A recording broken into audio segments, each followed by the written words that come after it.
3251 to 3300. 3251. Concerning the inhabitants of Mars. An inhabitant of Mars appeared, because we spoke concerning the bird, as to whom it seems to signify. I do not yet know other, than that it denotes the inhabitants of Mars. He appears like a man in the world, as I perceive. I see obscurely as it were a man in his body. When I wondered thereat he said, that he cannot appear otherwise who has been such in the life of the body. For they who are such, as the inhabitants of Mars, these are spirits clothed with a body, and do not care for their bodies, because they are scarce ruled other than spirits, so that they know they are spirits clothed with a body. Wherefore, after the death of the body, he remains similar. Such also would the men and sons of the most ancient church have become, if they had remained in the state of integrity, as it is called. 3252. The same inhabitant as it were of Mars, when the Lord was named, could scarcely endure it, saying that the Lord is he who leads him and speaks with him. And then let himself, bowed down more humbly towards the depths downward, and there remains in a state of humiliation with joy of heart. 1748, September 22. 3253. That the internal law perished, when the law was promulgated from Shaun. It was insinuated, and ascertained by spiritual idea, that the ancients, or sons of the ancient church, were aware that a law was as it were inscribed in themselves. To wit, that having been first instructed by parents, and, then having been led by the Lord, they perceived, what the law dictates, and many things which were then promulgated, because man was then of such a character. But afterwards, that this was so obliterated, that if they had been even instructed 1,000 times, still they could not perceive what was that true and good, but refrained on account of punishments, and by means of external bonds. So that he was coerced by externals, since the internal man was averse and contrary. Wherefore the law thus internal was obliterated at the time when the law was promulgated from Shaun. 1749, September 22. It was also perceived of what quality is the law with the external man when the internal man is averse, namely, that there is as it were nothing internal. 3254. Concerning the influx of men's thoughts into heaven. It is not perceived other than that pious prayers and thoughts might inflow into heaven, and thus go towards interiors. But the case is entirely different, for it is a fallacy to think so. For all life and thought proceeds from the Lord either through the heavens in succession, or immediately through the world of spirits. That it is a fallacy may further be apparent from this, that spirits suppose they speak in my language, and know what I know, and yet it is a fallacy. Besides which grosser things can never enter into purer things, as may be known to everyone, but the life of the Lord passes through heaven, and is varied according to forms. What their nature is cannot be described.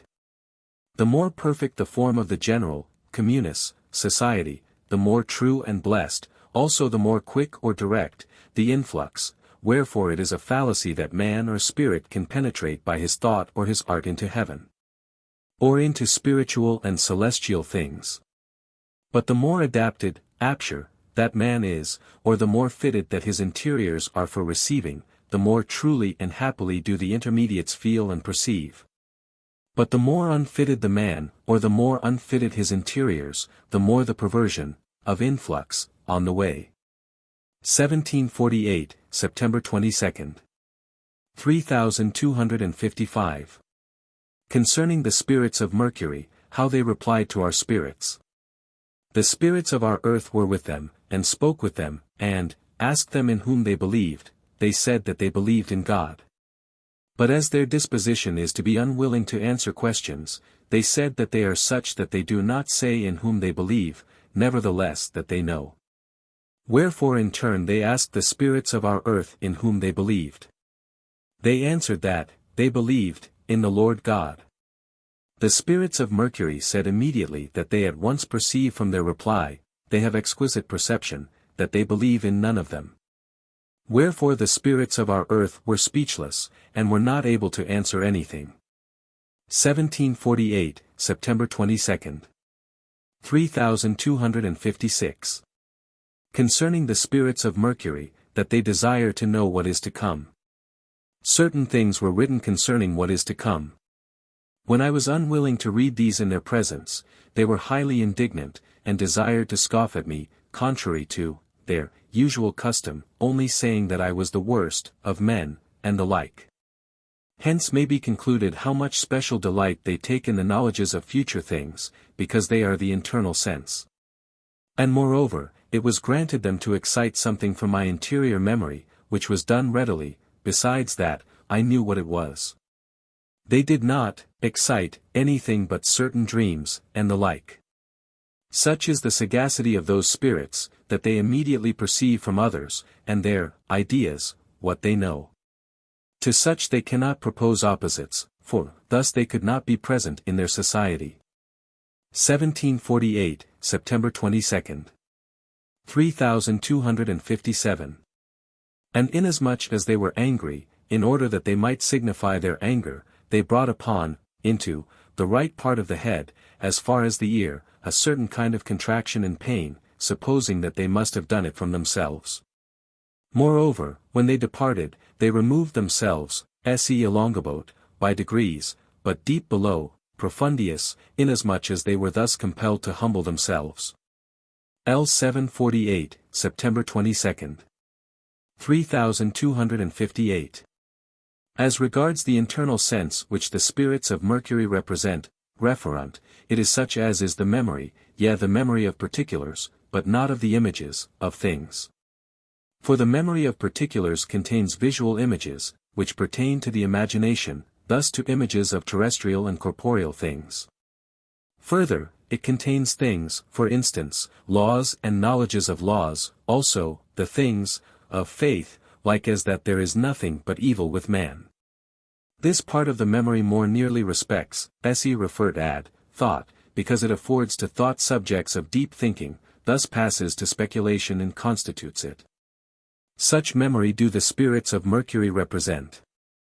And what is wonderful, they know so many things which exist in heaven and hell, and which belong to things that no one can help wondering, and what they once perceive, this they retain. 3259. Although they are not aware that they know a thing, yet as soon as it occurs, they remember it. Hence it may be quite clearly manifest, that the memory of spirits and angels is much more perfect than the memory of men, and that they retain whatever they hear, see, and perceive. And still more the spirits of Mercury, because they delight in these things, and earnestly desire them, wherefore there is also adjoined, to them, more reflection than occurs with others. For avidity or curiosity, and the love of such things produces reflection. It is different with those who do not care for such things. In their case such things are transient, but yet remain, impressio, still interiorly, as is the case with angelic spirits and angels, because they delight in the thought of judgment, or use hence derived. 3260. That they have such a memory, may be sufficiently apparent from this, that I reckon up several instances. I do not know whether the names were mentioned, because it was not granted to understand, but the substance, momenta, of the enumeration of persons, eram, with whom, these, spirits also speak as, they do, with me. Whether these, persons, also speak in turn with, these, spirits, I do not yet know. This is said to have occurred in the planet Mars. 1748, September 22. 3261. The reason that the spirits of Mercury have as a law, not to say to anyone what they know, but present opposite, and, foreign, subjects, or change, the subjects, the reason is that they may not say to other spirits what cannot be of any use to them, for the Lord himself inseminates knowledges that suit, so that if the spirits of Mercury who wander about, should insinuate anything, then the reformation of other spirits would be more difficult. Wherefore the spirits of Mercury also fly from them, who are particularly pleased with the memory of particulars, for the spirits of our earth lament that they have lost the memory of particulars. L. 748, September 22. 3262. Moreover there was shown me a woman, female, of the inhabitants of that earth. She was of a beautiful face, smaller in face than the women of our earth, also more graceful in body, of a height nearly equal to the inhabitants of our earth. Her head was wrapped in linen, not arranged with art, but still becomingly. I also saw a man of the inhabitants of Mercury, of similar stature, more graceful in body than the inhabitants of our earth. There was afterwards seen a species of their oxen or cows, which did not indeed differ much from ours, but was much smaller, also approaching somewhat a species of stag, heart of a brownish yellow color. There was afterwards sent to me by the spirits of Mercury a long paper, carta, made up from many papers, which were imprinted by types, tricta, just like what is impressed with type here in the world. I asked whether they had such things amongst themselves, but it was said that they only showed that they know. 3263.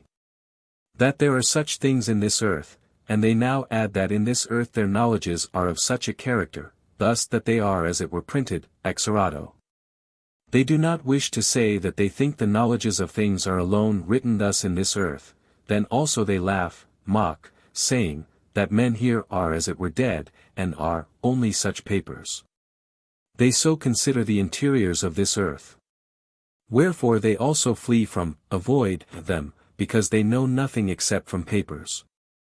Thus did I follow their thoughts, when I wrote these things. 3264. The inhabitants of Mercury said they had calculated the number of earths, which they increased to about 600,000. 3265. In a word, the inhabitants of Mercury are the memory of things, separated from the memory of images, derived from corporeal and terrestrial things. From which memory, of things, is speculation, which is as it were interior, or rather the imagination of things. Thought is of its imagination, which is their speech, wherewith it was previously granted to speak with them, and it was said that I spoke with them by living thought. 3266. They do not wish to be called haughty, nor proud, but that, it be said, they glory in their faculty in memory. 3267. Concerning the inhabitants of another world, or some universe in the starry heaven. There was, as it were, a volume of spirits, not so continuous as a volume of other spirits, thus as it were separated, discrete, and quite extended in breadth and length, which was perceived in the earth under me. I thence recognized that it was a certain class, genus, of spirits unknown to me. This volume endeavored to struggle upwards, thus to come hither, but it could not, or those spirits could not. It continually appeared as if held by an object, so that they could not struggle up. It was thus perceived that they had a different nature which did not accord with the nature of spirits of this earth, for there was such an obstacle. 3268. Wherefore they proceeded, as it were, by extending but still by proceeding elsewhere, the volume, sought, or, they, sought some place where they could struggle out. But for some time in vain, for the reason, that they should have spirits with whom they should be associated, so that they could have been able to come to me at length, they proceeded, towards the planet Mars, and there, on one side, they found a freer place for struggling out, but still an obscure place, inasmuch as such spirits are not found there. It is only known that they are still capable of being conjoined in some respect. 3269. They then spoke thence, at first concerning the spirits of the planet Mercury, who were present at a distance towards the right, about, as it appeared to me, near the end of this universe, concerning whom the spirits, newcomers in their company, spoke, saying that they are of no account. They at once perceived, sentiment, their nature, that it did not accord with theirs. 3270. After some speech, talk, and exploration, it was made apparent that they attend to nothing but to use. They do not care for the first object, but the use thence, derived, whatever the uses may be, which belong to any objects whatever, they wish that these things be said, but they do not subsist in that, proximate, use, but in its use. Nor in this, but in this one's use, as far as the ninth use, they subsist there, because their nature is of such a quality. 3271. Also because they could not struggle forth into the atmosphere of the spirits of this earth, nor into that of others, only into that of certain, belonging to the planet Mars. And because the spirits of Mercury in general, in communi, were thus removed, and therefore because their nature does not accord. Besides that, they only wish to know and be acquainted with uses, yet not merely the uses next, proximate, to the object, but the more remote ones, yet to the ninth advance, progressum. Wherefore they could not at all accord with the spirits of our earth, who, save only angelic spirits, do not care for even the proximate use, except for such uses as tend downwards, and terminate in material, corporeal and terrestrial things. 3272. When exploration was made as to what is their nature, inasmuch as it was wholly unknown to me, that ever spirits could be given, who did not stop in the proximate use of objects, but proceeded from this use to the ninth degree of progression. Wherefore the idea is to be apprehended by means of examples. One example was also granted me, to wit, they asked, why I wished to know it, or what was the use of my knowing it, then I immediately said, the proximate use. Then passed over the progressing uses, to the proximate use, or a certain general use, but they did not admit this, saying that after that comes the use, which in like manner progresses to their ninth. The progression was also given. Hence it was granted to know that there was, as it were, a sort of multiplication of uses in themselves, till they came to their qualities and quantities, and there rested. There was then also granted me by communication, a living perception of their nature, that they are of such a character. 3273. It was further said that in the earths of the universe, some are given, who progress to the 50th use. 3274. Meantime, when they got to the ninth use, they then know objects, with the proximate use. Or the proximate, next, use removed from the object, for they now wish that, it be said, they care nothing for the object, but only for the use of the object, so that they know this, proximate, use obscurely.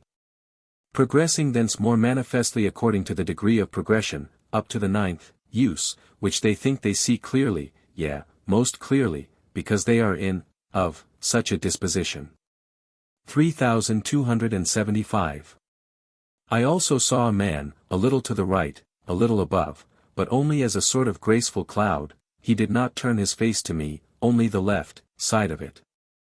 I thus saw a greyish beard, long, and, quite becoming, so, that he seemed old. And when I told them that I had seen one of their inhabitants, and indeed of such an appearance, they said that they are old, and are such, in their earth. Satisfied that he was seen on the right, there, and, not on the left. On the left would be a sign of uses, that were, not good. 3276.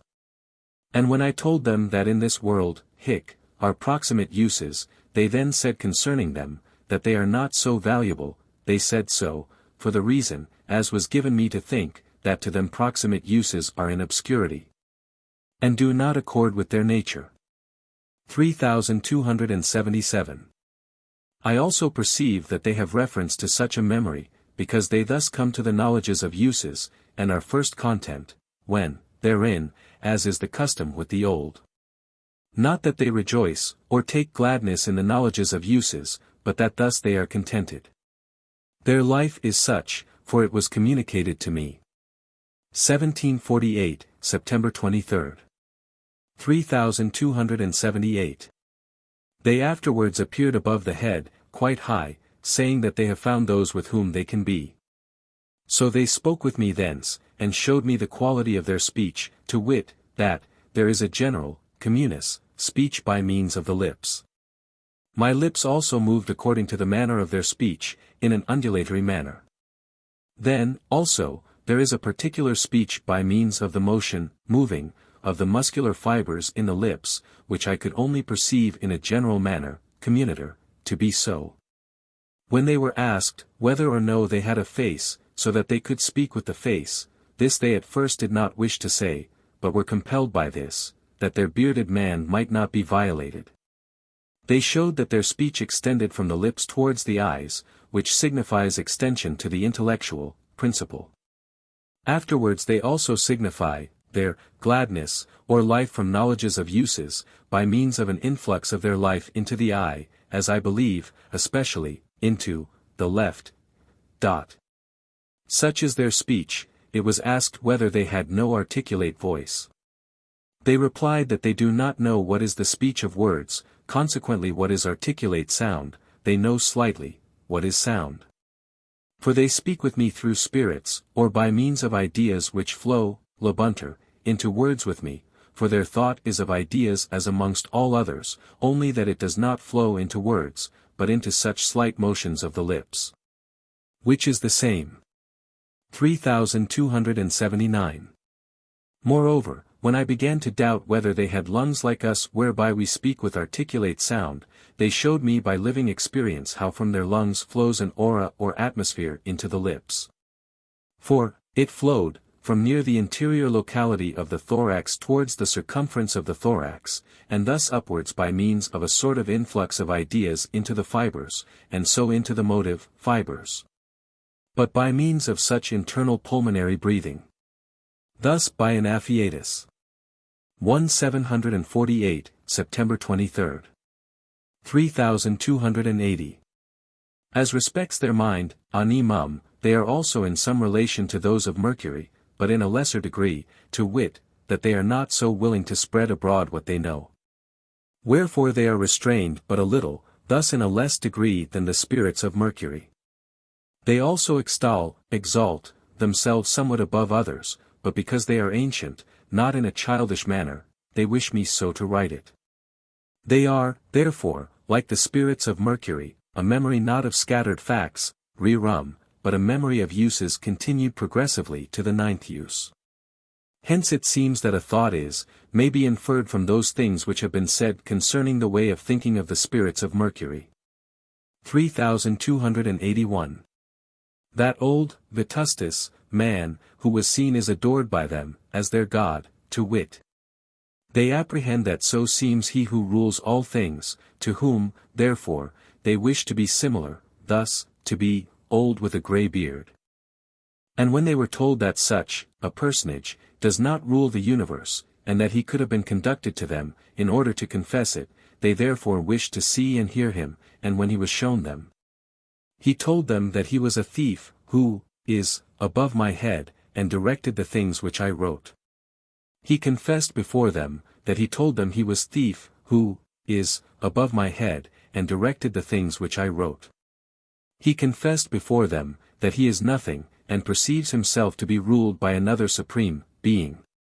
He wishes to say that he was ruled, on account of his spirits, one superior to himself, but inasmuch as they are of such a nature, this is permitted them, but thus they are brought by a shorter way to worship of the Lord who rules the universe. And that he might demonstrate to them, that it was he himself, he spoke with them, according to the inmost life of their nature. 3282. So that he entered by their thought, thus by the speech of ideas, completely into their interior life, which was also granted me to perceive, so that I then saw that it was their inmost life. He said that he was not the supreme. When they perceived his life from whom they said they have their life, they then confessed that it was he. So I spoke with them, saying, that they can be rendered still better, therefore they worship such a bearded man, but recognize him from his life. It was granted to perceive that there are many, of such a sort, that they suppose everyone who is such as to be able to infuse the like life in them to be their God. This was said to them. 3283. It was said concerning these that still they are in a good way, and thus are easily led to heaven, so as to become angels, which they ever love to become, as I now perceive. That they are in a good way, is hence confirmed in general that they love uses, and that they possess a life of uses, not uses of cupidities. That, although they worship the bearded man, on account of its suiting their life, they still become angels, because they do it in simplicity and ignorance. Just as it is the case with those who worship some saint in this world, when he does this from simplicity and ignorance, especially boys and girls, they are easily brought in the other life to worship the Lord. It is different with adults, who know it to be false, and being imbued with fantasies confirm the simple-minded for the sake of, on account of, their pride and their pleasures, who are represented, as, in a bad way, and immersed in worldly, corporeal and terrestrial things. 3284. They afterwards withdrew, and indeed, backward above the head, and there immediately assembled there, spirits, whom they greeted by volume, voluminatum, by means of a sort of undulation, like waves, rising and falling in the middle. And they related to them what was done, and said to them, that they worship only their inmost life, and that whoever in the other life is of such a sort, from amongst their spirits, thus, whatever, societies can inspire such a life in them, that they worship them as God. Wherefore they have not one God, but innumerable ones. They are now told that the Lord who rules the universe is one, and that one must needs rule, and from him, is, the life of all. 3285. Such things as have been written concerning these spirits of another universe, to wit, that they do not rest till they reach, about the 9th use, occurred to me on this same day, as if I have previously been precisely similar things. And that I have similarly meditated as to what such progressive uses signify. So that they certainly appear to have been as it were previously shown to me. In like manner also, I have formerly thought that such recollections exist, and yet, these things, did not take place previously, of which matter Cicero also writes. And thus, I think this, proceeds, from the spirits of, that, universe, for they wish that these things may not be mentioned. Wherefore they inject such recollection. Hence, also, it is apparent from whence, comes, so lively a recollection of such things. And that they can do it so vividly comes from their life, which is very similar to a persuasive life, for when they hold anyone in such persuasion, as is their life, then the man cannot do other than think so. 3286. In order that they might know what God they worshipped, of whom, mention has been made, previously, as being bearded, he was held by the evil spirits of this earth, and these of the grossest sort, as it were bound over, above, my head, so that he pressed the head, quite a long time, and meanwhile they employed him, or his life to perpetrate the evil, which here I do not describe. And after that he was shown to his spirits who were congregated, in order that, it might be apparent, what they feel, sentient, concerning their God, who could thus be held by the grossest and worst spirits, and was unable to liberate himself. In order that they might still, farther, know it, they wished to depart, beneath the world, thus supposing they were absent, and immediately some of them were snatched up in a moment, on high above me. And it was thus shown that he could not liberate himself, nor could they believe that they were far away in the universe, when they may thus be presented in a moment. And all be present most completely, proesentissime, in the sight of the Lord, he is still detained, and is beheld by them, and is silent. Wherefore, they now say, we behold the God whom we worship to be like the devil, and, not, like, a God. These are their words, he is described as so hideous, that they have not seen, one, more hideous. 1748, September 23. 3287. Concerning the finite and the infinite. I spoke with spirits concerning the finite, and the infinite, and indeed by ideas, saying, that let the finite be multiplied into ever so many indefinities, still it is nothing in respect to the Lord.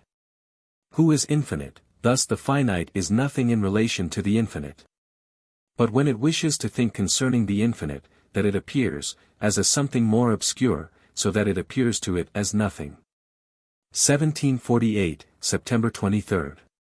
3288. How the spirits of Mercury acquire to themselves the knowledge of things. I spoke with them, and it was perceived that whenever they come, they at once perceive from the societies of other spirits what, these, know concerning such things as are then objects, for the faculty of spirits is such. That they at once perceive what others know, and what they do not know, so that there is communication, like as when a spirit comes to man. Thus it was several times granted them to know whatever I knew concerning anything, merely by inhering in their ideas, and so by exciting in me things, forgotten, or not forgotten, which may fall into their sphere, as has been several times previously made known to me from experience. Wherefore, because they thus wander about, it is granted them to know innumerable things, which they also retain. But still they confess that although they know indefinites, nevertheless there are indefinites still which they do not know. For never to eternity can it be given them to be able to know anything, not even the least, although there are indefinites, because from that, one, alone spring indefinities of indefinities, which they do not know. 1748, September 23. 3289. But yet they cannot know from other spirits more than the Lord grants, which was also shown them in my case. Although previously it was granted them to know something, as well by their exploring as by living voice, it was now suddenly closed, so that they could know nothing from me, wherefore, being angry they said angrily that I knew nothing. 3290. Concerning a spirit who aims at nothing else than to do evil. There was a spirit with me inwardly, who harbored nothing else in his mind than to watch how he might injure me. And I did not perceive it, but twice or thrice I spoke with him, saying, that he is of such a nature that when any speak and think concerning others, he only looks out, how when occasion is offered he may injure, despoil, or inflict evil. Just as the occasion offers, for which he perpetually watches. Of such a character are many in our world, that they watch in mind for the evils of any, when these speak and think concerning others. But inasmuch as I have not manifestly met with such, having such a nature, I presume that they are separated from others because their thought is at variance. 1748, September 23. 3291. What endeavor, conatus, is. I perceived in spiritual idea, what conatus is, to wit, instance a spirit who endeavors, conator, to put forth, excrere, all his evil, in different modes, according to disposition. Thus the spirit is an endeavor, conatus, to all evil, and so much of him as is put forth by means of ideas, speech, or arts, so much of endeavor goes forth, vadit, into act, wherefore every idea is an image of him, so far as from him. 1748, September 23.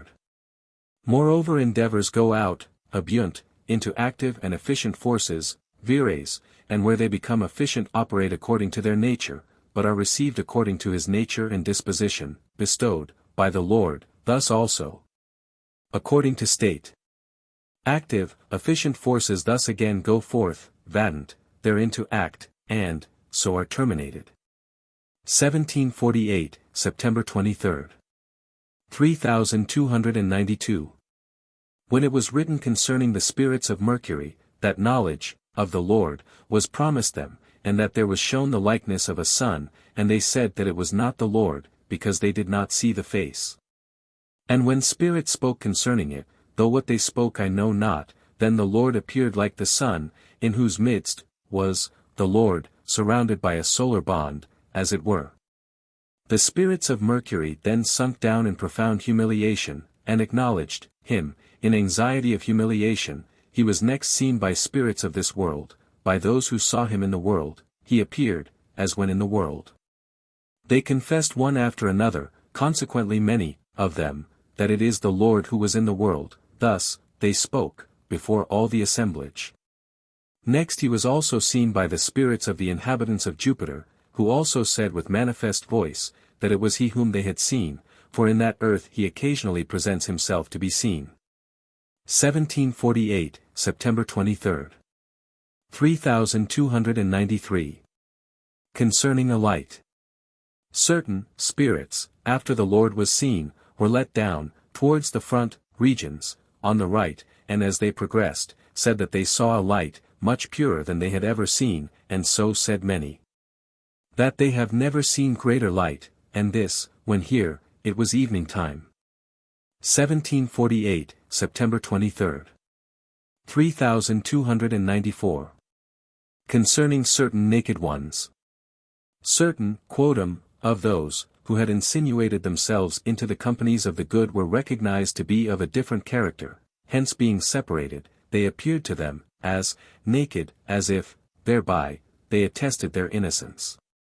They were such as in the life of the body, from many causes, in like manner, also from misfortunes have displayed themselves as pious. When remitted into that state they cannot be distinguished, by the good spirits, because they were of such a nature when in the world. But yet when restored to the general state of their life, they are amongst deceivers, just as is the case, after they are freed from misfortunes in the world. But yet angels distinguish them in every state of their piety. 1748, September 23. 3295. Concerning the sea under the feet. Under the feet is a deep sea with waves, as, so, it appears, to which, some are let down, and because there is a horror of the deep, they are thus horribly afraid lest they be cast into the sea. It is not yet apparent to me for whom it is, or who are cast therein. 1748, September 23. 3296. Continuation concerning the inhabitants of another world, of a certain universe, in the starry heaven. When their God, whom they worshipped, and whom, I have mentioned, previously, was angry, at being thus exposed to his spirits, having become angry, he attempted to injure me, in his modes. By casting himself on, superinduciendo, my head, I do not know the nature of his curses, or magic, but that he practiced them in his manner was felt. I felt something within me, like an expiration of air.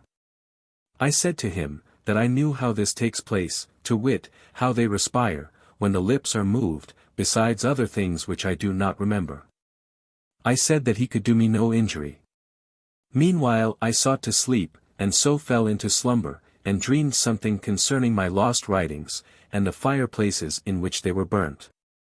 I awaked from that sleep and perceived around me many spirits, also, some, who were of this earth, then also, good angelic spirits in the midst of their crowd. 3297. When I supposed that thus they were continuing my dream, for they were in a turbulent state, I then heard how they grievously punished and mangled some one, who was their God, who, as I perceive, thus lay in wait for me the whole night. They who punished and mangled him were his spirits from that earth. They continually supposed that they were thus treating me with the greatest fury, which also, I perceived and heard. And meanwhile I reflected upon their cruel punishment, how they treat those who despise that God, and do aught against him. He thus instigated them, for he is evil, and loves himself. 3298. Their punishment, inflicted on him, was of this sort: they wrapped, rolled, him in a woolen cloth, sheet, from feet to head, and thus rolled, wrapped, him around in their manner. And after he was rolled, wrapped, around in their manner, they held in their hands the knot, where the cloth, sheet, was tied, and twisted it, so that he was tied and twisted more tightly than I ever saw on any other occasion. And thus they rolled him around, convolvendo, between their hands, and mangled and tore him, by a cruel mode of attrition, contritus. It cannot so easily be described. That rolling about, involutio, was repeated several times. He was let out, and rolled up, and subjected to attrition, contritus. They also endeavored to adjoin the fantasy. But I perceive that the force of the fantasy was removed by the Lord, lest they might produce such a feeling as they endeavored to inflict. And when he had escaped from their hands, there was present towards the left, somewhat deeper, another cohort of his spirits, who 3299. Seemed to me to treat him in a similar manner. If there was any difference, I did not observe it. After he escaped from them, other cohorts treated him cruelly, and so, I think, to the fourth cohort in succession. At last, being liberated, he came to me, and is now with me, and they were then told, that it was their God, whom they thus treated. And this, was shown, so plainly that they could not deny it. For it was present, and if they doubted, would confess it, and they saw him present, also that it was he, and that they had not at all touched me. The angels above moderated all this as, they are present, near all punishments. 3300. Immediately after, another spirit, an evildoer, was similarly treated, and many others. And their chief, Primarius, was thus wrapped up in a cloth, sheet, and carried and shown to spirits and angels, and acknowledged who he was. 3301 to 3350. 3301. I afterward spoke with the spirits of that earth concerning their God, then concerning the Lord, saying, that he rules the universe, does good to all, and punishes no one. Also, that the Lord knows each and all things from each one's infancy, and, now that the Lord knows each and everything from each one's infancy to eternity. 3302. There was then shown a certain one, quotum, who was carried, her face was white, bright, which I could not see for the whiteness, brightness. She was carried from the anterior, backwards to the left.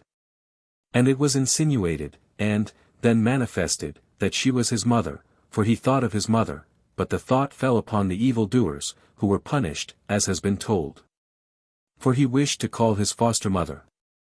Perhaps because she was worshipped by them as a goddess, and then he was shown to me, such as he was during his life, he had a brownish face, here and there of a muddy color, lutea, and of human yellow, but, in general, a brownish black. He was exceedingly hideous, and had a seat near the ground. He was seated, as it were, upon something humble, in the corner. I do not know whether he has a house, or is outside of a house. He nods, shakes, his head, like an old man. This was the most general movement of those who speak by slight motions of the lip, for this is the result, of that. 3303. Meanwhile, when the punishment of mangling continued, angelic choirs were in the majority, in pluralitate, in the same place where the punishment was going on, as also round about there. And they spoke with me thence, to whom, the evil spirits, did no harm, I hardly know whether they knew it. 3304. The nature of those spirits is, to still raise doubts, when the knowledges of truth are told them, because their God permitted also, evil spirits, to affect them in such a manner, and they received more grossly the influxes of evil spirits. At length it was granted to tell them, that there are truths which do not admit of doubts. 1748, September 24. 3305. That they have a life similar to the persuasive life, I have often said. And it was now also said, inasmuch as something thereof was infused into another. 3306. They beheld through my eyes something of the city, houses, and grove. They said, that they have not such things, but have mountains and valleys. So that, as far as they know, there are no delightful places but what pertain to valleys. Moreover, they saw the city, and wondered, and thus, saw, that they were in another earth. 1748, September 24. 3307. Concerning a woman who desired promiscuous venery. There was a woman, who was ignorant that the conjugal debt requires that but one wife, and one husband, shall be united in marriage. She was explored and discovered to be such a one as desired promiscuous venery. Inasmuch as she was deceitful, she was at the same time chastised, castigata, by means of a long serpent, which entered. And then because she was not willing to refrain from defending her conduct, she was punished, by a serpent, which took away her tongue, and afterwards she was sent to Gehenna. 1748, September 24. 3308. That the angels can know the quality of a man, not only from a single word, but even from a single sigh. I perceived in spiritual idea, that not only from a single word, but also from a single sigh, the angels know whatever is in a man or spirit. For a sigh is the thought of the heart, concerning which I also spoke with spirits, and it was confirmed. 1748, September 24. 3309. There are those who love to build houses. Certain ones saw, through my eyes, houses being built, and were exercised with the desire, to be, as it were, the same, who builded and planned them. After several weeks, when I had again seen the houses, they were finished, and then they enjoyed as much pleasure as anyone might, who was the owner, which also they acknowledged. And then they wished to draw others into their society, that they might conspire, for what reason, I do not know. Then they let down hooks, as it were, to draw them to themselves, just like fishers. 1748, September 24th. 3310. That the angels can know the quality of a man, not only from a single word, but even from a single sigh. I spoke with spirits, saying, that every good person receives the highest amount of joy from the Lord, that is, to his inmost degree, so that he can bear no more. And although in the interior degree is granted immensely more, still he who desires more than his inmost, which he obtains, is a cupidity. Besides that if he should accept it, he would accept what was destructive of all things, and of himself, because he cannot bear it, wherefore that he is a cupidity, that is, evil. This was confirmed by spirits. For when it was called cupidity, they were silent, as if amazed. 1748, September 24th. 3311. Concerning the most ancient church. There inflowed into my thoughts evil spirits of a more subtle sort, who were above the head, and I recognized, that they were from those deceitful ones above the head, who also act flowingly, fluids, and softly. But their conatus is evil, and they could not obtain their end, thus, they inflowed, by degrees, from those who inflowed thence more grossly, to those who inflowed more subtly, so that the perception of the influx almost began to fail, prior. There remained the perception that the evil inflowed. 3312. At length there inflowed more interiorly, from that height, such or a similar principle, still more subtle, so subtle that at first I did not perceive that subtlety.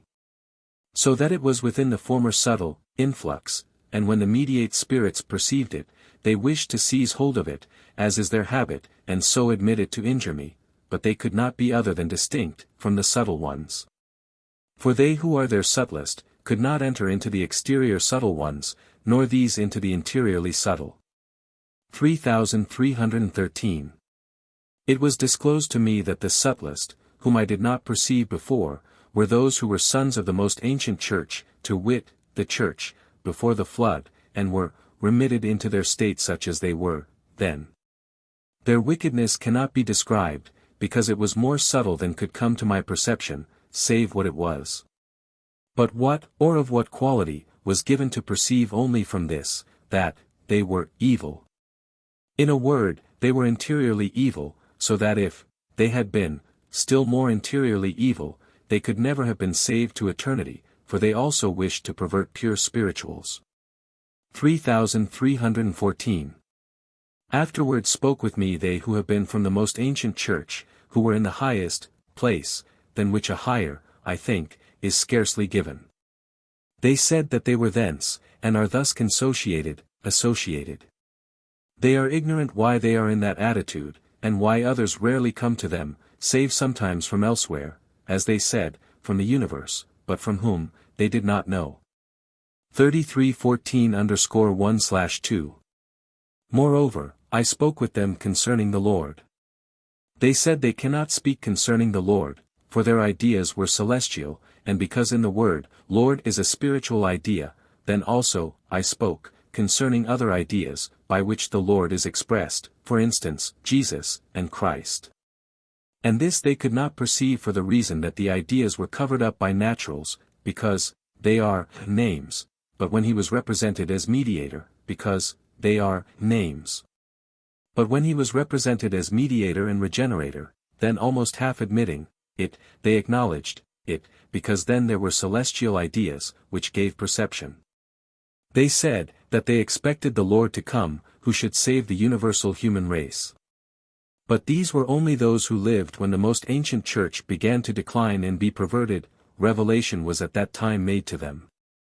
3315.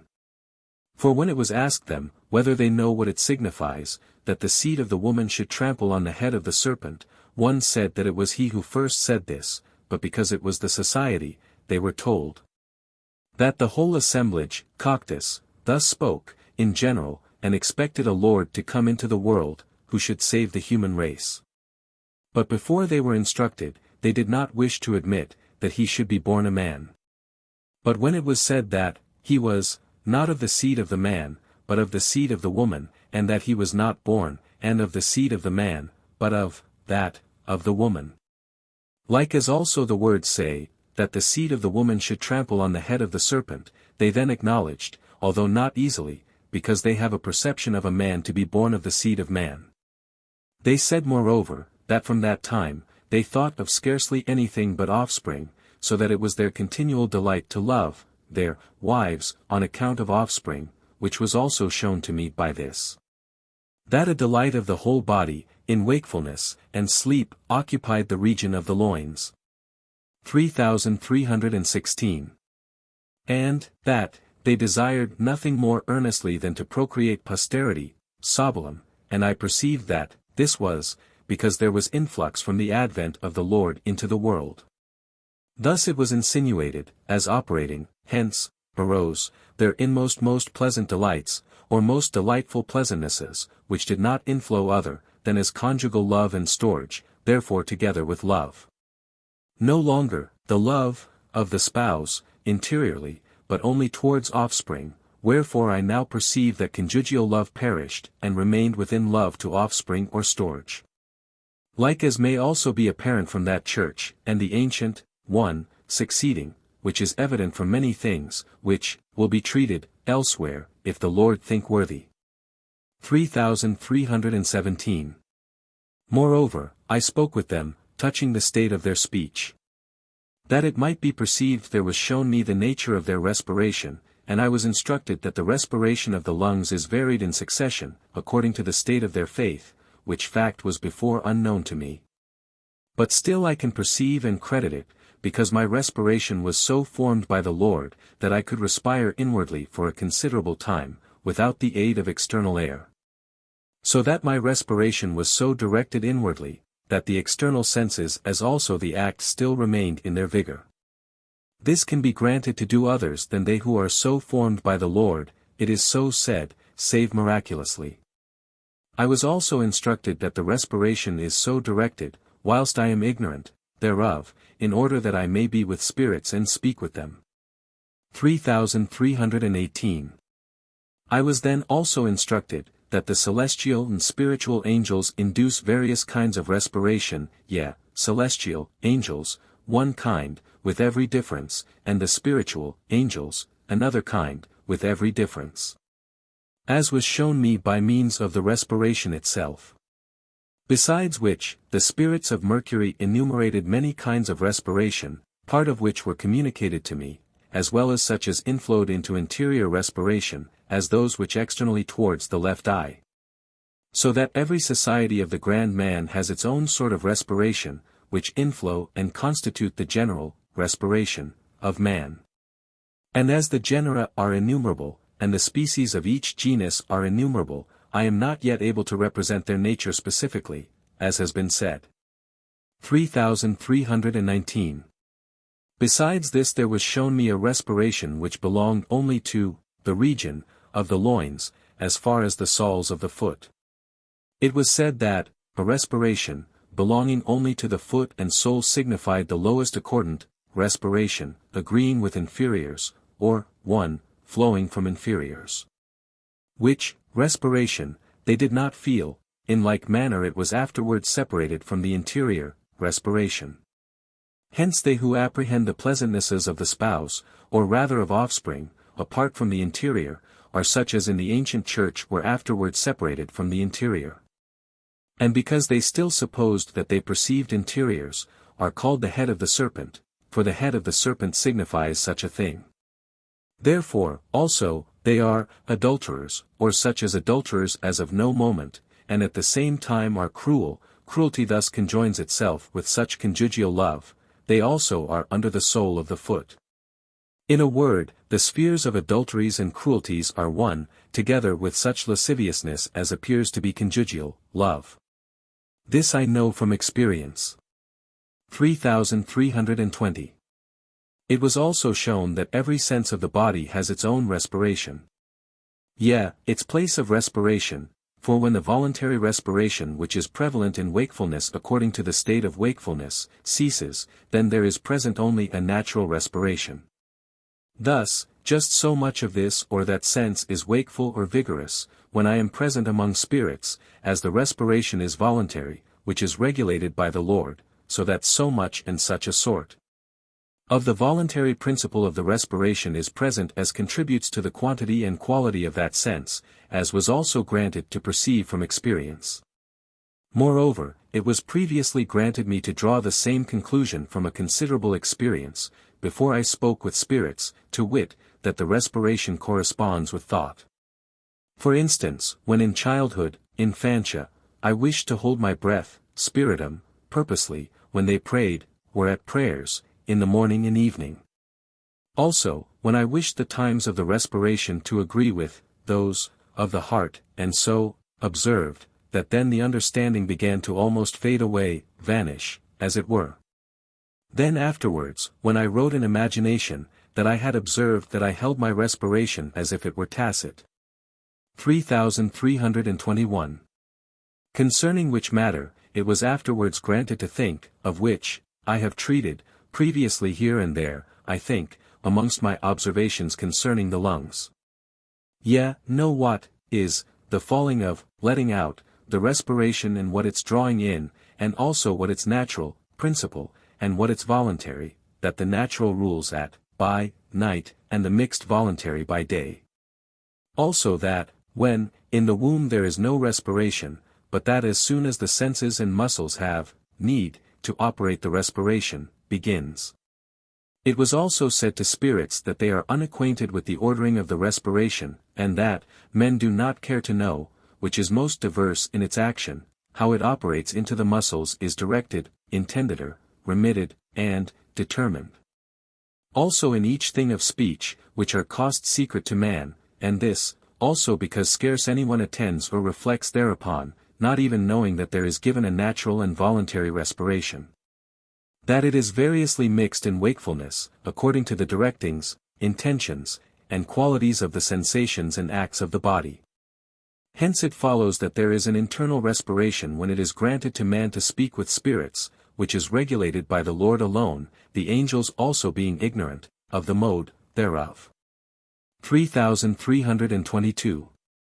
I spoke with the men of the most ancient church concerning their speech, who showed me to the life by means of the communication of their respiration to me what was the nature of their speech, to wit, that it is not a speech of the mouth, or of articulate sound, as with us, but, was effected, by means of the communication of their respiration, which seemed to them to be brought from the umbilicus towards the heart, and so upwards through the lips, and was, not heard through the external way, avenue, viam, of the ear.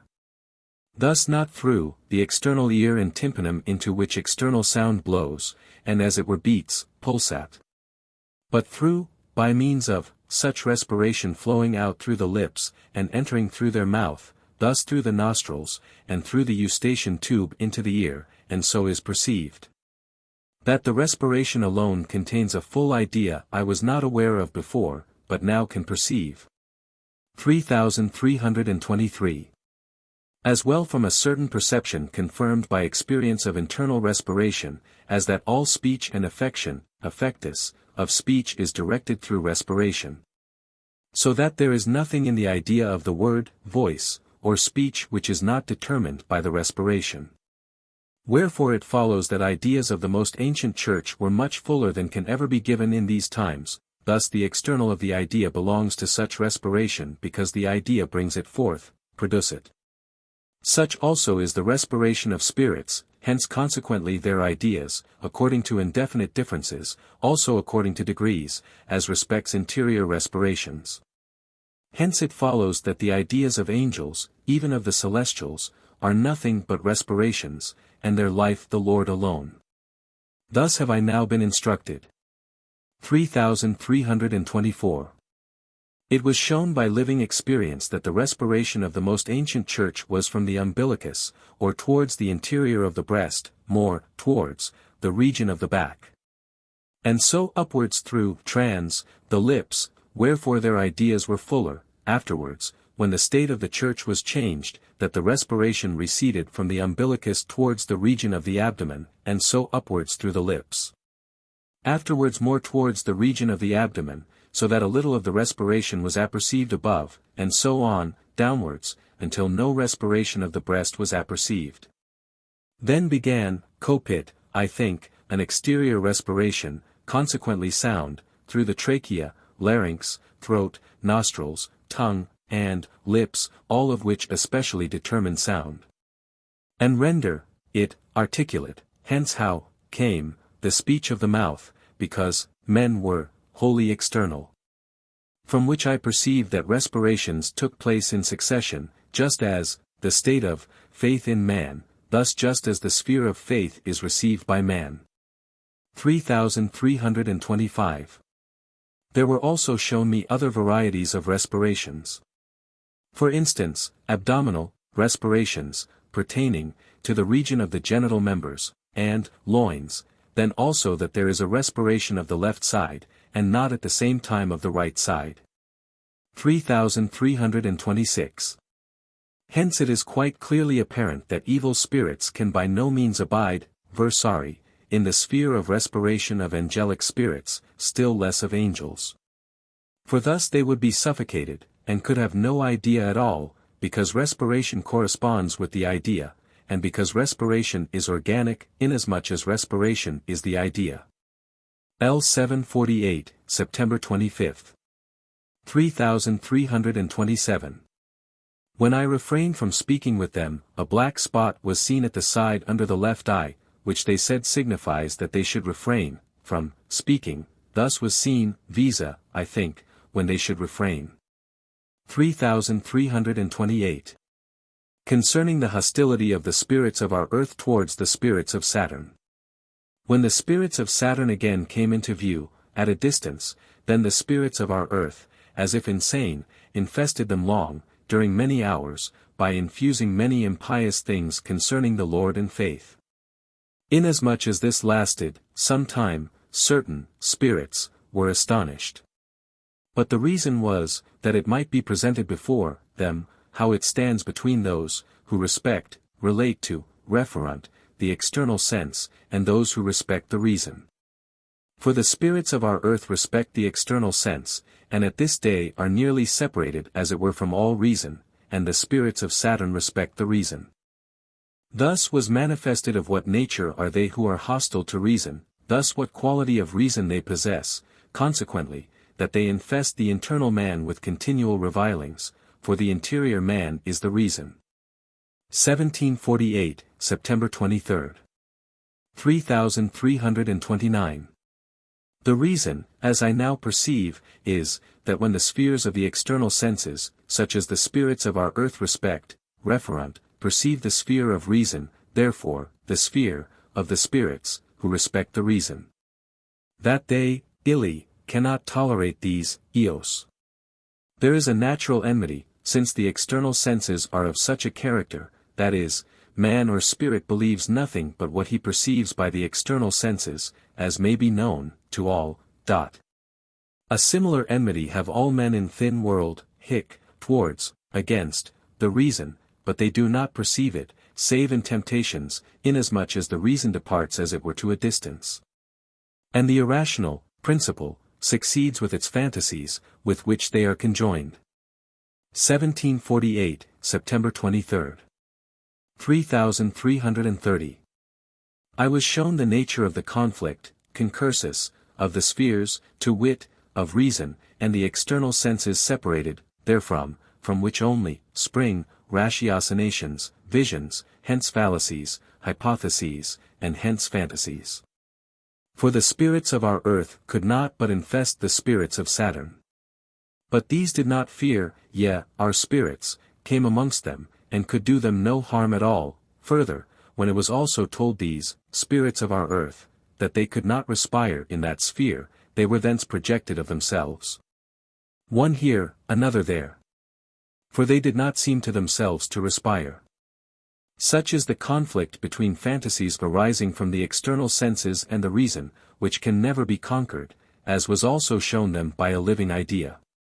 And that they are thus restless when there is conflict. Such is the case with everyone, when the rational principle combats with fantasies arising from the external senses. That they were seen afar off and thus as it were fled away, was because the rational principle of man is concealed within when fantasies prevail. But when man comes into a state of misfortune, then the rational is present and, the irrational, departs.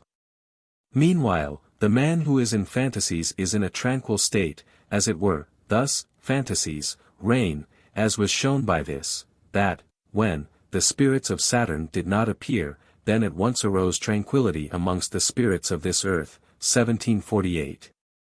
September 25, and that they do not, then, know what is the spiritual. 3331. Concerning the spirits of Mars. Spirits of Mars were present, and they who were at a distance were afterwards infested by the spirits of our earth, who in their regard were as if insane, as I also told them. So that were they not held in bonds, like the insane, they would rush into destruction. Then came angelic spirits of Mars, whose arrival I perceived as if it were a purer aura. Then, at once, was taken away communication with the spirits of our earth, who were there near them, thus they could not be insane. Their subjects were dispersed by the arrival of the angelic spirits of Mars, inasmuch as they could not be in the same sphere. Then they who were at a distance humbled themselves before the Lord.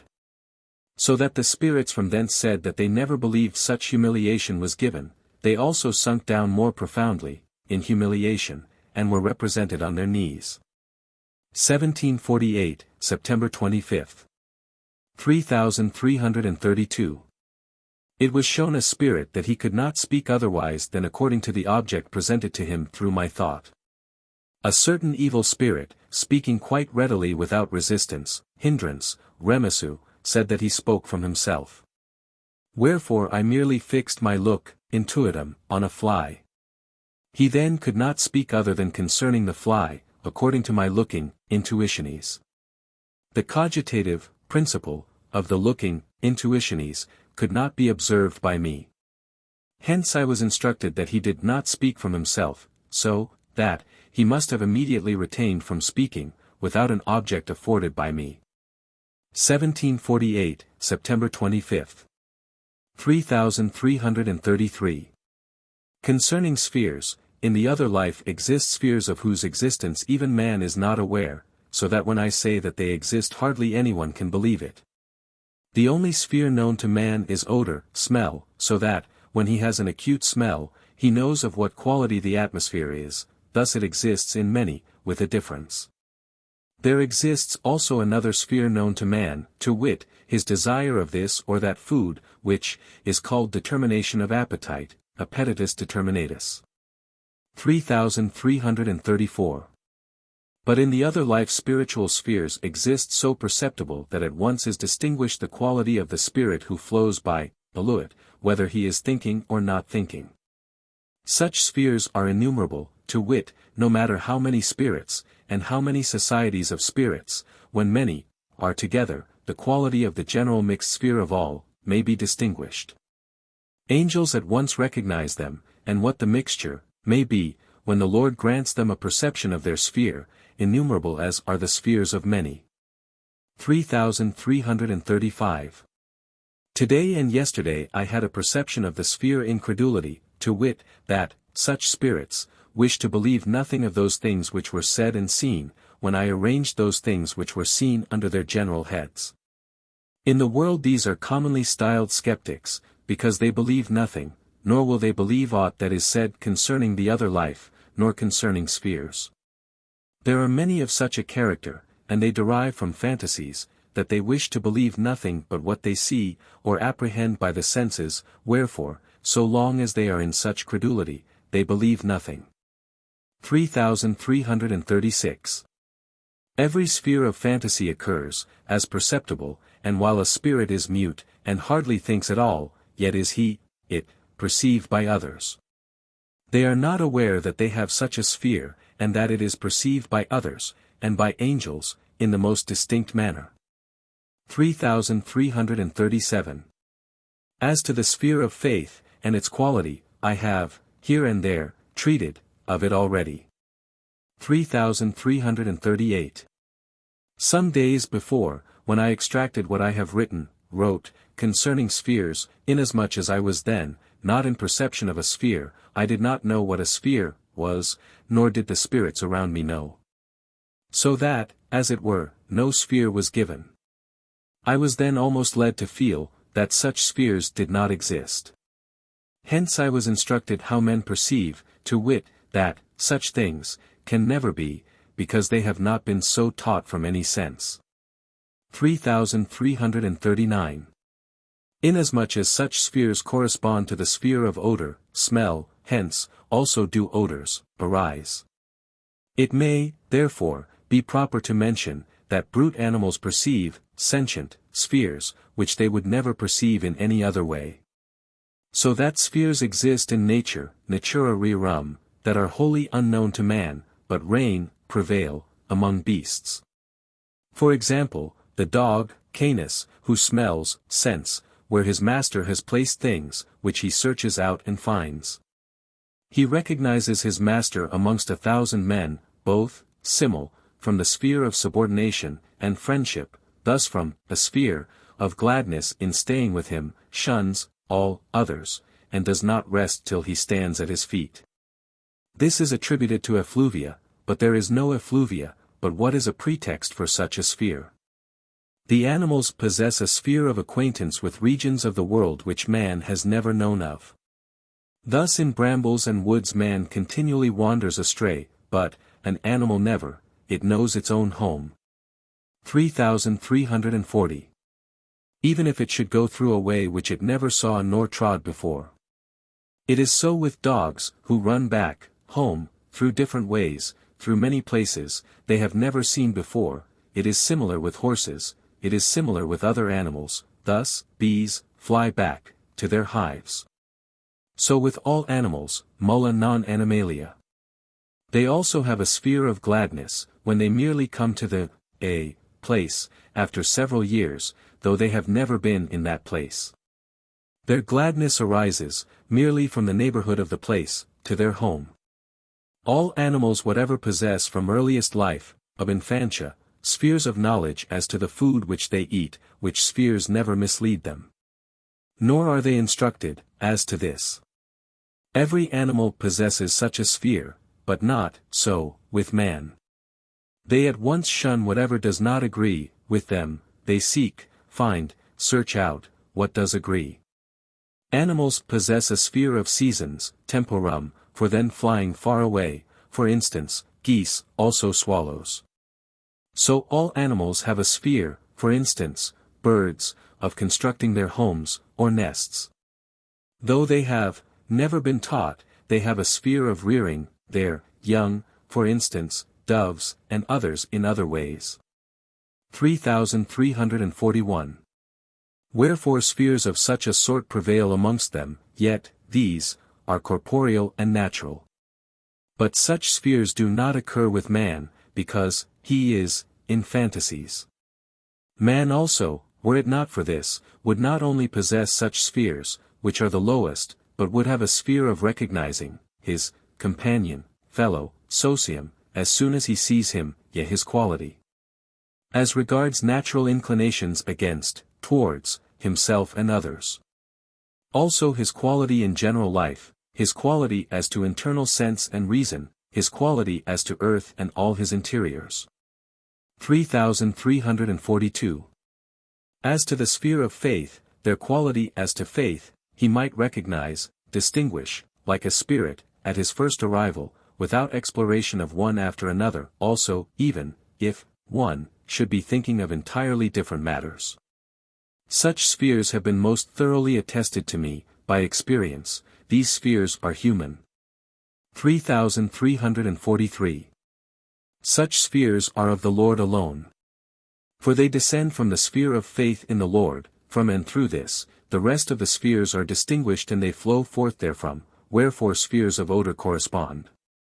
Hence, is odor mentioned in the word, as that Jehovah smelled a sweet odor. 3344. Visual spheres also occur, distinct from those which belong to odor. A visual sphere was previously perceived by me, before I knew what a sphere was, to wit, a sphere of grace, as it were, a golden yellow atmosphere, which was reddish when it pertained to mercy. And I perceived that grace was then in that sphere, when it was pertained to, also of mercy.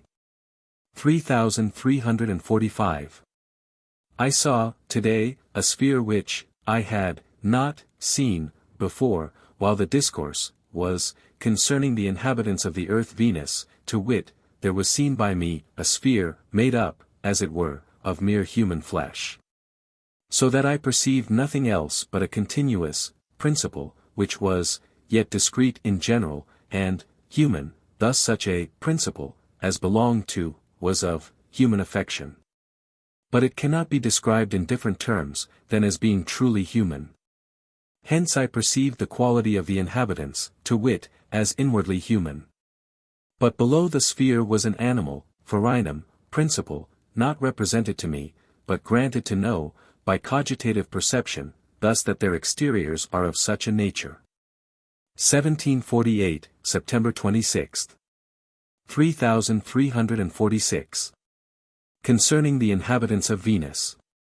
I saw what was the quality of the spirits of Venus, who also were described as far as this, of hack part, as being ferocious, ferini, delighting in plunder, and eating of what was from plundered from others.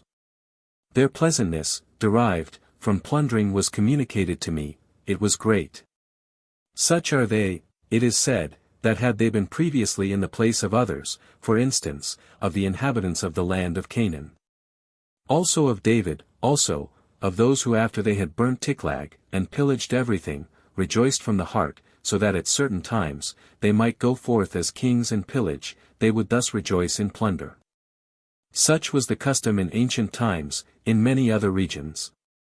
Wherefore they do not enjoy a pleasanter life than when they can eat, drink, and be merry, out of the spoils of others. They do not take pleasure, in their own things, unless they are spoils.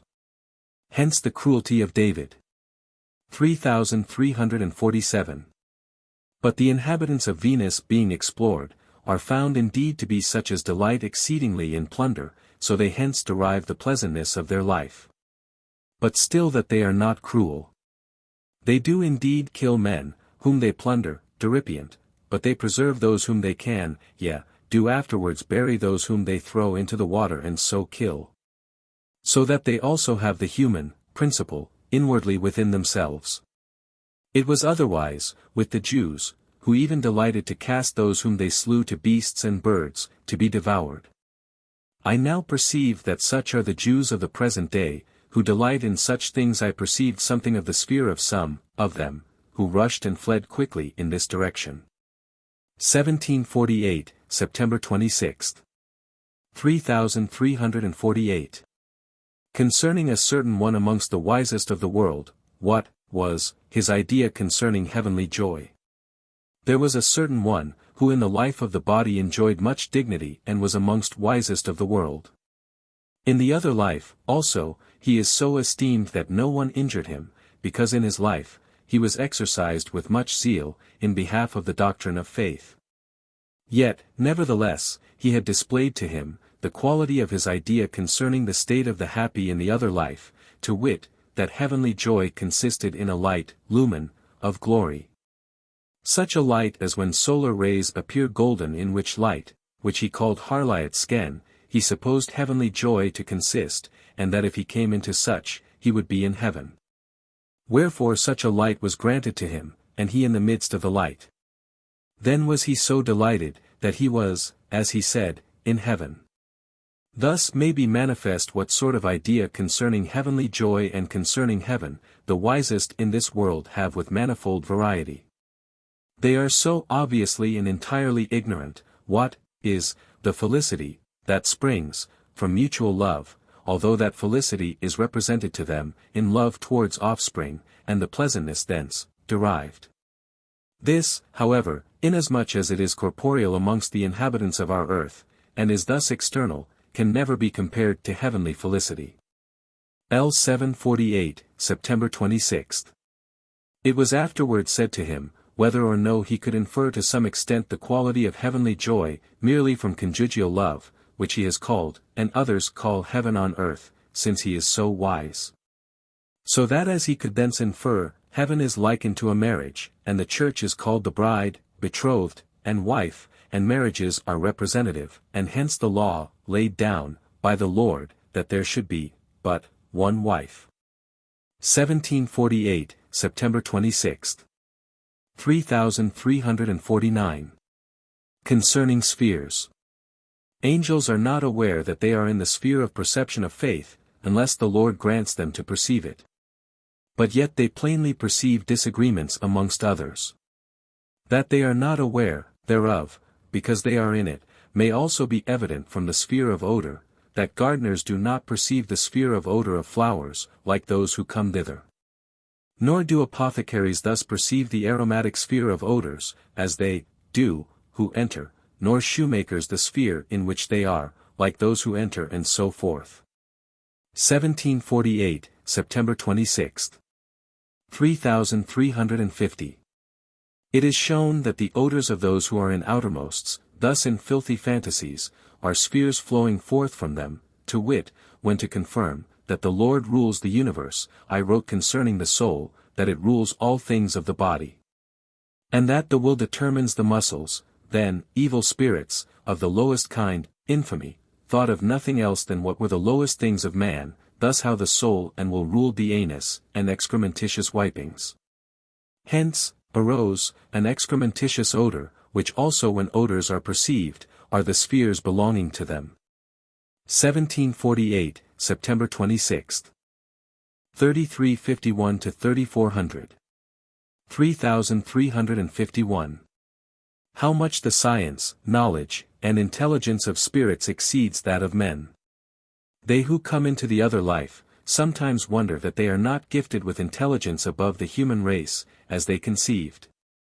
But they do not perceive in what intelligence they are, because, therein, neither do angels, for whoever is in a faculty does not know how much it exceeds that of others, except by reflection upon others. It was therefore shown to some of this character, how much they excel in intelligence, by this, that when I wrote concerning thought, the eustachian tube, and the like, it was shown how they understand these things during life. And it was granted me to know that they had not possessed any idea at all concerning these things, in the life and body, inasmuch as they were totally ignorant thereof. But in the other life, it is usual to have such ideas, so that they immediately know, although in the life of the body, they had not the slightest knowledge thereof. It is so in other things, also, for there is communicated to them, as far as capable of receiving all the intelligence, which belongs to others, and whomsoever is present. 1748, September 26. Besides which, spirits plainly perceive the thoughts of man, and the thoughts which he has had from infancy, also his intentions, in order that they might completely know of all his things. 3352. Concerning worship of the Lord, by a spirit of Mars. It was shown me by communication, the nature of the worship of the Lord, by the inhabitants of Mars, which is so profound, and full of amazement, cum stupor, overpowering to the senses, and at the same time full of pleasantness, cum jucundo plena, that it cannot be described. It is wholly unknown to the spirits of our earth. 1748, September 26. 3353. Concerning the offspring of the most ancient church, or Adam after the fall. There were with me, some, above the head, not so high as they who are of the most ancient church. These first inflowed quite mildly and imperceptibly, inconspicu. But it was granted to know from perception, that they were interiorly evil, because they acted interiorly against love. Afterwards, it was insinuated into me that they were of the offspring of the most ancient church, which was spurious, and of whom it is said, that the device of their heart was nothing but evil. It was afterwards also signified by respiration about the province of the genital members, where, as you may see before, stated, their love repaired, which was separated from true love, so that they loved their offspring most tenderly. As they also said. And when they acted with interior deceit in opposition to love, yet in such a manner, that had not the Lord granted me perception, I could by no means have perceived it. Then when they harbored this in mind, the spirits fled, cried out that they could not endure so cadaverous an odor, so that they have never perceived such an odor, inasmuch as it would destroy, kill, necroret, them, as they now allege. 3354. Also the same spirits, that is, SCU, the offspring of the most ancient church, supposed themselves to be so subtle, that no one would perceive them, and they said to me, that they supposed they could do good of themselves. Concerning this matter I spoke with them, also concerning the Lord, that they have expected him, besides other things. Whom also they could adore, but of themselves. That this might be shown them, a certain angel merely thought concerning these things, which thought was communicated to them, and represented by a blowing, aspiratum, of respiration, thus like as it were, a blast of wind, which also was felt.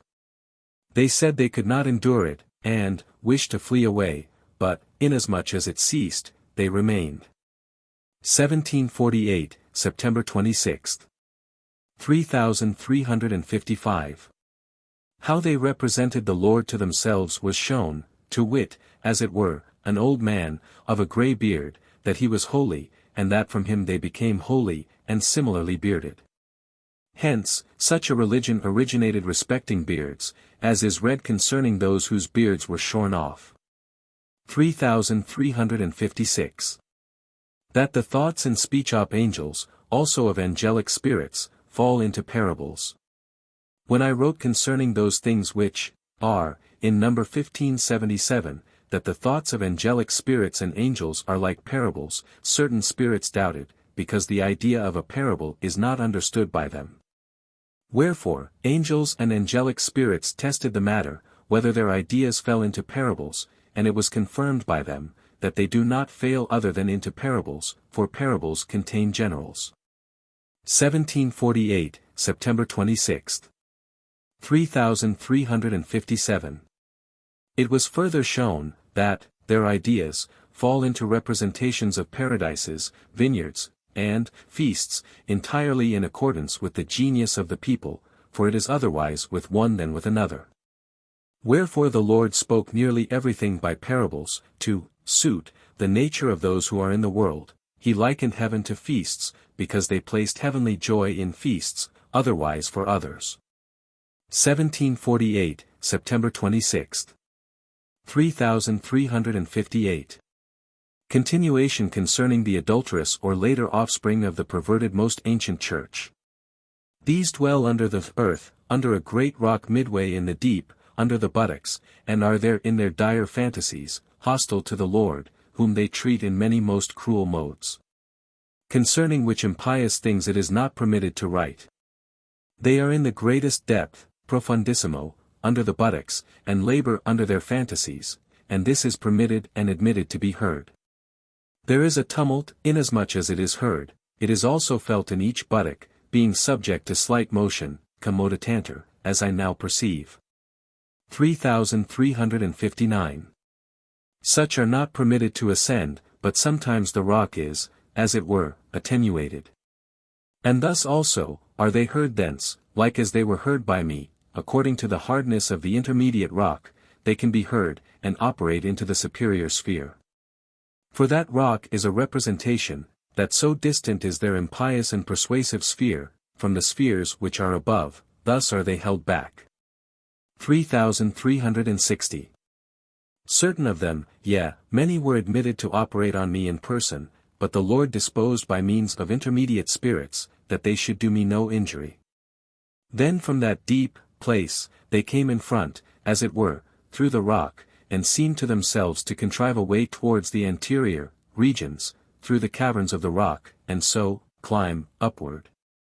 which was only a representation of the Lord disposing by means of mediate spirits that they should do no injury in the superior sphere. 3361. At length they appeared above to the left, and thence operated into me, also afterwards, were permitted to come next to me, even to my head, and then other spirits withdrew. At the right, above, were those who spoke with me winky face.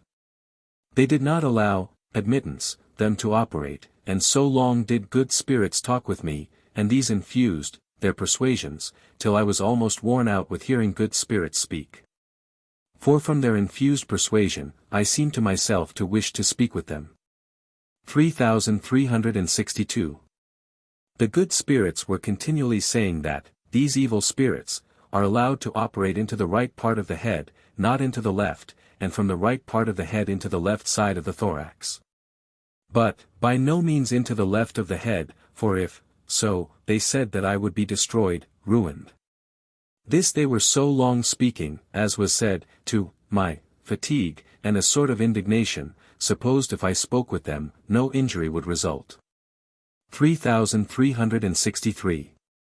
Through, by, the right part of the head, and the left side of the thorax, is signified that they were permitted to operate by means of cupidities, by infusing evil and insane cupidities, and so acting. And thus thinking and speaking from cupidities, consequently from perception. But not the left of the head, which would be with their dreadful persuasion. For they are of such a character, as I was afterwards instructed, and a little by experience, as that they are in such persuasion, because almost their whole interior is hostile to the Lord. So that into whatever they say, they infuse a most strong persuasion, and thus drive away every good and true thing. Just as when the digits of the foot or hand are concealed by cold and have no more feeling, but become, as it were, dead and bloodless. In like manner, it is known, that such is their persuasion, and such were they, and still worse with all their cohorts against whom the Lord fought, and whom he overcame by his own strength, which is never possible, dable, without his divine. Thus also his human essence overcame them.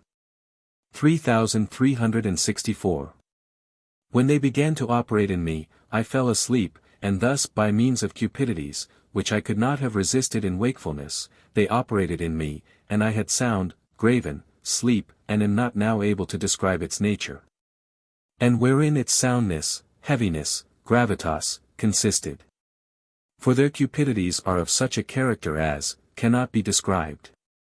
Only that at length, they essayed to kill me by means of afflatus, then I perceived, in sleep, that they essayed to suffocate me, and then was perceived, as it were a dreadful incubus, merely, I think. From the general afflatus of, their, fantasies. It was so like an incubus on me, that I labored similarly. But yet from my laboring, which was the Lord, who thus operated to turn me around on the other side. I therefore awoke. 3365. When I awoke they seemed to flee away to their place above, and acted thence, but with no effect. At length, as I wished to drive them away from me, they seemed to be wrapped in a cloth, sheet, like those who were wrapped in the woolen cloth, sheet. I thought it was they.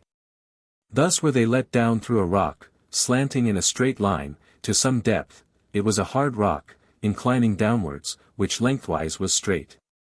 When they were let down, to nearly half distance, then the bundle of cloth was unloosed and a multitude of small human bodies seemed to go forth. Concerning whom it was said that these were the ones whom, the evil spirits, had carried off with themselves, namely, all my acquaintances. They also infused so much of persuasion, as that by their most chilly and deadly persuasion, they could kill whomsoever they came across.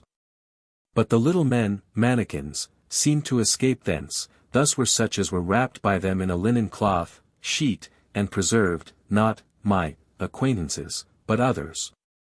So that I might know how they act, for when they appear to be wrapped, in a sheet, they involve others in their persuasions. But the involving is preservation that their persuasions may not operate more strongly than they can endure, and that hence they may become better. 3366. Afterwards they operated in that middle distance, or in that place, by means of dreadful fantasies, which it was not permitted to perceive and see so, well, for they were of the cruelest sort against the Lord, whom with dreadful cruelties they mangled, tore, and cut up. In such things consists their pleasantness, and thus their life, their tumult under the rock, consisted in such things. For fantasies operate simultaneously with cupidities, and this is what Mark says concerning the temptations of the Lord in the desert, that he fought with wild beasts, and was set before them. 3367. When they operated in that middle distance of the rock, then there was continually perceived a sound of boring, as if very many large augers, terebro, were operating, and only the rough, rudis, sound of such things was heard. This sound not only flowed, affundabatsi, forth to me, but to a considerable distance from me, on the right hand, where at that time were good spirits thus were removed to a considerable distance so that they might speak with me. Thus was the constitution of the grand man changed, as it were, in the world of spirits. 3368. Moreover there was a spirit at the right, who supposed all these things were real, vera, that the Lord was thus tormented by them, that all my acquaintances were carried away by them, and very many things, besides, such was his persuasion. But yet he was not evil, inasmuch as such sound of despair, and such speech arose from a certain, sort of, afflatus of their dreadful persuasion, afar off. All these things occurred in wakefulness. 3369. Meanwhile, I was also in a sweet sleep, so that I felt nothing. I do not know whether those things which were said concerning the Spirit, occurred, before or after the sweet sleep. 3370. When I awaked from the sweet sleep, I then saw human bodies floating, natantia, as it were, in the sea, also some crawling, dead, as it were, yet human, afterwards, also pendulous, and inanimate.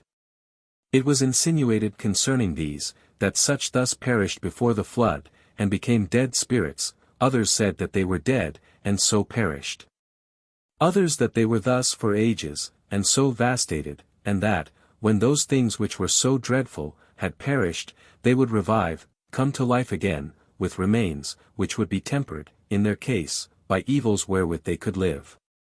And dispositions would be formed by vastation through death of the worst fantasies, and worst cupidities. Like as certain species of rainbows, occur, through representations. Hence it now insinuated that the rainbow was made a token that the human race should not perish, because they can revive, and their few remain so tempered with their nearest evils, and in the case of some, with also the evils next contiguous. That they might still live as spirits, thus the life of their fantasies and cupidities would perish and remain such. For nothing can perish save through such a death. 3371. Afterwards they were compelled to recede from the middle distance, through their darksome caverns under the rock, where they dwell and whence they act tumultuously, into the buttock, but now into the toes of my left foot. 3372. It should be observed that when in the middle distance of the oblique rock, there was granted them so much of the faculty of reason, as they can receive, and by successive degrees, but still they effected nothing, yet they persisted. 1748, September 26, 27. 3373. From these things it was granted me to conclude that immediately before the flood, nearly the whole interior man was destroyed, so that scarcely any human principle was left. 3374. It should be well observed that it is not the force of argument, as it is called, which causes their persuasions of so deadly a nature, but it is their fantasies, whatever they may be, even if the absurdest. Still are they in such a persuasion, as that they kill every living thing, that is, the good and true, just as if they should say, that this paper was black, and not white, and so forth. 3375. How the human race was afterwards inverted. From those things which were shown me, it is apparent, that they acted solely into the right part of the head, that is, by means of cupidities, towards the left side of the breast, thus by means of fantasies, arising from cupidities. Consequently not with fantasies, apart from these, cupidities, thus not from principle and scientifics, which are of such a nature that they are in the greatest persuasion. Thus they infuse at the same time dire persuasions and then destroy, mortificant, the ideas of man or spirits by expelling all the warmth of the good and true, just as cold destroys the members of man. 3376. Then was it also granted to perceive that after the flood, man was, as it were, inverted, to wit, that cupidities, or dreadful pleasures in tormenting the Lord, and the things of faith, remained. And by degrees, passim, that hereditary, principle, was lessened in their posterity, and so succeeded scientific ideas, which were separated. So that man became entirely different, to wit, that the scientifics and intellectuals of faith, could be hidden, in, man, though he should remain in his dire cupidities and act madly. Thus thought was separated from the will which was left, as it were, to cupidities, so that there is no will, but the will of good and true is of the Lord, and scientific and intellectual faith is separated, or shut up separate. 3377. Otherwise than was the case with the antediluvians. For man is composed of mere scandals, offenses, see, what is said, previously, concerning this. This scandal, was, as it were, nearly continual with the antediluvians.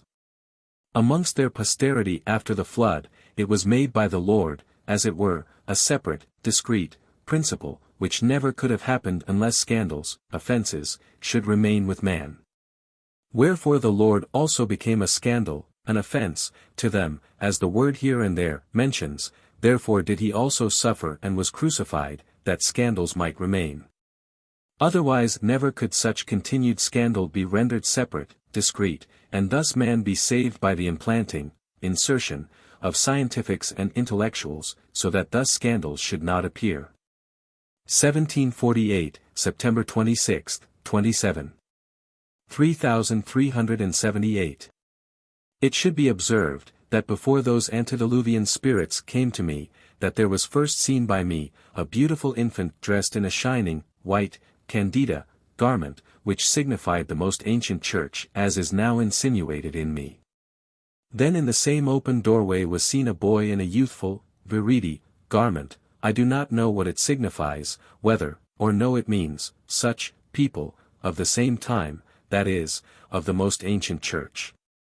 Next were seen two maids in white, as respects the head, who signify the affections of such, members of the most ancient church, since the youthful boy, pure, signifies, scientifics and intellectuals.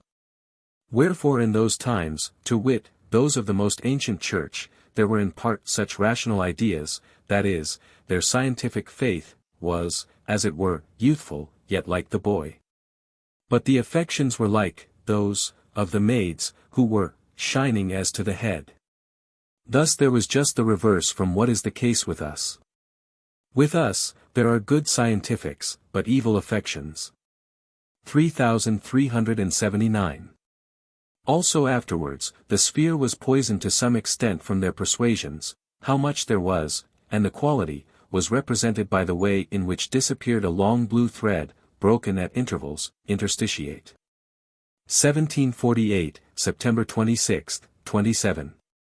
3380. Concerning dreams.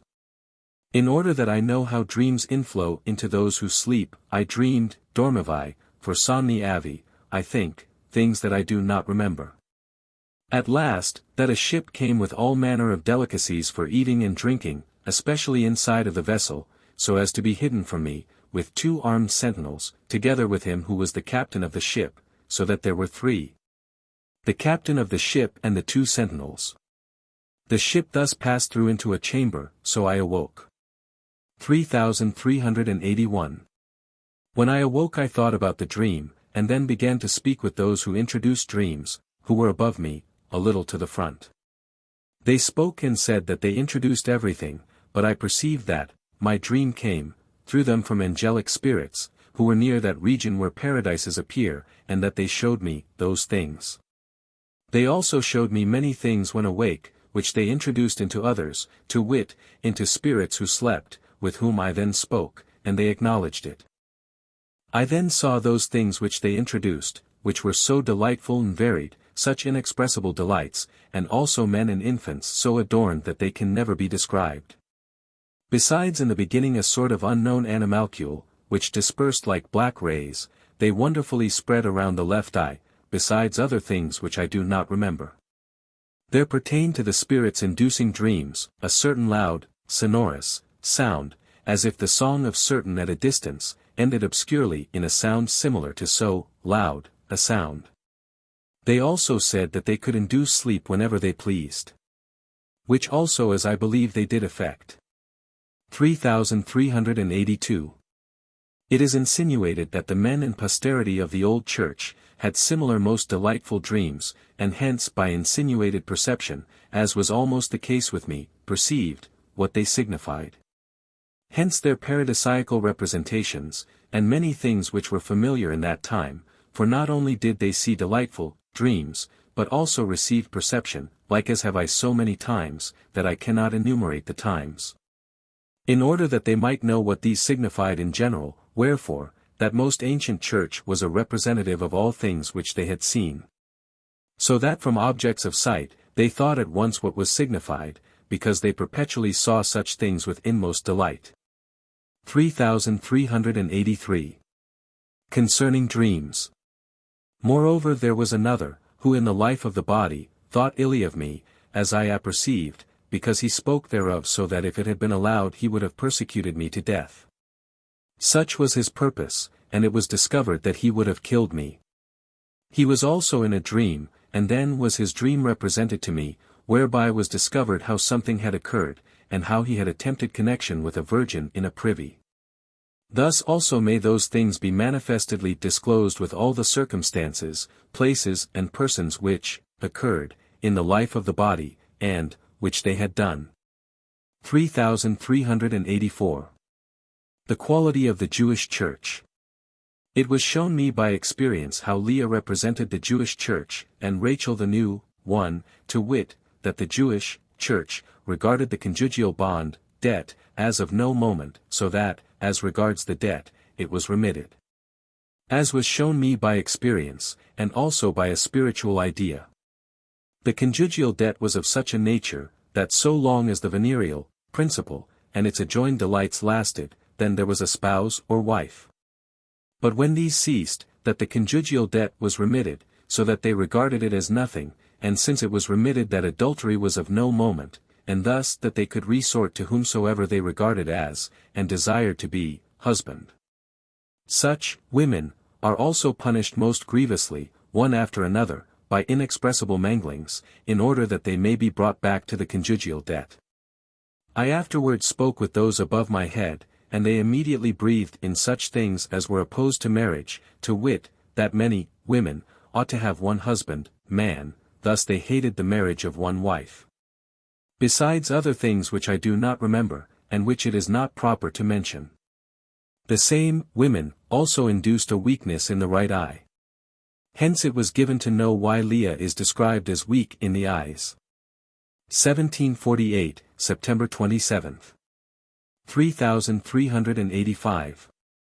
That interiors, inmosts, and the more supreme things, are like the darkness of an abyss, then concerning the knowledges of faith, appearances, and fallacies.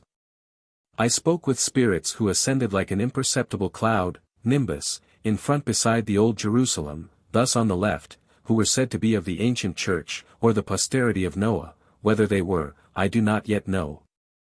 They put several questions, and were answered, and they wished to make some inquiries as to the more arcane, yea most arcane things. But, when I perceived that they desired to ask these questions, it was granted to tell them, that I may answer nothing to such questions. For if they merely wish to inquire and know concerning those things which pertain to interior or angelic spirits, these would appear to them like darkness, or an obscure and darksome principle. Still more, would this be the case, if they wished to inquire concerning those things which pertain to angels more interior, which would appear to them as dark, what then, shall I say, of the most arcane things?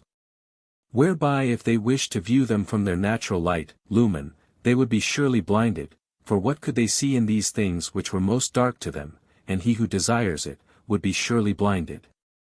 Wherefore I did not wish to reply to such things, because I cannot, I am only in corporeals and naturals, thus prepared so as to be able to serve those who are in such things.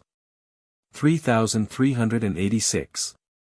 I held further discourse concerning fallacies, saying, that there are fallacies, which they do not consider to be fallacies, then that there are very many and innumerable things which appear to be so, when they are not so.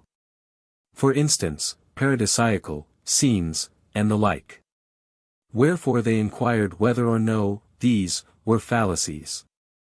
It was then granted to reply that, those things, are fallacies, which are not true, or which are vessels to which truths cannot be applied. But that such things as belong to angelic spirits and angels, are not fallacies, but are appearances, and that they are, as it were, vessels, to which may be applied the knowledges of faith. Wherefore was told what are the knowledges of faith, which are not appearances, to wit, that the knowledges of faith are, that the Lord rules the universe, that all good and true are from the Lord alone, that in us is nothing but evil, and the like. 1748, September 27. 3387. They afterwards descended into the place from under which they went, and spoke together, but what they said did not reach me, besides they could not thus speak with me. But still there was perceived by those in my cerebrum, a confused, or perturbed something, which was their sphere, because they are in such things. Thus, it was, a sort of sphere of persuasion against the truths of faith, which so affected my cerebrum with a sort of confusion. For it was granted to tell them, if they wished to speak concerning the like, which are in the greatest obscurity, they then could have filled the greatest library with volumes, as was granted to represent to them. And yet the sum of all would still be, what they call knowledge of faith, or what has been now said here previously. 1748, September 27. 3388. I spoke with them concerning persuasion, which is of such a nature, that when man is persuaded that evil is good, and false is true, then when he hears others, he can hear attentively, and then seem to himself to be persuaded. From well-connected arguments, and eloquent speech, the affection of sound, yet, when it is finished, knows nothing that, the speaker, said, only he praises him for speaking well, like those who assemble in congregations, and praise the lecture. And so for many years. But still, as they are in the persuasion of the evil and false, their life is not at all reformed, nor do they know at all what things are spoken. 1748, September 27. 3389. Concerning the brightness, candor, of innocence. There were seen by me, infants and mothers in a lucid space, of such brightness, that, anything, brighter, is, never, seen. The brightness was of innocence, thus represented in this sphere. Which brightness is so distinguished from white, alba, that there is no comparison. Snow approaches its appearance, but still it is such a brightness as cannot be described. 3390. Concerning the pre-Adamites. I was shown of what quality were the pre-Adamites who were regenerated by the Lord and called Adam. A certain one spoke with me in such speech as characterizes their life. Not a rapid and distinct speech, as is customary, but one whose words had in them a little of life, so that it can be heard. I heard him speaking when I awaked in the night. He was placed to guard me, and said that the evil wished to carry me off. I heard that he was such a guard, and was not evil, but had a little of life remaining, so that he was an external man, but still, internals were within his externals, there was, though, but, a little of his internals, left.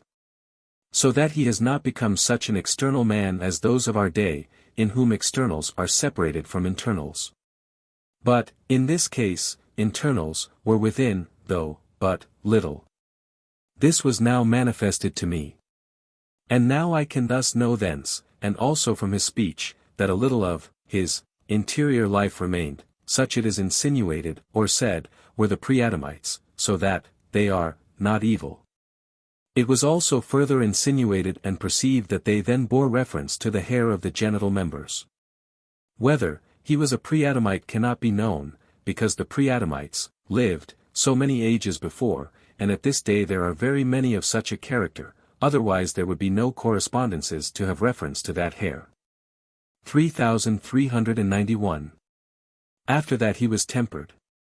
For evil spirits who are on the same level with such began to torment him, to wit, by twisting him, in their manner, Igenon nuggand, so that his whole body was thus miserably twisted by folding back and forth, nuggas.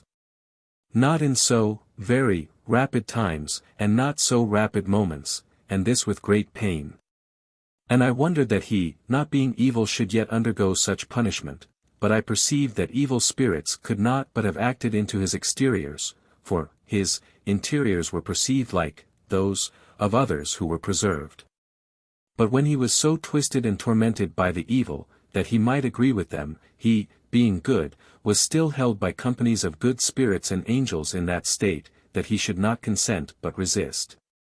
So that they could not compel him to be such, as they desired, through punishment, so that by degrees he was initiated into swifter gyres, thus into the first plane of gyration.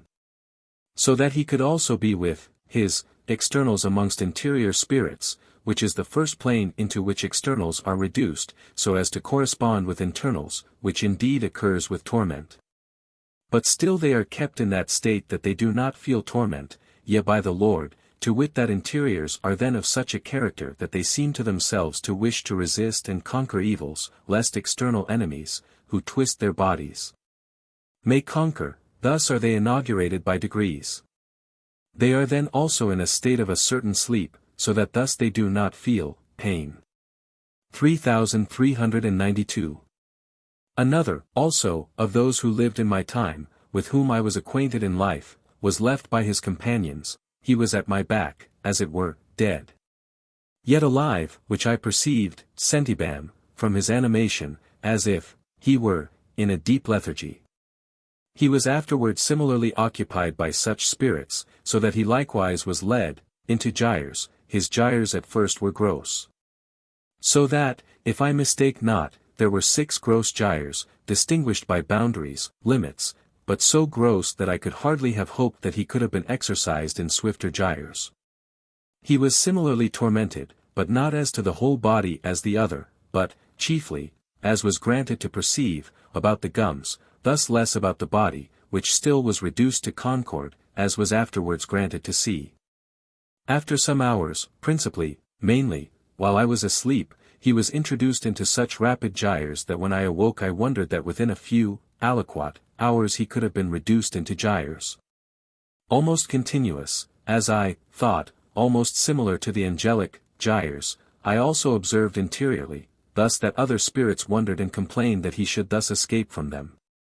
3393. For it was perceived that he could, in this way, be in the companies of angelic spirits, when he could not have been otherwise. But this is only the first plane wherein they are thus inaugurated, for thoughts and cupidities still remain as before. But unless this plane be given, so that thus corporeals may be accommodated, adapted, to the next interiors, it is not granted by the Lord to be present with angelic spirits, even as to thoughts and affections. That he could now also be taken from inferior spirits, as to the whole body, was also shown me by means of circumvolutions, and, at the same time, foldings of his small body, similar also to the human as regards color. Which was shown to be thus capable of folding, plicable, so that he could, might, not be injured by inferior spirits, therefore by the evil. Inasmuch as it was perceived that they could not inflow, and induce any pain on his body, through fantasies, as is usual with those who are not yet so prepared that they can be taken away from such inferior spirits. 3394. He then spoke with me, and was in the same place as before, and wondered that he was now different, being ignorant that he has undergone such contortions. He only wondered that he is different. Therefore says that he has been changed because he is now in the company of interior spirits, but still it was shown that he could be reduced to his former state. In that state of first inauguration into the angelic principle, it was granted him, that when he praised the Lord with interior motion and gave thanks, it was also granted him to feel something of his motion. Inasmuch as there is still a resistance from his desire of glory in life, which was of such a character as to nearly exceed the desires of all others. He was almost of such a character but still to a less extent, as were the Romans in their time, but the Romans were braver than he. But it was shown that the bravery of the Romans was mad. Thus he acquired this reformation, as it were, in sleep, he being ignorant thereof, and it is the first reformation. 3395. Concerning the sphere of persuasion. It was again shown me that the sphere of persuasions diffused by those who are of the evil ones of the ancient church was measured as to its disappearance by a perpendicular bundle of blue color. 3396. In this sphere appeared they who were known to me, then in a higher place, as if within an enclosure, claustrum, or wide gallery, obscurely seen, and then spoke with me as from afar, also with another tone. 1748, September 28. 3397. That inauguration into the first plane, or first faculty, so as to be capable of being present in angelic companies, is from the Lord alone. From what has been said of the pre-Adamites, it was apparent that the first inauguration is granted by the Lord alone, and even while the Spirit is ignorant thereof. For when he is thus mangled, itinugad, by evil spirits, he was then in sleep and did not feel the torment, but rather loved it. Because the Lord acted through his interiors, so that he desired to overcome exterior evils, thus the preponderance was within, so he felt as it were nothing of exterior evil. Besides which he was in a state of sleep, thus in insensibility, that thus he was ignorant of what they are ignorant, is also proved by this, that a few hours after being thus inaugurated he came to me and wondered that he was changed. So that he was ignorant how it happened. He was informed by me how it was effected, and the nature of the change. Thus while man and spirit is ignorant, he is prepared and then reformed. 1748, September 28. 3398. How heaven is represented. It was represented, when I spoke with spirits in the street, that angels have, as it were, the head in heaven, but the feet in the heaven of inferior angelic spirits, that thus similarly, these have, as it were, the head in their heaven. But the feet in the world of inferior angelic spirits, that these also have the head in their world of spirits, but the feet in man. But they who flow aluent recently from the earth appear to themselves, from fallacy, like men, but evil spirits, as is now insinuated, the inferior sort, have the head in the tail, and the feet upwards. 1748, September 28. 3399. That inauguration into gyres is inauguration into respirations. When the pre-Adamites, and those who are, like the pre-Adamites, were inaugurated into swifter gyres, which I apperceive to be, as it were, at length continuous, though at first they were highly discreet. It was granted to perceive that such inaugurations are circumstanced like those into respiration, for when respiration is given in man, the senses and perceptions, also the actions, are alive, and when the interior respiration is given, I perceived that the interior senses and perceptions are alive, which was shown me by living experience. For I also was exercised in interior gyres which belong to respiration, thus inauguration into respiration is only first, which being granted, the spirit is then introduced into interior perceptions and so forth. For, as was shown, ideas are moments and varieties of respirations, as is apparent from the operation of the will into the muscles, through the applications of the lungs, which, I have spoken of previously. 1748, September 28. 3400. Concerning spirits of another earth. Concerning the stupendous deeds of a certain kind of spirits who were unknown. There appeared to me a spirit, a little in front, above, in bed, who also appeared behind, above, for he could change his situation, and it was then shown from many things, he changed the situation of nearly all in the sphere. 3401 to 3450. 3401. I first observed that spirits who spoke from their places in other spheres could not then have spoken. That he entered into their fantasies, and, the fantasies, of those spirits of whom I could not imagine such a thing, so that they said they could not speak as before, which I also heard. Thus also did he enter into their ideas, and constrained them, by means of fantasies, and also cast them into other regions by means of fantasies, so that they would be on another side. They were now in other regions, and spoke differently from what they did before. 3402. He did not wish to speak. But when I was thinking, and supposed that I spoke with him, he then had such fantasies that he did not at all think concerning those things of which I thought, besides, also, contrary to my apperceived opinion. But when I thought and spoke, then he excited all men or spirits with whom I am acquainted, for he was not in the idea of my thought, but only in the idea of those who, as it were adjoined to my ideas, not next, but remotely. In a word, he excited persons or spirits who were far away or remote from my ideas, for every idea whatever of man's is accompanied, not only by places, but also persons, just as if persons were adjoined to them. Therefore, when I was thinking, they perceived nothing at all from my idea, but the idea of his fantasy was afar off, yea in persons, as I have said, whom he so excited, that it seems wonderful and incredible to others that it can so happen. 3403. Hence may be concluded that there are spirits who can excite such things from the ideas of others, as the thinker is never aware of it, as was previously confirmed to me from those who saw excrements when I was not giving heed. And that there are other spirits who excite from every idea whatever such things as are suitable to them and their nature, as has been often observed previously. Wherefore spirits are given, who excite all things, whatsoever that are in man's idea, some, proximate things, some, the more remote things, some, even things that follow after, consequentia. This was such a one that he only excited men that I knew, and thus that flowed from the idea and were remote, but not the next ones, that is, those of whom I thought. 3404.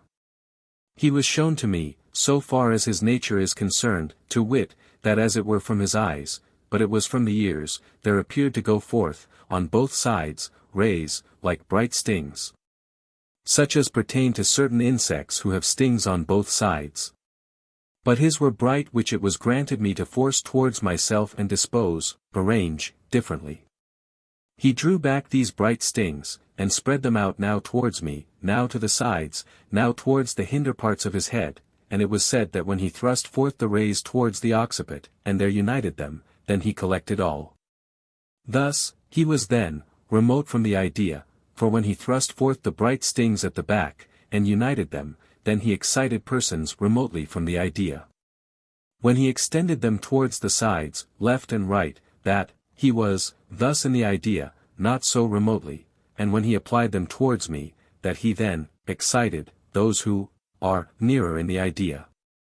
When, he put them forth, straight out and indeed crossed them, which I also seemed to myself able to have done, then, he excited, those who were nearest in the idea.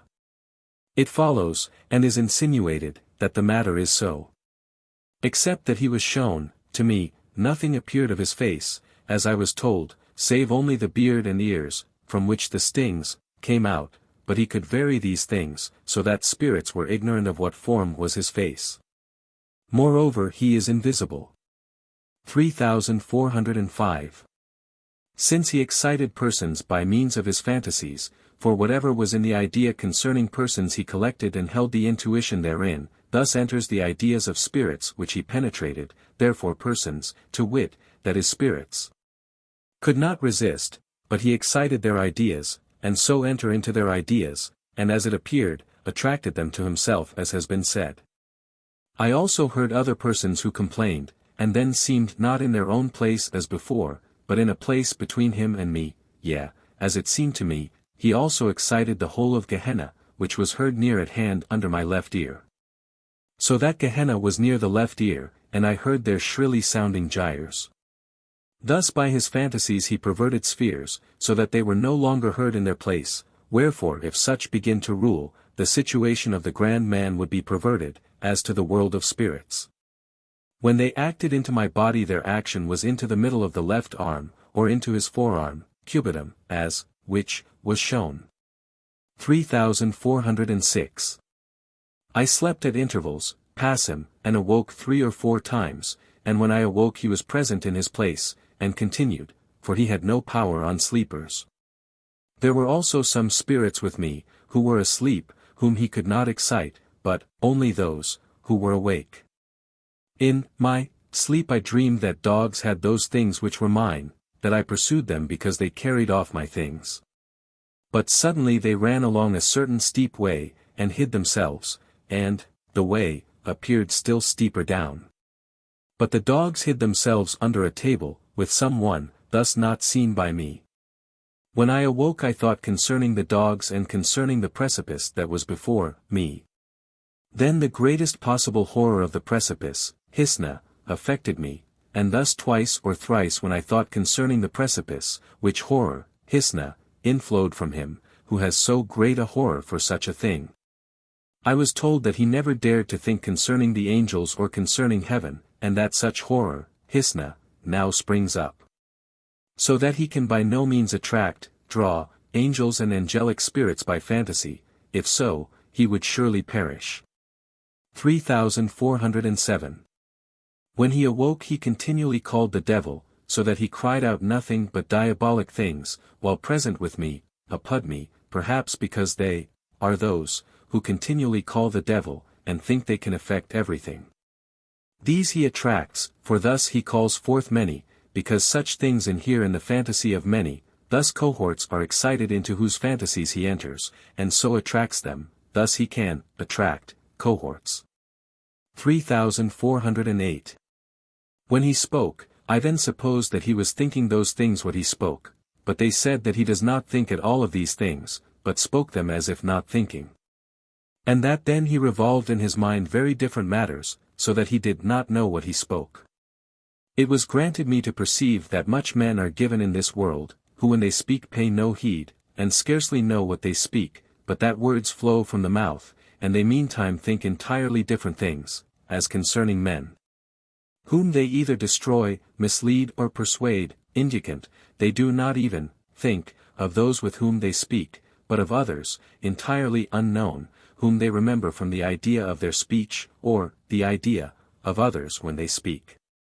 It is now insinuated that there are many of such a character that they can speak concerning matters, whereof they do not think, and, can, think concerning other things, so that men never know what they think of others.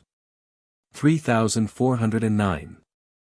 When I thought concerning the dragon, that he is of such a character, to wit, that he thinks one thing when he speaks another, he replied to me that he knows, those who are, of such a character, but that he is not apprehended, capiator, by them. But when that abominable spirit began to operate, then the dragon was let into the ancient Jerusalem, and there hid in a most obscure place, with Jews. It was said that the Jews are thus hidden when such spirits come and operate, to wit, are wrapped up, involved, in a darksome principle, and are thus covered up, from view, that the fantasies of that abominable spirit may not reach them. It was granted me to perceive that the Jews are thus kept far from faith, so that they wholly deny the Lord, for the reason that they can be hidden in that most darksome principle, and that otherwise they would be drawn forth and projected, cast out, by such evil spirits. The dragon with the Jews thus thinks that they hide themselves in darksome places, wherein they say they involve themselves. But it is now shown to the dragon, and he also confessed it, that he could draw him forth together with the Jews, and so cast him into his own net. The dragon supposed that he could resist by involving himself in darkness. Wherefore it was granted him to contend against the evil spirit, and he confessed that he could not resist, unless the Lord should guard him, wherefore he is now suppliant. 3410. It was afterwards shown me, in what light he was, it was said, that he was in a light, lumen. There was in the light a fiery principle, but obscure, as when darkness and the light of a fire are mingled. I was then instructed that there were many of such a character whose subject he was, who are nocturnal igneous lights, thus are surrounded with such a light. And these are they who when they see in the other life that spirits can accomplish so much with their fantasies, then not only believe that the diabolic crew can accomplish everything, yet by fantasies, which, I think, I have treated, of here and there, in other places, and so persuade themselves, but, also addict themselves to such things. And learn to act by fantasies so that they may be able to effect all things, they thus suppose that they are able to direct all things. Thus addict themselves thereto and wish to be of such a sort, thus suppose that the universe is subject to them or their fantasies. It was also shown me, that this is their character, and thus they suppose they are rulers, lords, of the universe. They are nocturnal lights, yea, waxen lights, rather, because there is in them more of sulfur than tallow. 3411. I wish to know whence such come, for I did not wish that they should be from our earth.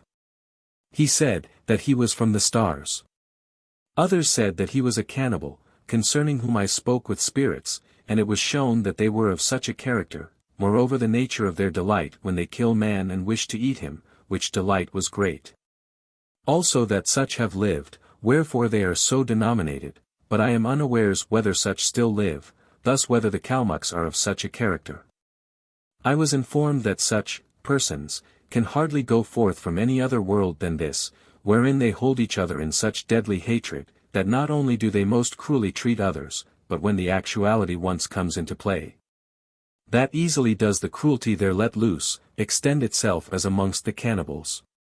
I also spoke concerning the Jews, that they hold Christians in such a deadly hatred, whether true I know not, but it is reported that, such is the case, at Prague, yea, that nothing is more pleasant to them than human blood.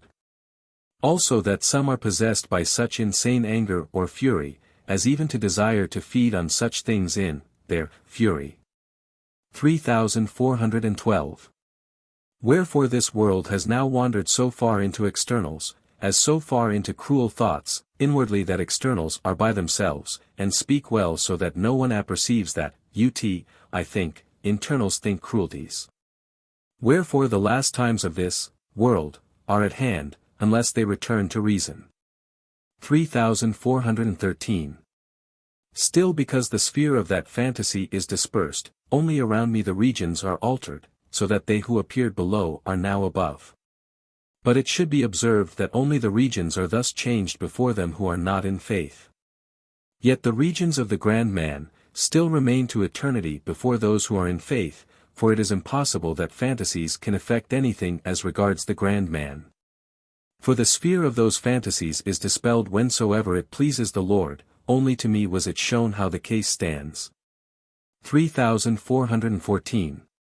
There also came cohorts, who are wont to disperse illy associated things, like the Hillid spirits who are highway robbers, then also the east wind which I have mentioned before. But they could not shake off, disperse, the sphere of those fantasies. On the other hand those fantasies, also carried them away, so penetrating was the sphere of those fantasies. But another more subtle east wind was heard and perceived around my head and ears, into it they could not operate by fantasies. 3415. It was asked what they wished to do with those whom they drew to themselves, and collected by fantasies. They said that they would wrap them in a net and cast them into a sea or abyss, wherefore some wished that they should mean a flood, that by such fantasies they perished as by a flood. Whether there was such a correspondence of a flood, then in the antediluvian times appears probable.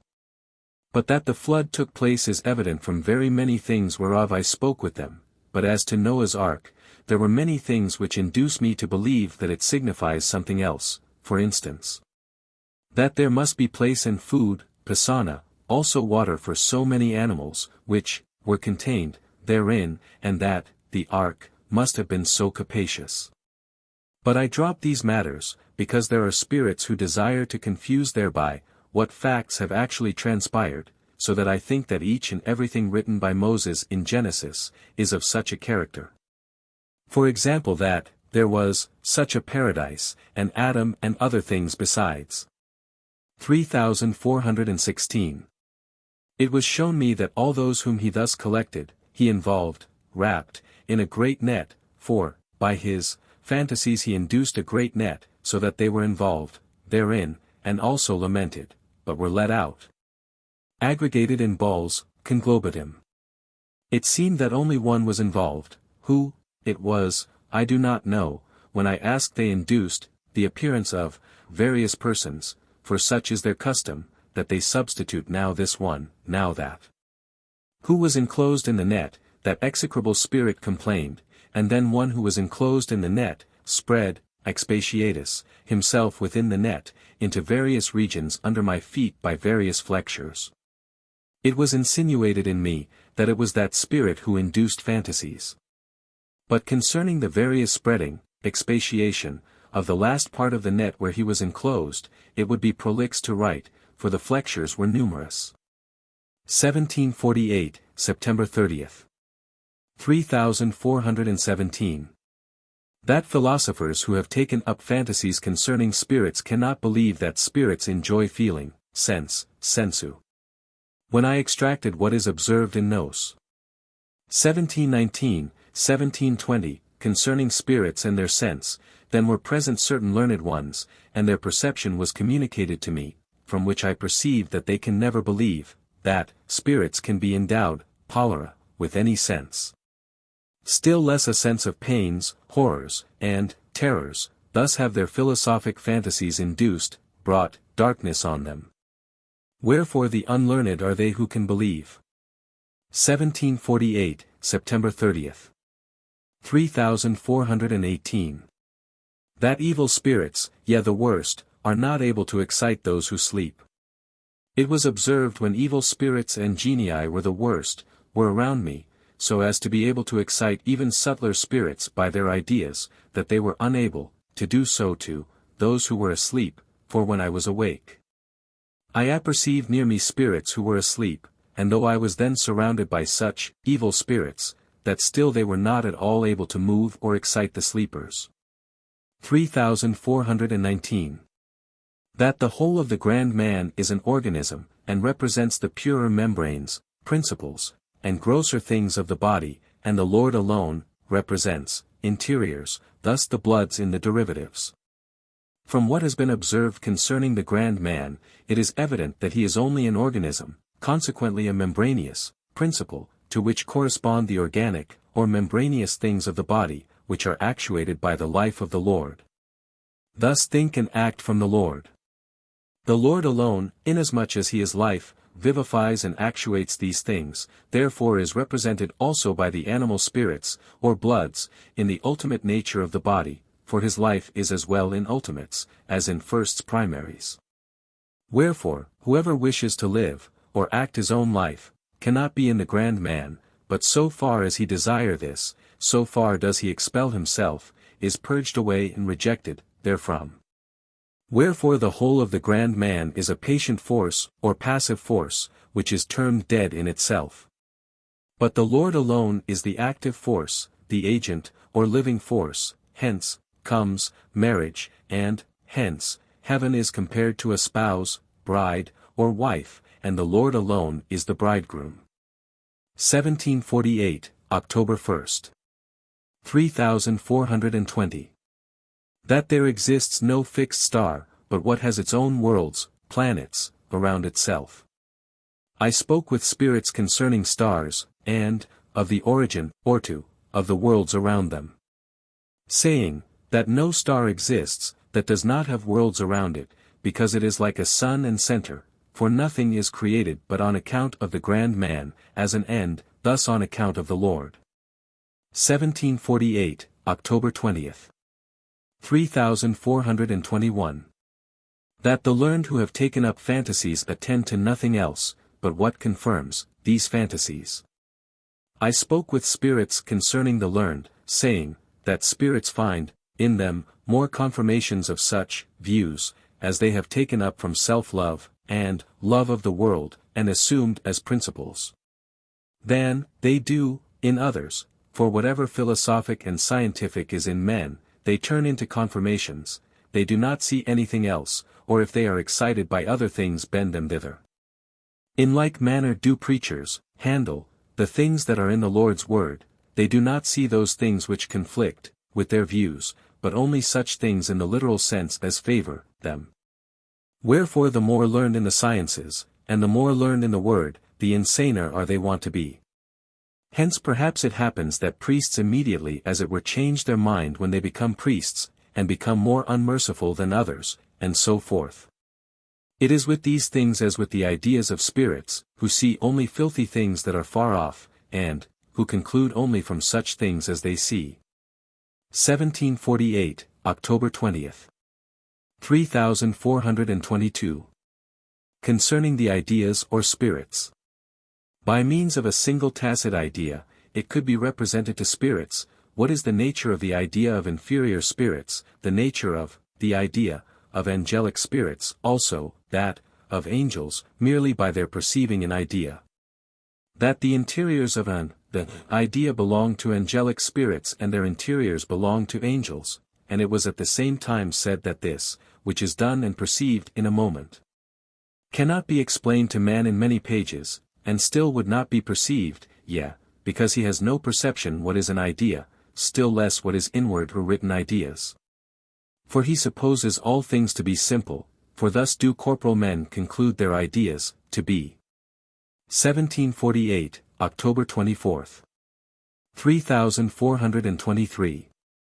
Concerning the metrical thought of spirits.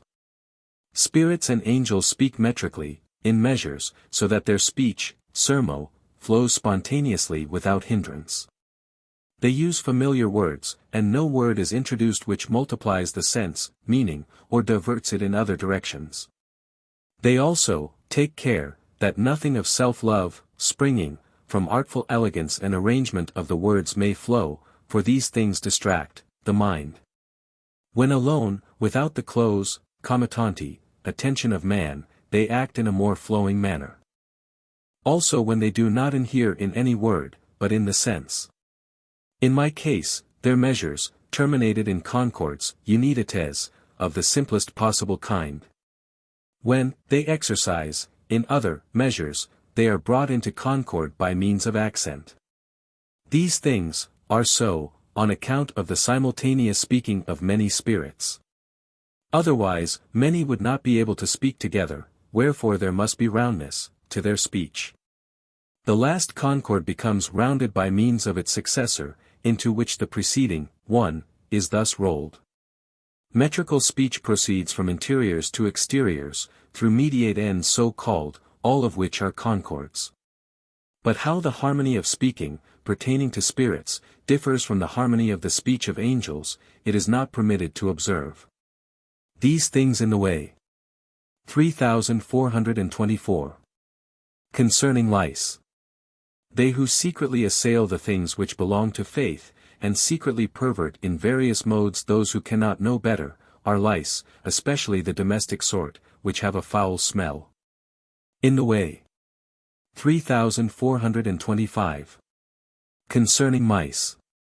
They are mice, who, like mice, tread upon, tarrant, those things which pertain to truths, just as mice do to corn. Those are in the highest degree, mountain mice, who are better informed, and deceitfully tread upon those things which are more interior. Such is the character of those spirits who are in the highest degree mice, so that they constantly trample on, and deceitfully pervert all that is growing up, be it the true or the good. In the way. 3426. The consultations of spirits. Spirits seem to themselves to hold consultations, but they exist in a moment, because they proceed from their nature. It is similar with their thoughts and answers. In the way. 3427. Concerning the drunkenness of spirits. It was also granted me to know, through visual, ocular, experience, even to feel it a little, the drunkenness of spirits, which is one of the infernal punishments, but was not a hard one, acerba. The same spirits were long affected with the annoyance and stupor of drunkenness, that previously reasoned acutely, and often they had heard many truths, hence they became intoxicated, spiritually. In the way. Appearances according to which it is proper to speak, but not to think. 1. That God punishes the wicked, that he is angry, that he puts away from himself, that he does not regard, c. 27, 2. That man does good and speaks truth. That man is good and true, that man lives from himself, when yet he can neither live from himself, nor think nor will good from himself. What good is, what the truth of good, and what truth? Let fruit be, taken as an example, the use which fruit answers, is good. The manner in which the use is to be applied, is the truth of good. The quality of the fruit as to taste, smell, and beauty, is truth. The odor of fruits or flowers, the use which odor subserves relative to the brain, the lungs, and the heart, is good. The manner in which it is to be applied, so as to answer its use, as to the nostrils, the temples, or about the head like a wreath, is the truth of good. The quality of the odor, and the like, are truth. Charity, the use it serves, is good. How charity is to be dispensed, is the truth of good. The quality of charity, is truth. The general law of heaven. 1. So far as the love of ruling enters with man, so far love towards the neighbor departs. 2. Thus also so far as love towards the neighbor departs, so far love to the Lord departs, for the good which is from him is the neighbor, and also the truth of good. 3. Thence it follows, that so far as the love of ruling enters, so far as saving faith, which is from the Lord, departs, for faith is of truth which is of good. 4. That this is so appears from conjugal love, which departs just in proportion as the love of ruling enters. Conjugal love is the fundamental of all loves. 3428. Concerning those who reject all faith, and believe only in life. There was a certain spirit, somewhat obscurely visible, who first spoke with me by ideas, and afterwards applied himself to my left ear, but in an inverted position, his head downwards and his feet upwards. 28 And thus spoke 2 or 3 times in my ear, while I knew not who he was or of what character. It was afterwards disclosed to me by living discourse and by perceptions, that of such a quality are those who reject faith so decidedly that they are unwilling to hear of faith or of knowledges, which they think to be the tree of knowledge that deceived Eve and Adam. And while they insist much upon life, speaking largely of it, and otherwise exalting it, the case is the same, i.e., they appear inverted, with those also who believe, and maintain, the contrary, viz.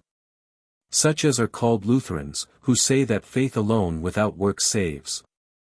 The former maintain that faith, which they so entirely reject as to be unwilling to have it named or to hear of it, does not save. Indeed they are rather in the persuasion that it damns, as is to be inferred, from their speaking only of life, as if that alone were life which they call such, though apart from knowledge, and insisting that if it is not such, it is nothing. 3429. The same person, who was a subject of this class of spirits, 29 and who spoke in my ear with his head and heels inverted, although not conspicuous, yet he afterwards appeared to me as lying for the most part, or most of the time, extended in a supine posture, and then seemed of a white body, and yet not, to be, a body, but something white like one, because life is represented in this manner.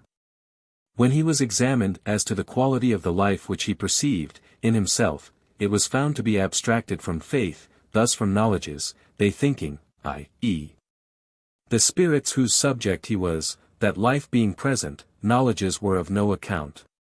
It was given to say to him, as his persuasion was communicated, and, as it were, borne in upon me, that life is that which does, and that life is of faith, and that faith is nothing but life.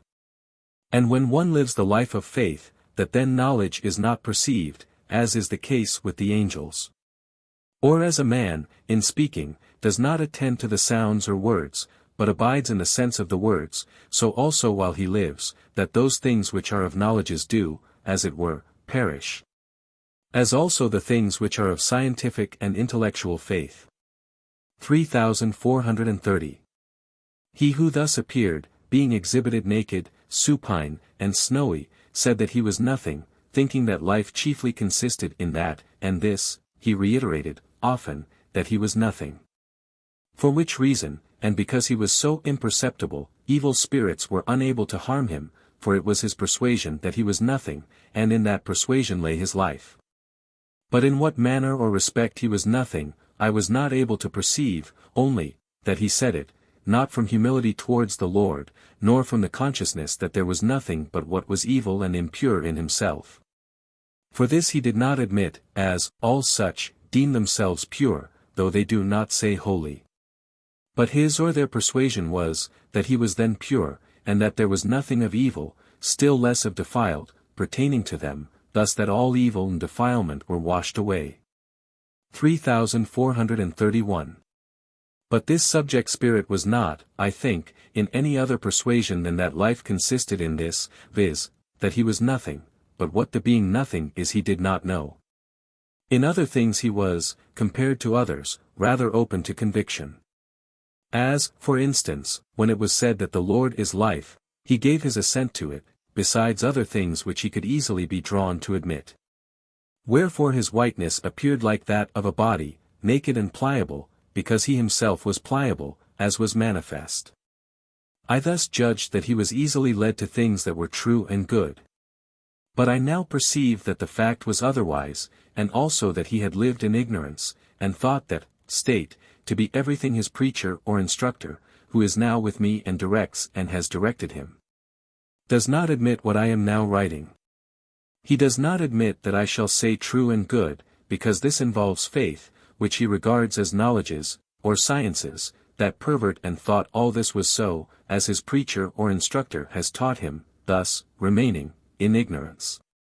Because he suffers himself to be simply and passively led. Wherefore there is yet hope of him, for ignorance excuses. 3432. It is consequently clear that his preacher or instructor, who appeared to me before, was present to him by his influence. For whenever he was with him, the Spirit was in a similar opinion and persuasion, and he had the power of leading him to do whatever he pleased, since he could persuade him into whatever he wished. And, thus had persuaded him that life was all in all. He does not even admit the utterance of the term faith, nor that of truth and good, because they are of faith. Whether he admits love and its vocal term I doubt, for I perceive that he does not know what love is, consequently he does not know what life is, because he does not admit the life of faith, and scarcely the life of love. His life therefore is perceived as being cold, but yet while he lived in the body he did not seem to himself to have acted badly. He rejected whatever he deemed corporeal and worldly, and being of a serious turn, shunned everything sportive and pleasant. 3433. And because he thus spent life without a knowledge of life, he appears but obscurely, accordingly as he regarded life as something spiritual and abstracted from the body. 3434. When therefore his preacher was in his own persuasion concerning such a kind of life, and he appeared erect in his black garment, which was dimly seen, then the good spirits of interior quality, who were above, appeared inverted and of a greyish white, their heads being downwards and their feet upwards, for so his persuasion, or the sphere of his persuasion, inverted good spirits. Afterwards, when he himself was inverted, in his black garment, obscurely seen, it was effected with difficulty, and the good spirits there were then erect. Yea, when his subject, whom he had persuaded, lay supine, then the good spirits who were at the right above, and who thus led him, said that they could stand erect, but there was still somewhat of an opposing force, as they inclined forward to compel themselves to stand upright. And now I perceive something cold from the preacher, who applies himself upwardly to my head, so that cold enough exhales from him. The good spirits wish that I should write much cold, 30 for it especially affects my hands and my left knee, and passes towards the sole of the foot. They say it is not permitted me to feel more cold, whence it may be known that enough is much. 3435. This preceptor, as he wishes to be called, or preacher, was led into several spheres, that the quality of his life might be explored, as for instance into the sphere of those who believe there is nothing except evil and pollution in man. But not being able to remain in that sphere, he now insinuates that the Lord took away all evil and pollution, so that with man there is nothing of it left. Whether the Lord alone is, now, such, he does not dare to say, because he knows that he is in the other life, and that spirits are present who hear. I perceive, however, by a spiritual idea, that he thinks the fact to be, that the Lord alone is polluted, because he took away all pollution from the human race, and that thus he will remain till the last judgment, when he comes into glory.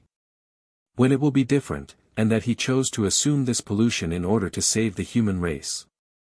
Being thus persuaded from the fact that the Lord bore all the evils and defilements of men, he says that he knows no otherwise. 3436. Hence it may appear why the good spirits were inverted, viz. From his persuasion. When the truth is altogether the reverse, and the Lord alone is life, and the Lord alone is pure and holy, and all beings, whether angels, angelic spirits, or men, how many soever there may be of them, are evil and unclean, and never can have anything of good or of life, except from the Lord, and that evil is spiritual death, and good celestial life, and truth from good life celestial spiritual. 3436_1/2. He was brought into another sphere, where they believe there is nothing of life but from the Lord, but there he could not abide. 3437. Conversing with him largely concerning the knowledges of faith, that no true life can ever be given except through such knowledges, that without life by the knowledges of faith, or by the doctrine of faith, that is, by faith, there would be no need of the revelation of the Word, either the Word of the Old Testament or the New.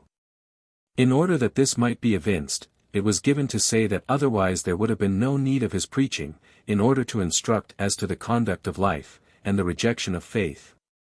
Nor would there have been any need of his disputing with me on the subject, as life might have been immediately infused without the Word and without his preaching, to all which, because he was unable to answer. He confessed once or twice that it was so, but because he was in the persuasion, before mentioned, he returns to it again, and wishes to retract the words, which I have written in this paragraph. This also he wishes to insinuate, that man is regenerated while ignorant of it, and thus obtains life.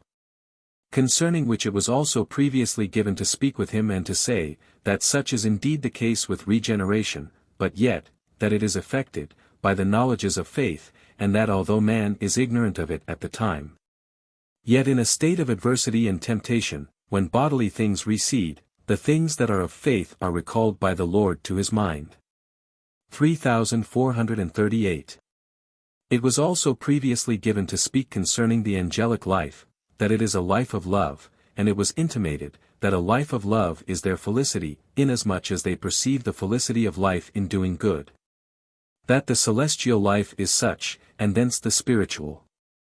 It is otherwise with men, who when born are defiled and are nothing but evil, and are educated in the love of self and the love of the world, and such a life can by no means be amended and reformed, except by the knowledges of truth and good. Thus by the knowledges of faith. Wherefore it was insinuated into him, that the internal man consists of understanding and will, and that without understanding there was never a man, and, yet, that man is not born into any understanding, still less into will, but first into intellectuals, and so is inaugurated into the intellectuals of truth and good, which are of faith, and thus by the Lord into life, thus the life becomes, the life, of the Lord, which is the life of love. 3439.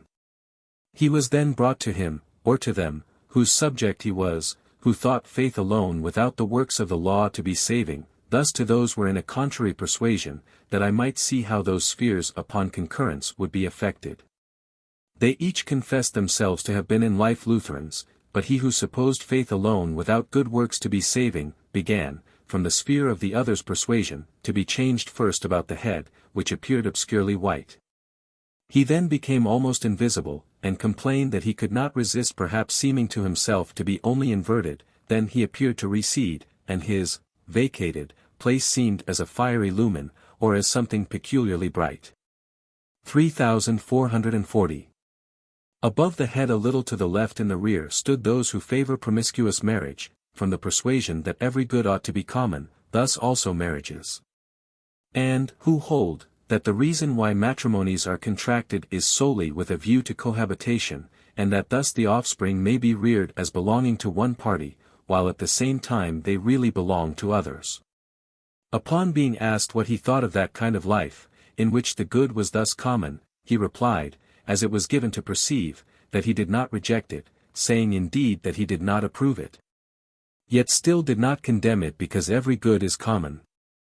That both he and the other, who was his disciple, or former subject, thought so, was owing to the fact, that they had their own wives, with whom, on account of the scandal, they did not wish to have the concession take effect. But that others should think and act thus he had not the least objection. But it was told him that this was abominable, and that conjugal love was unique, from which not only the love of offspring, but as now all other loves were derived. That when this is relaxed, the most enormous license grows strong against all conjugal love, and nothing of life remains, which is, spiritual, death, because there is no life of love. 1748, October 2nd.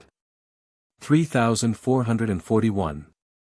It was observed that when the persuasion of that preacher or preceptor operated in me, the perception of truth and good which I formerly had, was, as it were, taken away, so that I could only recur to scientifics.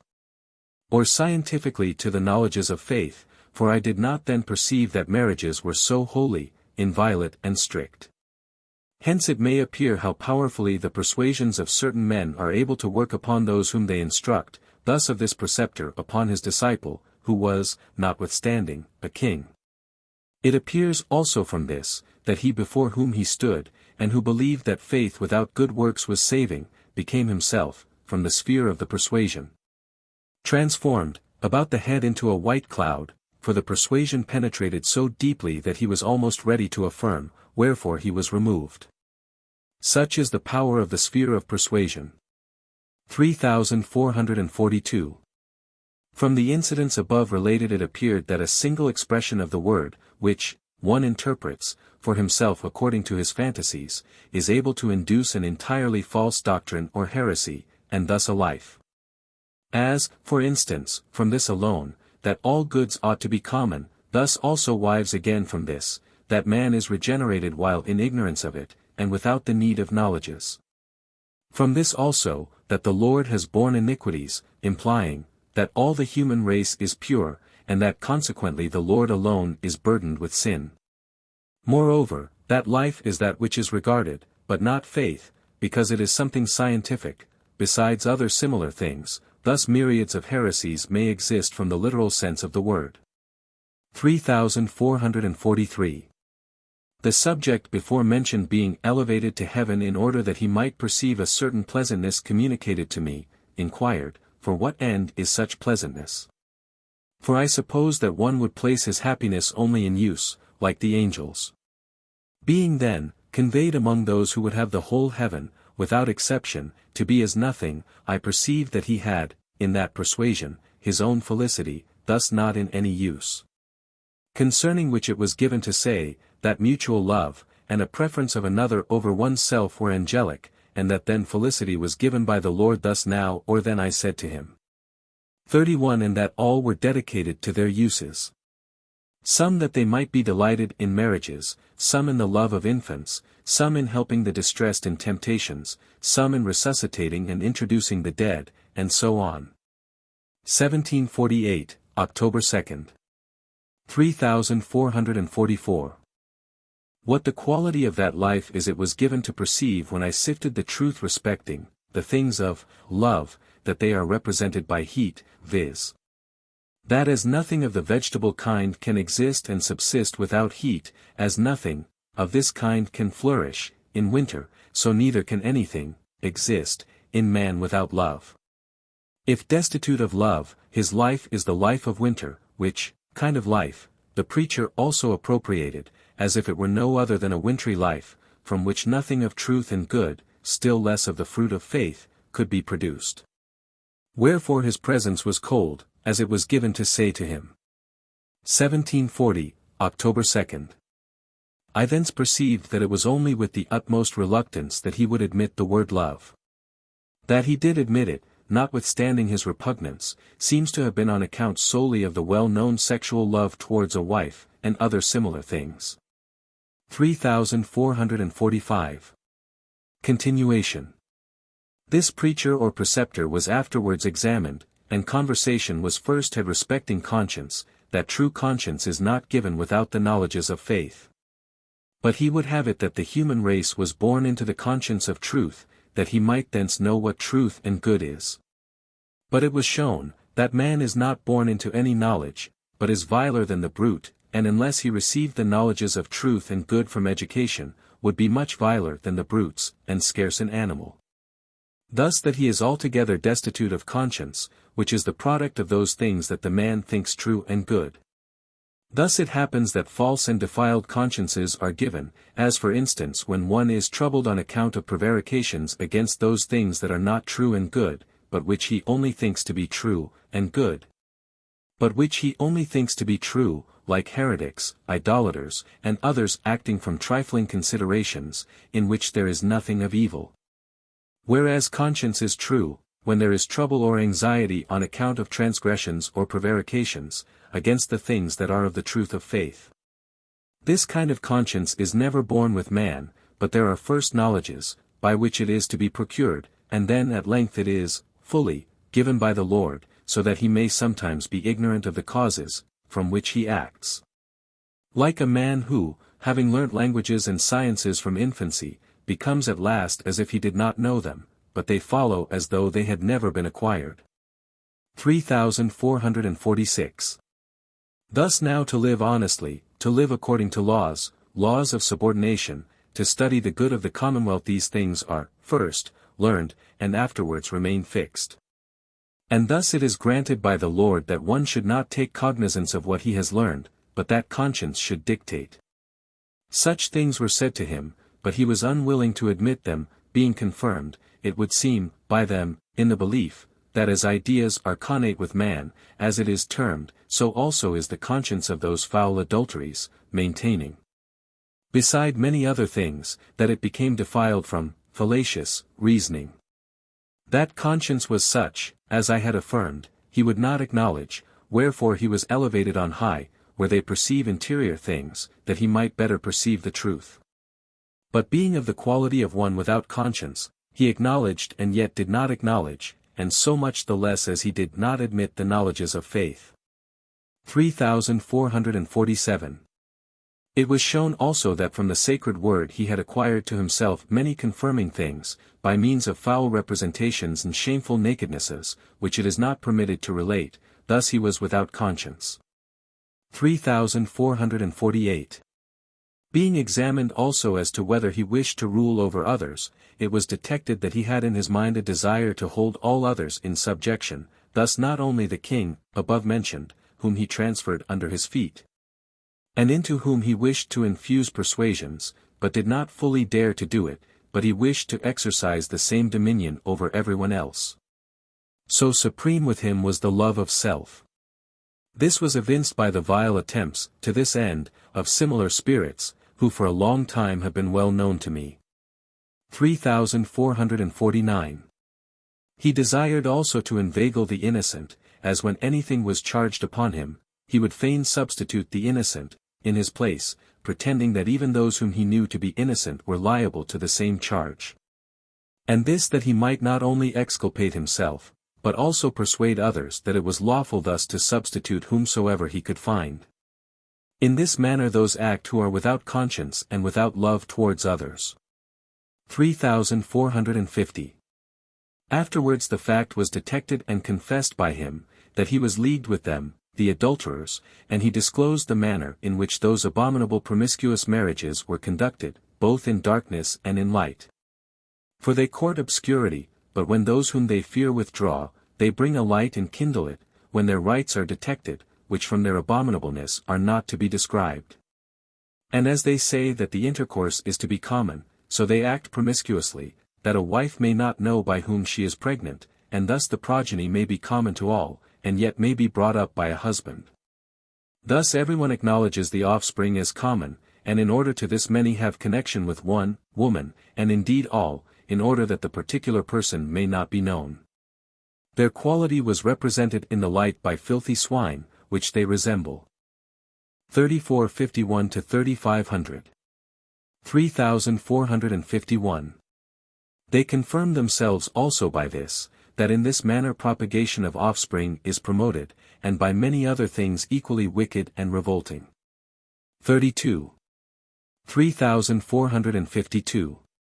When this preacher of the king was thus detected as having been concerned in the abomination, the rest confessed that such was the fact, but that still, independent of him, they had had such intercourse, but that on account of his participation, they had done it with less shame.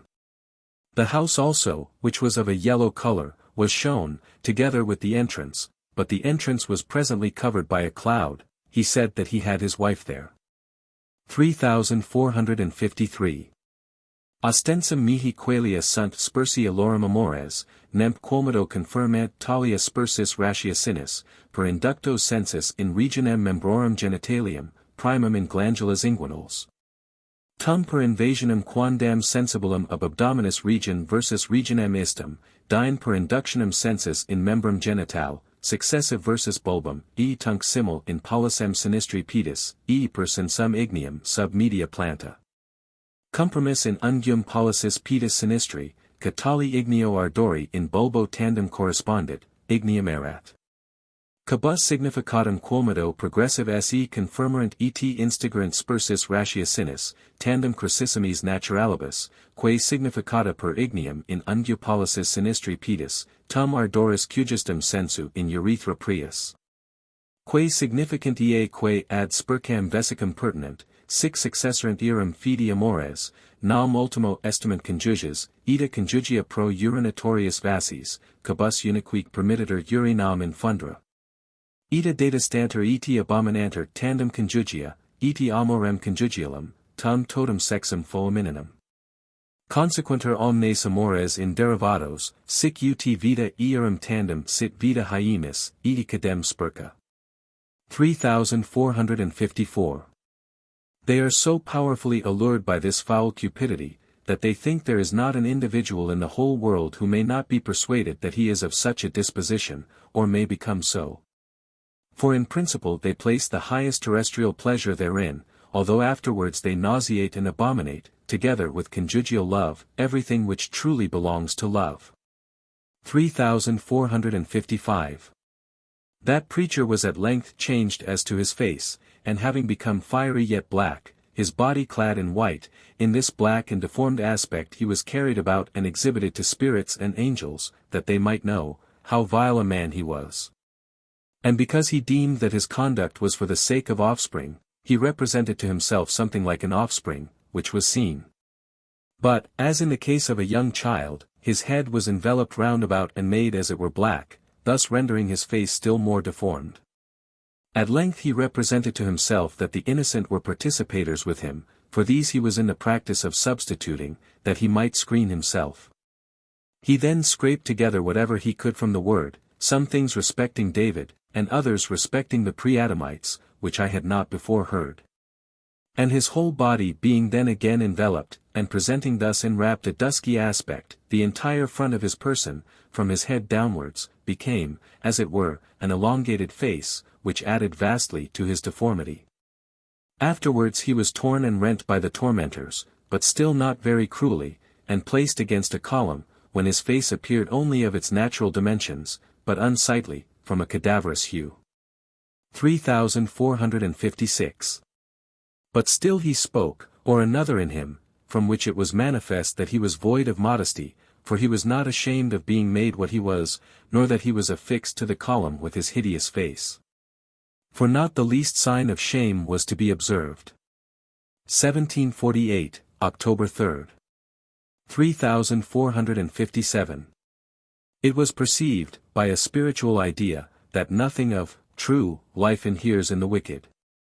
There were above the head those who act by clandestine deceit, for they only act when they can do it without harm to themselves, as is usual with those who are accustomed to act in this manner. These being remitted for a short time, into their former state, immediately acted from their nature. Wherefore I inquired of them whether there was aught of life in them, for I perceived, by a spiritual idea, that they acted like a sinew, which acts only as it is relaxed. With the difference, however, that such spirits being forms receptive of life, think that they act as if really living.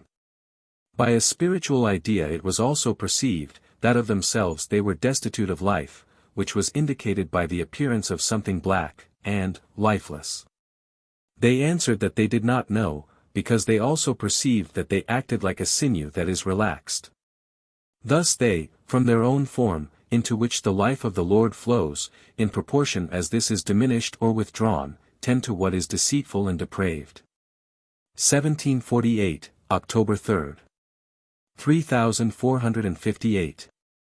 In speaking further concerning them when reformed, I learned, that the means employed were honors, terrors, shames, and things of this nature, which were impressed upon them by punishments and vastations.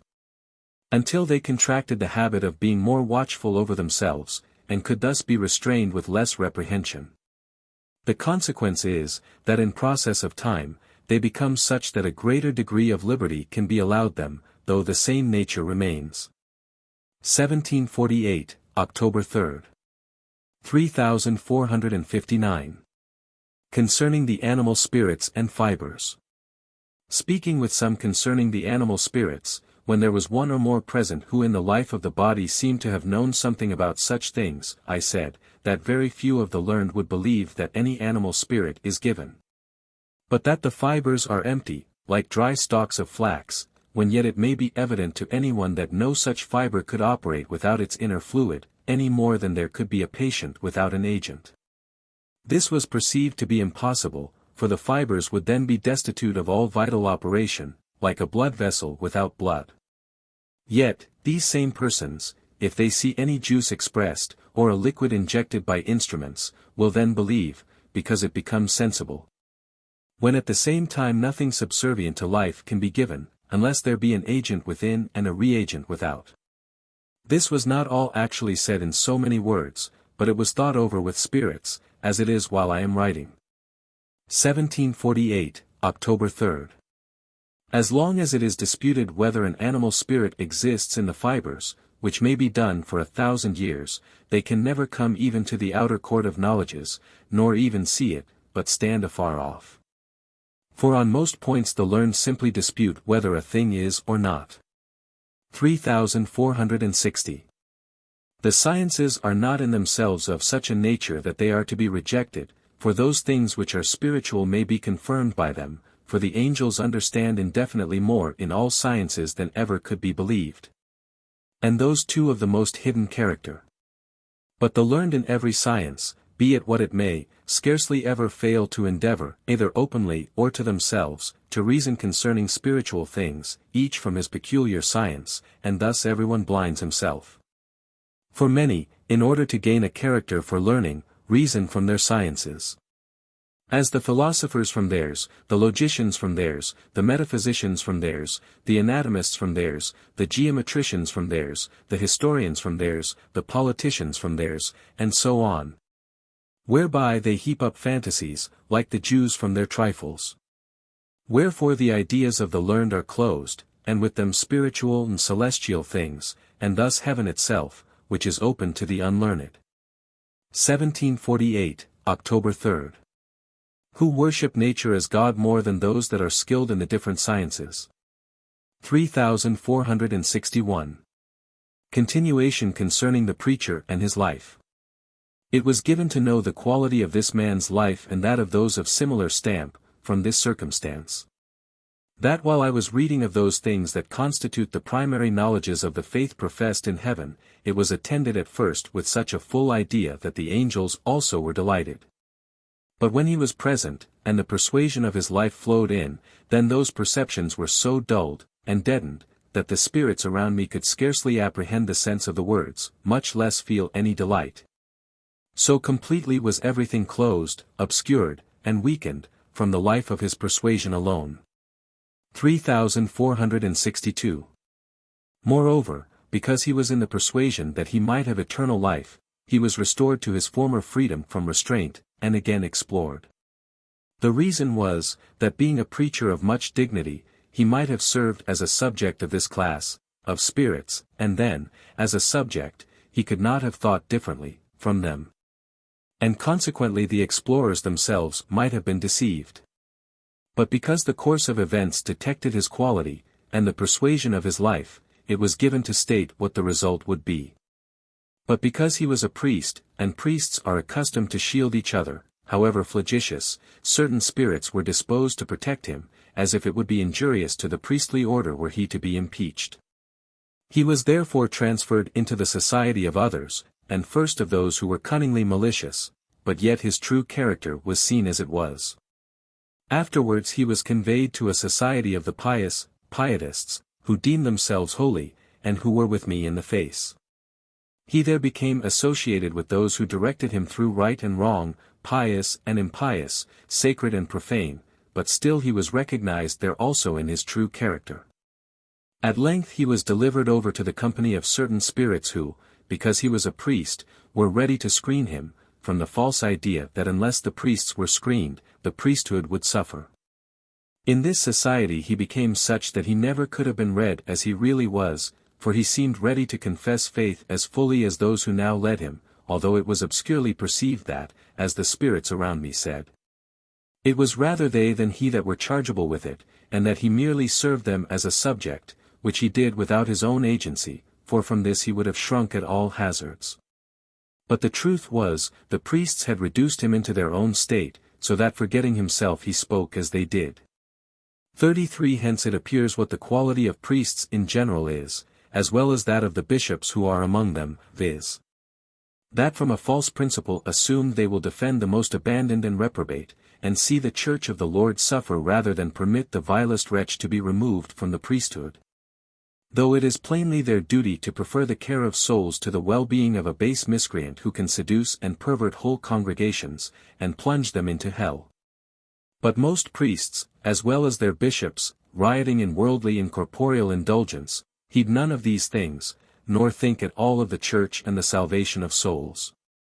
While I am writing this they acknowledge that such is their character, and being somewhat ashamed, retire. 3463. But the preacher being suddenly caught away from them, comes towards my left ear, and a little below, speaking almost like a boisterously chiding spirit though his speech cannot well be described. He first makes a grinding noise with his teeth, then a similar one in the abdomen, belching forth his words, as it were, and in this kind of utterance confesses that he was in the life of the body of the character above described. That he delighted in promiscuous adulteries, and not only approved of them but actually practiced them. 3464. I was afterwards remitted into the company of those of this character, from whence respiration flowed in, that I might know their quality. The respiration was then separated from the pectoral region, and removed to the abdominal about the navel, nor did it extend itself any further, and this signifies a life separated from good and truth. There were then shown to me certain species of respirations, concerning which much conversation also was had, as, for instance, that there is conjoined with the usual respirations an external one, which is common to the world of spirits. Then an internal with an insensible external, which is sufficiently good, then an internal without an external, which is better, and finally an insensible one that was to me scarcely perceptible, which is angelic. But these in general. There are still other genera, and an indefinite number of species, pertaining to different regions of the body in the determinations thence, concerning which, by the favor of the Lord, I shall speak elsewhere.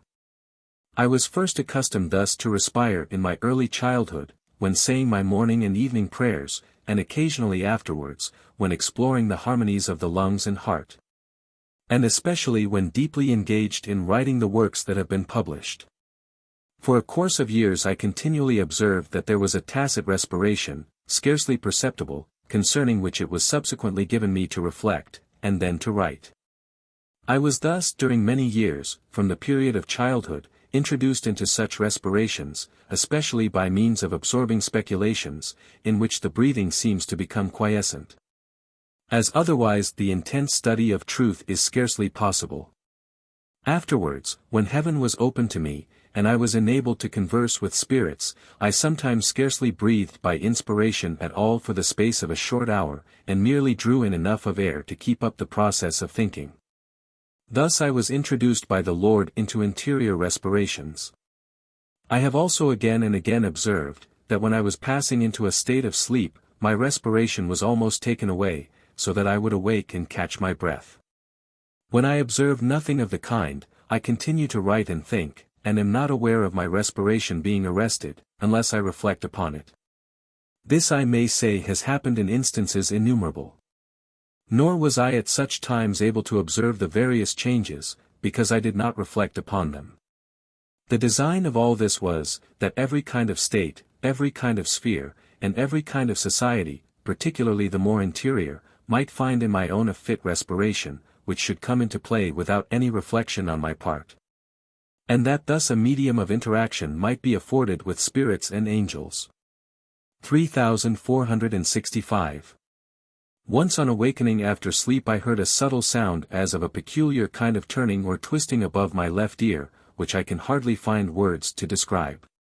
Again, on awakening at another time, I heard the sound of a rougher kind of twisting and rending, and it was perceived that it was from those who were of similar quality with the preacher, as were also those who were thus dreadfully torn. The reason of which, punishment, was, that they had deceitfully charged upon others misdeeds similar to their own. For it was habitual for him to say that all others, however innocent, were like himself, as he was desirous by means of fantasy which was perceived, of conjoining others with himself, in order that the innocent might undergo the rending. 34. It was also perceived, that he seemed to believe that he had actually substituted the innocent. But I maintained, on the other hand, that it was impossible, although I still had a sort of belief that the fact was so, as the renders labored hard to hold him, while he seemed several times to escape, and the innocent to be substituted. Wherefore angelic spirits were seen to be around my head, who directed the punishment, and then there was no sign of his escaping, for it was perceived that they held him, and when he seemed to escape that he was still brought back. The former illusion was owing to his being dealt with by renders of a duller genius, who did not duly perceive interior things. 3466. I afterwards spoke with those of this stamp, and informed them that it was impossible for them to enter the sphere of angels, for they would be distressed like a fish when raised out of the water into the air. But as they were of a more subtle genius, they were above at a very considerable height in front, and flowed in with a kind of insensible subtlety. They were those who think such adulteries with married and unmarried women as are mentioned above, to be not only lawful, but holy, thus pretending for them a character of sanctity. To these I remarked, that it was as impossible for such vile adulterers to enter the angelic sphere as for a bird to live in the ether, and I represented a bird in the empty receiver of an air pump, but they thought it was possible. Whereupon they themselves were representatively carried upwards, as out of the atmosphere into the ether. And the preacher himself being made the subject of this process, it appeared as if with him the urinary bladder was so dilated as to occupy the whole man, with the exception perhaps of the head, so that he became, as it were, only a filthy bladder or vile utensil. Whether anything similar appeared to take place to those who were in the elevation above mentioned, I do not recollect. At this time I saw what I have described. But it was perceived that they were fearfully tortured, for they were remitted into more subtle ideas, because they had made a pretense of holiness. 3467. When they had been thus tortured for a time, and by reason of the bladders drawn over them were converted to the appearance of these vile utensils, there burst forth from each of these coverings, as it were, a naked human body. This led me to think it might be the remains of their good, for it differed not from a naked human body, except that it was somewhat more ruddy. But it was let down almost in a perpendicular line towards the earth below, and then became somewhat, though not entirely, fiery, but after some delay it was conveyed to Gehenna. It was their holy which they had profaned, and which therefore appeared in this manner. 3468. When this quasi-human body was let down toward the midst of Gehenna, then those who were there perceived a certain charge. Their lasciviousness, which was fiery, was diminished, because the delight of the other lasciviousness was greater, as it was given me to perceive. It appeared from this that their lasciviousness was more outrageous than that of those in Gehenna, for which reason they could not be sent into it. The fire of Gehenna is redder, like the fire of flame, but their fire was represented as white, and like the flame of an intenser heat. Their passive life in like manner is represented as of a snowy light, for they represent the light of winter. But when coupled with their nefarious and abominable lasciviousness, it was of a flamy light. 3469. When it was found that the fire of Gehenna would not coalesce with the fiercer fire of this flame, then those from Gehenna who were of similar quality drew near to them, and both parties forming themselves into a band, were thence wafted about. I then supposed and said that a new Gehenna would be formed of those of this character, and that for this reason they were borne about as described. But they could not remain in that sphere, and came above my head, and there remained for some time stationary. I learned that they were exceedingly numerous, from a hissing kind of whisper, which cannot be described. They were some time above my head, and whispered with a horrible hiss, but quite unlike the Gehenna that had previously approached my left ear, concerning which I spoke, if I mistake not, before, and the whisper of which was hoarser. Because from a more dense flame of fire. But this was more subtle, because of a more subtle flame. It extended itself around my head, from their pretending such principles of holiness. They were afterwards driven to a region in the rear, or in a back direction, as if to be remitted from the world of this sun into the open universe, where beings like them are supposed to be, and there to be plunged into their lakes. Where they were afterwards driven to I know not. I perceived at the same time that my eyes were weakened, especially the right. 1748, October 4th. 3470. Concerning spirit, that it is extended. I conversed with those who, in the life of the body, believed that spirit was not extended, and who, moreover, from such a principle, had eradicated fantasies to that degree that they would not admit even the use of a term implying the idea of extension. Upon being aware of the fact, I inquired of one who was deeply rooted in this persuasion, what he now thought respecting the soul or spirit, whether it was extended or not, reminding him that he saw, heard, smelt, touched, and had appetite. Just as if he was actually in the body. That as to touch, for instance, he enjoyed it most perfectly, besides the various cupidities of which man is possessed in his corporeal life, and now that he was even in similar thought. He confessed that during life he had been of the opinion that the soul or spirit was not extended, and consequently that he would admit nothing, not even the use of a word, which would involve such a belief. He was then held a while in the idea in which he was when he thought thus in the world, and he then said that spirit was thought. But I answered him as if he were still living in the world, by inquiring whether sight could exist without an organ of sight or an eye. Sight in itself is not extended, but the eye or organ of sight is extended, as are also the objects of sight, but not sight abstracted from organ and object. So also with thought, which is internal sight. I asked him whether he could conceive of thought or internal sight apart from organs or organic substances, just as sight could not be conceived of without an organ of sight, adding that thought viewed in itself and without an organic substance was like vision, of which extension could not be predicted.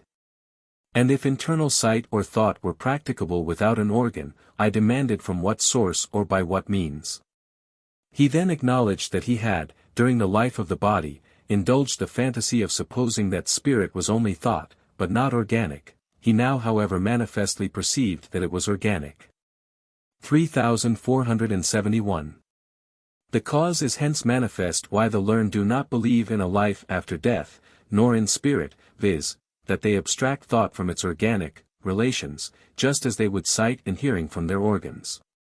To this we may add, that if spirit was nothing but thought, man would have no need of so much brain as he has, for the whole brain is an organ of the internal senses. Indeed the skull might in that case be wholly emptied of its contents, and still the thought act as spirit. How then can it fail to appear to the learned of the world, that there are organics of thought in the brain, from whence flow invisible fibers, along which the thoughts pass from the outward senses to the interior organics, and from the organics to the muscular activities? 3472. Another subject of discourse was the form of spirits.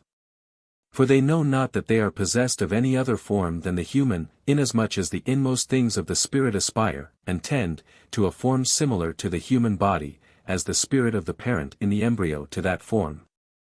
And the whole spirit of man to the form of the body, but yet to a much more perfect form, one fitted and accommodated to the celestial life. This was illustrated by the case of the nymphae which are transformed from worms into winged insects, and thus into a form adapted to generation and to a life in the atmosphere, and to uses in that their heaven. This form is altogether unlike the form of the worm, because the use creates the form. But that spirits are not earthly bodies, is manifest from this, that the earthly bodies answer to the worms, and are the food of worms, but in the other life the various viscera, as the ventricle, the intestines, the liver, the heart, the lungs, are of no use, for these are all formed for the sake of the blood, and this for the sake of the muscles and the organs of sense, that the man may be able to live and act in the world. Wherefore the forms of spirits are much more perfect, and the cause of their representing the human form has already been stated. But of what quality are the forms of spirits, it is not, for various reasons, given to know. 1748, October 4th. 3473. What appears clear to man is obscure to good spirits, and the reverse. I spoke with spirits to the effect, that I ought to write in such a manner that men would understand and perceive its drift. For if I wrote according to the understanding and perception of spirits and angels, it would be so obscure to man that he would scarcely apprehend anything. It would be in fact involved in darkness, although spirits, good spirits, and angels, can scarcely believe it, because, being in light themselves, they naturally conclude that that would be clear to men which is clear to them. It was therefore given to say to them, that that which is clearly manifest to men would be obscure to spirits, who understand and perceive the ideas of thought. In like manner that which is clearly manifest to spirits would be obscure to angels, because they are in the light and affection of ideas. For if angels perceived in the same manner with spirits, their perceptions would be gross, and as if clouded by darkness. It follows, moreover, on the other hand, that what is obscure to man, is manifest and clear to spirits. And what is obscure to spirits, is manifest to angels. 1748, October 4th. 3474. Of the proprium of man, spirit, and angel, and a clearing up of truth respecting it. When engaged in writing and saying that the proprium of man, spirit, and angel was in itself nothing but pure evil, certain spirits of an interior quality insinuated that they had a proprium which was not evil, namely, an inward and still inmost mind. And that the inmost gave to the inward the power of becoming celestial and spiritual. I had never heretofore supposed any otherwise than that there was an inmost mind in man which does not exist in brute animals. But they insisted that these minds, the inward and inmost, are their proprium, and because they are receptive of celestial and spiritual things from the Lord, and give its faculty to the proper mind of man, that thus they had not evil, but good. But it was answered them that these inward and innermost minds were not theirs but the Lord's, and that theirs was a natural mind, which was altogether perverted. And that if a spirit or angel were deprived of his proprium, which pertains to his natural mind, the interior, or higher, as well as the lower, he would be utterly deprived of life, which was also shown to the spirit by a slight experience. And he confessed that if the experiment should proceed farther he would become nothing. But that the propriate and natural mind may be obsequious to the truly spiritual and celestial mind, the matter is so ordered that it shall not be effaced and nullified, and thus made, as it were, obsequious. For in that case one would feel nothing of himself or of his own, but his propria are disposed into a form that may be compared to a rainbow, in which the colors derive their origin from black and white, answering to the propria of man, to wit, his evils. These are disposed by the Lord that the man may live, as it were, from his own life, and the less of remains there are, the less has he of life from his proprium. Therefore, for one to claim to himself an interior and inmost mind, by which the Lord gives power to the natural mind to become what it is to claim for himself what is not his proprium, for neither man, spirit, nor angel knows anything of these minds. 3475. Besides, unless those minds should be in a state of perfection, man could never be reformed. The more interior mind is mere potency when man is born, and is opened by the inner that it may give to man the faculty of understanding and perceiving what is true and good. So also, when the false and evil is much increased, and penetrates towards the interiors, just in that proportion the more interior mind is closed, that is, so much less of remains is left, which is everywhere shown. As to what pertains to infants, their inner mind is opened according to the ideas of infants in heaven. 3476. Concerning those who are insanities from inquiring what God was employed about from eternity, before the creation of the world, and who thence infer on origin even of the Lord himself. Those who remain, in great measure, corporeal, very much as they were on earth, cannot reason, so long as they are of this character, otherwise than from corporeal and material things, consequently from the most finite and exterior, judging. For instance, of celestial happiness from the pleasures of the body, and of everything spiritual from the sensual joys of the flesh. Some of these also, when they reason, fall into speculations grounded upon the most finite things, as time and space, concluding from time respecting the eternal, and from space respecting the infinite. Not knowing that in the other life there is no notion of time or space, for those who have lived thousands of years know not that they have lived a minute. And those who were locally the most remote from me, as in the Indies, or in other earths, compared with the distance of which, all the distances on our earth vanished to nothing, were yet made to be present in a moment of time. Wherefore the notion of time and space is not given to spirits, except to those who are corporeal, and while incorporeals. But a true and correct notion does not obtain even with them, because, interior, reflection is not given them, and without reflection a true notion does not exist.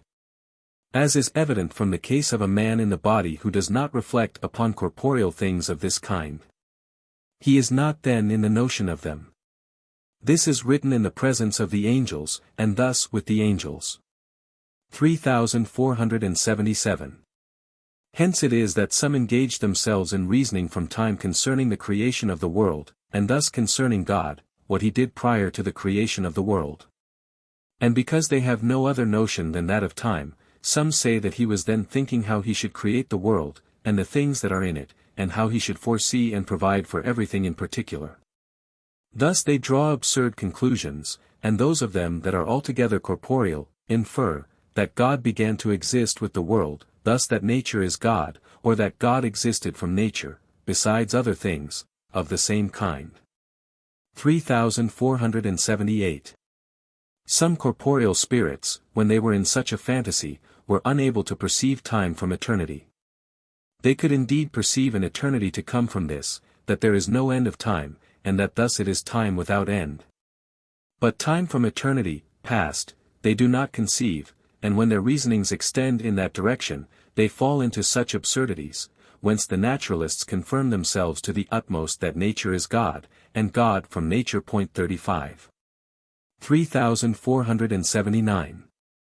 From this it may appear how men fall into impious principles and direful fantasies, when from things philosophical, material, sensual, corporeal, yea, natural and finite to the lowest degree, they reason concerning spiritual and celestial, and still more, divine things.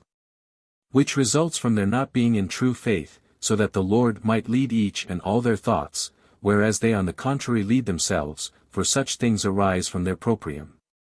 3480. Some spirits were of such a quality that in reasoning concerning the creation of the world, they made it a question, what the Lord could have been before the creation and from eternity. And, finally inferred, that eternity could not be predicated of the Lord. Besides other outrageous things of like nature. 3481. When I was myself led by them into such fantasies, in order that I might get free from them by having their fallacy exposed, it was given to ask them, whether they could conceive of anything existing beyond the bounds of the universe. Whether there were any space without the universe, and if there were, whether this extended to infinity, for no termination can be conceived if space is conceived. Thus how there could be space without space, or the infinite, which cannot be predicated of space, some suppose that their God is, because he is infinite. Wherefore those who had been in such fantastic conceits in the life of the body appeared to themselves to be conveyed without the universe. And some of them, when there, armed their condition to be so much to their mind, that they wished to remain there, aloof from the troubles and annoyances to which they were subject in the created universe. But while held in the fantasy that they were out of the universe, as things appeared to them according to their fantasy, they then began to reason concerning that non-space beyond the universe, as having no limit. Wherefore they seemed to themselves to advance still farther, till at length they saw there certain beings, who spoke to them, and whom I also heard speaking, and saying, that they were in the terminus beyond the universe. And in fact that they themselves were termini, and if they approached that they should swallow them up. Whereupon they were smitten with terror in the prospect of being devoured if they ventured farther, and indeed seemed, from the effect of their terror, to be, as it were, actually devoured. Thus deeming themselves reduced to nothing, and compelled to vanish away. Those who thus stood in the terminus, or as being themselves termini, were described as a kind of statues, yet neither of stone nor wood, but as somehow animated, and yet not animated. Whether cold or hot, could not be determined, but they seemed to be both. These, reasoners, were those who in the life of the body had been in such a fantasy, viz. that of confounding the divine infinite with infinite space, so that they could not conceive the infinite of the Lord except by the infinite of space. Wherefore, because they could not conceive the infinite of space, neither do they admit the infinite of the Lord. 3482. I was also, as remarked above, held by them in that fantasy, though still recollecting my former state, but I was delivered from it by the Lord by thinking of infinite space as not being space beyond the universe, which is without bound. The idea thus falls into the inconceivable, and as this is true of the thought of space, so also of that of an eternity before the creation of the world. I was afterwards led by the Lord himself into a certain perception of forms, the idea of which exceeded immensely all the ideas received by geometricians, for even the lowest human forms, as those of the intestines, so vastly surpass the forms apprehended by geometrical ideas, that they can by no means be perceived by them. And as this is true of the intestinal spires, and their consequent forms, so also far more are the forms of their operations such that the most subtle of them cannot possibly be conceived from geometry and its calculus of infinites, as they indefinitely transcend all such calculus. What then can be conceived from geometry of the forms of the still more subtle organs, and what of the vital forms, or those adapted to the reception of life, which immensely transcend the organic forms and baffle the sight? Hence it appears in what manner the human mind acts upon spiritual, celestial, and divine subjects. That it cannot reason even from the excretions of the intestines, and show how they are separated, which it cannot perceive from their calculus of infinites. Wherefore they reason from the very dregs of these excretions, the most vile and sordid of all things. 3483. There was shown to me a hand before the left eye, upon the sight of which it was given to perceive that it signified that they were inveigled by such a fantasy. For as long as man or spirit holds himself in fantasy respecting the creation of the world, whether, according to the opinion of one of the ancient philosophers, it was from eternity, or not, they are borne away into direful conceits respecting the orientation of God from nature, thus respecting nature that it is God. This fantasy once imbibed, so long as they remain thus corporeal, as remarked above, easily and spontaneously recurs, and thus obtains the mastery. And if they confirm themselves, they will maintain, that nature is God, especially the geometricians, who think that nothing can go beyond or rise above their science, when yet the utmost extent of geometry cannot reach to the point of detecting the coarsest process of fecal secretion. And as to the form of the intestines, geometry with its whole array of infinites cannot grasp it at all. 3484. Wherefore, that I might not be held in things so extremely ultimate and finite by the Lord, there was given me a notion of forms entirely transcending all geometrical forms, for geometry is terminated in the circle, or in curves referring themselves to the circle, which are merely terrestrial, and do not embrace even the lowest of the atmospheric and aqueous forms. From these lowest or terrestrial forms, it was given, by the removal of imperfections, such as the causes of gravity, rest, 36 cold, and so on, to perceive forms which were free from the operation of such causes. And that then there remained forms still more free from them, and others freer still, till at length forms were given in which nothing could be conceived but centres in every point. So that they consisted of mere centres from whence were all circles and peripheries, each of the points of which represented centres, and from these centres still had respect to similars, till the lower form being removed. In which were those termini signifying the boundaries of space and of time, I saw myself carried forward to forms almost entirely void of limits and thus taken out of relative to spaces and time. But all these forms are yet finite, because an idea of them can be conceived by a certain abstraction of those things that are more finite, though they yet remain finite, wherefore all such forms are still within nature, and are without life. Consequently, as long as the mind detains itself or is detained in such forms, it still falls short of the sphere of life. But the things that are within or above them, are living from the Lord, but still organic, because even they have no life of themselves, any more than the forms within nature. Wherefore no one by any kind of abstraction can conceive of the forms that are within the natural, as I now perceive while writing concerning forms on the paper before me. Being forced thus to confess that there are spiritual forms within the most subtle forms of nature which are never perceptible. 1748, October 5. 3485. Concerning Dipple. A certain one was for some time at my left side, who attempted wicked things. I did not know who he was, because he acted with much subtlety, so that I was scarcely aware of his influence, but yet it was given me to perceive it. He was also, as it were, within me on the left side, and I called him a most vile devil. He then receded to a station in front a little higher up, and spoke, but he induced a common, or general, sphere of ideas, which cannot be described.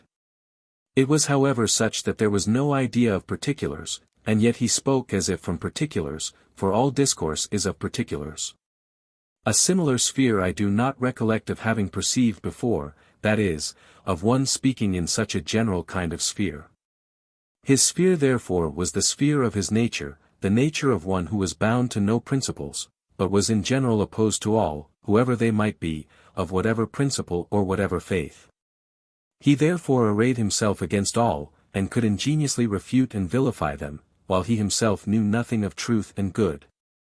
I afterwards wondered that such a genius, or character, should exist, one that could refute others with so much dexterity, and sting them so keenly, when yet it was not from the knowledge of truth. 3486. He afterwards approached nearer, and appeared at first black in the face. At length advancing still nearer, and being in a certain light, he took an earthen flask, of a greyish-white appearance, and came up to me with the flask in his hand, that he might offer it to me to drink from. At the same time insinuating that it contained excellent wine, so that I begun to be almost persuaded to comply, for I knew not who he was.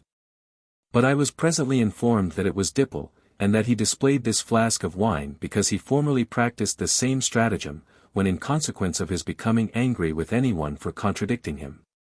He would give him wine containing some poisonous mixture, that he might destroy his understanding, and cause him to know no more what he said than if he had been an infant. He was moreover of such a character in respect to those whom he deceived, from whom he took away, as it were, all understanding of truth and good, and even those who adhered to him, seemed to know nothing, except his own opinion. I had myself been among those who adhered to him, and had heard the various things collected from his writings, but could not retain in memory the least item, nor know what I thought, nor even help thinking things absurd. Such was his contrariety even to those who adhered to him, as to take away all their intelligence of truth and good, and leaving them in a kind of delirium, not knowing what they were about, yet still they adhered to him. Whether therefore he gave such a poisonous draught to anyone, or whether by the flask and the wine was signified such a quality in himself which he imparted to others who adhered to him, I know not, it might be both. 3487.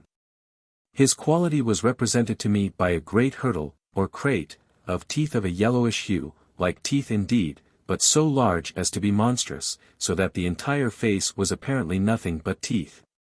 3488. Concerning certain excellent spirits of another earth, similar to the primitive or Moravian church.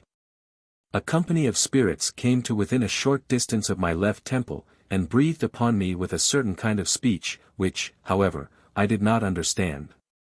But thinking it might be within the sphere of my thoughts, I felt it as something softer than I recollect ever to have experienced before, blowing like a very gentle aura first upon my left temple and left ear upwards, extending to the left eye and slightly towards the right, then to the lips, especially from the left eye, and when it reached the lips it entered by the mouth, and thus as I supposed, through the eustachian tube into the thought. There was then given a communication of thoughts, so that I perceived theirs, and they mine. They then stated, in cogitative speech, by what manner the utterance was effected, viz. By moving the lips, which were similarly moved with me, as also the tongue for a short time, which was a common act, to them all, for there ought to be a common where there are particulars. Moreover their thoughts were communicated by the fibers of the lips, and it was said in thought that they thus perspicuously conveyed their ideas to others. I was able thence to conclude that they were from some other earth, from their speaking, by the simple motion of the lips, but from what one in particular I was left in ignorance. From their confession of faith I was prompted to think them from the earth Jupiter. For in every earth there are various knowledges of faith, as there are also in our own, and our most ancient church was extremely similar to that, to which these spirits belonged. Their speech was moreover marked by another common peculiarity, viz. That it was affected somehow by the lower jaw, which with me, as well as with themselves, they made to protrude beyond the upper lips, 37 quae maxilla simul movebatter a gingivis, quam motionem habebant, a mea maxilla cum gingivis, e labius. 38. 3489. They confessed that they acknowledged the only Lord, which led me to conclude that they were from the earth Jupiter, as also that the proprium with them was only polluted. Concerning these things, and also perhaps a third topic, I conversed with them, but the third I do not recollect, though I inferred that they were in the true faith. They then said that I was impure, for they declared of what character I had formerly been, which they perceived immediately from my sphere. Wherefore I said to them that it was as they had confessed, which was the third topic just mentioned as forgotten, viz. That all good is of the Lord, and that in themselves there was nothing but evil, therefore all their good was from the Lord, and they themselves, considered in themselves, were devils and infernals. Consequently the Lord alone had delivered and saved them from hell, as he had us. In farther conversing, they asked me why I spoke with devils. I replied that it was permitted me, and that too with the very worst of the devils, from whose inflatus alone man, as to all that is his own, is liable to be spiritually destroyed. I informed them also that the devils of this character were once men, and some of them, whom I had known in the life of the body, were men of eminence, and of whom I had never supposed any such thing as that they were devils, or would become devils. But that they would rather become better. 39 For it would be unreasonable to suppose that the Lord would permit anyone to be punished in hell, much less to eternity, for the sins of a short life, especially as each one considered his principles to be true, and was thus fixed in his persuasion. It is not to be thought therefore that the Lord would suffer anyone to be punished, much less without intermission forever, except with a view to reformation, as whatever is from the Lord is good, and for a good end. But eternal punishment could have no such end. This was the reason that I answered them so harshly, and called them, as to their proprium, infernals and devils. 3490. Their respiration, which was interior, within the umbilical region, was communicated to me, but flowing up and down through the breast, it was not perceptible. 3490_1/2. It was given me to think concerning the primitive church, of which some supposed those spirits to be. Wherefore some from the primitive church came near, who were very similar to them, but they did not speak by the simple motion of the lips, nor did they flow in like manner. They flowed in by an afflatus into the upper region of the head, from about the separating line between the cerebrum and the cerebellum, towards the forehead, thus above and almost within the brain. And that they who come into heaven and thence the breath they breathed upon me flowed into the interior of the thorax and crosswise to the left of the nose.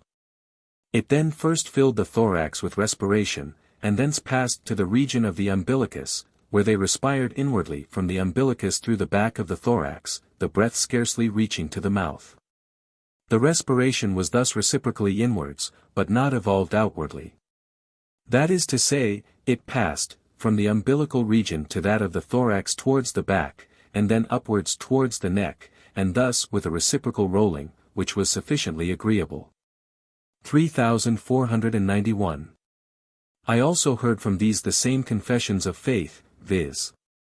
That the Lord ruled the heaven, that all good was from the Lord, and that with them was nothing but defilement. 3492. But I still recollect that it came into my thought that these spirits were not from the primitive church, but from the Moravian church. And thus is it now said, that they were from the Moravian church, among whom an image of the primitive church is preserved. 3493.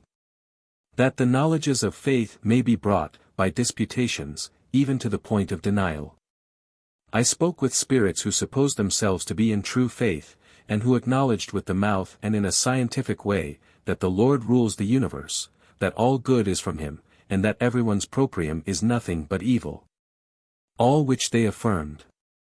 But I remarked to them that those things which are luminously clear in themselves, when they fall under discussion, come into obscurity or ignorance, and from ignorance or obscurity into doubt, and from doubt into denial. And thus man becomes an atheist. But they replied that it could not be so, and this was asserted among them because they had confirmed in themselves the knowledges of faith, and were thus able, without danger, to dispute with others and even to induce obscurity. I added from experience, that they might doubt, and even seem to themselves to deny, because the sphere of certain persuasions is such that it is able to extinguish spiritual things, as was said to me respecting the antediluvians. But that those who are in faith, and in whom the Lord has deeply rooted and confirmed the knowledges of faith, although they seem to themselves, from the sphere of persuasions, to be driven to denial. Yet that is dispelled which is sometimes represented by removal's negation being first driven away, then doubt, then obscurity, till finally they are established in light. That is, in knowledges. Hence it appears that nothing can injure those who are in faith, although they should be in the midst of devils, and in such spheres as seem to threaten destruction. 1748, October 6. 3494. Certain Mohammedans came almost immediately after death into choirs, gyros, or consenting harmonies. I heard a certain sonorous though somewhat hoarse-voiced choir, which I knew at once, from the gyre and the sound, to be composed of Mohammedans. It was, as I remarked, of hoarser or less flowing sound than that of any choir I had before heard, and I was informed by others that they were Mohammedans, who had died 3 or 4 days previously. In like manner I heard a choir of Mahometan women, of whom the same thing was said. That they were Mohammedans was given me to perceive by the communication of their delight when they heard that the women were near. They held on during the whole night, and I heard at length that they formed their choirs with peculiar rapidity and ease, as they were in fact almost initiated into the harmonies in the space of one night. For these choirs are formed from all speaking and thinking as each one, and each one as all. Certain spirits remarked that Christians were seldom inaugurated into these choirs and harmonies in short of 30 years.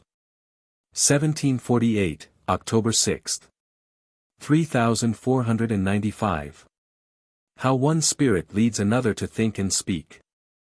When writing concerning freedom, and saying that he who is led by the Lord is free, and he a slave who, in his own opinion, is led by himself, a spirit applied himself to my left side, thinking that he was free because he spoke from himself.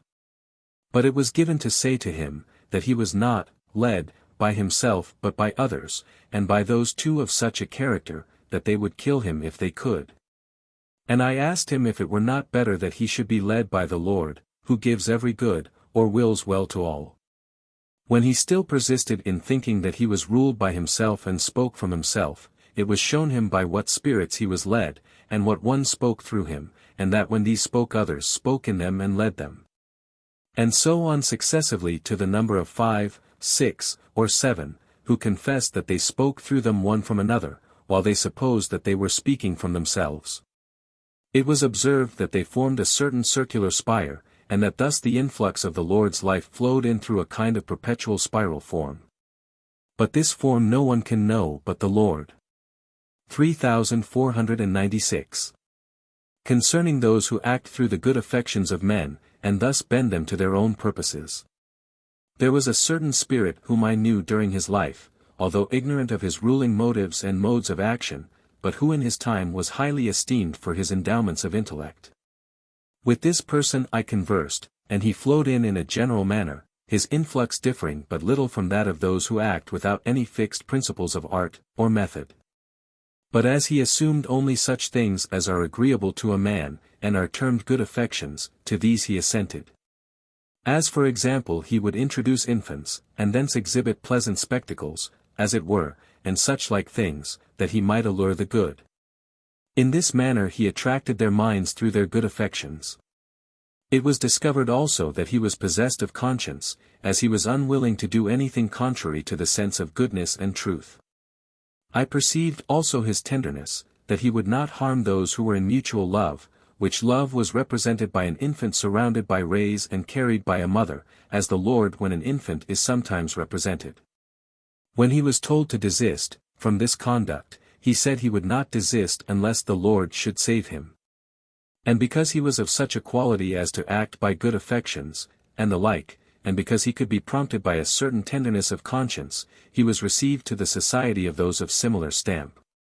And thence acted by a gentle influx which cannot better be described than by comparing it to something pearly and yet flowing, and, which was directed, to the tunic of the left eye.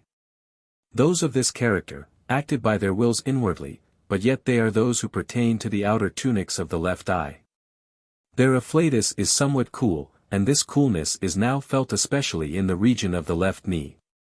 He flowed in also by respiration into the left side of the breast, affecting my sensation, as far as I know rather pleasantly than otherwise. Such therefore are those who correspond to the outer tunics of the left eye. 1748, October 7th. They are those moreover who, from a peculiar tenderness of conscience, protect whatever belongs to the left eye. 3497. To this class, however, belong some that are evil as well as those that are not evil, and their quality may be understood from their resemblance to Dipple, mentioned above. They are such as have general ideas, not being bound, or devoted, to any particular principle which they have confirmed to themselves. These general, or vague, ideas which distinguish such spirits are not easily described. They held my mind set loose, as it were, from everything certain and determinate, and acted as if roaming abroad in an open field, so that unless certain others had retained my thoughts in a measure restricted, I should have had no proper sense of anything, so diffusive is their sphere. And yet, what I could not but wonder at, they were able, even in that sphere, to speak of things that were definite and certain, and if such spirits were not detained in ideas of speech, I should scarce know that they existed, for it is, as it were, a common sphere of spirit as a whole, totius spiritus.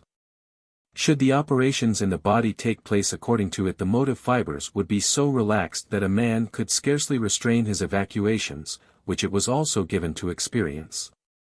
In fact, they had nothing else of a determinate character in their minds than the wish to lead good men by good affections and evil men by the cupidities of evil. And because they are in this general idea, and not determined by life, they that are good can mingle with many societies of the good, and there be fixed and determined, but not to anything that is not good, as was clearly ascertained. The evil, on the other hand, can mingle with many evil societies, and there be fixed. Those that are in such a general state of ideas reflect but little upon other persons, though still many things fall into their thoughts. So that they do not know, until they begin to reflect, that they are actually drawing others over to their interests. 1748, October 7th. 3498. Concerning the Hollanders in particular, who seize by craft and deceit the goods of others. A certain spirit, obscurely visible, was present above the head, which I perceived from the stench of his teeth, and a still more horrible photor, and also a little after by a smell as of burnt horn or bone. And inasmuch as he was not clearly visible, I supposed he was some one of the class of spirits thus distinguished, but I was informed that he was one of the Hollanders. There then came up a vast crowd of these above, below, behind, like a cloud, whom I perceived to be of the same stamp. Those who were detected as being above the head, I supposed, from their partial invisibility, to be of a peculiarly subtle genius, and thus spiritually wicked. But I was informed that where a sphere is spiritual such persons are not clearly visible, but that in a natural sphere they appear distinctly to each other, as those who are thus natural think nothing of spiritual things, nor believe in a hell or a heaven, or in the existence of spirits. Consequently they are naturally but dimly seen. 3499. They came in front above and spoke with the greatest earnestness, striving in the meantime by every cunning art to prevent anything being divulged concerning them. The particular arts they employed it is not necessary to relate, only that they aimed to snatch away the ideas of others, and that they induced a multitude of illusions with a view to prevent their detection, which was continued for a long time. Hence it was given to know that they were of such a quality in their lifetime as made them unwilling that anything they did or thought should be exposed, assuming a counterfeit face and speech. And all with a view to defraud others of their property. As a consequence of this habit, contracted in the life of the body, they fall into a similar practice, in the other life, of seizing whatever comes in their way, and concealing their thoughts and actions. Though I do not recollect of their resorting to false pretenses and actual lies, only that they employed a species of craft in concealing their transactions, and by a simulated cast of countenance deceiving all they could. They continued this practice for nearly 10 or 12 hours, laboring with all their might to prevent exposure. I did not perceive a manifest fraud, and they now convey themselves stealthily away. 3500. Speaking of their business proceedings, I perceived that their life was not so much wrapped up in money as in business itself.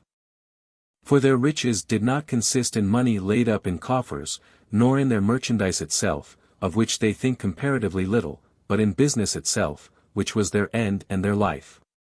It was however common to them, at least to some of them, to have magnificent houses and suburban dwellings, where they lived luxuriously, but this was the case with a few only.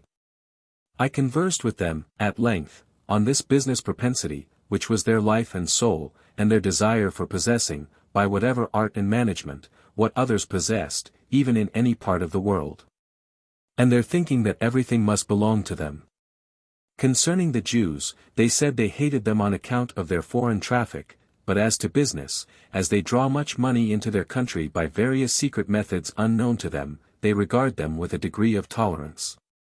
But as they were unable to defraud them of anything, they had no dealings with them, though in point of fact they preferred them to all others, thinking that by their means they could attract the good of others to themselves. 3501 to 3550. 3501. It appeared from this that they were not at all touched by the love of the neighbor. It was shown also that they were prompted to destroy the innocent, which was represented by an infant that they wished to kill. For such is their sphere, that when they see an infant, they burn to slay it, and some would even, if possible, slay innocence itself. That they cherish love for their children was shown by a mother's kissing an infant. But it was said that their love was like that of brutes, which also love their young. 3502. It was said and perceived respecting them, that as soon as they enter into the other life, their rich men seem to themselves to dwell in splendid palaces, and to live in other respects as they did in the body. But as the life is successively changed, they by degrees pass from these into viler and viler habitations, till at last they are left without any. Thus they are deprived of their fancied riches, and become poor, which they are forced to acknowledge, and then they wander about seeking wages. And because their quality is such, they are rejected by the societies to which they come, and everywhere subjected to some kind of penalty by loss. Thus their life is successively changed to its contrary, and they become mere refuse and off-scouring, and exhale the fetid odor of decayed teeth. 3503. I conversed with these persons on various topics, as for instance that in the other life no respect is paid to persons, that the rich are saved equally with the poor. That men may become rich, and engage in business like the most active of that class, and still be saved, for everyone is regarded according to his end and love. That there are those of their rich men who did business in like manner, that yet enjoy eternal life, and that the greater part of the poor are worse than they, and are rejected. But they urged, on the other hand, that if they are saved, they must renounce their business and give their wealth to the poor, which would render them miserable. But it was given to reply, that the fact was not so. And that their rich men who were good and were saved, felt entirely otherwise. They know too the grounds on which this conceit is founded, but they explain them according to an interior and truer sense. Thus, for example, they who in saying the Lord's Prayer, which I recited to them, pray that the Lord would not lead them into temptation, such persons, if truly Christians, are at once aware that the Lord leads no one into temptation. Wherefore they do not abide in the letter, but in the interior sense of the letter. So also in regard to what is said about the rich young man's being commanded to sell all his goods and take up the cross, this too is to be understood otherwise in the interior sense. But the persons in question give utterance to such sentiments with their lips, because they are addicted to filthy lucre, and wish to live their own nefarious life. They said, moreover, that unless the acquisition of riches was allowed, they would have no means of defending their little commonwealth against their powerful hostile neighbors. But it was shown to them that scarcely anyone acts from such a principle, of patriotism, but that it was a mere argumentative fetch, and that they might besides abound in wealth without desiring to deprive others of what belonged to them. 3504. I heard also what were the punishments of such, viz. a rending from the loins, the chest, the head, but what they signified as pertaining to the loins, the chest, and the head, I do not yet certainly know. 3505. I heard, moreover, that some, of them, do not acknowledge the Lord, still less that he rules the universe, and yet that they did acknowledge a certain supreme being, which rules. For they are taught by their experience in business that there is such an overruling power, inasmuch as success crowns the efforts of one and not of another, how diligently soever he may labor. From this cause it is that they pray and perform sacred rites, having regard however to private ends and other considerations. 3506. When the conversation turned upon their republic, and they said that they act in this manner and become rich that they might be able to resist the enemies that bordered upon them, it was said to them, that this could not be their real end. For if they should learn that larger gains were to be made elsewhere, they would immediately convey themselves thither with their wealth, and leave the republic to take care of itself, which they confessed. Beside what was said above, that they might increase in opulence, and still not be depraved. It was also shown them that business was not in itself an evil, for men might manufacture swords, muskets, and gunpowder, and yet be good men, although thus fabricating instruments which were destructive to the human race. For they do not think of nor regard the use to which they are to be applied, they only think that such things are necessary for the defense of society, which they surely are while societies are such, as they are. 3507. From being so dominantly natural, they scarcely know that they are in the other life, or what spiritual life is, of which also they were ignorant in the life of the body, despising and scoffing at those who discoursed of spiritual life.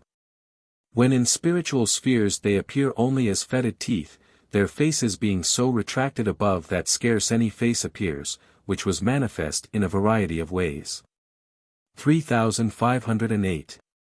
That the Hollanders are of different life or different nature from other nations is to be inferred from a variety of considerations, as that other nations, besides aiming at the acquisition of wealth, have also an idea of something honest, pious, religious, learned, and friendly, which they hold in esteem, as they do also those who are distinguished by these traits, but the Hollanders are altogether of a different genius, esteeming nothing in comparison of gold, and making light of everything except rich men. 3509. In speaking with them I asked what they could anticipate from the life of the body, when that life was a mere point of time, to be followed by a life after death, when even 10,000 years were nothing. What then was a life of 50 or 60 years? When they thought of this they acknowledged the weight of the suggestion. 3,510. They were moreover invisible to other spirits, who said they knew not where they were, nor how they get into heaven. They were also scarcely visible to me for the space of more than a whole day, and yet they operated very strongly with me, especially to prevent my writing anything about them. Which power of acting upon me I perceived, in this, more strongly than in any other way, besides that they would not admit, but rather ridiculed the interior things, which I stated. They acted the more strongly, more so in fact than any others had done before, in order if possible to provoke me to anger. 3,511. That they are thus invisible arises with them from a natural cause, viz. their unwillingness that men should know their thoughts. Hence they are silent, and conceal their designs, and ponder upon the characters of others, and how they may be made useful to their ends. From this taciturnity, and the desire to veil their ends from others, they contract this character of invisibility, notwithstanding they are natural, and thus it is that other spirits know not where they are, nor in what way they enter heaven. There is another spiritual cause of the same fact, and that is, that they think so grossly of spiritual things and of the other life, believing, in their own fashion, simply in a supreme being, whom they acknowledge, but not diffusing their thoughts over a wider field. Hence they tolerate in their temples neither statues, images, nor pictures, lest their ideas should be rendered gross.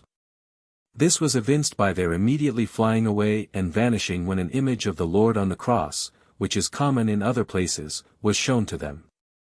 I heard and perceived that they were of such a quality that things of this nature could not fix their ideas, but that they chose rather to abide in things obscure, and indefinite. So that they understand and perceive nothing that is superior or interior to nature, nor do they reason concerning them. On the other hand, if they hear anyone reasoning on these subjects they think him insane, and openly make light of all but the rich, whom, from a view to private ends, they shrink from offending. Leaving it to others to think and bewilder themselves, as they please, still cherishing the idea that their interior thoughts may be, at length, laid open. What their quality is was represented by a thin watery fluid contained between substances transparent on either side, which is the appropriate representation of the natural.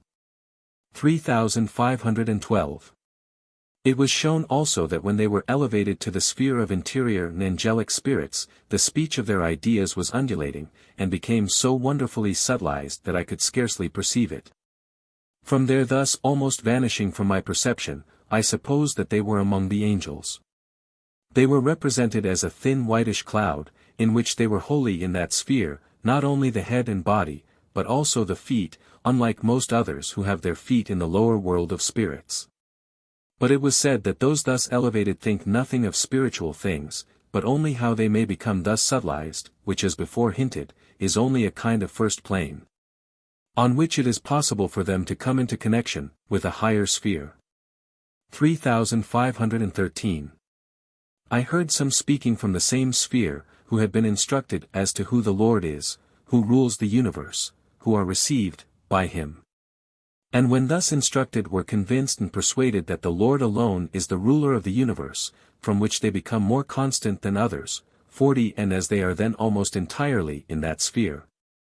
They are unwilling to be among or to hear those in the world of spirits, who reason from visible things, and the like, and thus cloud and confound themselves. Indeed they rather deride all such, and renouncing all their speculations, abide in the truth, from which they do not suffer themselves to be drawn away. This character they contract from the life in the body, viz. from the cause above mentioned, that they do not reason concerning interior things, which they say no one can know. And from this also, that in their business transactions they rarely proceed through any other truths to their ultimate object than those that are certain and well defined.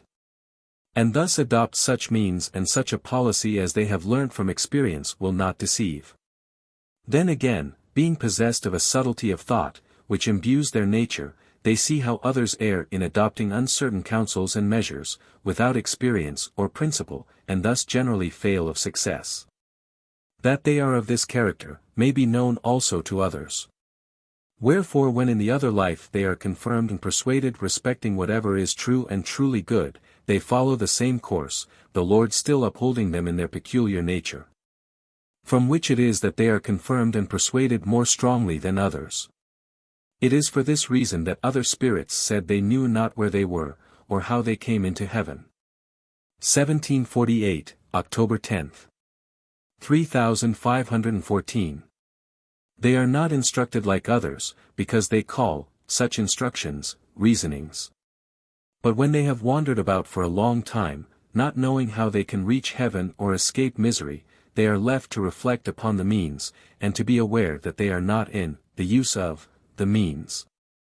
The knowledges of faith are then gradually insinuated, and confirmed by reflection, till they are persuaded, they scarce know why, for it is not by means of instruction, as is the case with others. Among these are some in the heaven of spirits who may be called constancies, for they remain firm, nor do they suffer themselves to be led away by any deceit, or art, or reasoning, or injected doubts, or obscurity thence, or fallacy, or appearance, or fantasy, especially those whose life or soul was business, not money, and whose ruling end was a genteel style of living. 3515. But the sphere of those who have not yet received faith is to those who acknowledge and meditate upon interior things, continually repugnant, more so than that of all other spirits. Whence for more than an entire day it was apparent to me with how much difficulty they are brought to the acknowledgement of the interior things of the Word. For they are not delighted or affected like others, by the exhibition of these interior things, but continually resist and fight against them, but in silence, without any open contradiction. They merely offer a general, internal, resistance. Wherefore in the world they seem to be brought with more difficulty than others to the belief of those things which are of true faith. It was shown to me that their sphere conflicts with the sphere of those who are in faith, and who are yet so obstinate that they will not suffer themselves to be overcome. The sphere of the former drove that of the latter, and themselves with it, towards the right, but they still refused to yield, and again drove back their assailants, and so these also, in their turn, the latter, till finally the former, the Nullifidians, were compelled to recede.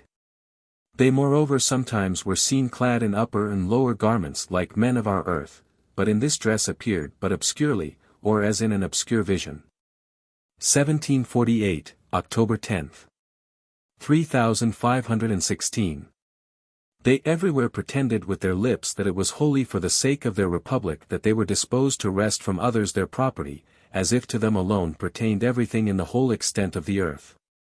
But it was told them that they had no real concern for the commonwealth, but merely laid hold of this as a confirmatory argument, as one does when he undertakes to defend any concupiscence to which he has become addicted. They were therefore remitted into a state which might put it to the test whether, if it had been possible, they would have seized and appropriated whatever belonged to the state and its citizens, and it was shown by an idea communicated to me, that they would have done it, and if the republic could not afterwards have sustained itself, that they would have gathered up their wealth and emigrated, not caring if the whole country should perish. Wherefore it is clear that the argument was post-assumed, and not a proof of their real end, which, if it had been, would have implied the presence of something good. As it was, it implied only evil, as they were wholly contrary to the love of the neighbor, not caring, as was shown, if they should so far deprive families of their substance that they should be compelled to go forth naked with their children and live by begging. There was therefore nothing in them but evil. They wondered when they perceived that they had nothing good in them, which they could not but perceive, as they were such as could perceive what is true. For they know that the love of the neighbor is the principal law, but whether they themselves had aught of this love, except towards the poor who favor, and assist, them in their writing and trading, though they ponder upon it, they find no evidence of it. As to others, they look upon them as laboring under fantasies with which their minds are infected. But when it was inquired whether they were not wholly contrary to love, and whether this was not still a principle of vastly higher excellence, they were unable to answer. 3,517. Some of them being left to the thoughts which they formerly had of heavenly joy, it was said that they conceived of it as some kind of joy different from that with which they had been acquainted on earth, but whether it was to be preferred to terrestrial joy or not, they could not tell. It was evident, therefore, that they could have no idea of heavenly joy except from earthly. When they were asked what they could exact in the other life, where there was no more business, nor riches, nor traffic, which are there unknown, they had nothing to reply. 3,518. When it was said to them, but not in my hearing, that they could do nothing by their own efforts toward securing their entrance into heaven, I perceived that they, at once, took it for granted that they were to fold their hands and wait for the divine influence. For those of that character receive no other impression. But they were informed that this was not so, that men were to act, but that the work was still to be ascribed to the Lord, who gives power and strength to all. Just as the preacher, when he says that the Lord speaks by him, that he directs his thoughts and words, and the like, does not hold his peace, and wait for the divine influence, but preaches as from himself, while he still says afterwards that he spoke from the Lord. The principle is the same in other cases. 1748, October 10. 3,519. They called their priests worldly priests, affirming this of them, because they live at home like others. Wherefore it was not to be supposed that they could know anything of a celestial nature, for when they who ought to be of a heavenly character live thus, how could they believe there was anything heavenly among men? They moreover called the doctrine of faith a bond of society, that it was solely for the sake of the unprincipled, that they might be held together in some kind of union. As theirs is such a life of business, it was represented as a life of wintry light, and the sensible cold proceeding from them was felt in the foot and knee. 3,520. The quality of the sphere of their faith was shown when I entered the temple of Paul, as it was then suddenly said to me, that some one had dreamed in his sleep that he was introduced by the Holy Spirit into this vast temple. Afterwards a certain person appeared to be raised up into heaven from the left towards the right, and it was said to me, and perceived, that it was someone who had recently died, and that he was immediately conveyed by angels to heaven. This gave occasion to a conversation, in which the circumstance was mentioned that someone had been immediately after his death taken to heaven by the angels who resuscitated him, and that it was seen that he was received by the Lord, and shown the glory of heaven. When this occurrence became a topic of conversation, the Hollanders around me induced such a sphere of incredulity as almost to stifle the belief of the fact, which it was also given me to tell them. I did not actually perceive their thoughts, but a sphere of incredulity is a collection of a great many thoughts which have been confirmed. They were moved by a kind of invidious wonder, that they should stand below, while others were raised to heaven. 3,521. Continuing to converse with them respecting the operation of their sphere, some of them said they would believe if they should see me resuscitate a dead person who was lying on a bier. But as was given to reply, that even if they should see a dead person revived, they would not believe unless they should see me resuscitate a number, and even then they would ascribe it to natural causes, and so would believe less than before. For so it happens with anything which becomes familiar, that it makes no more impression than the sight of green meadows, which excite as little wonder when the causes are not considered, as did the manna with the Jews, though they saw it every day. Therefore faith cannot be rooted in a man's mind by means of miracles, nor even persuasion. If they are ever persuaded, it will be without miracles. They afterward said, when left to their own thoughts, that if they should see a priest raise, and reanimate, a dead body that was being borne to the burial, they should ascribe it to fraud. And when they were convinced that it was no fraud, they would say that the soul of the dead man had some secret communication with the priest, by means of which the resuscitation took place. And if they saw this happen in repeated instances, they would be confirmed in the idea that there was some secret in the case which they did not comprehend, as many things occur in the course of nature which are not well understood. But they would never believe the priest's assertion that the effect was wrought by a celestial power, and so would ascribe it to nature. The quality of their faith, even though miracles should be wrought, may hence appear. It is such that they neither believe in spirit, nor heaven, nor hell. 41. 3522. They were remitted into their life, which, however incredible, is still done in the other world, and their life appeared like a whitish light, similar to that of the person spoken of above, who said that he was nothing. And it is a life without love of these latter, in naturals, because they have no love towards the neighbor, of him, because he would not acknowledge faith nor, admit, the word love. Thus it is a life without love, which is represented by such a whitish light. This kind of appearance ensues when they are remitted into the life of their business and the state of their thoughts when affairs were prosperous with them. A cold was perceived about the left region of the head, which was the cold of that kind of life. But they remarked that they did not feel the cold, because they were in their delights and the affection thereof, saying that they were in their heaven, from whence their heat was communicated to me, which affected the left region of the forehead and the left cheek. But it was given to me to know that their life is turned into an icy coldness, and the splendor of their life into misery, thus all things into their contraries, for they cannot otherwise be affected by spiritual much less by heavenly things. 1748, October 10th. 3523. At length it was said to them through me, and, if I mistake not, by some of the same nation, that inasmuch as they had been persons of so much intelligence during life, and knew what truth was, they were able to know this also. That love to the neighbor is the principal law, without which no one can enter heaven, for heaven or the heavenly societies are made up of love, because from the Lord alone.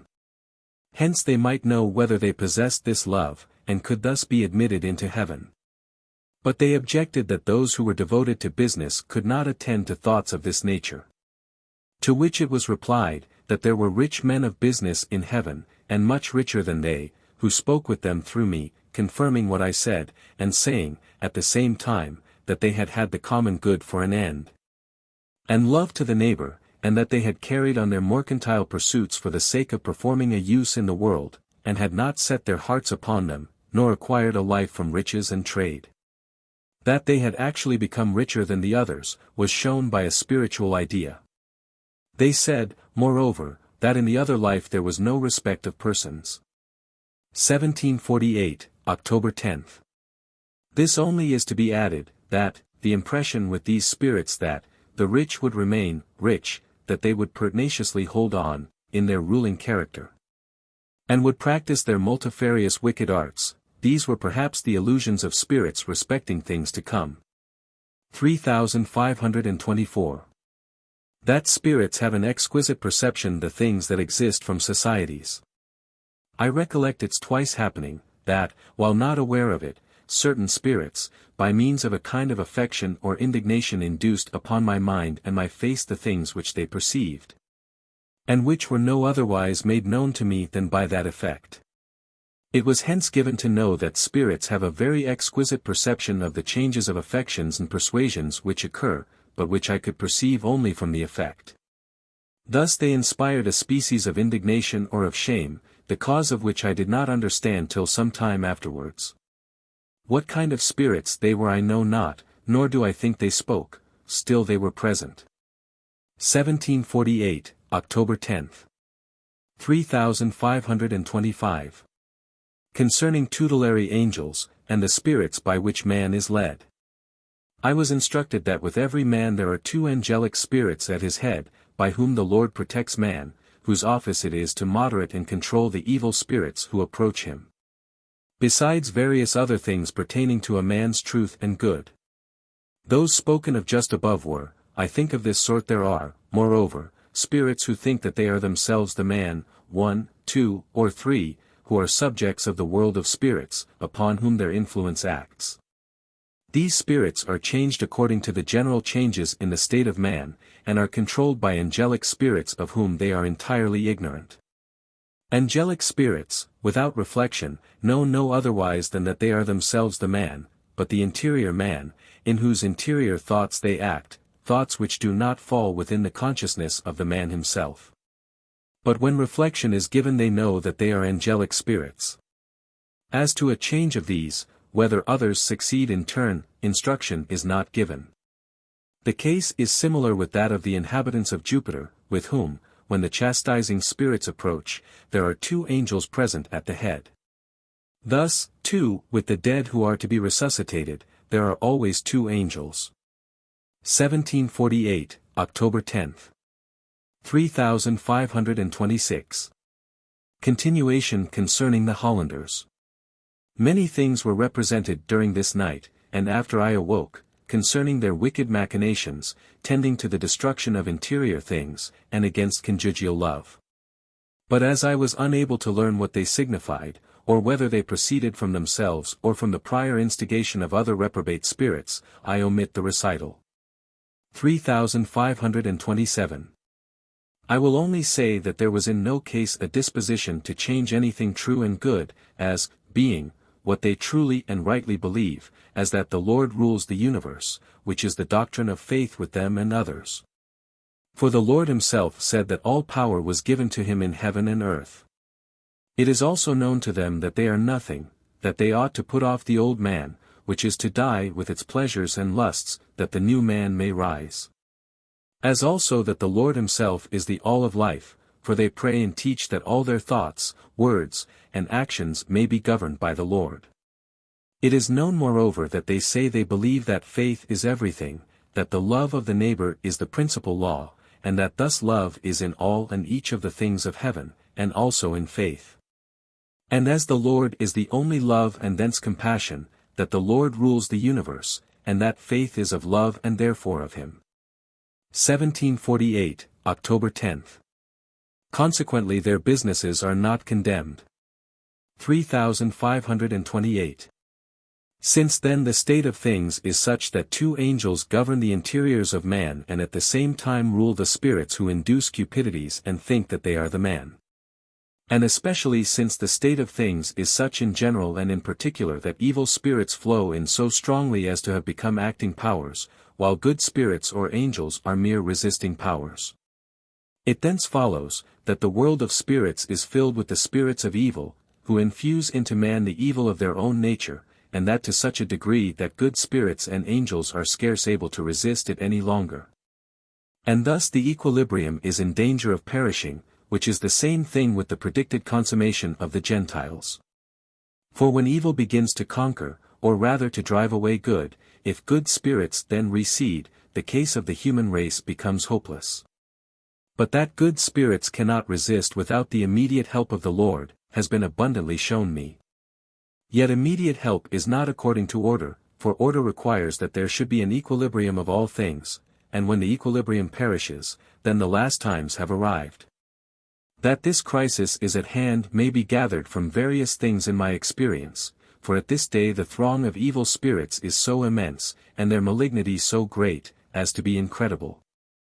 They could indeed all of them be driven away by the slightest force, and even by the power of an infant, but in that case the evil come into such tortures, and into such a hell, that it could not otherwise be than that they should endure severer pains than would be conducive to their amendment and reformation. 1748, October 10. 3529. That spirits, although they neither see nor perceive anything through the senses of man, yet know what he thinks, and perceive what he covets. It was given me to know by experience that spirits, although they neither see nor hear anything through the eye or ear of man, yet they know his thoughts and perceive his desires. For I have spoken with spirits by whom my thoughts and desires were controlled, who said, that they did not see when I was by the fire, for instance, and yet they knew and wished to dispose my actions. Those that are more remote do not thus see and hear, yet still they dispose, yea, spirits know the taste of the things that I eat and drink, although they have not taste. Even this they would not have been aware of, unless reflection had been given them, and yet they disposed my thoughts and desires, for they are in fact the thoughts, as it were, of the man himself, and his cupidities. Whatever enters through the senses he draws it up into his thoughts and into his concupiscences, and thus into the attendant spirits, wherefore, since this is the case, there is no need of their seeing or hearing otherwise with me. 1748, October 10. 3530. That mutual love in heaven is to love the neighbor better than oneself. This may be seen in shadow from true conjugal love, in that a husband loves his partner better than himself, that he will undergo death for her. That he will lay out upon her all his goods, that he will give to her rather than take for himself. So also from the love of parents towards their children, as it is known to everyone, that a mother will suffer hunger herself rather than that her infant shall go without food. The beasts and birds, in like manner, are more solicitous for their offspring than for themselves. Thus too from true friendships, when one will die for his friend, and will serve him in every way before himself. So likewise from common civility, which draws its origin from this source, and in which mutual love is externally evinced by giving better portions, dishes, to another, and taking the poorer to oneself. And finally from deposits and loans, when those that are upright will guard and preserve what belongs to their neighbor more carefully than they do what is their own. 1748, October 10th. The same thing appears from the nature of love, which is such that it wishes to give itself to others, and its joy is to serve another and not itself. When there are many such there is mutual love, for what is similar is reciprocal. But they cannot receive this who love themselves supremely, or who are greedy of lucre, least of all the avaricious. Thus is the Lord, in his love, shadowed forth. These things are said in the presence of spirits.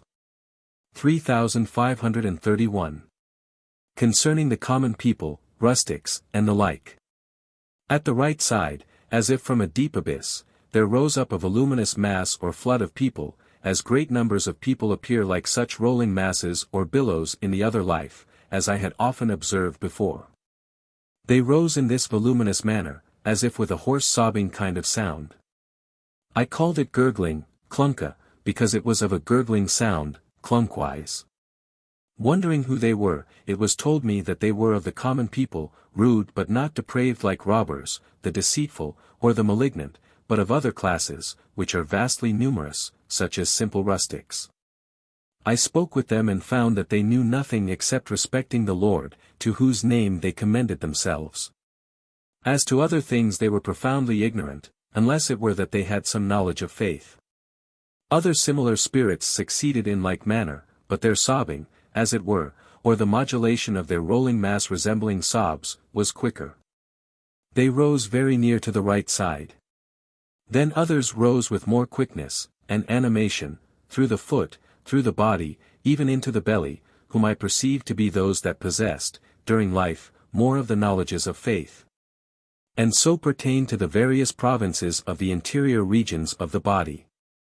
There were thus three classes of them, who knew almost nothing in life, except that they adored the Lord, some of them knowing something of faith, others a little more. Thus they were collected from all that class of people who are simple in faith.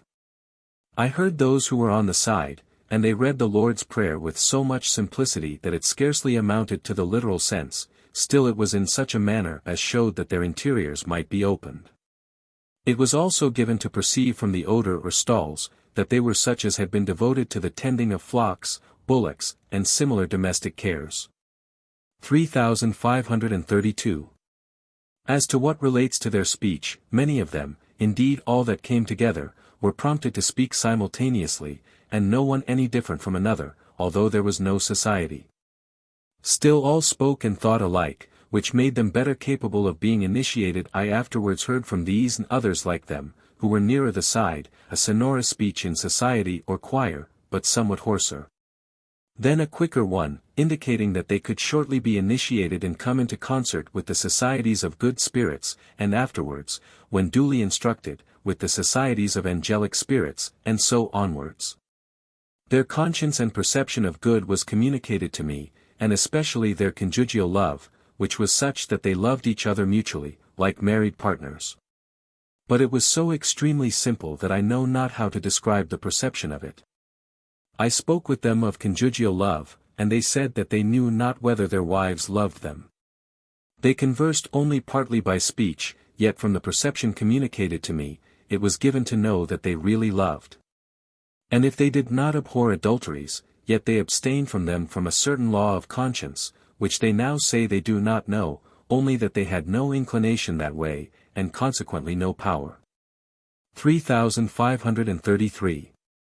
Such persons, and infants, in the other life, are they who remain firm and constant in faith, without doubts, nor do they suffer themselves to be drawn away by insidious objections, wherefore they do not vacillate, caring nothing for cavils.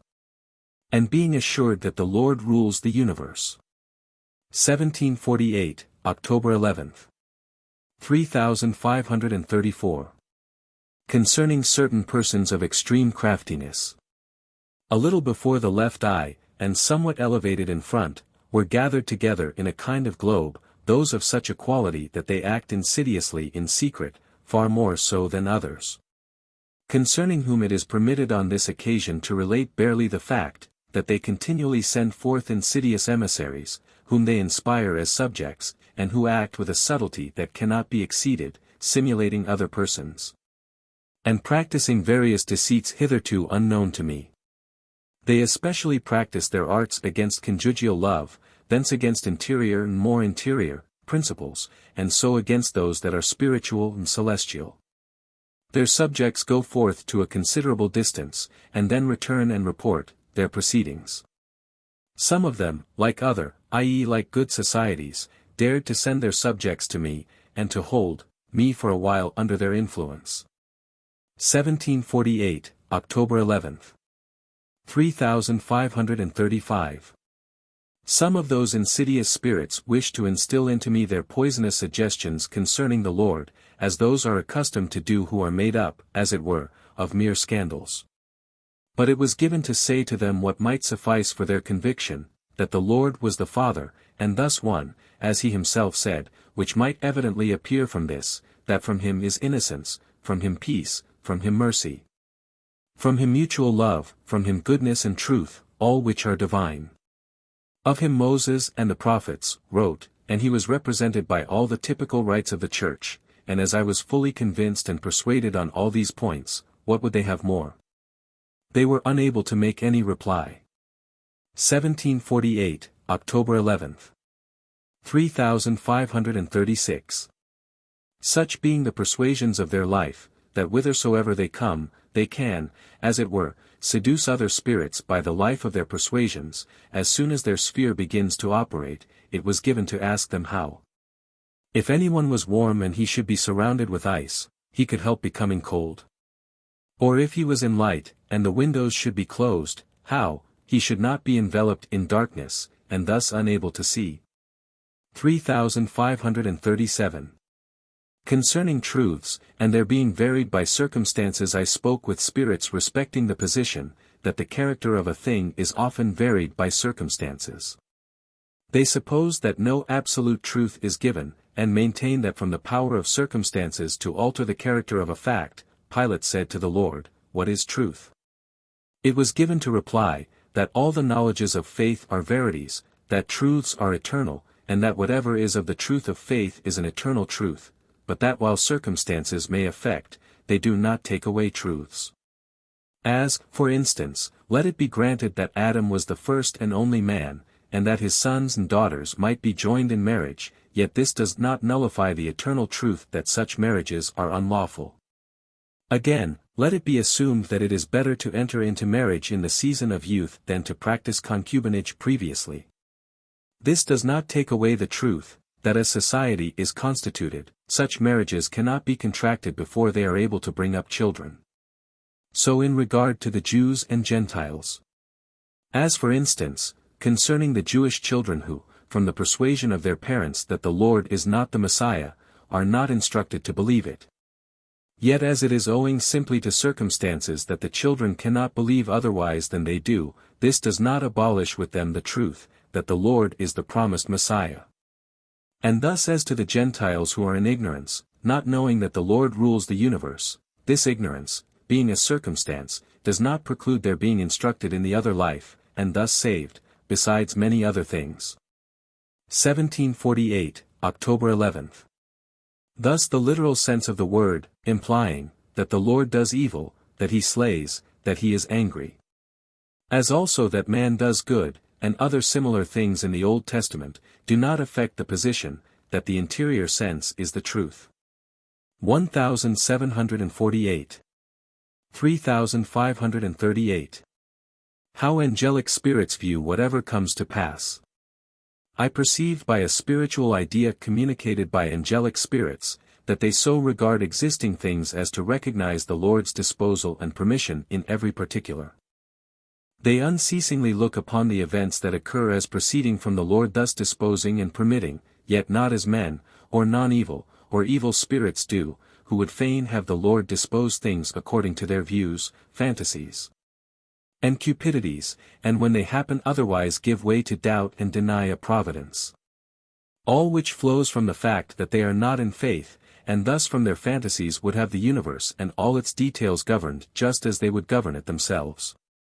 They neither can nor will acknowledge that all and singular events happen in such a way that man may not perceive it, and thus may be kept in faith, or brought to the state of angelic spirits, of whom I am now speaking.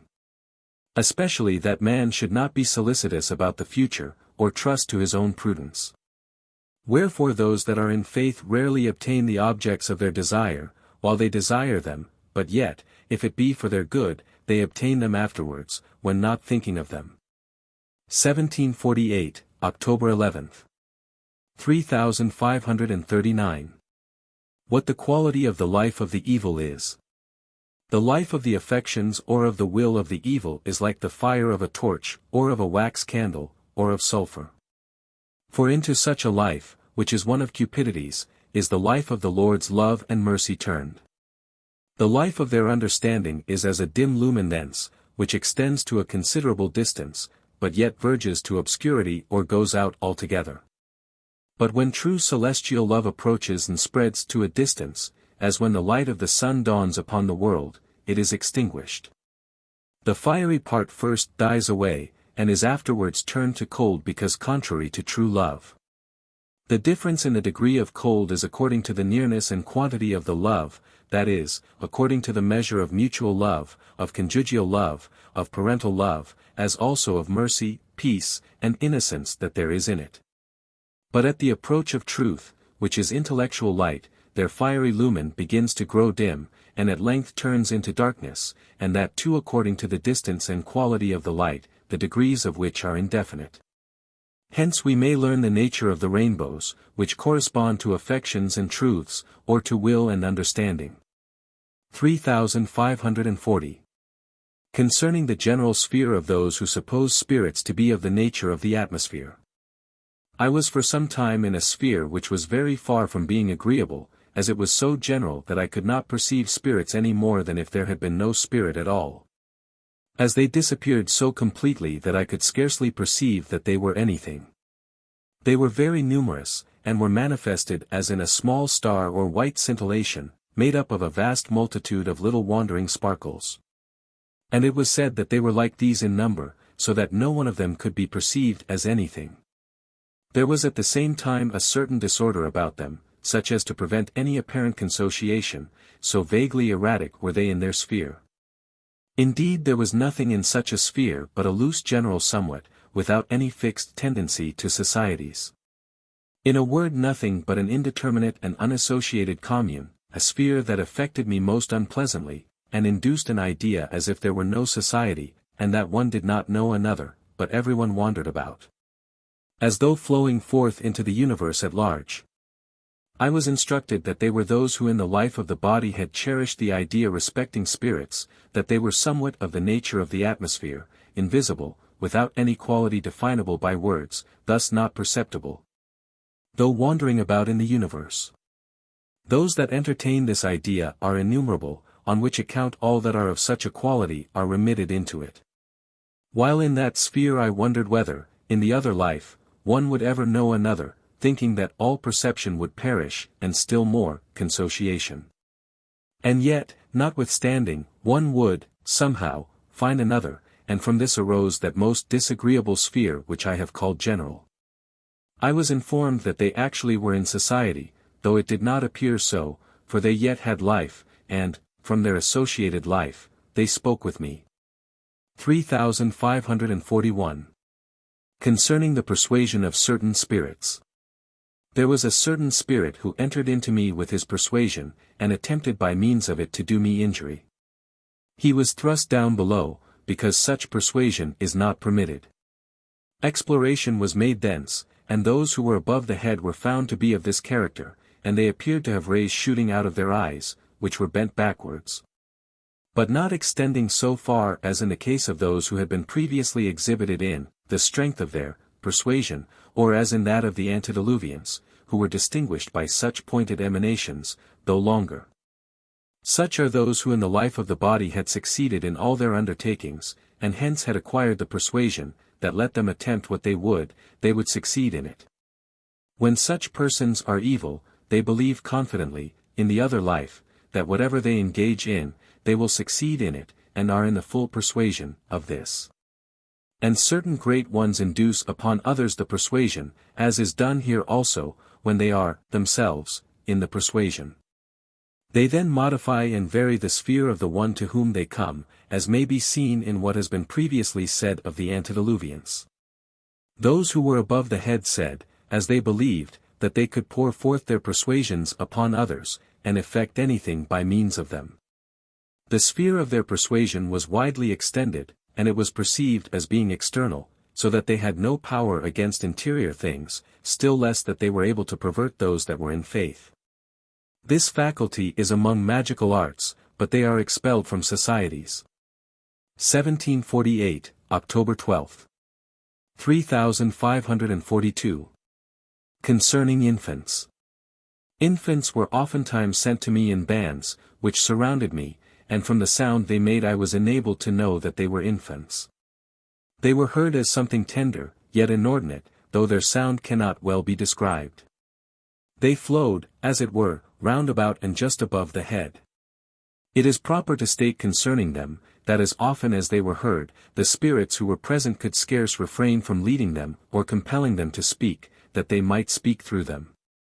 But this was resisted as often as attempted, and the infants were, as it were, indignant that others should think to rule them and compel them to speak. I observed their resistance as often as the attempt was made, and when allowed they said they wished to speak, and yet did not wish to do it in this way, it was given them to speak freely. This, I was informed, was their temptation, that they might be kept in a constant repugnance towards those who might wish to lead and rule them, and might be initiated into the habit of regarding the Lord alone as he that is to lead and rule them, and from whom they are to think and speak. Thus they grow up. 3543. They moreover, on 3 or 4 different occasions, recited the Lord's Prayer, but so tenderly that they scarcely seem to apprehend even the literal sense. But as they grow up they are endowed by the Lord with a fuller perception of the meaning, and are initiated into ideas, and finally into the understanding of the internal sense, for the Lord acts through them chiefly from an interior ground. 3544. Some of them are of a spiritual, and some of a celestial genius. The spiritual are known by a certain crackling tone of voice, as they are smarter, and break out more hastily into a kind of indignation when they perceive anything contrary to goodness and truth, which they wish to correct. But it is not granted them to do anything more than thus to break out and to will, for they do not yet understand.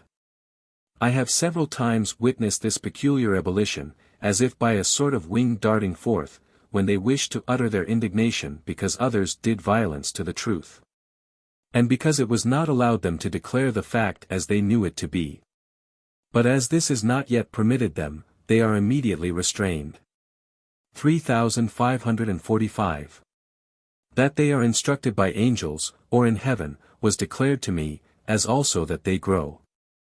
And that they become more celestial and spiritual than others, appeared from the case of one who had died in infancy some years before, and had now become adult as we are.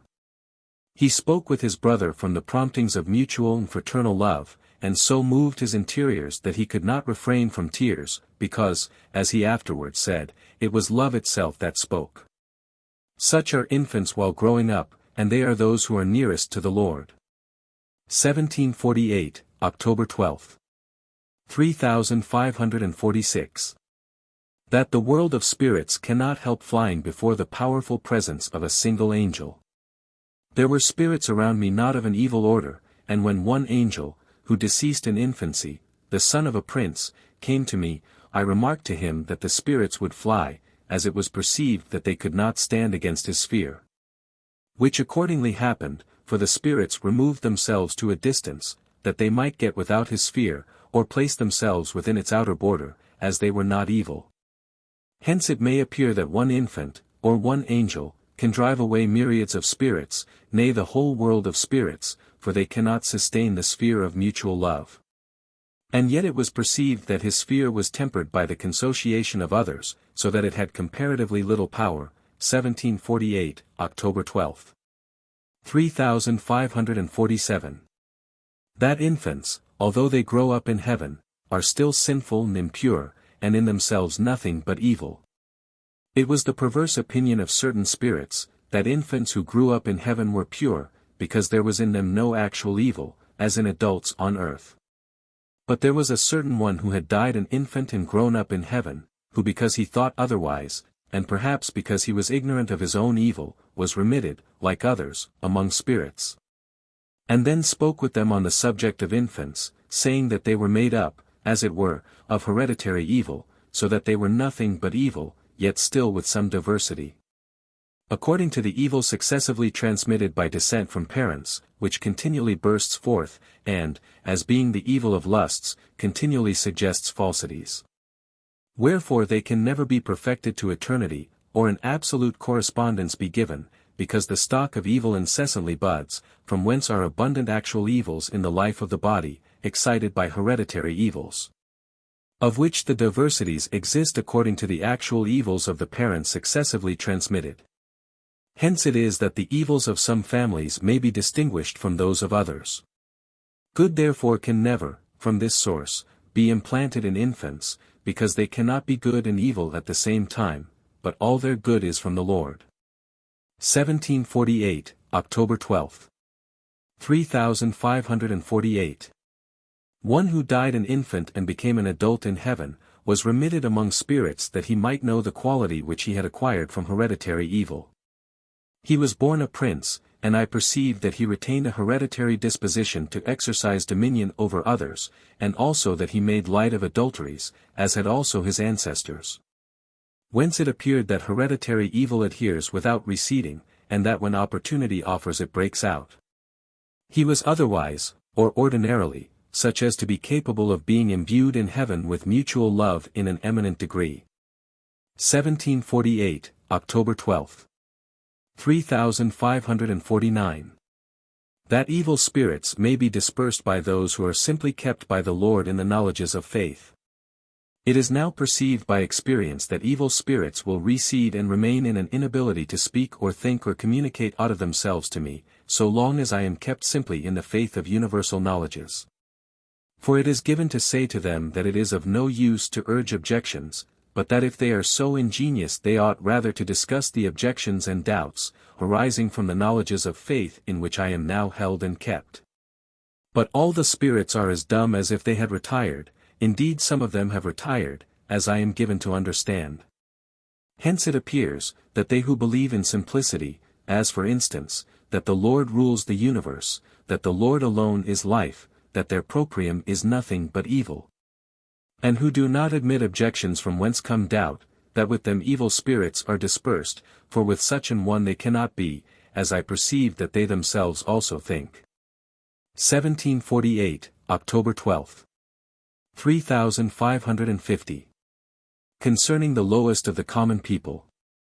I perceived for some time a cold considerably severe from the sole of the foot upwards through the foot itself to the knee, and even to the loins, first in the right foot, then in the left. It clearly appeared that they were spirits thus cold. Or rather cool, and wondering who they were, I was informed that those which ascended through the right foot were such as had lived in absolute ignorance, and were contrary to my love as to externals, indulging, in drinking, whipping each other, etc. Characters such as are found in the lowest of the populace, who live in woods, differing little from the wild beasts, and who would be beasts but from possessing the faculty of thought, by which alone they are to be distinguished from them. Those that ascended so coldly through the left foot were in like manner from the dregs of the people, who utterly denied a life after death, and believed that they would die like the beasts. Those therefore who were in such principles were raised through the province of the left foot. 3551 to 3600. 3551. After theme were thus raised, those who ascended through the province of the right foot were heard speaking, but from their speech I could scarcely perceive anything vital. Indeed, so extremely feeble was it that I should have supposed they were at the point of death. They spoke almost as if lifeless statues had been compelled to speak, wherefore I began to despair of any life remaining in them. Those that ascended through the left foot spoke very similarly, yet with the difference that pertains to what is spiritual, viz. that there seemed to be scarcely any spiritual life in them, which difference could be perceived from the sound. Concerning these I began also to despair of their being able to live, for they were like sculptured statues compelled to speak, in which there is nothing vital. Both companies spoke from behind above. 3552. But I presently heard that they were forced into a certain species of activity, to wit, of a choral kind, gyrationes, thus into a society of good and angelic spirits, who made them the objects of their peculiar care. And who were almost persuaded that they would be incapable of motion, unless they infused life into them. And this they attempted with an earnestness and solicitude which cannot be described, nor did they suffer themselves to weary in this work, but continually labored to agitate them by a sort of rough gyration, attended with the usual sound. 3553. When the good and angelic spirits had thus for several hours exercised their patient care for them, they began to be somewhat vivified, and to appear no longer as such lifeless beings. When this was perceived, as also that life might be so far insinuated into them as to render them capable of being in society, they said that they were in heaven, for this insinuated life was their heaven. This careful labor was continued by the good spirits through the whole night, when I understood that they had become more and more habituated to the societies. And that they might be so united with them as to be thereby perfected in the things pertaining to spiritual and celestial life, for there was nothing repugnant in them on the score of knowledges. Only that there was somewhat of a resistance arising from the strong disposition to fall back into their own, dead, life. But yet by one method and another they are initiated, and become above others obedient. 3554. In what manner life was successively infused into them was represented by colors, first by a whitish marble color, then by a bluish color mingled with white, thirdly, by rising spots of white-hued clouds. In a word, life is insinuated into them thus successively that they may be enabled to enter into the fellowships of good spirits. 3555. It was afterwards shown me what was the quality of such by an afflatus from them, first into the face, then into the anterior region of the breast, which was somewhat, though slightly, cold. I perceived it also as not cold, but verging to heat.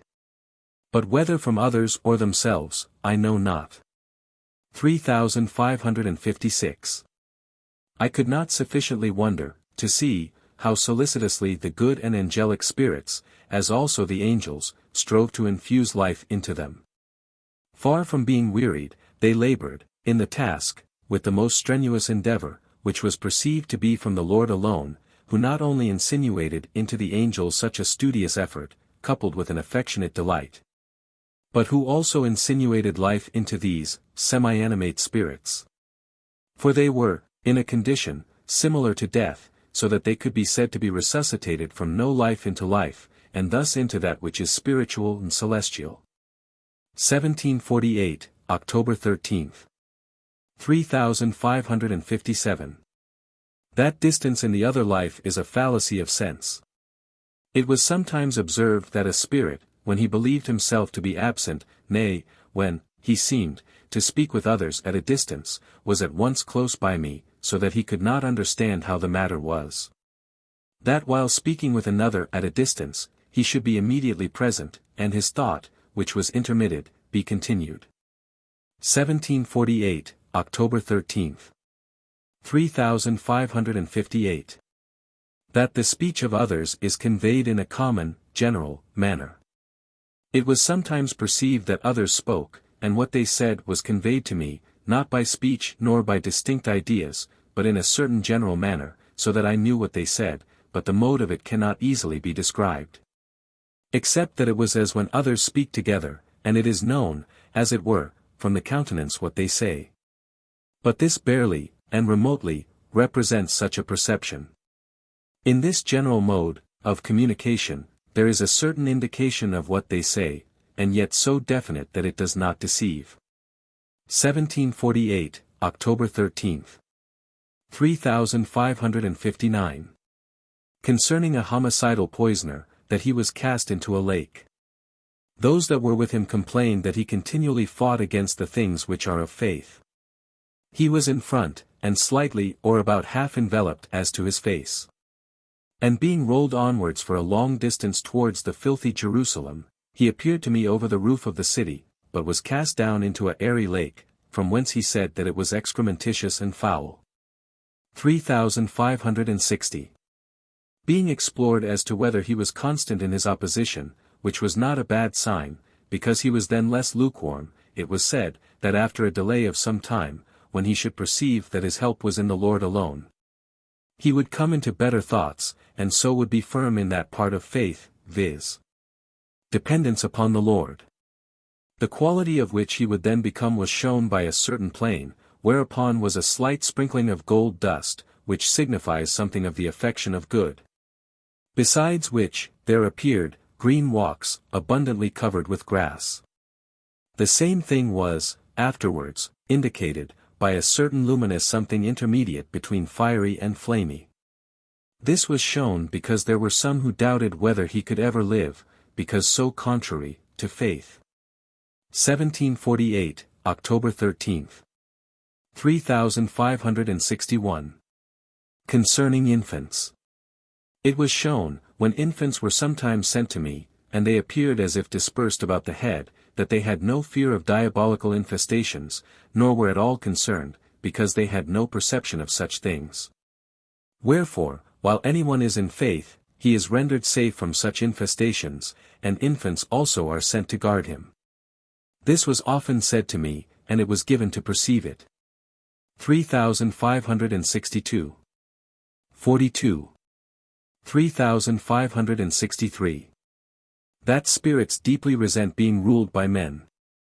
I sometimes perceived, as also today, that spirits bear it very ill that they should be ruled by man, and thus are extremely indignant, inasmuch as they desire, on the other hand, to rule man themselves. If also the idea of a man is presented, as that he was a man in the world, they bear it ill that they should be ruled by him, but not so, if that of a spirit. 1748, October 14. 3564. That the knowledges of faith are the food of spirits.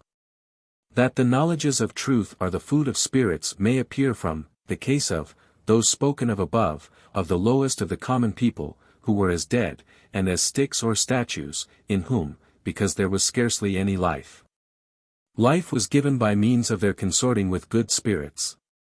For before this they knew nothing what heaven was, or what faith was. As much as they come into the knowledges of faith, so much do they live, for so much do they receive from the life of the Lord, and so much have they of ability to be in angelic societies. So also of him that was sent into the miry lake, they said he could not live, because he was unwilling to receive anything of faith, wherefore they despaired of his life. Hence it appears that they live in the other life by the knowledges of faith. Hence also that the knowledges of faith and the affections of good are the true food of spirits. 3565. It appears, moreover, hence what is the nature of correspondences, that it is not known, in the interior degree, that there are things which correspond. That spiritual food corresponds with the food of the body, for the life of the body is sustained by good and wholesome food, so in other things. Nor is it known that the cogitative and voluntary principles correspond to the muscles. Hence also it appears that it is not known, by inferior spirits, that the things which exist with angelic spirits correspond, so also the things with the angels. Since these correspondences are not known, therefore they are scarcely acknowledged. Wherefore it is absurd to wish to penetrate into the inmost and highest mysteries, which can never fall into the perception of men. Even angelic things, gross as they are, do not fall into it, how then shall divine? 1748, October 14. 3566. Speaking with spirits, it was remarked, that when a man is sitting in conversation at the table, he ought to eat slowly and long, that the salivary ducts may be opened, and that his food may serve better for the purpose of nutrition. Because such is the correspondence of spiritual food, which is thus according to the genius and nature of everyone, as in the world of spirits, which food is that of instruction, by means of discourse. Thus also those who are spiritual, whose minds are at the same time delighted, and they are spiritually nourished, and those who are natural, naturally, for in such things consists the life of minds. Moreover, because there are spirits with every man, and they know not that spirits are ever separated from man, they enjoy their food with the spirit of man, when the body of man enjoys his. Wherefore because angels are present, it is preferable that they should delight in those things, which are spiritual and celestial. 3567. It has been previously remarked that spirits have every sense except taste, but taste they have not. It is now manifest to me that they are delighted with man's spiritual food, thus with the knowledges of truth and good. But they do not insinuate themselves into taste, which is a sense properly dedicated to corporeal food, or to the nourishment of the body, in which they have no delight. 1748, October 14. 3568. That those who are not in faith cannot even name the Lord. It was given to hear and perceive that those who are not in faith cannot even name the Lord, but that it is granted to those only who are in faith to do it, and that only where reflection is given. They tried, but were unable, at which they wondered, for they desired it from their proprium. But when such reflection is not given, then it is lawful for them, as for every man. To name the Lord from the proprium, is to take his name in vain, as is read in the first precept of the Decalogue. Wherefore the Lord says they ought not to swear by heaven. 1748, October 14. Nor can a spirit, who is not in faith, name faith, however he may attempt it. 3569. That in the other life spirits are prepared, that they may be kept in a state of persuasion. I perceive that certain spirits thought, which is a remarkable thing, why, in the other life, they should not immediately come into a state of faith in the Lord, inasmuch as they there knew and believed that the Lord governs the universe. As also some in the world may possibly believe. But they were informed that the reason why they could not believe in the Lord, although they knew all this, was because their nature was repugnant to such belief, and although they should hear, see, and know 1,000 times that it is so, they would, nevertheless, return to their own nature. Wherefore, their nature, because it is repugnant, must first be castigated or corrected, and thus by degrees be led into faith, so that they can be kept by the Lord in a state of persuasion, 43, which can only be done by slow degrees. It was, moreover, said that if they, who do not believe that there is a heaven, because they did not believe it, in the world, were carried up into heaven, and were compelled to acknowledge and confess that there is a heaven, nevertheless, when remitted into their own state and nature, they would immediately deny, as before, that there is a heaven. Which fact has been proved by experience, from which it was seen, that such persuasions and fantasies cling to such persons as have confirmed themselves in unbelief. Wherefore it is necessary that faith be implanted in some other way than by mere science, or knowledge and experience. 3570. It is also the same upon earth, as I was told. For when the Jews saw miracles, and even the presence of the Lord himself upon Mount Sinai, because their nature was repugnant, they, nevertheless, returned to their own unbelief. 3571. Certain persons, who believe that they live from themselves, were led into the state of persuasion in which those are, who believe that they do not live from themselves, but that life flows into them from other spirits, thus. From the community, communi. When they had come into this state, they said they could not thus live, and I perceived they were tormented with a certain anxiety. From which fact it may be concluded, that if a man, who believes that he lives from himself, and that his life does not flow into him, were to come into such a state, as to be persuaded that he does not live from himself, but from the Lord's life, and that the Lord's life flows into him through angels, and, at the same time, believed that he is governed by spirits, he could scarcely live, although he was scientifically or experimentally persuaded that it is so. As was the case with certain spirits. In a word, his life would, in the highest degree, be anxious, wherefore, it is permitted that a man should think that his life is his own, inherent in himself, although it is a mere fallacy of the senses. 1748, October 14. 3572. Concerning evil spirits who wish to enter into the mysteries of faith. I was several times infested by evil spirits, who would fain suggest doubts against the more hidden most hidden things of faith, and thus refute them, as also by those who would, by their defiled fantasies, penetrate the inmost and highest things of faith. I then proposed to them, having recourse to representations, to look into the intestines, the seat of the vilest excretions, and see, whether by their ratiocinations and intellect they were able to know and comprehend what the truth is as to their forms, how the separating processes go on, and whether they could understand how the different discharges are formed. Of which process there are so many diversities. If they could not understand these viler things, how could they grasp things spiritual and inmost?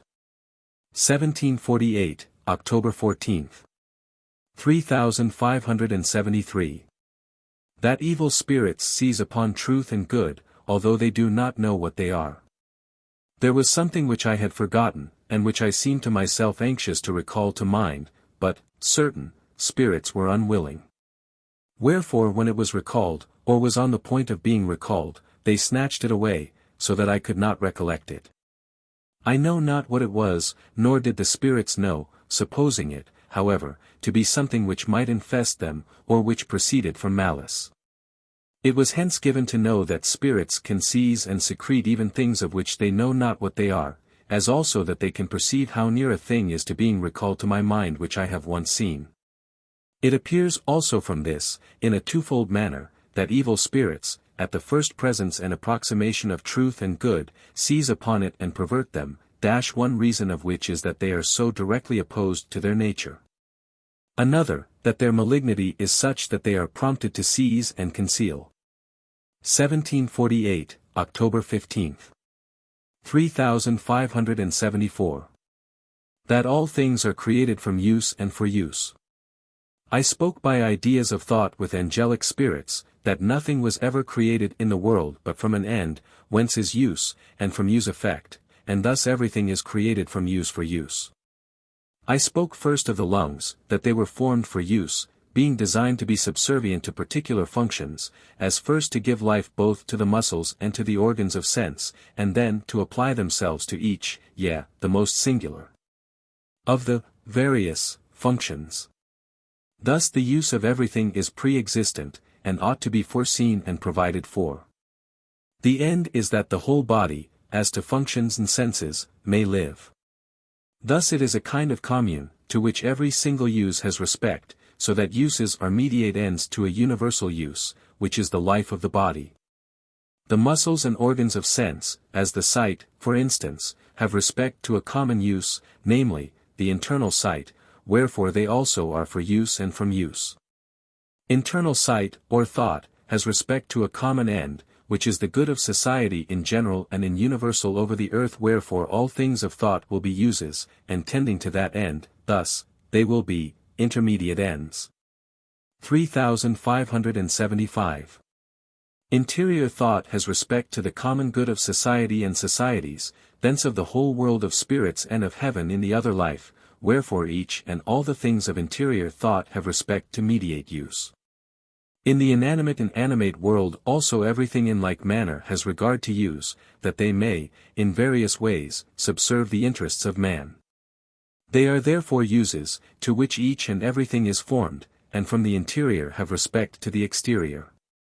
Hence it may sufficiently appear that the most universal end of all is that which disposes all and each, and that he who disposes is the end from which and to which everything tends in order, and that the grand end, which is the Lord, causes that all inferior ends and uses should have respect to himself, and that nothing can have this respect except what is from him. And that end is life may appear from the ends of each individual man. 3576. Unless the Lord were the end, no one could perceive how uses and ends should form the viscera and other natural organs, which no mortal understands, for no idea is to be had of use except from effects. And as uses and ends can never exist but from organic substances, and because uses and ends are the vital principles of organic substances, it thence appears that the universe, as to its contents, from the inmost to the outmost, is organic. And that the Lord alone is life, and thus the universe is filled by the Lord. 1748, October 15. 3577. As it appears therefore that throughout the universe use can never be separated from organic substances, there results hence a reason for the use of ultimates in nature. They flow from the uses of external organic substances. Use separate from organic substances is not given in the created universe, thus, it flows, necessarily from the Lord. But that all use might be seen from ultimates, is a consequence of man's being born such a being as he is, one who is to be instructed by sensual things. But his sight extends from external to internal things by a removal of the external, or, as it were, by their death, for when the external are removed, the internal appear, and upon their removal, things still more interior. So that finally there are no externals. Thus by removals and rejections, from before to, behind the internal, away from the posterior to the prior is given, a process with which man is familiar. 1748, October 15. 3578. But yet the externals are not wholly rejected and consigned to death, so as to become nothing, but they are disposed by the Lord that they may be subservient to interior things, and thus to himself, which subserviences are of such vast variety. In order that an indefinite variety of genera and species may be given. Such subserviences are represented in the other life by colors, as of the rainbow, by odors, as of flowers, by spheres, from which their qualities are immediately perceived, by resembling images of visual things. As well as by other kinds of perceptions, which truths flow in only through the interiors, from the remains, obsequious, of external things. 1748, October 15. I was instructed concerning the things here treated of as much by ideas of interior thought, as by speech communicated to me. 3579. Concerning spirits who say that they are nothing, and yet wish to be everything. Or concerning the antediluvians. There are spirits who appear at a great depth behind, whose life is like that of a wintry light, and who strenuously affirmed that they were nothing, but it was perceived from their speech that this was not their real sentiment. It was also said to me by others that they declare this of themselves, when yet they would fain be everything, wherefore, in order that they may emerge and mingle with others, and thus destroy them, they say they are nothing. When I mentioned love, they could not admit the word, because it conveyed to them the idea of something, so gross that it did not appear to be anything. Thus they are devoid of love and are of a wintry quality. They were the antediluvians, of whom I have spoken before. 1748, October 15. 3580. I spoke with them when they were below, and indeed very deep beneath the posteriors, conversing with them thus remotely and profoundly distant altogether as if present, for distance, in the other life, is of no account. I suppose that they had thus confirmed themselves by arguments and reasonings against the truths of faith, and, some of them, so fully as, by the force of reasonings, to go entirely contrary of faith. But it was given to observe, that this was not so much from their abundance of arguments, as from their persuasion, or the things which they thought, for whatever they thought was persuasive, with them, of which more below. 3581. I spoke with them concerning objections and reasonings against the truth of faith, that they were mere shadow, and could turn the light of truth into shade, and could place the clear knowledges of faith, by a multitude of objections, in such doubt. That it was afterwards very difficult to believe, when yet truth is truth, and the knowledge of faith is the knowledge of faith, and that there, only, is light. I represented this at the same time by means of imagination and thought, thus inwardly according to their mode of speaking and understanding, and it seemed to me as if others about my head uttered such a speech as was within myself. There was represented a sparrow, as to which I know that such a bird actually lives, and is of such and such a quality. Now if I should contemplate its viscera and its brain, and thence reason whether the sparrow be alive, and whether it be such as it is, the fact will be denied. Namely, if upon seeing its brain, and perceiving that it is like a jelly, I should reason, with myself, how this brain could live, and cause the bird to live with senses and a body, then, again, if I should inspect the viscera, as the liver, the pancreas, the intestines, and also the vessels, with the fibers and their connections, and should thence reason whether the bird could live, when such and such things could never cohere, conspire, and operate to cause it to live. And so of all the contents of the body. 3582. Since, I say, I know not in regard to these things how they contribute to life, and deem it impossible that life should be the result, if on this account I should deny that the sparrow really lived and was what it is. Should I not act unreasonably? Would it not be sufficient that it was plain that it did live and was of such a quality? And to reason in such a way, would it not be to cast the mind into such shades and darkness, which were at the same time thence represented, that I should deny what was, obviously, true? It was also given to represent a certain flower which I see to be a flower of beautiful colors. If now I should reason from the stalk, from its fibers, which simply rise on high, from the juice oozing forth, then from the root, how it could produce and form such things, so that the particles should beautifully arrange themselves as if they knew what they were about, causing such elegant colors and also the flower itself to exist. If from these things I should reason concerning the existence and quality of the flower, should I not fall into shade, and deny that the flower existed, and so on? Wherefore 1,000 objections may be started, as many, in fact, as the objects themselves, and all of such a nature as to destroy truth and cover its light with darkness. 3583. As they were unable to reply to this, though they appeared as persons convicted, it was given to know, that their persuasive principle arose not so much from the store of reasonings as from other causes. And that they had confirmed and darkened their minds, so as to deny the truths of faith. But as they were smitten, as it were, with such a love of self as to suppose that whatever they thought was actually so, and thus to deem themselves infallible and as gods upon earth, this was perhaps the source of their persuasive principle. Concerning which I have spoken before in relation to the antediluvians, which is also confirmed by this that when they lived in the body, they would have strangled those who did not admit that everything was just as they would have it.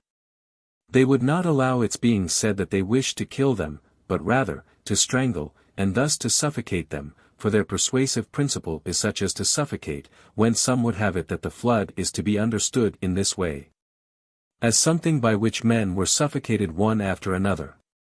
For this persuasive principle is such as to suffocate others by taking away their respiration, wherefore they now say that they are thus suffocated by their own persuasive principle, when it penetrates interiorly, where the spiritual resists, so as not to suffer them to die eternally. 3584. As there were many of the evil genii who wished that these spirits might come forth from that hell, that thus they might in conjunction destroy me, for there is a continual plotting and purpose with spirits and evil genii to compass my destruction. And with a view to this they especially aim to make me think and say that they are nothing, wherefore they impressed upon them the idea of their issuing forth, and, in order to this, poured upon them, as it were, the prompting to say that they were nothing, that thus they might emerge. There was therefore heard a deep tumultuous uproar beneath the posteriors, like that of a huge tumultuous and turbulent rolling, which continued for some time, as it arose from their movement, because they wished to emerge, and to struggle forth into the world of spirits. Their sphere of tumultuous and turbulent activity extended itself upwards to the left side, in a direction to the left of the anus. Wherefore it was permitted that some of them should emerge, who then appeared above the head a little in front, to the opposite of where the profound depth was, or to the opposite of the posteriors. 3585. They attempted there, through their strong persuasive principle, and assisted by the evil genii, to infuse their deadly influence into me, but in vain. I even spoke with them there, though the tenor of the conversation has escaped me. But in the night while asleep, I suddenly seemed to myself to be suffocated, but from being asleep I knew not whence it was, though the angels that were with me knew. Wherefore I besought help of the Lord, and there appeared a man with me in the bed, upon which I was immediately delivered, and delivered too by the Lord. It was thence given to know what is the quality of their persuasive principle, that by means of it alone they can strangle or suffocate others, yea whomsoever, that even, as if awake. When in the state, there was exhibited a kind of representative breastplate, which cannot be described, as such an idea is not expressible by words. 44 The breastplate however signified that it, the thing in question, was of no value, that it was scarcely an argument, and yet that such a thing had been so strong a persuasive, that if anyone would not have believed it they would have sought to kill him. They induced a persuasion also that a small man was lying with me, nor could I, in that state of sleep, as if awake, think otherwise than that such was the fact. I also heard him speaking. Hence it may appear how strong had been their persuasive principle. 3586. At length some of them who supposed that they were able to do anything, even to take away the life from anyone, or suffocate anyone, began to tremble greatly, and to be gradually submerged. It was perceived by interior vision that a certain small child was pushing them down, from whose presence they so tottered and trembled, that they cried out that they were in anguish.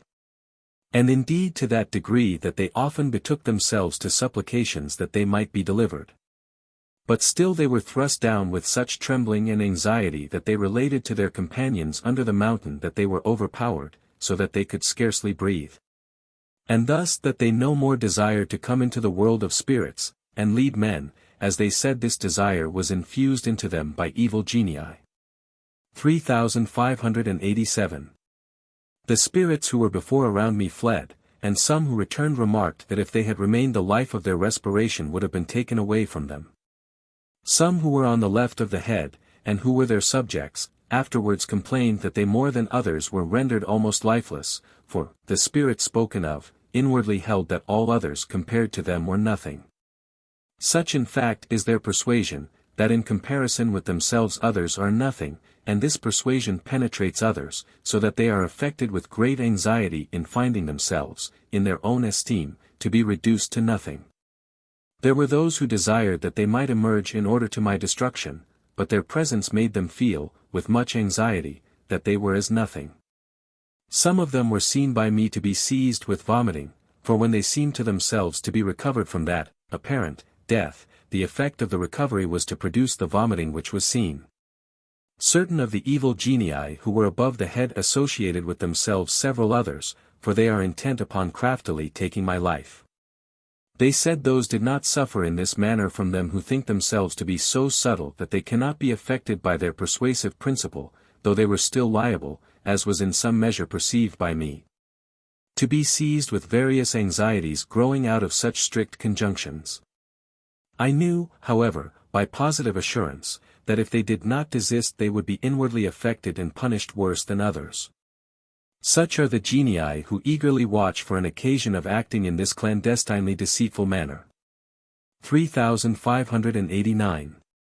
It was afterwards shown me how their women were clothed as to the head, viz., that they wore a round black cap considerably large, with a kind of turret between the small snow-white projections, and because they loved infants, they delighted to have them go before them, which also was represented to me, and how they went before in an inflected line, the mothers glorying, in the meantime.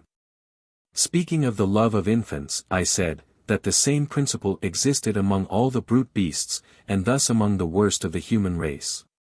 But if they loved infants, not for the sake of self-love and self-glory, but with a view to the common good by the increase of human society, and more especially by the multiplication of the numbers in heaven. Thus on account of the celestial societies, and thus on account of the Lord, they would then have had the genuine love of infants. But this was not theirs. It was said concerning the men, that as they grew up they became deformed, especially from the quantity of hair about their faces, which it was perceived was connected with their persuasive principle. It was said that their women were small. 1748, October 16. 3590. How man ought to think I have heard spirits reasoning together saying that things, they could not reason otherwise than from sensual and corporeal concerning spiritual and celestial things, because they were corporeal. But it was replied, that they should think from heaven, that is, from the knowledges of faith, which are heavenly, and which are revealed, in the word, and thus, if necessary, these knowledges might be confirmed by sensual things. For the angels are in the sphere of faith, thus in the knowledges of faith, thus they might think concerning heaven, and in this manner, innumerable truths would be revealed to them, as to those in heaven. 1748, October 16. 3591. That we can know nothing except what is granted by the Lord. There were spirits who confused themselves from the fact that they did not know how everyone enjoyed the liberty of thinking, and that ideas did not flow according to the order which they supposed, and they wished to inquire into the causes. But were not able to discover them. It was told them that the reason of this was, that they might know that they knew nothing, for if they wished to inquire into the details of everything, there would be indefinite things which would confound, indefinites of indefinites.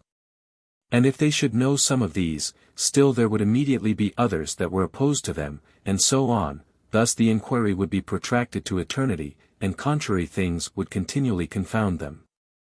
Wherefore it is of the Lord's providence that one finds so many contraries in every particular about which men reason and conclude, viz., that in consequence of the confusion arising from these contraries they may abide in universal truths. Or in the knowledges of faith, that these may govern their thoughts, and that while they prevail they may abstain from such, fruitless inquiries. 3592. There are moreover contrary objects, indefinitely numerous, which induce falsities. For almost everything that the eye sees is a contradictory object, by which, if the mind dwells upon it, it is confounded and blinded, while on the other hand there are but few truths known to man, by which, if he does not firmly hold his mind, it will rush into such falsities that it will come to be wholly made up of mere scandals against the truths of faith. 3593. Concerning a merciless mercy, and, concerning, charity. Certain spirits, when I was writing respecting the antediluvians, and saying, that they had scarcely anything, vital, left, were touched with such compassion, that they persuasively induced the idea of the Lord's becoming placable towards them. And because they induced a degree of this persuasion upon me, it was not given then to instruct them that such, if they should come into the spiritual world, would destroy whomsoever they should find by an unseasonable compassion. Others were greatly moved, they knew not whence, to exercise a like pity, and because they penetrate even to good spirits, or to the proximate or intermediate societies, evil and good. It was permitted that some of those who were under the mountain where were the antediluvians before spoken of should come forth. But, as was then perceived, there were others also who descended to them, whose life was similar. But concerning the antediluvians, and the manner of their coming forth, see just below. 3594. I perceive that some of these were received among the crafty spirits above the head, which I think was mentioned before, who were perhaps from among the moderns similar to the antediluvians, and who continually desired to be saved. And thus were able to excite deep compassion, which because it penetrated to the intermediate, spirits, it was shown of what quality they were whom they wished to save, and for whom they prayed. There came those who think so little of adulteries that when they see a house where there is a wife they enter it without conscience, and endeavor by every effort, by force and rapine, to ravish her. By the presence of such spirits I was for a long time infested, and those who were so unseasonably compassionate perceived of what quality they were, viz., that they were prone to every species of wickedness, nay, that by a persuasion similar to that of the antediluvians they would excite nearly all that came in their way to the perpetration of the same enormities. For they pressed on with the utmost contumacy, in their instigations. They were invisible, and wished their agency to be concealed, though long sought for, they were not to be found. Thus neither could others know whence such a wicked insanity poured itself forth, acting as they did in disguise, and at the same time inspiring compassion. Thus in order to excite in once both the evil and the upright, they craftily insinuate themselves into good affections, having deceit, continually, in view, and consulting their own interests solely. Nor caring if the whole universe, beside, should perish. 3595. That these abandoned adulterers exist in immense numbers, was shown by their being brought into a gyre, or choral train, and following continually in a gyre, indefinitely drawn. They continued thus for a long time, from which it was evident that the number is immense of those who make nothing of adulteries, and it was said that Christendom, above all other lands, is filled with such. For in other lands these abominations are not heard of, but in Christendom every bond of shame is broken. 3596. I spoke, moreover, with those who were prompted to this unseasonable compassion, and it was given to say, that this was outrageous, not that they should be touched with pity. But that when informed, of their character, they should be disposed to exercise compassion towards such as were aiming to deceive and pervert the whole world. Intent only upon their vile ends, that when instructed in their quality they should still persist, in their misplaced pity, which was in fact worse than the desire to punish everyone, of them. For those who are thus compassionate refuse to be affected by compassion from the Lord, that is, in behalf of those who perish, by their means. Even if it were the whole world that should perish, in this manner, still they would not desist from their compassion towards those who destroy them. I observed that those were of this character who reason much concerning the divine government, and thus cast themselves into absurdities, not knowing what compassion is, and remaining obstinate, though instructed. They suffer themselves to be easily persuaded by such deceitful, merciless spirits, who inspire compassion for the sake of themselves and their own preeminence. And so long as this deceitful persuasion is infused into them, they persist, in their mistaken pity. 3597. It was shown that among those who inspire this unseasonable compassion, the priestly order was conspicuous. They would fain have others feel that they must live, though the whole world should perish. Thus of the monks and Jesuits the greater part are of this character, who, from the habit contracted in life by such a persuasion, are able to possess others with the idea that they must be saved at all hazards. For they have, by persuasion, drawn over to their interest the priests who were not, originally, such, as themselves. It was shown that those of this quality, are represented by a priest clothed in a black garment, who had a white cloud around him. And afterwards by a white, robed, virgin, whom he took for himself with whom he was let downwards, but that whiteness of hers or his was taken away from him. 3598. It hence appears that what is called the Christian world is almost of the character of the antediluvian, deceitful, acting invisibly and, covertly, and indeed from a similar persuasion wherefore their life is similar, viz., the life of winter. Indeed the world called Christian is in this respect worse than the antediluvian, that it accounts adulteries as nothing. And when adulteries are accounted as nothing, it follows that they have nothing which savours of love, and they wish to destroy societies because they are contrary to them, hence too they become cruel, which is inseparable from adulteries. For the result of a single adulterous act is a proneness to cruelty. Thus in Italy, where the monks, licentiously, insinuate themselves among married women, nothing is more obvious than that they become vindicatively cruel. 3599. In a word, to be compassionate towards such is the opposite of compassion, for it is a pity towards the pitiless, wherefore if they do not suffer themselves to be instructed, their tender mercies are cruel. It hence also appears that they entice wives and virgins to adultery and lewdness, by exciting compassion, namely, that they may be led to pity them. Whereas such compassion is an outrage, supposing that they may pity because they themselves lose nothing, when yet conjugal love is thereby destroyed, and thus all other loves, and thus the blessedness of eternal life. 3600. It appears also from this, that love, charity, and compassion do not exist, if they be a mere affection, or sentiment, unless there be, also, the knowledges of faith. Thus an understanding instructed in the knowledges of faith, without these there is no true conscience. 3601 to 3650. 3601. Such then are the deceitful who persuade to compassion, and who have acquired this persuasion in the life of the body.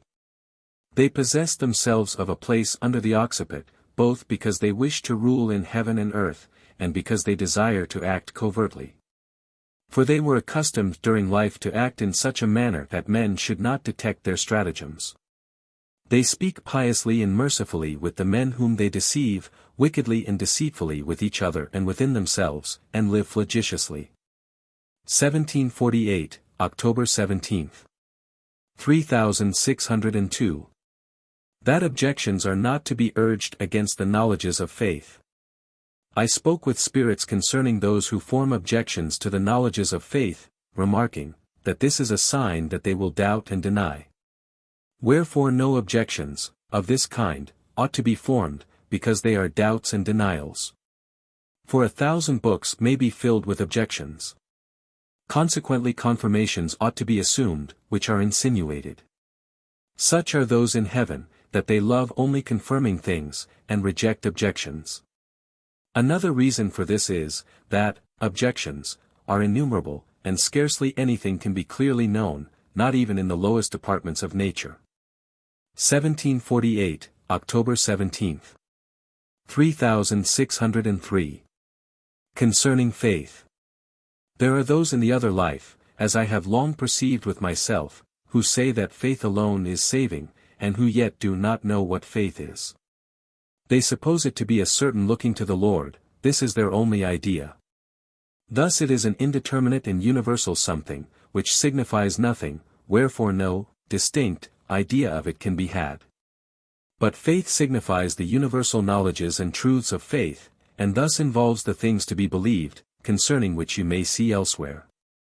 45. Without these knowledges, there is no faith, but the knowledges of faith are faith, because faith is to be had in them, or, in other words, they are to be believed, ideas thus become determinate. 3604. Concerning anger. I sometimes wondered that when a tumult was heard in the streets, it should suddenly have ceased. But I was instructed, that whenever a tumult occurs, a sphere of anger predominates in the world of spirits, and when it ceases, that sphere ceases, for everything suddenly becomes tranquil. Hence it was given me to know, that when I was in a state of surrounding anger, it was suddenly taken away by the Lord, and immediately there was nothing tumultuous heard in the world, but all things appeared calm. 1748, October 17. 3605. Concerning the idea of place. I observed that whenever I heard anything, though without seeing it, I still formed an idea of place, as of what kind of place it was. But this was imaginary, because the place was not such, upon which I had no reflection before this was recalled into memory and idea, thus acknowledging that I had fictitiously formed to myself the idea of place. It was also observed that when I had been for some time in one chamber it became familiar to me so that I could then better command my ideas than when in another chamber or place. Thus for example, yesterday, having removed from the chamber where I was sitting to another adjoining room, in which I was accustomed to write, a kind of tranquillity ensued among the attendant spirits, though ignorant, as it were, of where I was. At which I wondered.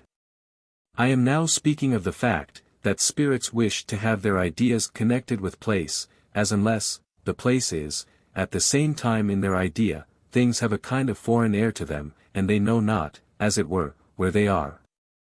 So that the idea is not determinate unless it be connected with place. It was moreover observed that one place has a preference, in their esteem, over another, especially from the vicinity of spirits who seem to themselves to be conversant there, as might be abundantly confirmed by facts.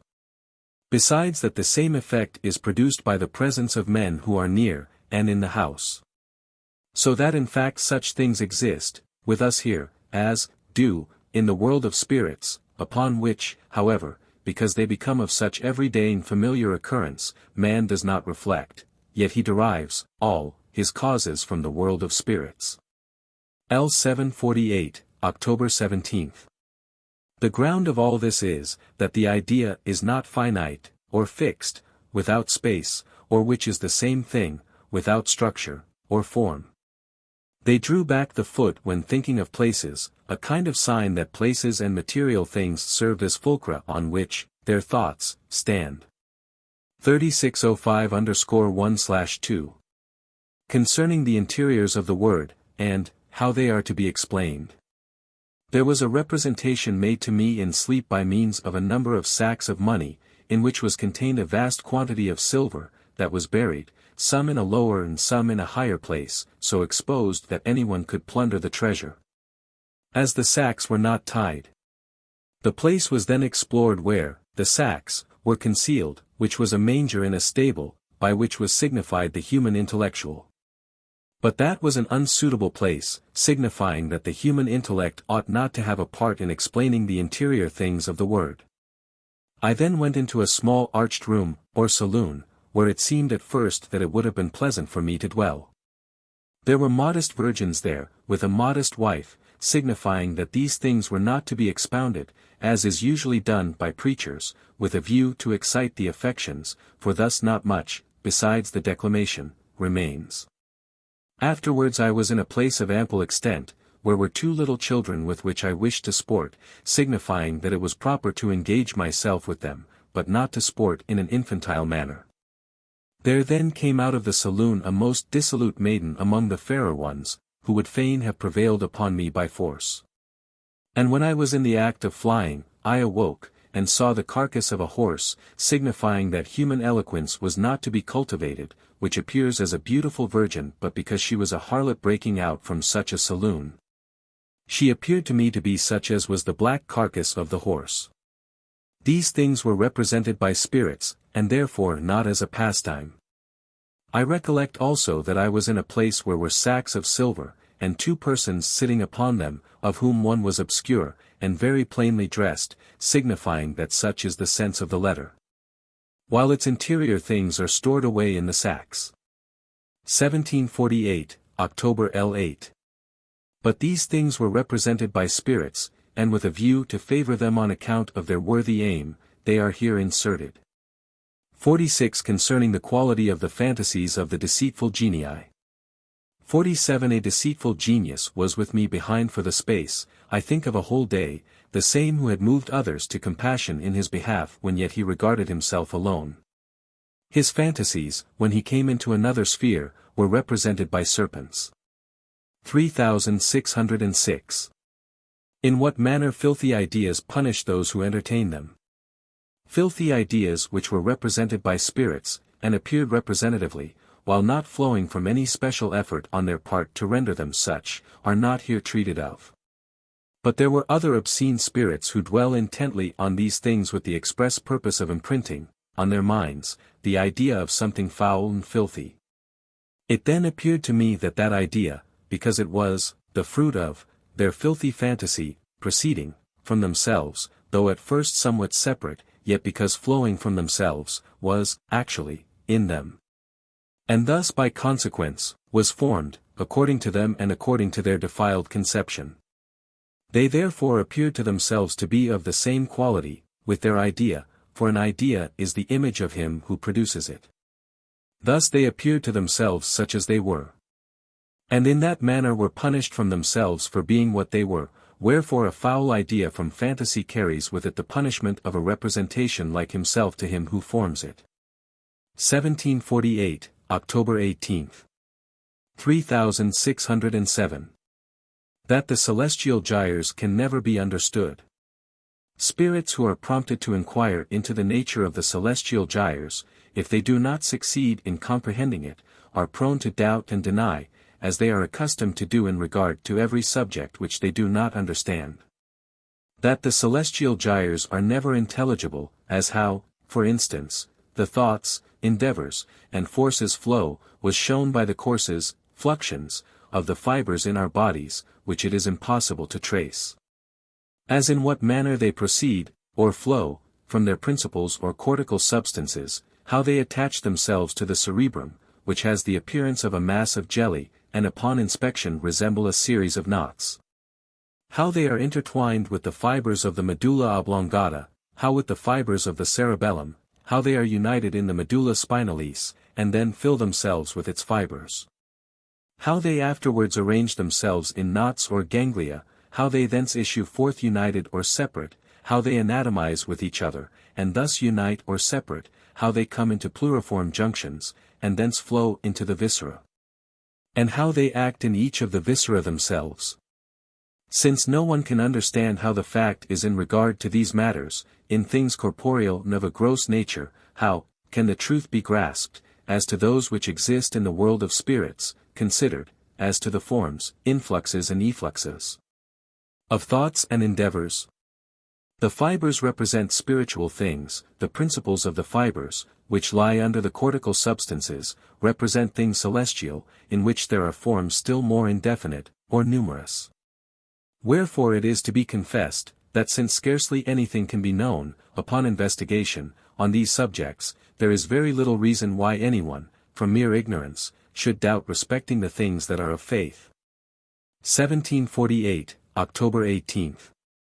3608. That the ideas of spirits are bound to place and the things of place.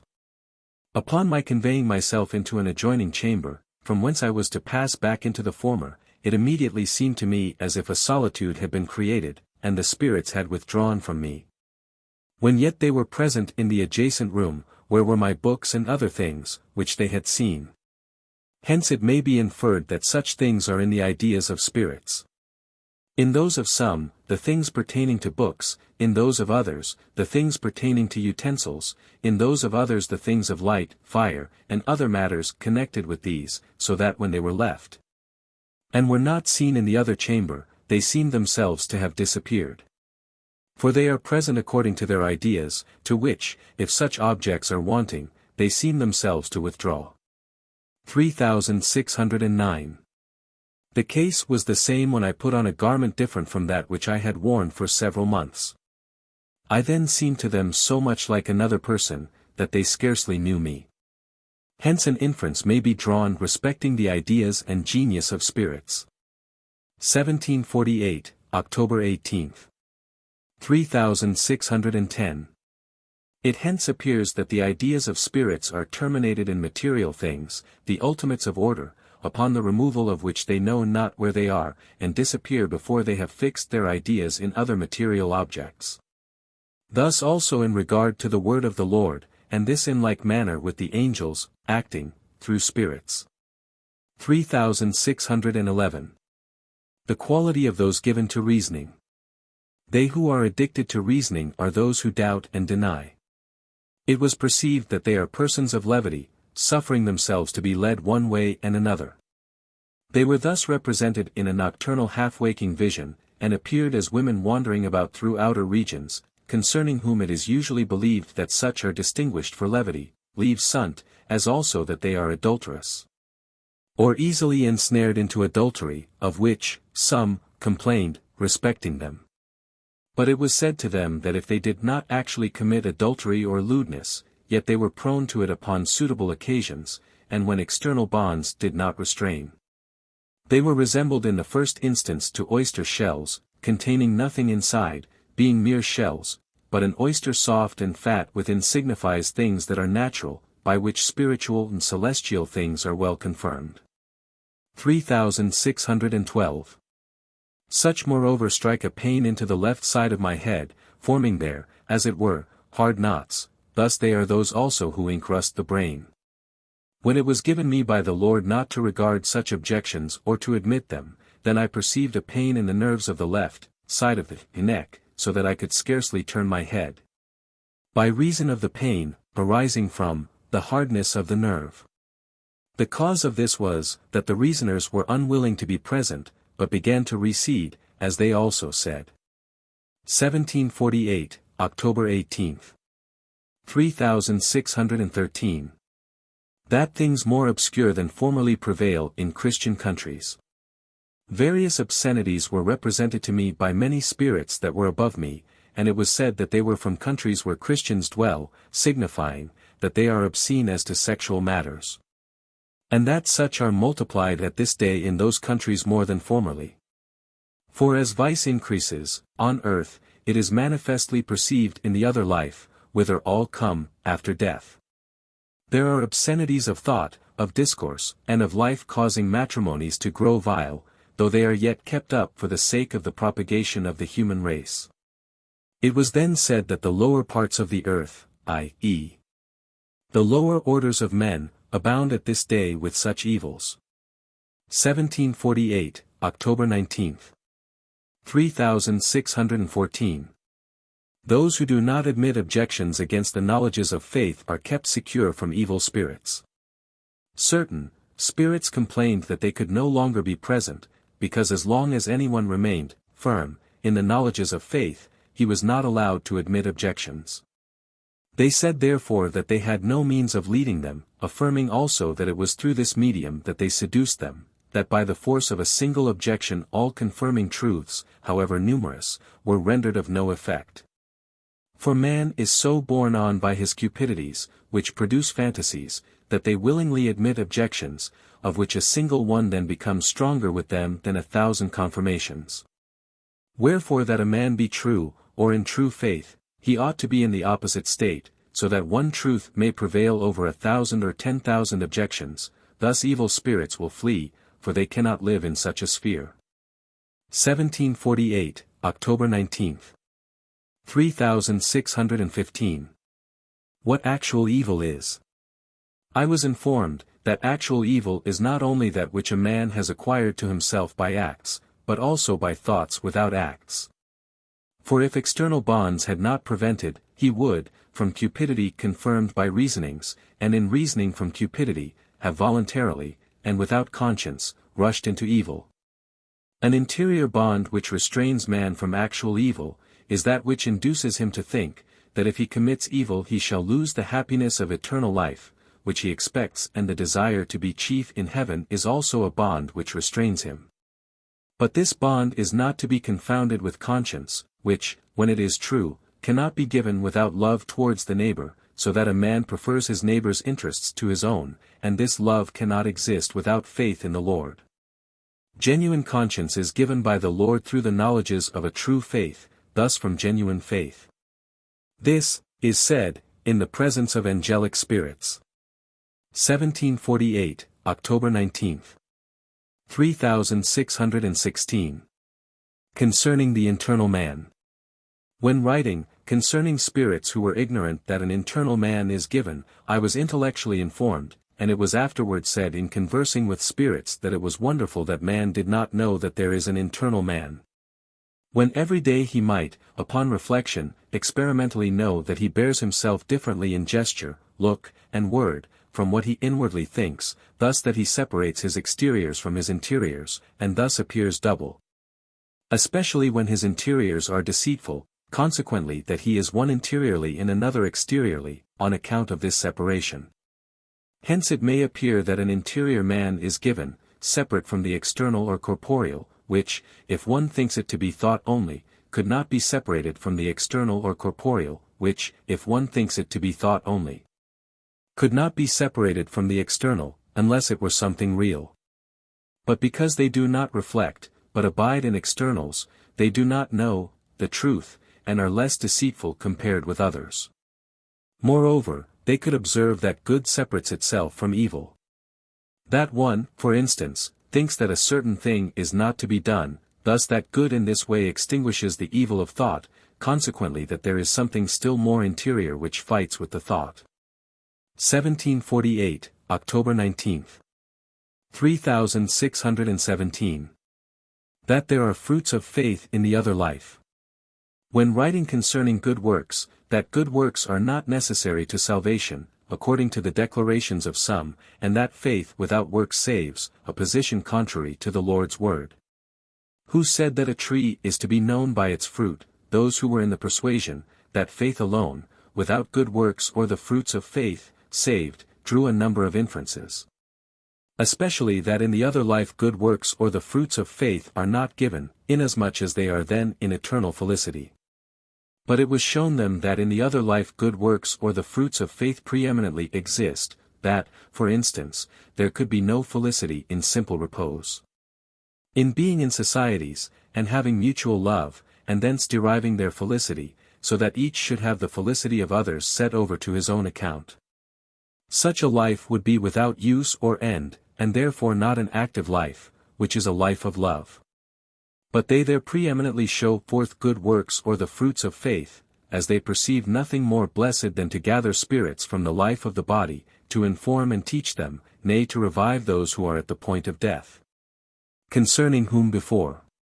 Then that they may minister to men and control the spirits that are with them, and prevent their going beyond proper bounds, and also that they may inspire good into men, lastly that they may resuscitate the dead. In these things, good spirits have their highest felicity from the Lord, thus also heaven and the angels, so that they love the neighbor better than themselves. 1748, October 19, thus they are images of the Lord. 3618. Concerning impure and filthy water. A certain spirit, in the life of the body, had contracted the persuasion, that after death, he should have a sweet sleep, even to the day of judgment. Hence, also, in the other life, from that persuasion he had contracted an external genius of such a nature, that he could induce upon any body a sweet sleep, for a persuasion contracted in the life of the body has this peculiarity. That a man can act from his persuasion, and the means of so doing are immediately present with him, although he is not aware whence the means come. He then so dexterously induced a sleep upon the spirits, who were about me, that they fell, one after another, into sleep. He also tried the same thing with me, from which I could perceive whence the soporiferous power came. He said that he had done no evil, because, as he stated, he only wished to induce upon others a sweet sleep, but, because it was from artifice, he was told, that it was not permitted. Nevertheless he continued to do so, for he perceived a kind of self-glory, hence arising, because he was enabled to act in this manner to other spirits. Although he said, that he did nothing but good to them, but because he did it for the sake of his own glory, and thus appeared to have dominion over other spirits, and as he afterwards exercised the same artifice from habit. There appeared to me filthy water, to which such a state of self-glory, and hence, of dominion over others, is compared, or corresponds. 3619. When I was in a state of sleep, and also in a middle state, between sleeping and waking, a certain spirit wished that I should observe and write down those things which were in my mind, and it appeared pleasing to him, that they should be written. But it was also perceived, on account of his own self-glory. Wherefore filthy water was also seen to flow out of a certain canal, whence it was perceived that foul and filthy water corresponds to that state in which a person is when he acts on account of his own glory and renown. 1748, October 20th. 3620. How much of cupidity some receive from combats. Beholding some boys engaged in fighting and blows, I perceived a very high degree of delight flowing in from certain spirits, from which it was apparent how much they love the enmities of one towards another. For the quality of spirits it is given me immediately to perceive by certain, peculiar, modes, and that influences flow from them which it is not given to others to perceive who think everything is of their own motion, and not excited by spirits. 3621. Thence also it was apparent, how boys are forthwith trained to such hatreds as to become incapable of looking at each other with a pleasant countenance. Thus too it is evident of what quality such boys, even very young ones, will be in the other life, where mutual love reigns. 1748, October 20th. 3622. That the evil cannot see what evil is, or what good is. It was permitted to inquire of deceitful and evil spirits, if they knew what evil is, to which they were not able to reply. For it was perceived, that they do not think the evil which is in them to be evil, but good, because they prefer themselves to all, and place all good in the love of self and the love of the world, and do not consider it as evil. Wherefore they cannot see evil, thinking that whatever is in them is good. They were asked whether they knew what good is, nor could they reply to this, for they think, that what is truly good is evil, wherefore they persecute good. It was perceived that good cannot be seen from evil, but that from good, because from the Lord, may be seen both what is good and what is evil. Hence it was concluded, that although such spirits think themselves wiser than others, they, nevertheless, know nothing. 1748, October 20th. 3623. That delights and pleasures are by no means denied to man. Some think, that they who are in the faith, should remove from themselves all the delights of life, and all the pleasures of the body, but this I can assert, that delights and pleasures have never been denied to me. For I have been permitted to enjoy not only the pleasures of the body in the senses, like those who live, in the world, but I have also been permitted to enjoy such delights and felicities of life, as, I believe, no persons in the whole world ever before enjoyed, which were greater and more exquisite than any person could imagine and believe. 1748, October 20th. 3624. Reflections of thought. It is well known that by means of reflections we may learn the things pertaining to the body, as how the eye sees, the ear hears, the nose smells, the tongue tastes, and the touch perceives the diversities of body. For without reflection nothing is perceived, as is the case with those in a state of abstraction, whose body is almost as insensible as in sleep. But reflections of thoughts are given, which have very often been observed by me, but have not been described, because it was not thus given previously to reflect upon them. There are various objects of thoughts, in which, while a man is held, or his reflection is kept fixed upon them by spirits, they occasion much disturbance, as experience abundantly teaches respecting those things which are at present his own, or which may happen hereafter.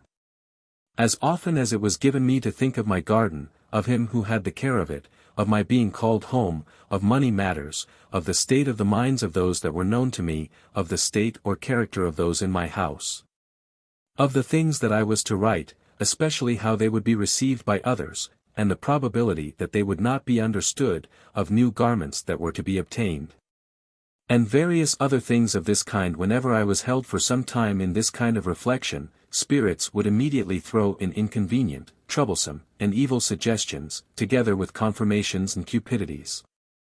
And it was observed that when I had not been in the thought of such things for months or years, I had no care about them, still less did they give trouble.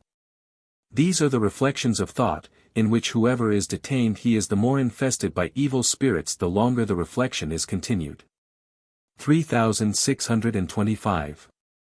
Hence arises the melancholy of many persons, hence debilitated minds, hence the deliriums of many men, hence too insanities and fantasies. For those who are engrossed in thought concerning spiritual things, concerning the life after death, concerning misfortunes, into such persons spirits, from their own proprium, infuse many things which are of memory, and hold them a long time presented, even till they occasion insanities and fantasies. Wherefore those who affect a solitary kind of life are especially prone to fall into such things, for they are dispelled by varieties, and thus by mingling with societies.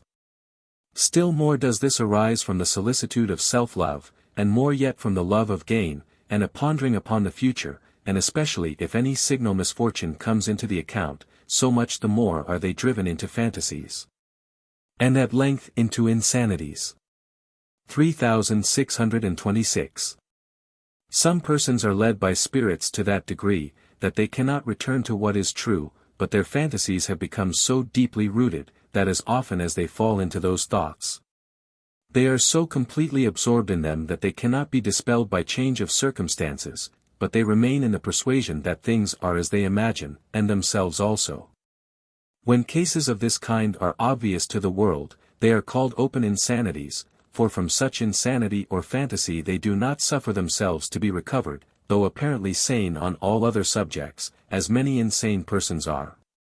It is a particular species of insanity, like that of a couple of men at helm, one of whom carries about written papers, the other supposed himself to be a bird, though there are many of this character who are not generally regarded as such.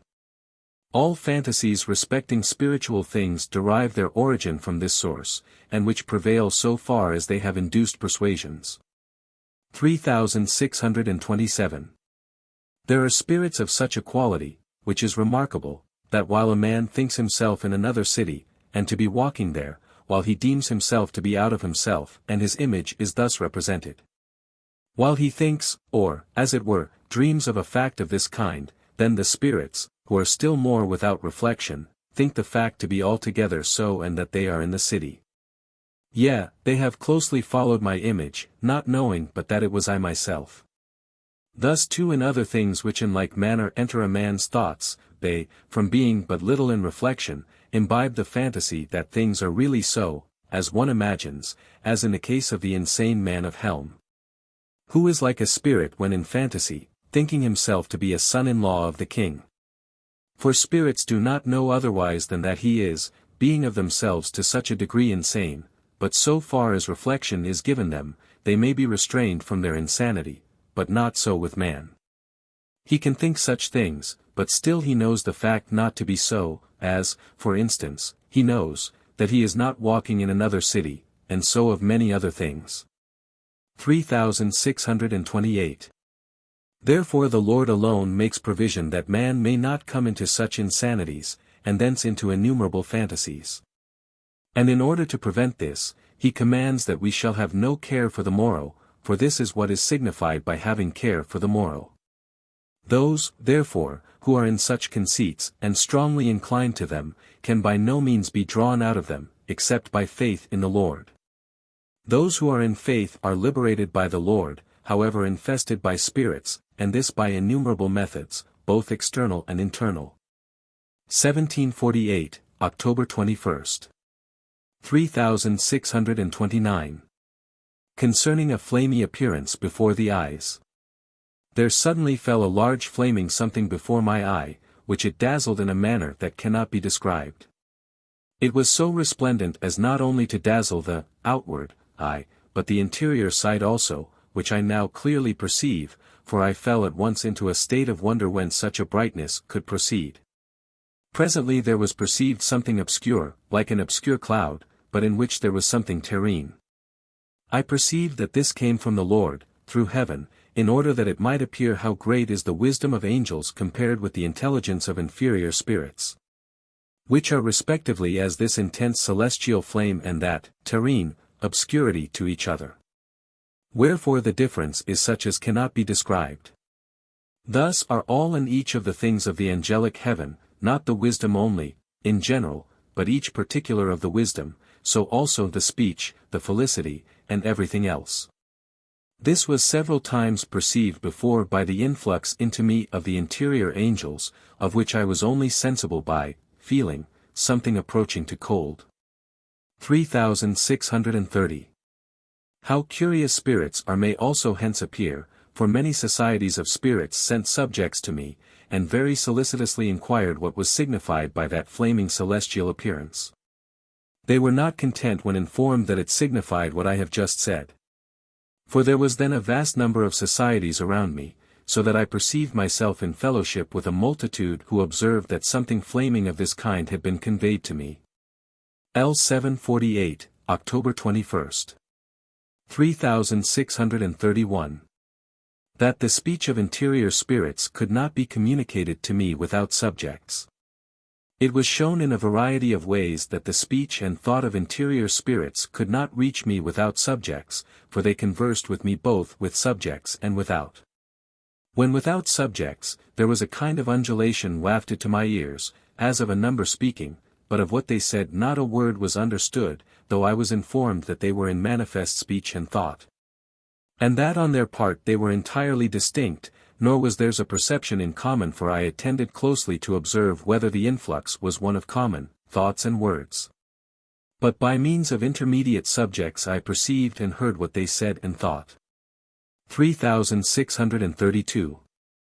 The nature of subjects is such, that when many design to speak through one, a subject is immediately made, which it was given to know from this, that when I said to a subject that others spoke through him, and my regard was directed towards them, then one of them was immediately constituted a subject of others, who was indignant that he was thus let down into a lower sphere, and that the whole society should now speak through him.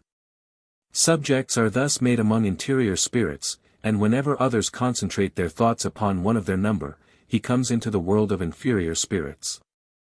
3633.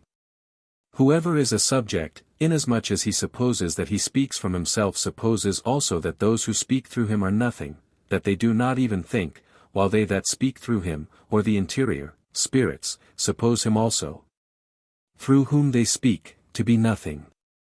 Which was evinced to me by the case of one who was a subject, and who said that they were nothing. In reflecting upon this it was said and perceived, and perhaps also made a topic of conversation, that the interior, spirits, thought in like manner of the subject himself, that he was nothing. Hence it appears how it should happen that every spirit imagines that he lives and thinks, and thus is the man, in whom he acts, while he knows so little of the man that he is not even aware that he is anything distinct from himself. Thus men walk about as machines, they are nothing in the eyes of spirits. And if they know one to be a man, and also a spirit, they would still look upon him as an inanimate machine, while the man all the time supposes himself to be living and thinking, and the spirit to be nothing. 3634.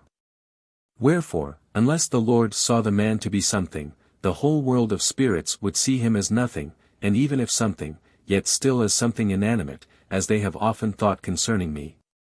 1748, October 21st. 3635. That the objects of sight and helping are the variations of vessels. As the life of the Lord flows into heaven and into the world of spirits, thus into the thoughts of man, and yet it appears, notwithstanding, that the objects of sight and hearing flow into the thoughts, and thus external things, in general. In order that I might be made acquainted with the actual fact in the matter, and be convinced that this flowing in of external things into the thoughts is a fallacy, it was given me to perceive that the objects of sight, and also of hearing, produce no other effect than variously to dispose the interior vessels which are of the lower thought. As according to the quality of these vessels such is the reception of the ideas of spirits which flow in, for the vessels receive influx according to their forms, and therefore according as they are disposed by objects. Even when it so happens that ideas are turned into what is contrary. Thence it is that those who are in a common idea, apply to themselves all the particulars, and thus draw themselves away from the common idea, and apparently lead the particulars to that point. This is evident from innumerable testimonies. And that it might be still more palpable, a spirit spoke with me, in order to my more fully apprehending the truth.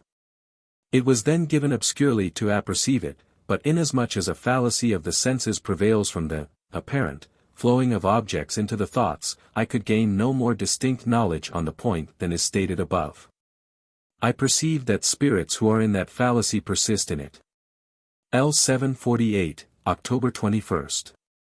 3636. Concerning the rainbow. There appeared to me very beautiful rainbows, as on former occasions, but still more beautiful, with a light of the purest white, in the center of which was an obscure earthy something. But that most lucid snow-white appearance was beautifully varied by another lucidity, and was thus discriminated as also by little yellowish points like small stars, besides other beautiful variations, and, if I rightly recollect, with flowers of different colors round about, and entering into the most lucid part. This was exhibited before the left eye. On the right were exceedingly beautiful representations, distinguished by the blue and its various related colors, because the right eye represents affections, and they derive colors not from a white lucidity, but from that which is flamy. 1748, October 21st. 3637. That a man can perceive from himself the nature and quality of spirits. A man who reflects upon the common, or general, things of his thought, and who had not previously formed to himself ideas from corporeal things, may understand of what quality the world of spirits is. Namely, if he considers, that a speech of words is given, to which a man in speaking or hearing does not attend, but, only, to the sense of the words. His interior man is in this sphere. It is a sense of words, which obviously consists of ideas only, for in speaking he attends not at all to the words, but only to the sense of the words, which flow, as it were, spontaneously. This sense of words consists of ideas. Without ideas no sense can be given. In this speech are the lower spirits among themselves, and then they know no otherwise than that they speak by words, when yet it is by ideas. Such man also becomes when he becomes a spirit, and such is then his speech. When man thinks, he himself knows not but that it is by words of speech, when yet it is by ideas, as everyone may be sensible if he reflects. Ideas afterwards flow of their own accord into whatever speech he is skilled in. That thought therefore is from ideas, which fall into the vocal speech of the man with whom they, spirits, are, or with whom they speak. Wherefore the speech of spirits is universal, as is that of the thought of man unattended by vocal utterance. 3638. That there is, moreover, this interior thought, a man may be still further convinced, upon reflection. For whatever he thinks and has in the sense of his speech, is from an end and for an end. Those who think have an end from which and on account of which, they think, and this end directs their thoughts, though with the evil it does not disclose itself in the speech of words. As therefore there is such a directing power over the thoughts, and this may be known to everyone, it may plainly appear that such thought is interior, and governs the inferior, i.e. the exterior. The deceitful are preeminently in such thought, for they more manifestly think from ends and on account of ends, and rarely divulge their thought, for which reason it acquires more strength within, and is obviously augmented. 3639. Now because man is ruled by the Lord through the world of spirits, and cannot live except in society with spirits, since otherwise he could have no connection with the grand man. Nor consequently could good and truth be communicated to him from the Lord, thus he could not think from heaven, nor be rational, or a man, hence it appears, that the world of spirits is such in the greatest form. As is the individual man in particular. 1748, October 21st. 3640. The evil who are in an interior sphere, cannot be inspected by the angels, for they are thus turned into serpents, and various horrid insects or reptiles, wherefore they have none but an external communication with heaven or with the grand man. They are ruled from the Lord by an influx of externals, which external is much the same as the intellectual of man, and that this is external we have already observed elsewhere, wherefore heaven is closed to them. Hence also it may appear that their ideas are such as I have sometimes noticed, both in a state of wakefulness and of sleep, that is, ideas bound, as it were, to various objects. Thus they are fantasies which cannot be described, for, without experience, they transcend the conception of man, and they are bound, indeed, to things filthy and obscene. Thus they think like persons insane and raving, knowing nothing what they think, thus, enveloped, in darkness. Such are the principles of the thoughts of evil spirits of an inferior sphere. But yet, like those above the head, they are held in bonds, so that nothing may flow in from them, except what is permitted. From the deceitful, and still more from the extremely deceitful, they, being liable to their influence, are entirely removed, so that they may not be able to communicate except very remotely. 1748, October 21st. 3640_1/2. It is otherwise with the angelic spirits. They, inasmuch as they are in the grand man, perceive and think from an interior ground, when heaven is open to them. Wherefore also their ideas are most beautiful and delightful representations, and, being conjoined, with wisdom and intelligence, they are in the clearest light. 1748, October 21st. 3641. That men are kept in the society of spirits. All men whatever are kept, through the medium of subjects, in some society of spirits, apart from which one could not live, and that too in a society suited to the nature of each. So that if we suppose 1,000 men at once, each one of them is kept in his own society. And as there are common principles, communia, of all things, so also of societies, of which a commune, communis, embraces a number, of single societies. Between these there is a communication according to the Lord's disposal, thus each man, is placed, in a common society according to his nature, or according to the nature of that principle which there prevails. In others according to the varieties of his life. To these societies there exist opposites, for the equilibrium of all things is sustained by opposites, as experience has abundantly proved. 3642. That the evil and deceitful communicate their ideas before they know who are there, and how many. And that all are kept to a certain end, and thus conjoined, for evil ends also conjoin, whereas if they should know in the other life their associates, and were not held to common ends, one would rush upon another. As everyone wishes to domineer over another, and to destroy another, all, this was perceived. 1748, October 21.48. 3643. In what manner many spirits, thinking diversely from each other are made to think alike, was illustrated, as it was also said to spirits, from the case of one speaking, for instance, in great meetings and in churches, who would hold many in the thought of the things which he utters, and then everyone thinks similarly, and can discourse with others concerning the same topics.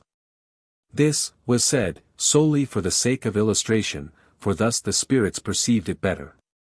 3644. Concerning distance in the other life. Spirits began to doubt whether it were a fallacy or an appearance, that spirits seemed to be present about the body, at the right, the left, close by, within, thinking, but not being sure, that such was their real position. But it was by thought answered them, that it is thought which conjoins, for to thought there is neither place nor distance, as neither is there to sight, except from objects interposed. What effect thought produces in the other life may appear from ideas, which conjoin, whence arise societies of similars. And also from fantasies, since a fantasy can cause one to appear above when he is below, and below when he is above, and so on, what thought alone does not do, according to the quality of anyone. For places are allotted in the other life by the divine disposition according to the nature and genius of each. Wherefore when thought is perverted, or is perverse, one appears to himself to be elsewhere, than where he is, which is then a fallacy, but when the place is constant to them, it is an appearance. 1748, October 21. 3645. That in the world of spirits everyone thinks another to be nothing. Whatever spirits speak by a subject, they each one of them think the subject to be nothing, but that it is he himself who speaks through him. The subject, on the other hand, thinks it to be himself who speaks, and those who speak through him to be nothing. In this light everyone in a society of evil spirits views another, because they are in a similar idea, each one considering it to be himself who thinks. Wherefore it was given to ask them, when they resented, as they usually do, the idea of being nothing, whether they now thought another to be nothing, and those that were questioned replied that they thought the subjects to be nothing. And when he who answered was himself made a subject, and others were interrogated respecting him, they said he was nothing, for they thought themselves to be everything. Thus it could be followed up from one to another, and everyone, while he deemed himself everything, was accounted as nothing by the others.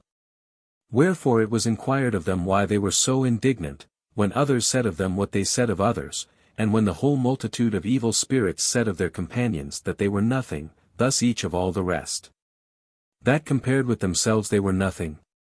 In view of all this, since the fallacy was such, were they not all nothing in comparison with the Lord, who alone is life? L. 748, October 21. 3646. Concerning a most resplendent whiteness. There appeared something resplendently white, resembling in a degree a flame of fire, but not such as is caused by a wood fire in a chimney, which comparatively obscure. And by it was signified the quality of the intelligence of the angels compared with that of the inferior spirits. The obscure of the chimney is comparatively the intelligence of the lower order of spirits, and according to the intelligence are all the things pertaining to intelligence. Such a lucid appearance darting forth like a flame of the purest white, signifies what is spiritual, when of the reddish, flaming hue before described, that which is celestial. It was said also that the light with the angels is such, or that they live in such a light, and mutually behold each other in it as in the brightest day, a light in comparison with which the light of the earth from the sun is nothing. For as the light of a candle is extinguished by the intense light of the sun, and disappears, so the meridian light of the sun is eclipsed by this, wherefore the light of the sun is comparatively shade. And as it is with the light, so also with everything that is said of the light, that is, of their intelligence. 1748, October 22. 3647. Concerning holiness, de sanctitatibus. There was a certain spirit among the deceitful or the sirens, elevated somewhat high above the head. That he was a novitiate was observed from the character of his deceit, which was greater and more intense than that of the rest, for he followed my thoughts and representations, to which he endeavored to add his own, which were of adultery. And that, as appeared to me, in a very subtle manner. I thence learned that he was a fresh deceiver in their ranks, wherefore it was given me to inspect those who seemed to themselves to be on high, and for this reason appeared small to themselves, as they also did to me, for one fantasy produces another. When the person above mentioned was detected, they wished him to withdraw from their fellowship, for they were fearful for themselves lest they should be cast down. But they could not effect his removal, for he appeared in the midst of them, small, like themselves, and surrounded with a sphere of holiness, like that which is seen in their temples, where the Lord is thus represented in pictures, encompassed with rays of light. Hence it may appear that he was of such a quality as to boast himself of being the Lord on earth, thus that he had been a pontiff. 3648. Such being his quality, I conversed with him on various topics, as concerning Peter and his keys, which he thought he had. And so exceedingly gross were his ideas respecting these keys, that he had represented, to himself, as it were a gate leading into heaven to which he applied a key in order to open it. He said that the keys were given him by Peter, and that he would open it gratis to the poor, but as to the rich they would be estimated, and dealt with, according to their ability to give, for that they should give was a holy duty. Being asked whether he believed that those whom he introduced would remain there, he said that this he did not know, if they did not, they might go out. Moreover he wished to humble himself, saying that he was nothing, because they are accustomed to call themselves the servants of servants, when yet, as I think was said to them at the time, they arrogate to themselves all power. 3648_1/2. It was moreover said, that they could not know whether those whom they admitted were worthy, as they might be robbers, and those destined, by their life, to hell, but he replied that this did not at all concern him. If they were not worthy they might be cast out. As to what is to be understood by the keys of Peter, it was given to say to him, that faith was signified by Peter, and because none but the Lord gives faith, thus the Lord alone admits to heaven, and Peter does not now appear, in the matter. But he insisted, saying that no one can ever come from the earth into heaven, unless the Lord grants the power to some man of admitting him. 3649. Concerning the Lord, whom he called Christ, he had no other opinion than that he is to be worshipped, in so far as it is he who confers upon them that power, but if he were considered as not conferring it, I perceived that he would not be worshipped, so that everything had reference to their being able to exercise that power on earth under the person, or in the name, of the Lord. When I farther spoke with him concerning interior things, that they flowed into exterior, he had an idea of that influx so filthy as to be almost excrementitious. Such are they who are of the pontifical rank and are reverenced on earth as the highest in the doctrine of faith. 3650. He said, farther, that he believed he was holy from his nativity, and that one made pontiff ought to be born thus holy. This idea he had contracted from their being called, each his, holiness. 3651–3700. 3651. He was afterwards, from a position in front, let down from that place to the earth below, before the left foot, as there is an under-earth below that where those live who deem themselves holy, or saints.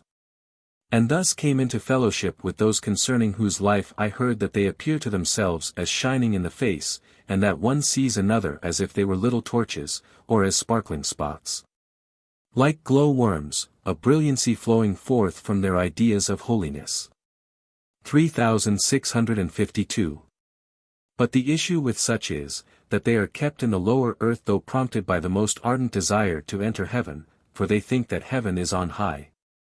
Wherefore their detention in the lower earth inflames their anxieties, which after a time become so increased, that they become most intensely anxious, and thus spend their life in anguish, till they come to know that they are not holy, or saints.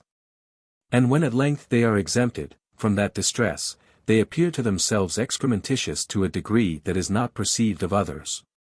A certain one of that description spoke with me in the right ear, and confessed the fact to be so. L. 748, October 22. 3653. That the continual effort of interior evil spirits tends to slaying. I was in a street and saw a number of knives, and a fantasy was induced that with these knives they would cut my throat. For evil spirits are such that in fantasy they think themselves actually to do what they are inclined to do. Wherefore a multitude of them rushed violently forth, and endeavored to point the knives at my throat, this laying hold of the slightest pretext to put me to death. I spoke with them, and it was shown that their perpetual effort was to kill me, but they were restrained by the Lord, so that they scarcely knew that they made the attempt, but as soon as ever the restraint is relaxed, they rush on, again in their murderous design, which with shame they confessed. L. 748, October 22. 3654.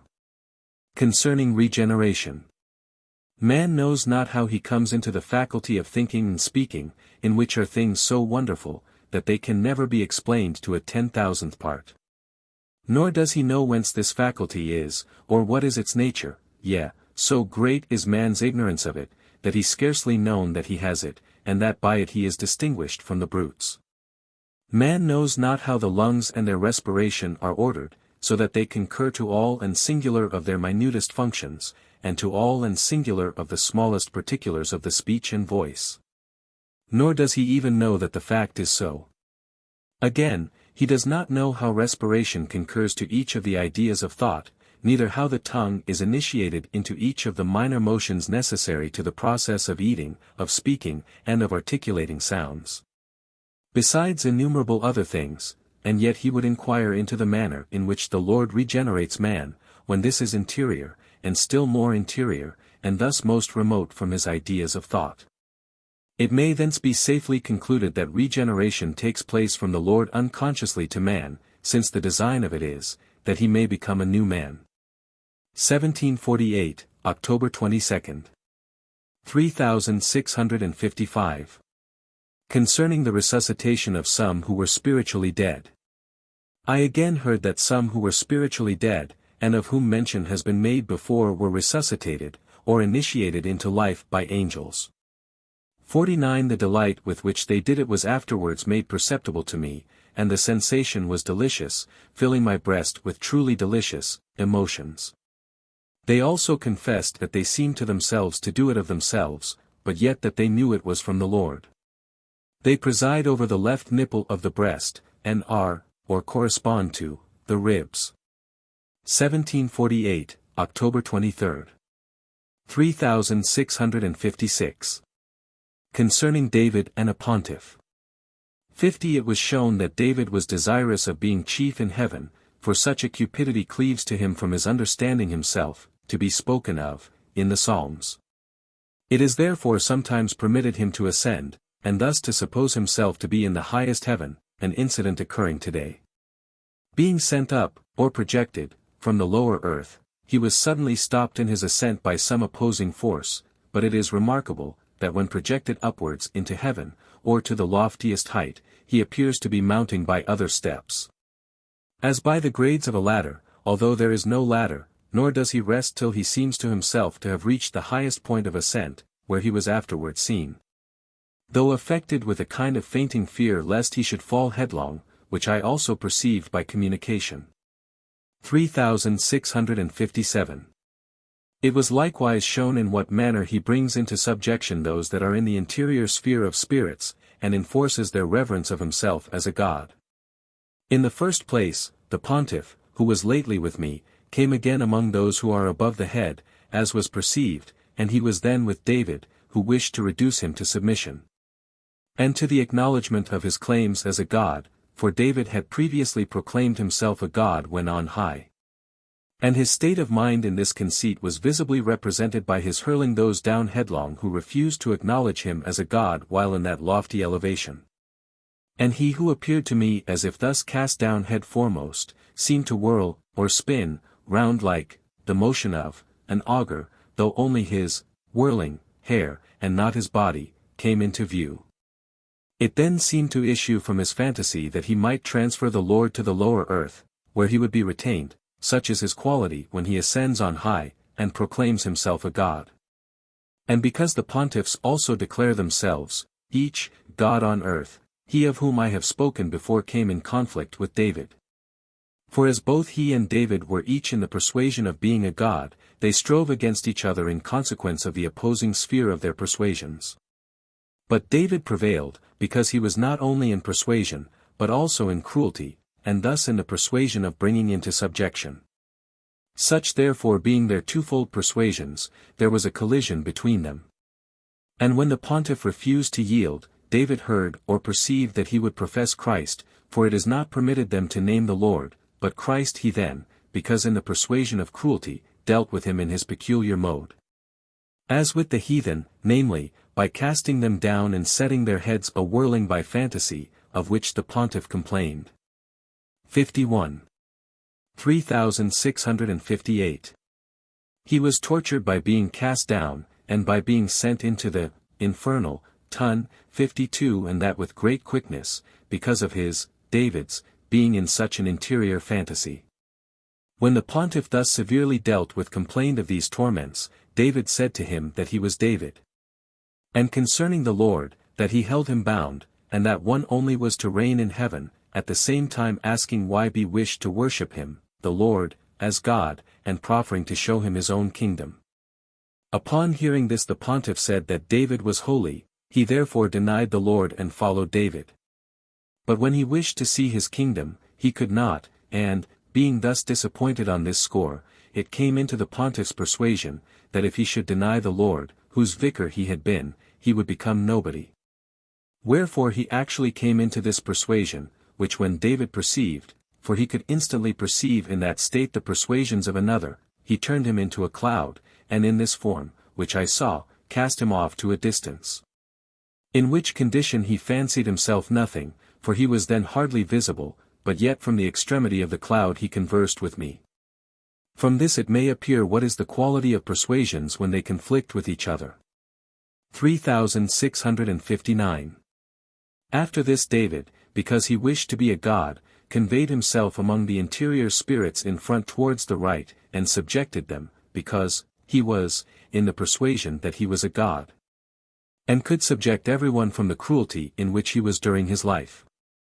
Wherefore he subjected those interior spirits who refused to acknowledge him for a god, which he did partly by his boring, or whirling, operations, and partly by casting them into the infernal ton, and by other as described above. And this very quickly, for the idea of interior persuasion involves this, that everything is done quickly, and such is the quality of interior spirits. Wherefore many of them he quickly subjected, others he inveigled by other modes, as, for instance, by the persuasion of adultery, perhaps by inspiring them with his own delights thence. Thus he subjected all the interior evil spirits. 3660. When he supposed he had thus subjugated heaven, he yet feared to advance farther, namely to the right, where the interior good spirits being, to appear, because he knew from former experience, that he could not sustain their sphere. But yet from that persuasion he rushed into the cupidity of his persuasion, and was there held, when he began to be pained, and to be sensible of a cadaverous stench, which he was so little able to bear that it seemed to him that he would perish if he advanced farther. Wherefore he was thence cast down into the lower earth. It was perceived also that the same thing had frequently happened to him before, as soon as he came within the sphere of angelic spirits. I perceived from this that while he is in the persuasion that the Lord is bound by him, he then dared to approach, and that this fantasy was the cause of his going thither, but yet from his suffering so miserably when there, he called it, i.e., the heaven of the Lord, hell, inasmuch as when coming there he came into direful tortures, because into a sphere contrary to adultery and cruelty.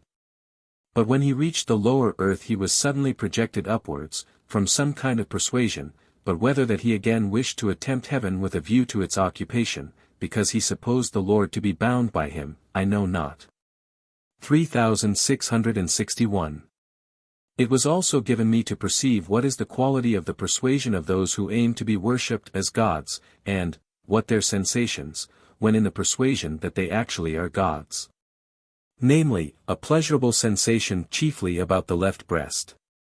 It was communicated to me that such a sensation is experienced first about the breast, and extends itself thence through the left papilla towards the genitalia, for the persuasion that one is a god, or supreme, so that nothing can resist him.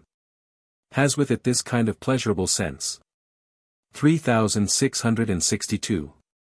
What kind of respiration, and thence delightfulness, accompanies the persuasion of the pontiffs that they are gods, and utter everything from the fancied prompting of the Holy Spirit, was shown and communicated, as, for instance, when they sit in conclave, and regard everything which they say as divine. The pontiff above mentioned was with me, in the state in which he was when sitting in conclave, and supposing that everything he spoke was divine. A pleasant respiration was perceived within the breast, free, slow, and regular, which respiration implied that he was in such a state, for it is, then, slow, regular, and deep, freely expanding itself to the upper region of the breast. With a delightfulness from the persuasion that what he utters is divine. When anything, uttered by himself, is contradicted, as also when anything is advanced by another which he sees is to be approved, inasmuch as it originates not with himself, he then perceives something rolling and creeping in the abdomen. Which was also communicated to me. And when he thinks any opinion he pronounces to be divine, he perceives it also from a certain respiration more tacit, and, as it were, consenting. That such is the quality of the pontiffs when in conclave, was also confirmed by themselves. They are under the left foot. The things, above stated, were communicated, by interaction, with them, who immediately confessed it, acknowledging that when pontiffs they were such.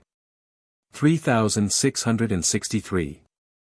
The impression came into my mind that thus they might be easily ruled, because, it was done, solely through the sense of respiration, which they think to be internal and the operation of the Holy Spirit. But it was said that it is not easy, because they are in a contrary persuasion. It was therefore shown to me by whom they are governed, namely, by those above the head, who are called sirens, who insinuate themselves into all kinds of affections, that they may be able to rule and to destroy. Concerning whom we have already spoken.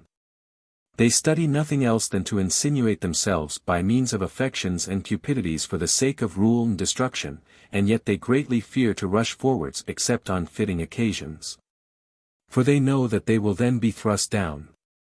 They are more deceitful than others, yet by such the pontiffs, when made pontiffs, are governed. Inasmuch as they are contrary to every love, they are intrinsically worse than others, and therefore a severe and more lasting hell awaits them, although they think that because they are wary, and do not evil unless when occasion offers. The case may not be so.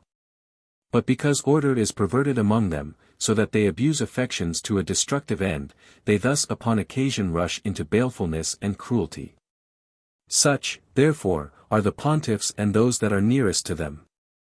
3664. It was observed that above those to whom David strove to come, there were spirits still more subtle, for David is of such a quality from spirits having spoken through him while he lived in the body, that he is able by effort to come to them. It was moreover perceived also that they are those who rule the spirits now spoken of as being more deceitful than others, and called sirens, because they are above them. Whether they are from this earth or from those in other earths through whom spirits speak as they did through David, and are at the same time in contrariety to conjugal love, I know not. They do not clearly appear, but they flow into the left eye, into which, even now also while I am beginning to write, they strike a degree of pain. They are averse to being detected, as they wish to practice their deceits in the most clandestine manner. L. 748, October 23. 3665. That such spirits, as well as David also, although he seems so acute among the evil as to make them fancy themselves in the loftiest height, are yet more gross than all the rest, was clearly perceived. For in the sphere of the good they become more excrementitious, yea, more cadaverous, than others, consequently they are more gross than all others, which was also said to David and thus to them. For what is more gross than such awful, the quality of which he perceived, and knew? This is now said to David, and to those in the highest altitude.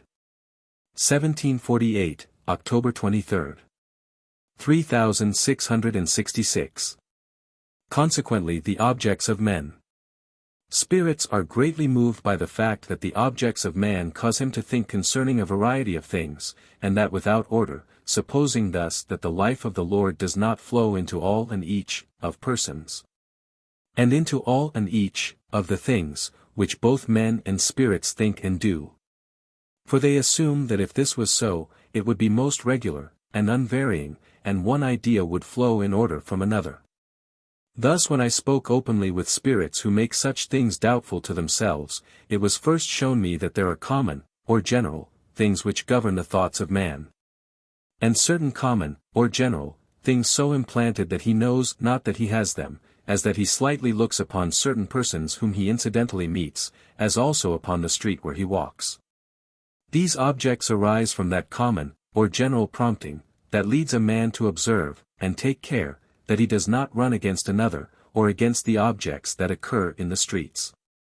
So also when he is in another common, or general, idea, such objects strike the eyes but lightly, so lightly indeed that if deeply absorbed in a different common, or general, idea, he recollects nothing at all of them. Such a common, or general thought, is a kind of reflection, innate in brutes also, prompting one to beware of stumbling against anything, or of receiving injury from anyone. To know, for instance, in regard to the moon and to distances, it is a common principle that intermediate objects enable one to judge of distance, upon which common principle neither man nor animal reflects. But distance is known from the simple perception that an object is more or less remote, from whence also the common property of the idea is acquired. As to what relates to the ideas of man, the things above spoken of are nothing else than generals, of thought, and are according to their cupidities and other things. 3667. But they objected that objects are various, now this and now that, which severally excite at once the thought. But to this it was given to reply, that such things are contingent, consequently of the Lord's providence, which can never be fathomed. That scruples might be raised against them to eternity, and yet the truth remains that they are contingent, and thus of the divine providence. But they wished to know, and thus to remove scruples, but it was said to them that they could never be removed to eternity, because new indeterminates would succeed. And so long as they were such, as they were, the least scruple before their eyes would cause them to see nothing, which they also affirmed when the thing was shown to them. For the smallest particle of dust before the pupil of the eye will blind the vision. L. 748, October 23. 3668. That objects are merely vessels, and that the eyes are directed to beholding these objects, some more intensely, others more indifferently, while many are not seen at all, this that they are indeed vessels, appears from the things that have been previously seen and perceived by me. As for instance that the Lord, from various and multiplex objects, should have formed before the angels a delightful, and in the highest degree connected form of things, concerning which I have spoken before. 1748, October 23. 3669. At length it was said to spirits, that those who form to themselves such objections that they will not believe unless upon an exact knowledge of everything in its details, really desire and intend only to destroy. Thus that the disposition, to object, comes forth from their evil and deceitful nature, the same nature which prompts them to destroy and kill everyone for the sake of themselves, for this is a consequence from such kinds of objections. That they wish to destroy truths, thence whatever things are of truth. If they should be of a different character, they would then desire only to confirm the truths of the Lord. L. 748, October 23. 3670. There are many other common things of this nature pertaining to man, as that he should see what is unknown to him, also every species of cupidity, whether faint, light, or intense, is a certain common principle, governing the objects of sight and the speech. These would have to be reduced to genera and species, in order that any kind of distinct idea may be had of them. Thus the desire of eating causes that whatever he sees, he should consider whether it is to be purchased for use. Other things he sees only as in obscurity, without reflecting upon them on any other account than that of the common considerations mentioned above and elsewhere. Thus a common idea which greatly attracts the eyes is that of women, which while it predominates it regards everything feminine as being naturally of such a quality as he supposes, and his thought is fixed upon these things. And thus passes over to the common idea of thought concerning them, or of interior thought. And other qualities, he then but very slightly regards, and without reflection, except from the common promptings, mentioned above and in many other places. 3671. It was observed that spirits, while they are in any common, or general, idea, do then, in like manner, call forth all the objects which occur in my memory, and apply them similarly as a man does the objects of sight, or of the speech of another. And this was at first unnoticed by me, but it has so often happened, that I think the number of times can scarcely be reckoned. Whatever objects of my own memory they then discovered were so many vessels, which are applied to their ideas according to the quality of the vessels or ideas at the time, and also according to their common idea and its quality. Thus diversely according to their natures, and so on. This was shown me. 3672. I perceived also, that the Lord thus reduced to order the objects of my sight, and thence the beautiful and pleasant representations before the angels, above spoken of, did not flow from my objects. That thus, the representations, should be directed and connected according to the objects, as I supposed, but it was the representations which directed and determined the objects, numerous and various as they were, and which thus become vessels. The objects therefore flowed from the representations, and not the representations from the objects, thus whatever the Lord saw fit to represent, still it would happen, that the eye, or the sight of the eye, would be directed to such things as could be vessels, which at the same time were determined mediately, i.e. by the representations, then by the Lord through other methods. 1748, October 24. 3673. Concerning the pulse of the adulterous and cruel.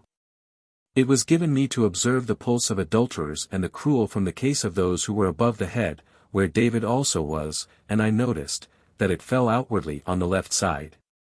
So that like the heart it caused only the most exterior surface of the skin to pulsate. This pulsation was felt by me as not being within the body, but without, wherefore it is not in but out of the grand man. 1748, October 24. 3674. Concerning David. Speaking with David who is now above the head, and, when there, is of such a quality as to deem himself possessed of far more subtlety than others, because the Holy Spirit spoke through him. He openly confessed that he did not understand what he wrote. That he might have thought indeed that his writings contained arcana, but what they were he knew not, that he might have known that a certain personage was to come into the world, but that he had no farther knowledge respecting him. This, I say, he openly confessed, and as it were asseverated as also that he applied all and each of the things declared, to himself and the Jews, according to the sense of the letter. He said that because a spirit spoke through him as through me, he also was of such a quality, but it was given to say to him, that he had no knowledge of the Lord, thence no knowledges of faith. And so was ignorant of the interior things of the word, and remained solely in the sense of the letter, which was a very different affair, and that spirit spoke through him things which he did not understand, as they do through others. Whence it may appear that he was not in interior, but only in exterior things, and with him who is in external spirits speak differently, from what they do with those who are in internals, so that they do not understand interior things. Although being in singulars. To this he had nothing to say in reply, as neither to the fact that he was such from being in externals only. 3675. I spoke with him also concerning the Gentiles, whom he held in so great hatred, saying, that Abraham also was an idolater, thus of the Gentiles, because the then representative church is now extinct, that the Jews were worse than the Gentiles. That faith was afterwards transferred to the Gentiles, and that now heaven also was bestowed upon them, because that Christians are at present worse than the Gentiles. 3676. He afterwards spoke with me concerning the word, that it was necessary that a revelation should have existed, for a revelation, or word, contains vessels into which spiritual and celestial things can be insinuated. And thus heaven and earth be conjoined, which would otherwise be disjoined, and the human race perish. As to how the matter stands with the Gentiles, who have no revelation, and yet are saved, there are arcana upon this subject, only it was perceived that it is sufficient that there should be conjunction through the word. The rest remains as arcana. 1748, October 24. 3677. Concerning prayers. It was perceived that prayers effect nothing while they are such that one merely intends to deprecate his evils, and thus thinks with himself, provided only I shall have made deprecation, I shall obtain remission of sins. But sins are not remitted unless confessed truly from the heart, attended with a certain internal torture and anguish, and thus with an acknowledgment of vileness, in which and after which prayers avail. It was perceived that this was so, and that otherwise prayers, and sacraments, and external rites effect nothing. Nay, they rather confirm a man, for they make his conscience quiet under the idea that sins are remitted, provided one has deprecated evils, and used the means of salvation. He thus returns to his former vileness. A certain person wished to deprecate, in this way, and then, the truth, was perceived by a spiritual idea. 3678. Certain persons are accustomed in all evils and common misfortunes, and on other occasions, to have recourse to prayers. Such are in front, a little to the right. Whenever they see any evil impending, they immediately betake themselves to a species of supplication which wearied me, for they supposed that thence assistance would be afforded them. But no assistance is realized from this source. 1743, October 24. 3679. Concerning a dog. A black dog appeared in my sleep, which was first admitted as a domestic dog, and when he saw anything bony, whereon was the skin of another dog, he disdained it, whence also admitted, and not regarded as evil. But it was afterwards said that he had eaten the bones of another dog, from which he was loathed, though he wished to approach. Upon awakening I inquired if anyone had been turned into a dog, so as actually to become one. It was at length replied, that there was such an one, who also himself affirmed it. It was said of him that he was of such a quality as freely to suffer the persons of others to be induced upon him, as for instance that of David. And thus he would not only represent and act out their persons, but also their shameful deeds, and it was said that he became such, from the actual life not only of David, but of any other one, whom he personated. Those of this description, especially when they suffer infamous persons to be induced upon them, after a while become such that they know no otherwise than that they are the very persons, and thus persuade not themselves only, but others, that they are such. These are they that are represented by dogs which eat the bones of other dogs. L. 748, October 25. 3680. Concerning the dispersion of insidious plotters. Tonight while asleep certain spirits were acting insidiously above my head, and plotting a pernicious scheme of villainy, on the supposition that something which I had done during my life might be detected, and designing, when it was detected, to rush violently upon me. For their opinion is, that if they detect any evil in a man, they have all license to destroy him. The thing in question was something that had happened in my dreams, I think many years before, and I know not but it was brought about by the spirit who now appropriates me as his. While those deceitful insidiators were thus strenuously acting in my sleep, I suddenly awoke, and saw above the forehead, in a certain kind of light, something feathered. And immediately upon their rushing forward to destroy me for their inducing the lively fantasy, just mentioned, was a signal that now was the time, a vehement wind was felt, which falling suddenly upon them, dispelled them in a moment. Who they were, and whither they were cast, the spirits, with me, one after another conjectured, but that they were thus dispersed from societies and miserably dealt with, was perceived by me. For while thus suddenly driven from society, they could scarcely retain their senses, wherefore they were miserably tormented. 3681. Such a catastrophe awaits those who in the night seasons insidiously plot against man, while asleep. Thence it appears how the Lord beholds all attempts and machinations against his servants, and affords help at the critical moment, and how carefully also he regards man in his sleep. For it is forbidden to inflict upon man, at that time, the least injury, as he then nearly approaches the condition of a dead man. 1748, October 25. 3682. Concerning the veil. 53 David, because wicked himself and the subject of the wicked, whose wickednesses it is not necessary to recite, for he has only adulteries and cruelties in his mind, intends and without conscience contrives evil. That he was the subject of the deceitful above the head plainly appeared, as they began through him to plot their iniquities more openly than before, with a view to cause the guilt to redound to David.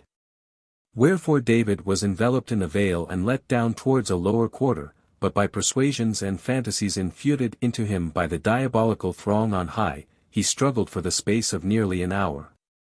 And that too with a pertinacity which can hardly be described.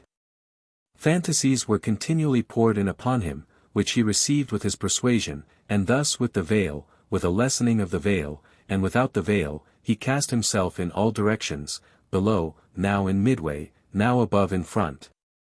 Now above the head near by, and now behind the head, which was only a fantasy with an obstinate persuasion. For such reluctations in the veil and with the veil signify such things. 3683.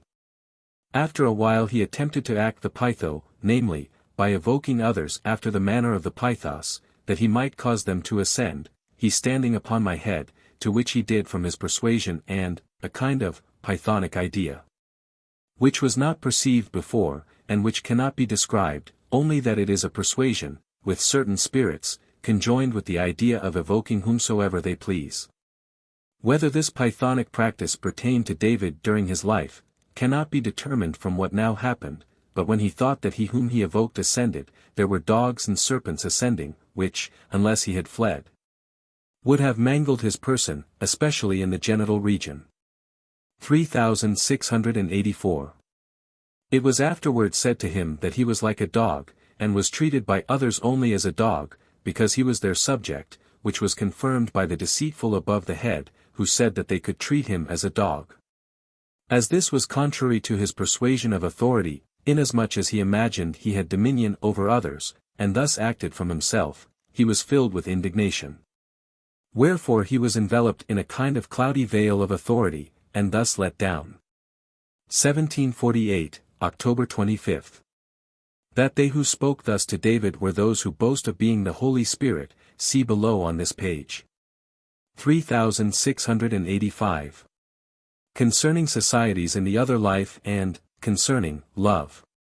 Spirits were seen around me, as has oftentimes happened, apparently not united in any society, but flowing as it were at large, which is from the fantasy of those that suppose spirits to be like the invisible atmosphere. And that they thus flowed about in the universe. Their persuasion was communicated to me, which was such that they supposed there was no society, but that spirits are beings, thus flowing scarcely visible about the universe. 3686. Wherefore I conversed with spirits, on this subject, and they confessed, from the various experiences previously accorded to me, that there are societies of them, that they see each other, that they converse together, that they dwell together. That they are in the clearest light, as has been often shown me before. But this takes place among good spirits and angels, among the evil it is otherwise, as they do not appear to each other, except on certain occasions, as to which also, I was instructed. Consequently their life after death is in this respect extremely similar to their life in the body, that they see each other, that they are in societies, that they dwell together, speak together. That they communicate their ideas and their happinesses, and indeed they then speak more wisely than can ever be described, and with an indefinable feeling of enjoyment. 3687. It was perceived, as also on former occasions, that it is love alone which determines spirits and angels to societies, and that love is ever the grand determining principle. To whom love is wanting, everything appears erratic, vague, confused, and obscure. Wherefore the Lord alone, who is love, and from whom is mercy, determines all things, and according to the differences of love he disposes societies, and thence heaven and heavenly things.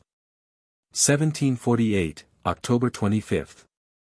3688. Concerning those who boast themselves of being, beyond others, the Holy Spirit. The deceitful who are above the head, and the most deceitful who are still higher up, concerning whom it has been already remarked that they were those who ruled the pontiffs, were now manifested as to their quality, and that too by means of David. Of whom they availed themselves as a subject, and manifested themselves through him, because they were in the persuasion that it was not they but David, who acted, and that thus they were not in fault. They had David at this time as their subject, of whom they said that they could treat him as a dog, and that he would demean himself altogether according to their thoughts and will. Whereas without such a subject they act in a secret and timid way, and only when the occasion seems to warrant. Now however they were made manifest according to what had often been said to them, and is now also said, viz. That they are preeminently base above all others, and although they wish to act covertly, yet while they seize upon such a subject, upon whom they can cast the blame, that they are wicked above others, adulterers above others. And cruel also, in an equal degree. 3689. These are they who rule the Pope, and inspire into him such a peculiar respiration, and induce him to believe that it is the Holy Spirit that prompts him, while it is they themselves. They are those also who boast themselves above others as being the Holy Spirit, when yet, as was said, they are the most consummately wicked of all. 1748, October 25. 3690. Their ideas, when determined upon me, and remitted through a spiritual medium, were as the sphere of venomous serpents.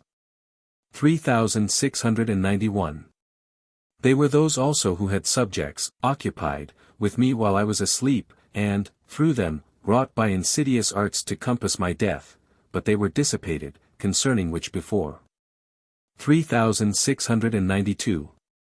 In a word, they are enormously wicked beyond others, and their deadly poison is such, that they ensnare by means of holy things and the corresponding affections, aiming at nothing else than to destroy, by whatever nefarious means they can. Yet under a semblance of religion, even the Lord himself, and whatever is of the Lord, thus whatever is of faith. 1748, October 25. Such therefore are the popes, and those who assist them, and aspire at dominion. 3693. Concerning truth.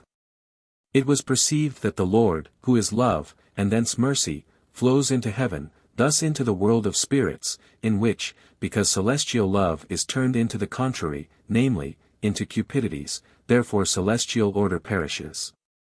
Yet whoever is in this order is confirmed in all the truth of faith from love. But because there is no celestial love but it is turned into cupidities, I perceived, that they are only truths of faith, separate from love, which instruct and reduce, to order, so that it is still inverted order. Whence it is no longer by internal, but simply by external bonds that man is governed. External bonds are those which are of civil society, internal those that spring from a knowledge of the truths of faith. There are also, of these latter, certain bonds that are more exterior, and when they persuade, to obedience, constitute the conscience of man, but that, only, is a true conscience which is from celestial love, thence from the Lord. Those interior bonds which are, at the same time, more exterior, arising from the persuasion of the knowledges of faith, how the case is with them in the other life it is not yet given to know. 1748, October 25. 3694. Hence it appears what is the life of persuasion, to wit, that then a man is persuaded concerning the truths or knowledges of faith, that he then has the life of light, that is, intellectual life.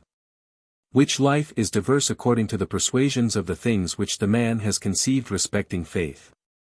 When he is in the persuasion of the knowledges or truths of faith, he is still as yet in nothing more than the life of light, and the life of light cannot enter into the life of love, because this is an inversion. For from the life of love springs the life of persuasions, as he that is in the life of love is in the knowledges of faith, and everything goes to confirm it. But he who is only in the life of persuasion cannot thereby be in the life of love, because the nature, or character, which is the life of that love, is nothing else but evil, wherefore that form of life is altogether repugnant.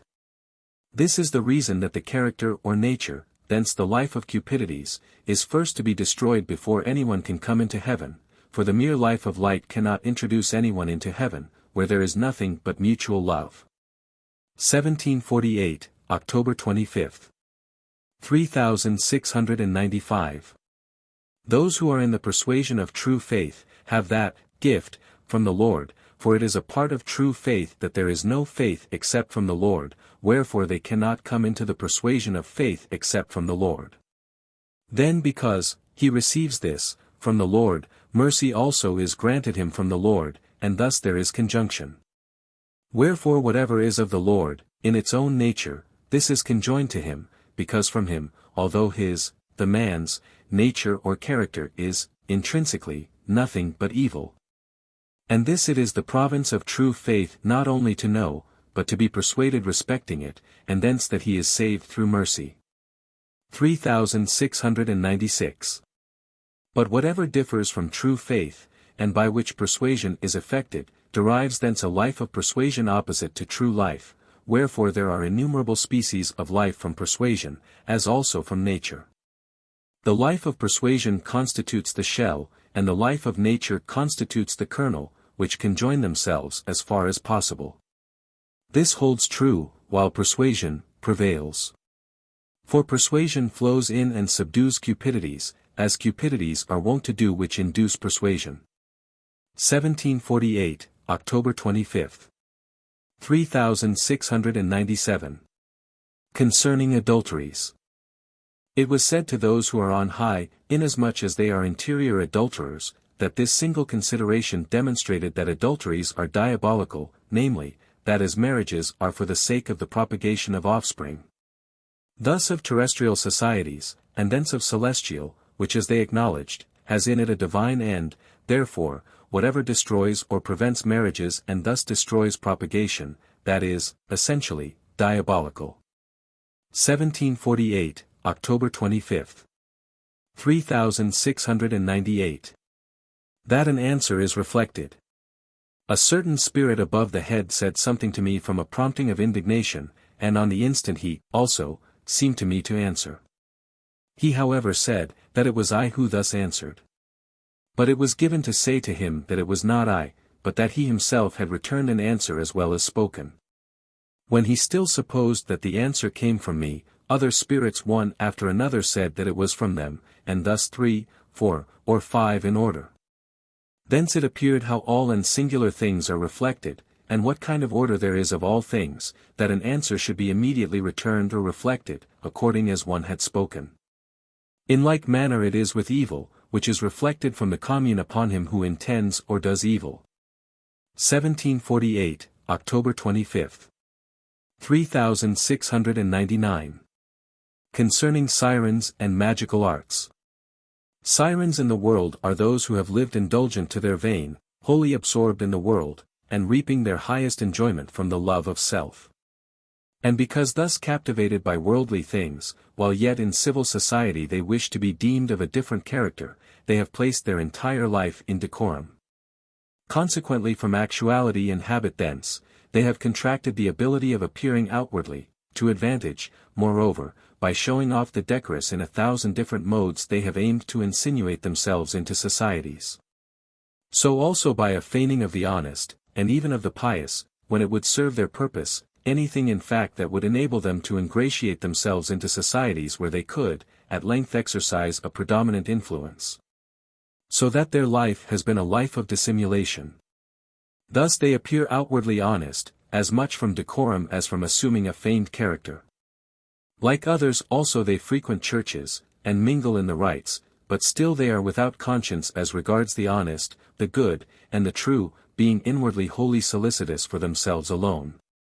While outwardly they pretend, to act, for the good of others, and because thus acting without conscience, or from the interior man, and being more prone to enormities than others, they esteem adulteries as nothing. In the life of which they live so far as the fact can be concealed from others, and they can make a reputable appearance before the world and its upright societies. As they make nothing of adulteries, so of course of all other evil loves. 3700. In the other life they conduct themselves in a similar manner, without conscience, as to which, indeed, they know not that there is any such thing. They avail themselves of all kinds of iniquitous arts, such as are well known in the other life, though utterly unknown in the present. Such spirits have infested me while awake this night, so that I was able to discern their quality, and to see that they could easily allure the upright, and even to such a degree as to serve them for objects. Into whatever kind of affections they might enter, only by pretending that a thing was honest, pious, merciful, and innocent. Thus others are easily deceived by them. Certain ones of this character, of the female sex, did tonight inveigle a number of societies which are otherwise upright, and which constitute the outer tunic in front of the genital regions, the loins, and also the thorax.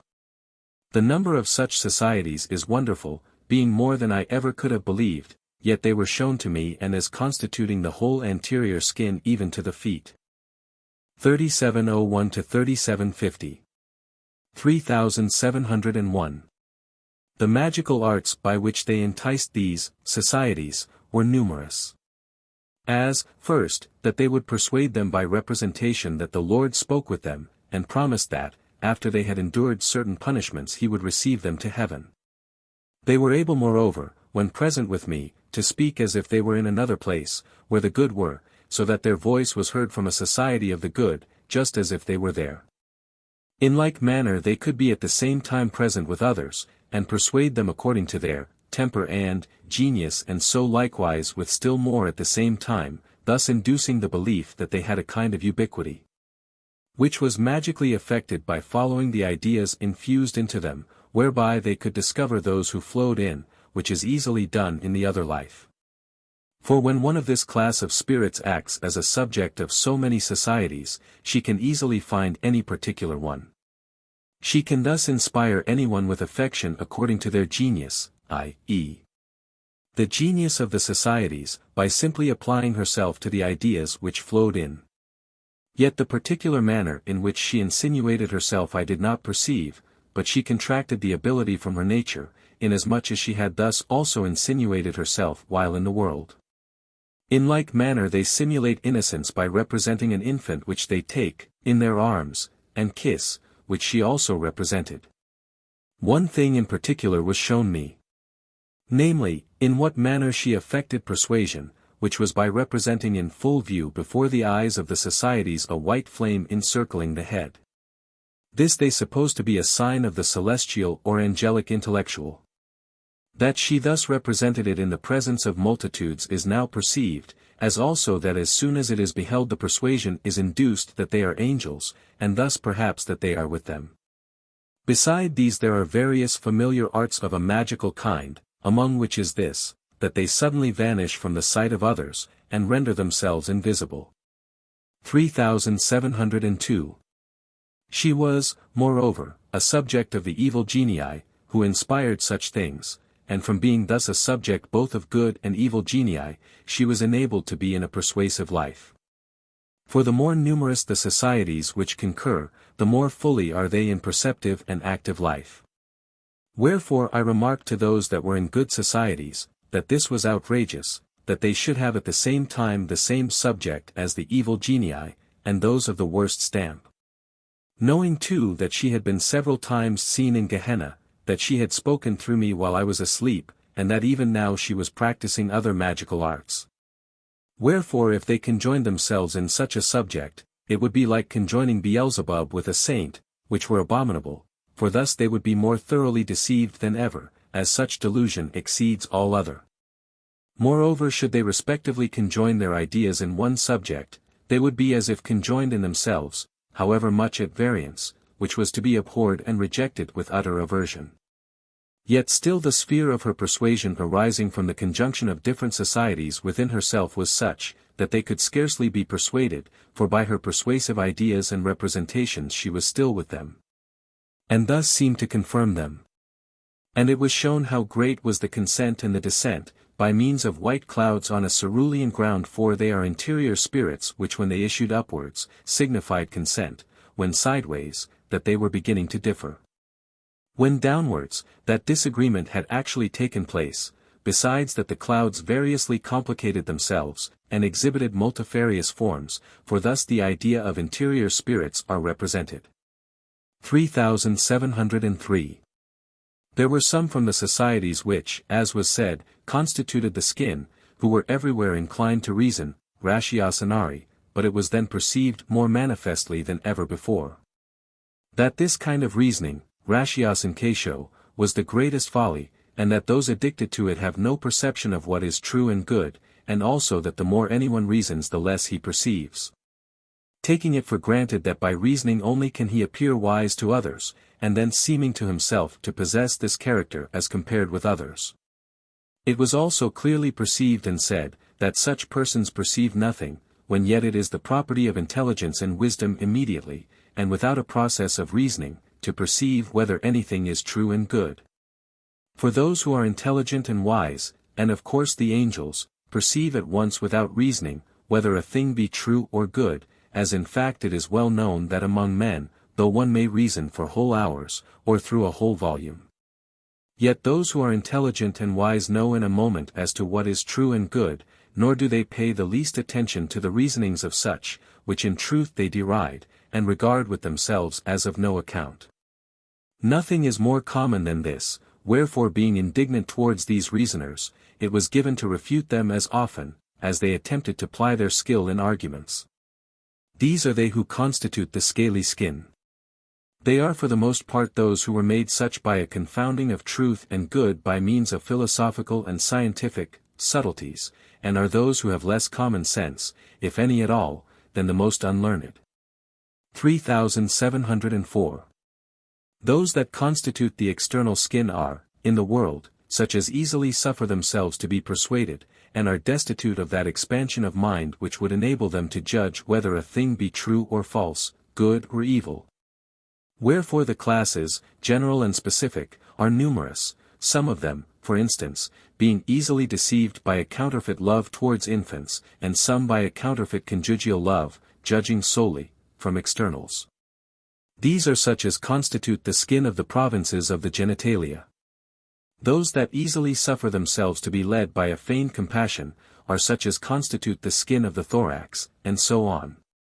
Such a kind of skin is of similar quality, for it suffers itself to be deceived by external soothing appliances. 3705. The quality of which such become was shown by representatives, namely, that they appeared at length as mere skeletons, composed from head to foot of bare skin and bones, so that apparently nothing vital remained. 1748, October 26. 3706.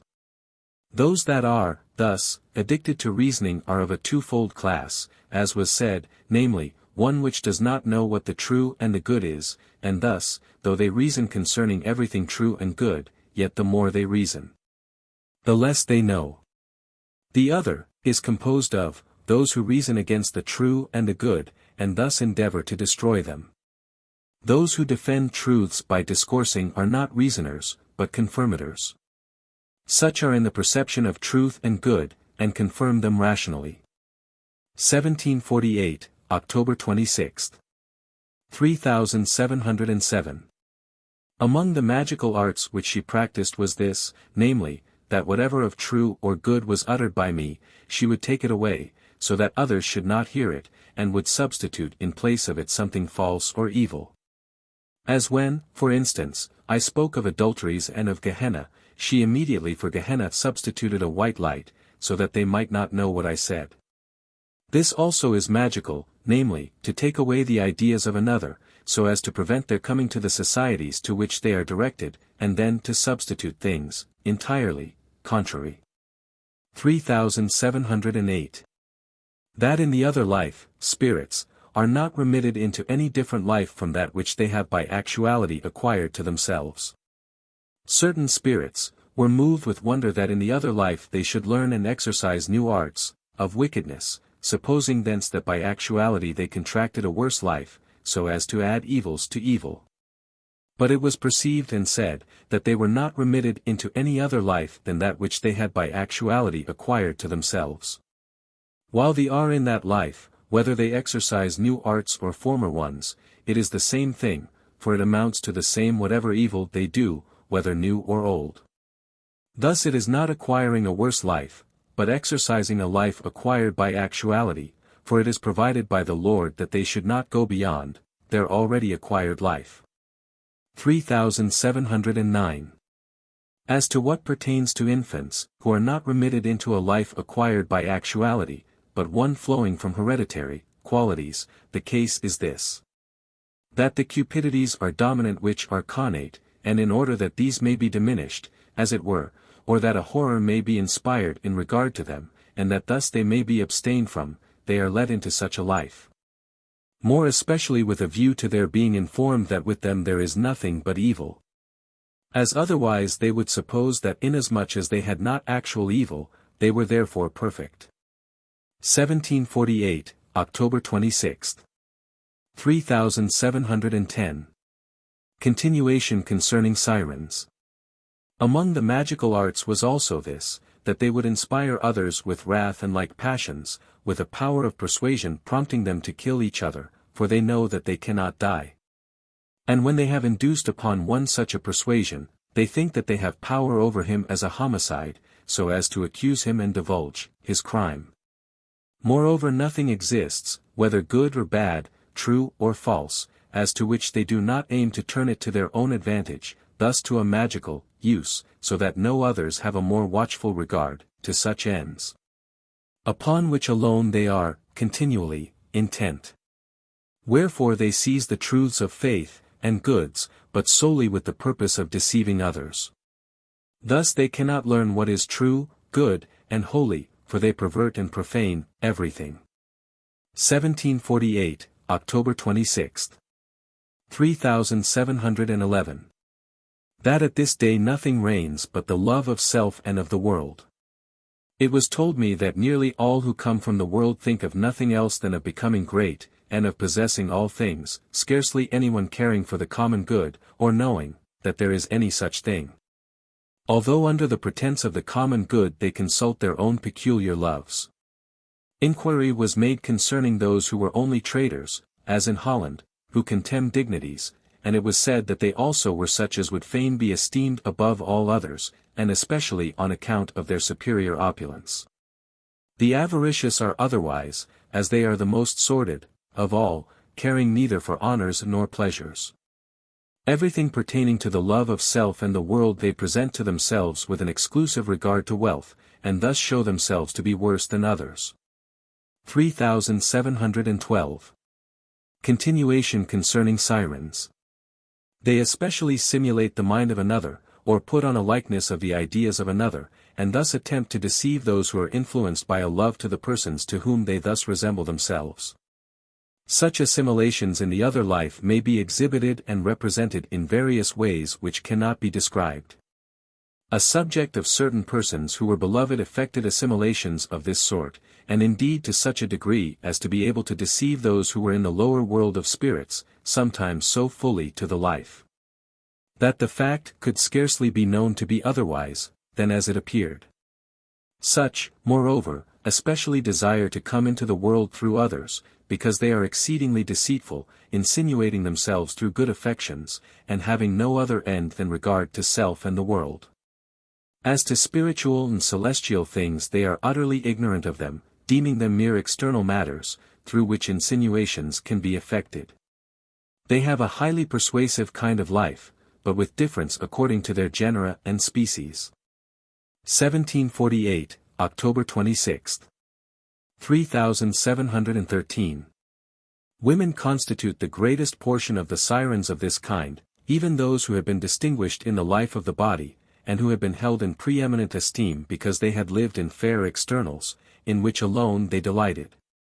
For they do not manifest their wiles, scarcely indeed their ends, but yet they may be detected. 1748, October 26. 3714. During still another day the sirens were with me, and caused me great annoyance, but of what quality they were appeared from this, that when left to themselves they were borne away into things so atrociously obscene that nothing, as I heard, could be more so, and that too among themselves. It may thence be known that there is, with them, no internal bond which shall coerce their evils, no conscience or acknowledgement of right, still less the persuasion of anything true and good. But that their interiors are altogether loosed from restraint, not bound except by merely external bonds, such as a regard to decorum and apparent probity, which perhaps influences them more than others. But their interiors are such, so dissolute and relaxed, that provided external bonds were removed, as they are while acting licentiously among themselves, they would rush without horror, without shame, without check from any interior law, into the most abandoned, iniquitous, and obscene acts. Such, at any rate, are their thoughts, for anyone can know from this whether a law of conscience constrains one, viz. that he is unwilling to think of this or that because it is evil, because it is base, because it is obscene, so that when such a thought is suggested he is struck with fear, with shame, with horror, or is in some other way withheld from it. These are the internal bonds by which man is held, but the sirens are restrained by no such bond. 3715. Neither can the sirens be instructed in the other life, for whatever of true and whatever of good they see they do not lay hold of, and appropriate, because they are only in externals, but they immediately seize whatever, of this nature, they can, and regard it as a means of deceiving, of perverting, of insinuating themselves, of ensnaring, and of turning it into something magical. For whatever is pious or holy with others, becomes with them an external means, and so on, because there is nothing interior, with them, which constrains and obliges, of this they are, as it were, ignorant. 3716. Sirens desire above all things to obsess man, but still, to do this upon his interiors through the exteriors, which I experienced during 2 or 3 days. They labored especially to come into the senses, yea, into the taste, and those who have this desire in regard to the taste, are evidently of this quality, for thus they aim to penetrate into man's interiors. The adulterous and the cruel, concerning whom, I have spoken, before, desire to obsess man's exteriors, but these the interiors, which I learned from several days' experience, by their wishing to enter into the taste. And seizing for themselves whatever, articles of food, I might eat, which are the correspondences of the interiors the corporeal memory also, thus whatever is of science and of knowledge, they wished to appropriate to themselves. And, thus to obsess, and to return into the world through another. Which obsessions are interior.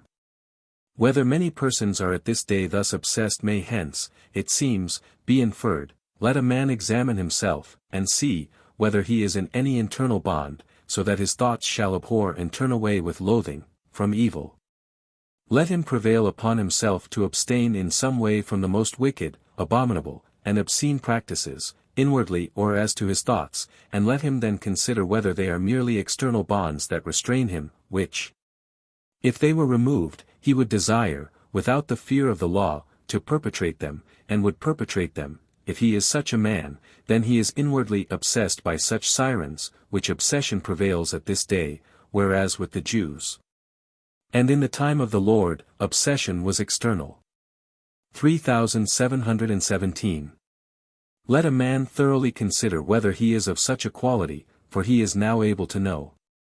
I speak from experience, for I conversed much with them. I felt their influx in all my sensation, and it was given me to know and perceive their endeavors, and the processes by which they act, besides a multitude of other particulars which cannot, here, be recited, for they act interiorly. And very many things were shown me solely by representations, as, for instance, what the quality was of their fantasies, which were not permitted to reach me, because so direful and horrible. These were almost wholly shown by representations, as when they wished to enter into my interiors, they would extend themselves naked upon their backs above my head, would roll themselves to the right and to the left, would curve themselves between their feet, would invert themselves with their head downwards, and their feet upwards, and so on, all which are their direful, magical, pythonic, and detestable fantasies, which were not allowed to infest me that they might not cleave to my memory, and thus be seen by spirits. Besides these there were many other things done among themselves, which were not seen, but only heard, for the same reason. 3718. They were with me in fantasy during the whole night, so as to occupy my memory, holding their ideas in such things, and thus thinking that they would press on and obtain possession, just as with others they would possess the interiors. I observed a persevering obstinacy which was so great as to excite my wonder, but their obstinate fantasy cannot be described. This occurred while I was asleep, for they are prompted to act while man sleeps, as well as when he is awake. They do this especially in order that they may loose all internal bonds. 3718_1/2. But that they would be driven away was represented by naked reddish-colored horses, on which sat small naked riders, of the same hue, and they were conveyed from the anterior towards the posterior parts. It was afterwards shown whither they went. Namely, when they think themselves to be penetrating towards the interiors, and indeed to the things which are of the brain, they are borne there through certain foul passages. I supposed it was through the passage of the mucus into the nostrils, but it was not through that passage, but through the pores of the skull bone to the external cuticle. And it seemed that such from the anterior part were carried in a mass into a certain filthy sphere, as into a soft slough, but consisting of dissolved garbage. 3719.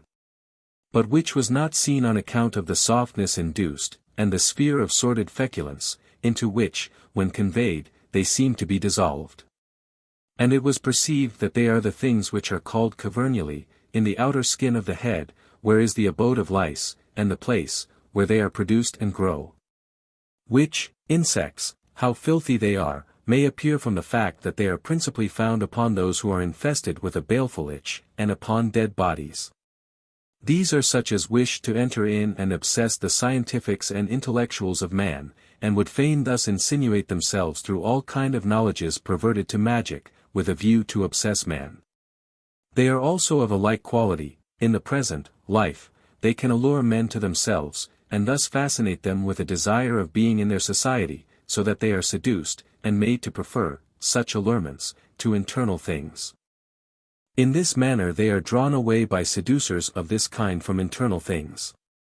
3720. Others who insinuate themselves by affections, when they then supposed that they were passing towards the region of the thorax, and thence into the loins, were brought, as I felt, through the external skin. And it was perceived that those of this quality took possession there of the little pools of fetid sweat. And how foul these are may be clearly perceived by means of microscopes, they are also the hiding places of lice. In like manner they insert themselves about the loins, and the issue is, that they dwell in the vilest filth. 3721. Whoever is destitute of faith in the Lord is obsessed by such, and at length comes among them, and in the other life is associated with them, and spends his life in the midst of the most disgusting filth. 1748, October 27. 3722. It was observed that such were able to excite from memory whatever I had thought respecting venereal things, even from infancy, and they would so excite the recollection that it could not be resisted. And they even declared the facts with a living voice. Such is their art above others, that not only with man, but even with spirits, they could at the same time excite the memory of their corporeal and venereal things, so that they complained that they were laid open among them. For the efficacy of their sphere is such that it pervades even to the corporeal memory of spirits, which otherwise is never permitted. 3723. They have contracted this from the life of the body, during which they are continually intent upon subjecting to themselves the minds of others, and thus of fascinating them, and that, from various ends. Especially that when subjected they may rule over them, and have them for slaves, thus reducing to bondage the souls of men. Thence their sphere in the other life is that of incessantly obsessing the interiors of man, which sphere had continually the effect with me of their wishing to infuse themselves into the taste, and of doing this as often as I ate. As if they would snatch with the hand, and, the lips, my food, with a disposition to eat. Such, a disposition, exists from the sphere of interior fantasies, that thus represents itself, for the taste and the tongue correspond to the interiors. 1748, October 27. 3724. That the material ideas of men are vessels of angelic ideas. 54. I spoke openly with spirits, remarking, that the providence of the Lord in ultimates appeared so confused and scattered, that, it seemed, like the materials collected from different quarters for the erection of a vast palace, which were calculated by the architect, and then brought together, and thus thrown into different heaps, afterwards to be formed and fitted for the palace. And yet no one but the architect would be able to perceive from the accumulations, that, such a palace, would be the result, while at the same time each single part was numbered, and was such as could be fitted in. 3725. While occupied with these reflections, it was said that thoughts of this kind flowed in from heaven, where there is no reference to the building of palaces. But it might be understood, of indefinitely various things which yet in the thought of man are represented by the construction of edifices and palaces. For innumerable interior things may be compared to such constructions, as much on a universal scale, like the providence of the Lord, as in countless other particulars, as anyone may know that even in the ideas of men this conformity takes place. And the same of countless other things of like kind. Hence it follows that the thoughts of man are vessels recipient of angelic ideas. 3726. But the objection occurs, that evils are excited by evil spirits, and are hindered by the angels, thus that the beginnings are with spirits, and that they, as it were, flow into heaven, where they are restrained. But it was answered, and that with perception, that every good of the Lord flowing through heaven into the world of spirits is turned into evil, and thus that it is evil which flows from angelic ideas. This is evil with spirits, to wit that, by which they excite evils with man, and thus that it should return to heaven.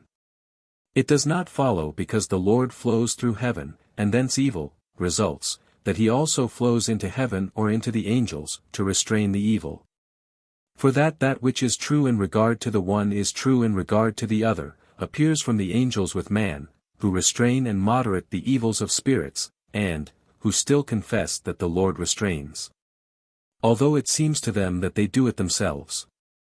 Wherefore, it is that, such an equilibrium and such an order is preserved by the Lord in the world of spirits, and to every evil there is, as it were, its own counterpart, or impediment, and if evil should preponderate and thus prevail, that the world of spirits should be immediately so disposed that there may be an equilibration and offset. 1748, October 28. 3727. Their fallacy in supposing otherwise is again refuted by the case of the antipodes, inasmuch as if they did not know that there were antipodes, and that we come into that relation every 12th hour, no one would ever believe it, because he would suppose that they would thus fall off. The cause was then stated, to wit, that there is a principle of gravitation in each minutest particle of a man, which presses him towards the earth, and since there is such a sphere of gravitation in each single particle, therefore it is up or down to a man according to gravitation. Which is also confirmed by other well-known experiences in respect to the centripetal force. In these things, when heard, the spirits acquiesced. 1748, October 28. It was said that the fluids in the human body had their up and down not according to the sphere without the body. For they are then confirmed in their upward and downward motion, and in their tendency to particular quarter, according to endeavor, nisus, concerning which much might be said. Thus the blood and other fluids do not recognize the same up and down in the body, which holds without, which is also confirmed by experience. 3728. Concerning the sirens. A certain person came to me of a sudden, and it was perceived that it was Paul, who inquired whether I were speaking ill of him. But it was replied that I was not then thinking of him. It was thence perceived that the evil spirits above the head began to speak through the sirens with others, while I was awake as if from me, they spoke also with still others. There was a species of undulation descending from the spirits above the head, and they likewise spoke with others as from me. 1748, October 28. They yet continue thus to speak, and to utter, foul things, but I hear nothing. It is to me as entire silence, nor do I perceive anything. The spirits who hear say that the things uttered are foul, but that the speech is as if from me, although from the foulness, they know, it is not from me, and they hold me not only in the state of not perceiving, but in a certain kind of pleasurable frame. Such are the sirens. 3729. Concerning ideas. That man has ideas unknown to him, formed of various composites, and which are peculiar to everyone, may appear if one will call to mind cities, places, and other things, which he has witnessed. Something, uniformly, occurs by which he distinguishes, by which he knows, whether it be taken from any particular place, or from anything seen. And he will recollect, that he there met with something which impressed the idea somewhat deeply upon him. This fact takes precedence, but not the name or word, as, for instance, when thinking of Milan, the first thing that occurs, as being impressed upon him, is, that their men are often assassinated at night. When of Prague, that there are among the streets passageways through their houses for nocturnal homicides, when of the Jews there, that they covertly put Christians to death, and so of other places. 3730. It was further shown that men do not know what an idea is, for when they are held in thought respecting an idea, all the ideas vanished, so that there seemed to be nothing left, but yet ideas are spoken of.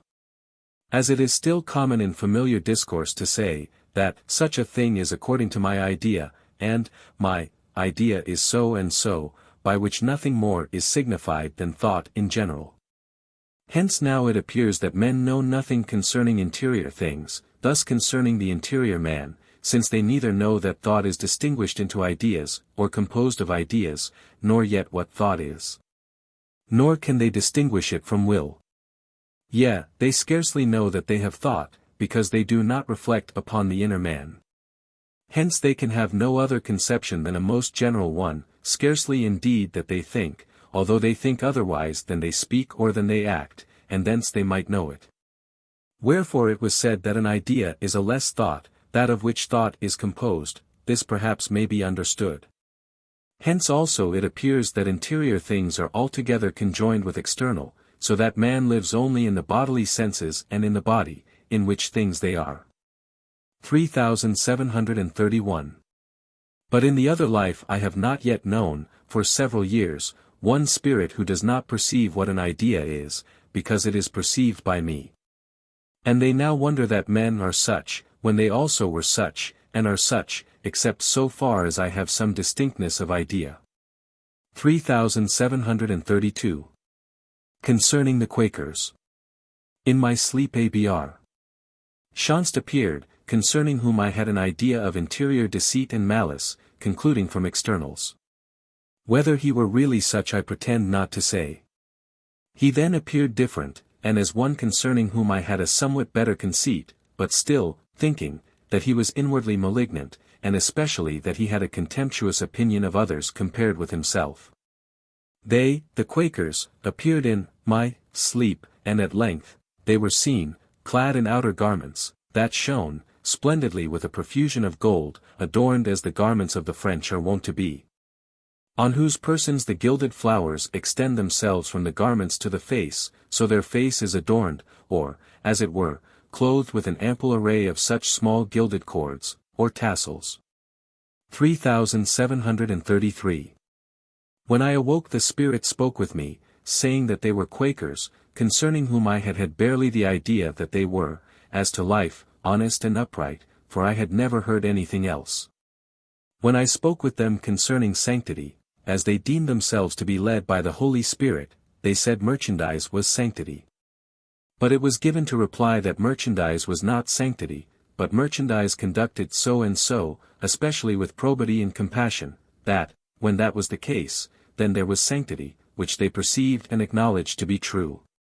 3734. There was moreover represented a lofty pointed turret, of a greyish colour, which when I surveyed, the turret began to vanish as to its upper part, and only the middle part remained, which was greyish. 3735. Spirits were desirous of exploring their interior quality, but they were unable, for they were averse to any disclosure, deriving this from the life of the body, that nothing should be laid open, which was also communicated to me. They said, when, the spirits, wished to explore their interiors, that they asked ill of no one, and did harm to no one, and what more would they have? 1748, October 27th. It was discovered also that they speak but little, and therefore that they divulge scarcely anything of what they think. It was then said that they have no particular fixed doctrinals of faith, except that they are inspired by the Spirit. 3736. If therefore they are interiorly such as represented, according to the things which I know by thought respecting those two, then there are two classes, of them, one exceedingly bad, because they have no conscience, another, also bad, because they despise others in comparison with themselves. 3737. It was given to say to them, as to their assertion that they spoke evil of no one and did evil to no one, that this was well in a society on earth, but to think evil and to be intrinsically evil. This is not tolerated in the other life, not in the societies of the other life, because there is not such a speech, nor such other things as in the world, but there are the ideas of thought, which are communicated to others. Wherefore if they are intrinsically evil, they exceedingly injure the societies of the other life, nor are they known there by any other means than their ideas, which are their speech. 3738. How external things may have represented internal. I spoke with a spirit when writing, and saying, that the external things of the Jewish Church represented internal, and that externals were to be compared to an apple that was seen, in which were stored up innumerable things. And because the interior things of the apple were exhibited by representative ideas, the comparison was continued, showing, that the apple not only contained within itself the things of taste and of smell, but fibers similar to those of the tree. The receptacles of the seeds, in which was the wonderful power of producing a new tree, and not only a single tree, but an innumerable succession of them, so that they could fill the whole earth, and that even to a kind of eternity. This being its inward property, the infinite and eternal is in this way represented by it, and thus the Lord, and thus also in the singulars exclusive of the potencies of the seed. For all and each of the things, of the apple, conspire to its eternity, and, as it were, to its infinity. 1748, October 27th. 3739. How truths and goods from the Lord are excited. It was manifestly perceived that sirens and others, when they excite anything from the memory of man, hold the ideas solely in such things, as for instance in filthy or evil things.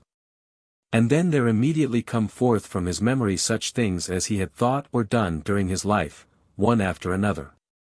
For these things which are in the memory of man correspond to their ideas, as man, which anyone may know from himself, while he holds his ideas on any subject, perceives that those things are excited in order which pertain to the general idea. Concerning these he immediately thinks, and when he speaks all his speech is also from them. 3740. Spirits wondered that when they spoke they immediately received a response. It was then perceived that the response, and, thus the true and the good, which was in the memory of man, was excited solely by the common, or general prompting, which flows from the Lord through heaven. So that unless there were influx from the Lord, no response of true and good would issue from the memory, and when it was manifestly perceived that it was an angelic idea which excited, it was given to reply that it was thence.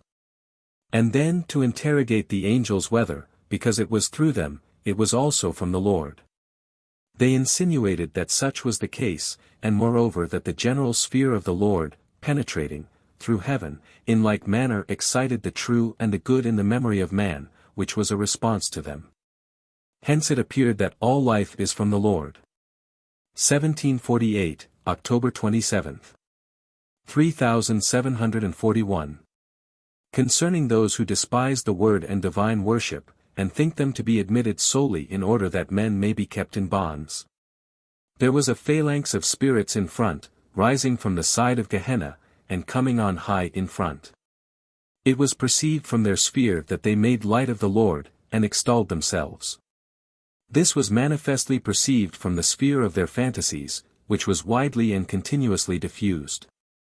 They were in an elevated position in front, and acted by an undulatory vibration, through which they also spoke, for to speak by such an undulation was formerly often done. The undulation fell towards the left knee, and extended itself to the sole, and under the sole of the foot, by which is signified the grossness of their fantasies, since the knee denotes that which is more subtle. The knee in front and the foot being bony, they are consequently such that the speech of those of this quality falls thither with a vibratory undulation. 3742.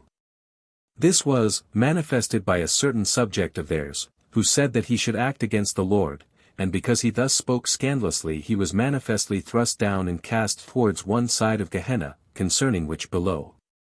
3743. Being of this quality, they were borne in a direction from the anterior region, where they were above the head, towards the left, and thus towards the back parts on high, whither they wished to go in order to call others to their aid. For they were desirous of domineering and being supreme. They often also boasted that no one could know them, and that they feared no one. When they went they seemed to be turned about to the right and the left, with a motion like that of boring, which signified, as I was informed, its being insinuated into their ideas that they should desist, for this might be turned to their injury. Wherefore they stopped without proceeding further. 3744. It was observed that when there they spoke thence, and at the same time as in the region of Gehenna, at which when I wondered it was said that they there think themselves to be on high, when in fact they are in the neighborhood of Gehenna. And that their thinking themselves to be on high was a fantasy, which proceeds from their lofty mindedness, that elevates them thither, while yet they are near Gehenna, where their proper abode is.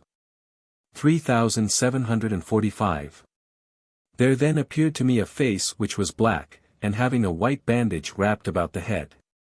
When I inquired what this meant, I perceived that it signified that they were such as regarded the word of the Lord as black, and as useful only to keep the common people in the bond of conscience. This was the import of the white bandage round the head.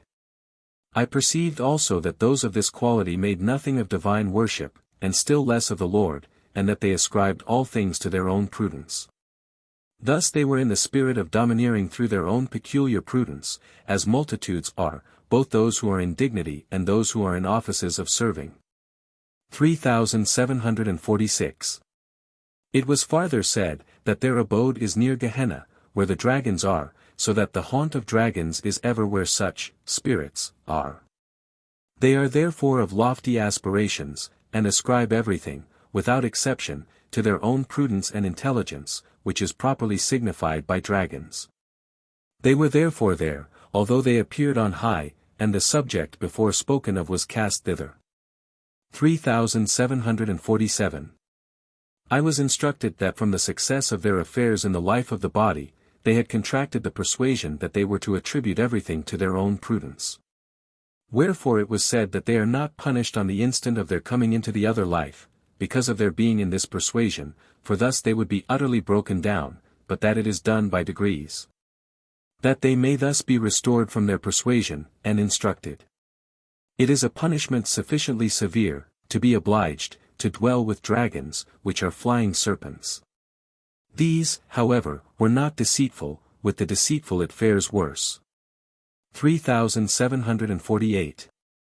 As long as this continued there was nothing seen, for their idea of spirits is such that they had formerly supposed that a spirit was merely an aerial wavering something, as such have no true idea of spirits, which idea, when diffused from others, is itself of the same quality.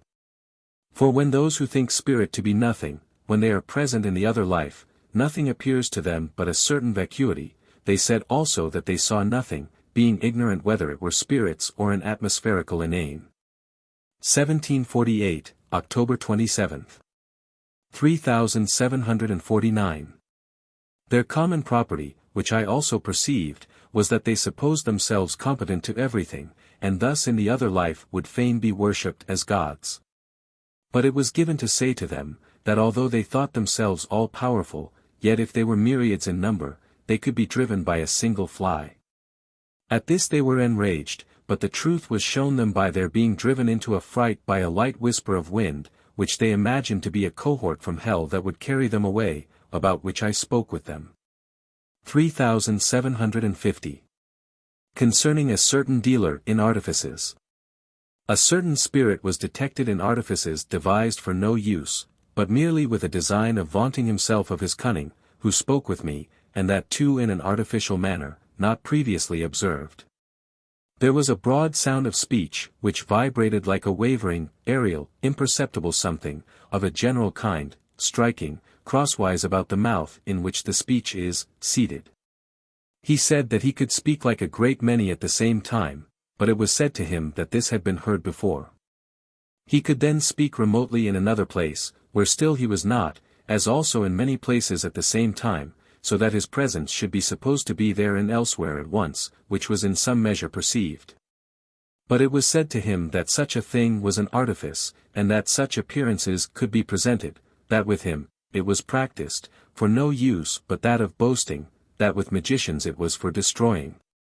That it would be better if there was a good use, namely, since he was so cunning, that he should, on suitable occasions, instruct others, in order to put them on their guard against the fallacies of magicians. Otherwise his arts were of no use to him, unless perhaps it were that good spirits through him might instruct the simple concerning the like things, and convince them that magicians acted in the same manner. 1748, October 28. 3751 to 3800. 3751. Concerning the Quakers. Concerning the Quakers it was said and perceived that they are of such a quality that they cannot be instructed in the doctrinals of faith. They cleave to their fantasies more perniciously than any other people, not only from their thinking many things and thus being confirmed, but also because some kind of spirit continually flows into their thoughts and thus confirms them in the idea that the Holy Spirit speaks with them. They thus reject all doctrinals, and when they hear them spoken of by others, they say, "What does this mean, and what this," as a certain one with me, whatever word I might utter, would say, "What does this mean? I do not understand this." And he held on a long time, saying the same thing. Thus they are unwilling to be instructed, they reject immediately what is proposed by others, and they cannot understand it. Therefore they are called by other spirits what the heathen are called by Christians. They are especially obstinate in an aversion to having the things made public which are known only among them, and also what they think. They strove with me and with the spirits which desired, but in vain, to know their secret things, and when certain representations were shown, setting forth their secrets of life, and when the spirits, as they are wont, would fain conjecture what they were, they brought forward the most abominable objections, the drift of which was that they should desist from the investigation. 3752. These things were represented concerning them: a woman was seen near me, with her back towards me, and the front of her person towards a kitchen fireplace, where I saw a glowing fire. A table was afterwards seen, where certain persons were seated at the right a little in front. Presently a woman was seen, with her head covered, and having a mantle appropriate to females of rather ample dimensions, and of purple color. She was lying in a bed before the table. After a short interval the sole of the left foot on which the flesh was cut and skinless appeared, the raw flesh, distinctly, appeared as if a cutting had been made. The seat of it was the foot near the great toe, which however was not excoriated. Afterwards little dogs appeared running to me, but what these things signified I do not yet know. 1748, October 27, 28. These spirits flowed also into the pubes, but it was perceived and said that it was only into the bony part of that region. 3753. That spirits terminate their ideas in material things. You will previously have seen 55 that when I came into another place or another chamber, the spirits were immediately perceived to be estranged, not knowing where they were, and that a change of garments produced the same effect. So that they received, as it were, a different idea, in consequence, a striking proof that they terminate their ideas in material things, without which they are absent. There were 2 small snow-white vessels which were used about 56, and I several times perceived that certain spirits wished me to use the one, while others prompted me to use the other. Thus a certain kind of strife was perceived on the part of those above, and, it was perceived also, that those were of an infantile quality who preferred that which was handsomer and neater. By the spirits that were above I was impelled to reject the latter, and while I was held in that idea, the infantile spirits were indignant, and inclined to withdraw. But in order to their being retained it was suggested by still other spirits that I should break the other vessel. When I was held in this idea, then those spirits began to fear and to grieve, coming to me and beseeching that I would not do it. It was perceived that thus they would perhaps withdraw, and also, from their fear and grief, it was perceived that their ideas were terminated in this object, and that they could not be present, if this were taken away. Hence it appears how the ideas of spirits are terminated in material things, and it was perceived, by a certain mode of representation, that such a vessel is a kind of foot to them, which they think they lose whenever the vessel is taken away. And so in other things. 1748, October 28. There are spirits also who have my books for an ultimate of order, which are 4, and in which I am writing this journal. Some prefer one book, some another. 3754. That the diffused idea of spirits presents an idea as if there were no society. When such spirits are present and operate as have no idea of spirits and spiritual things, like those above mentioned, who ascribe everything to their own prudence, and despise the word and worship, saying that they are merely bonds of conscience for the vulgar, then, although they speak, it appears so diffused as to resemble an atmospheric emptiness, inane. There appears to be no society, still less any order, for all such things as distinguish and determine vanish, as it were, in consequence of their idea, which is of the same quality. I then spoke with them concerning this, saying, that although it appeared thus, yet still the utmost order was maintained by the Lord, and that it was like the case of the starry heaven, which appears to the view of man as if void of order. When yet notwithstanding this appearance, everything was in the most exact order. That no one could speak except in society, often appeared on former occasions, very similar. 1748, October 28. 3755. That there are contrary subjects through which good is yet insinuated by the Lord. There was a certain subject within me for nearly the whole night, by means of which I experienced a sensation of the highest pleasure and happiness, continued through the night. Although the evil spirits incessantly strove to rob me of that extreme delight. Afterwards the spirit that was within me towards the lower parts, of my person, went away and said, that he had infused the pleasant sensation. I also perceived that the external pleasure receded. But he yet said that he was contrary, and would have prevented the agreeable feeling.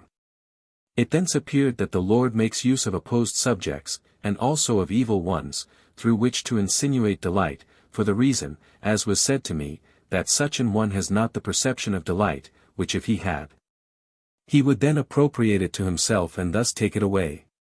From which it appears that evil spirits are also employed to confirm delights and to appropriate them to man. 1748, October 28. 3756. That evil spirits know neither what is true nor what is evil. I spoke with evil spirits to the effect that they know neither what is evil nor what is true, and it was manifestly shown to them that whatever is true and good, this they call false and evil, for thus they feel it and perceive it to be. Wherefore they are unable to know and perceive the true and the good except as false and evil. As to what pertains to evil, they neither know it nor perceive it because they take the false for the true, and the evil for the good, because they agree with their nature. Hence they know nothing, neither the true nor the good, nor the false, nor the evil. To this they could not reply, but still adhered to their fantasies. Wherefore it was given to say, when it was declared to them that they could do nothing, that they would immediately say that this was false, and would be perceived by them as evil. So now if it should be said to them that they could do all things, they would think that this was true, and would perceive it as good or pleasant. They now hear and are silent. The conclusion therefore is that they know and perceive nothing. 1748, October 28. Hence it appears that they have not life, for life consists in the understanding of what is true and the willing of what is good. 3757. As to what pertains to the life of the body, concerning which I afterward spoke with spirits, remarking, for instance, that some were acquainted with the streets of cities, some know how to cleanse its filth, others how to make shoes. They then said that such persons still lived. But it was given to reply, that this is the life of brutes, for they know all these things and many more pertaining to their bodies than man does, and if they were so framed as to have had need of shoes, they would have made them much better than man makes his, as is evident from the nests of birds, which they construct with so much ingenuity. But inasmuch as they have no need of these things, they have no skill in them, wherefore the life of the brutes is such as it is, because they are corporeal.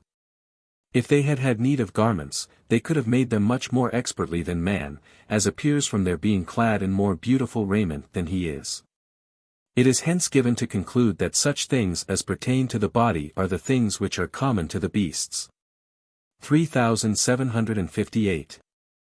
As to what pertains to a life truly human, it is not such a life as is common to the beasts, for the beasts, in those things of which they have need, have the faculty of providing them with much more skill than man. But a life truly human is one which has respect to eternal life, and hence to the soul, for a man lives in reference to eternal life, and from those things it is that he is a man, which life consists in understanding truth and willing good. And which with evil spirits is nothing, yea, is dead, as was said. It also appears from those who come into the other life, and who have had very little of spiritual life, as they are like sticks of wood, having scarcely the least of life, yet it is, sometimes, excited with them. 1748, October 28. 3759. That men are vessels. Conversation was had with spirits, intimating that there are vessels in man's memory in which as their ideas are terminated they cannot at any time speak otherwise than according to vessels, which vessels are directed by good spirits. These by the angels, and all by the Lord, and also immediately by the Lord. Wherefore spirits cannot speak otherwise than according to the direction of vessels, for they determine their ideas thither, and there they terminate. Spirits moreover are vessels, and then they move man to speak, and these again are excited by interior evil spirits, or by the good. 1748, October 28. 3760. What interior things are. Certain spirits were ignorant of what is signified by the interiors of the word, but they were informed that its interiors signify the knowledges of faith, thence the things that are of faith. Which with the prophets were represented by exterior things, as likewise everything spoken by the Lord. As for instance, that Peter signifies faith, and the like. 1748, October 29. Thus too it was said, that the tree of knowledge signifies the interior scientifics which deceived the most ancient church. That the land of Canaan and the New Jerusalem signify the heaven of the Lord, that sacrifices, Aaron's garments, and all the representatives of the church signified the Lord, thus heaven, wherefore anyone may know what interior things are. 3761.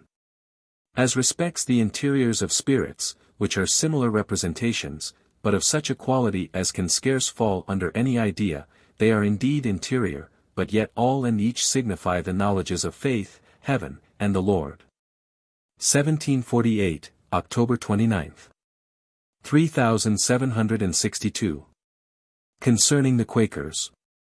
Conversation was had with Quaker spirits, who are somewhat elevated in front.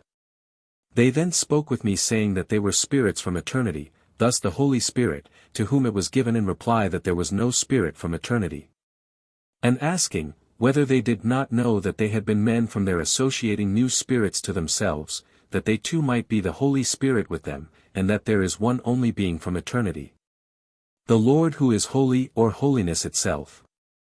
And when I said that from him is all goodness and truth, all innocence, all peace, and all mercy, they then withdrew within themselves, as if there was that within Jisna 57, which gives them the ability to think.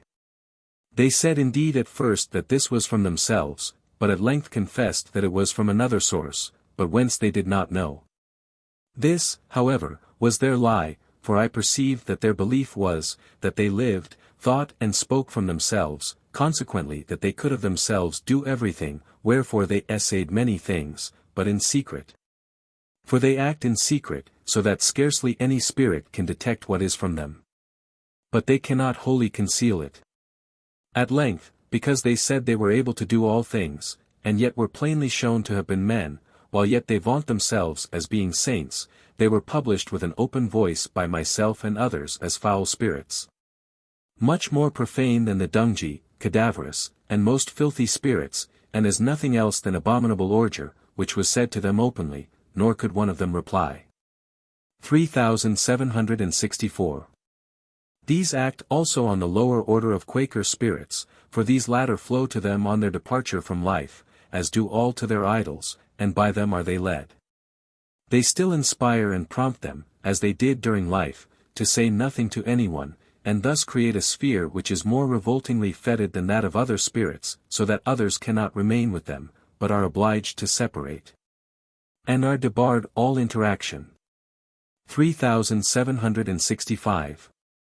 It was made manifest what kind of worship they induced upon the Quakers, which is known to themselves alone, being kept carefully concealed from all others, which worship is so wicked, execrable, and abominable, that if Christians knew it, they would be wholly expelled from society and permitted to live only among the beasts of the forests. 3766. They have a vile communion of wives, their wives saying that they are obsessed by the devil, from whom they say they cannot be liberated unless someone who is actuated by the Holy Spirit shall cohabit with them. Being then invited they sit down at a table, which was represented to me, and wait the operation of the Holy Spirit, and when they feel the operation of their own spirits, they then say that they are the ones who are prompted by the Holy Spirit to cohabit with them, which they do, and thus, as they say, the devil is cast out, and they have obtained the Holy Ghost, and thus too, they are absolved from their sins. And that by means of abominable adulteries. Their worship or holy, therefore, consists of base adulteries, and thus their women not only receive remission of sins, but these men communicate, infuse, and attribute holiness to them. Such persons as the wife prefers above others, are invited for this end, even while the husband is present.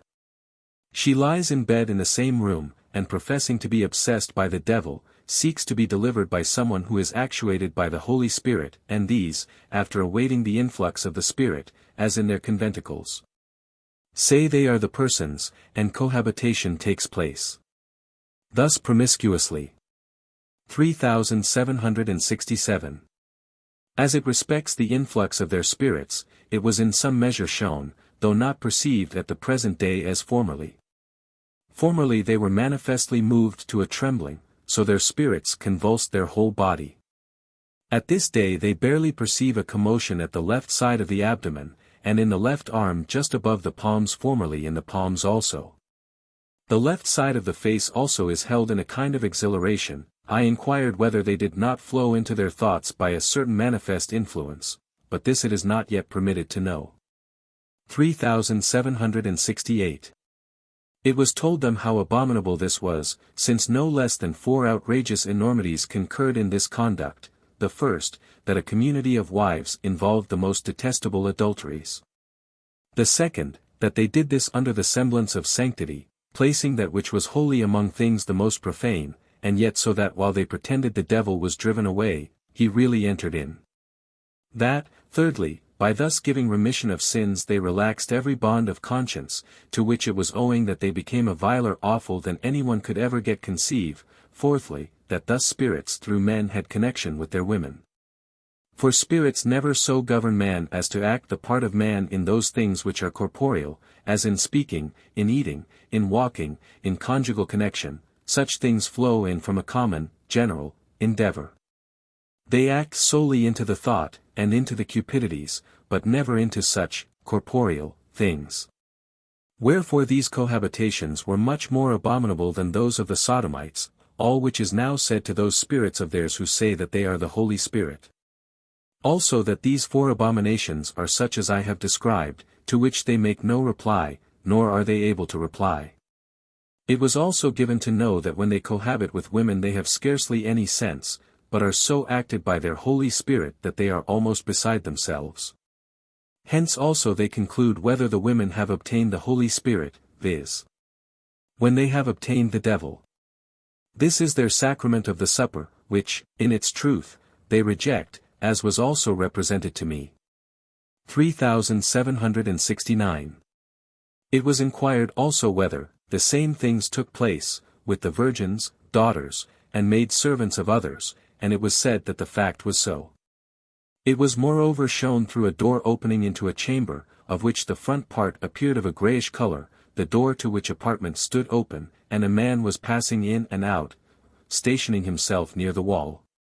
Seemed turned into a dog, which however was not, clearly, seen.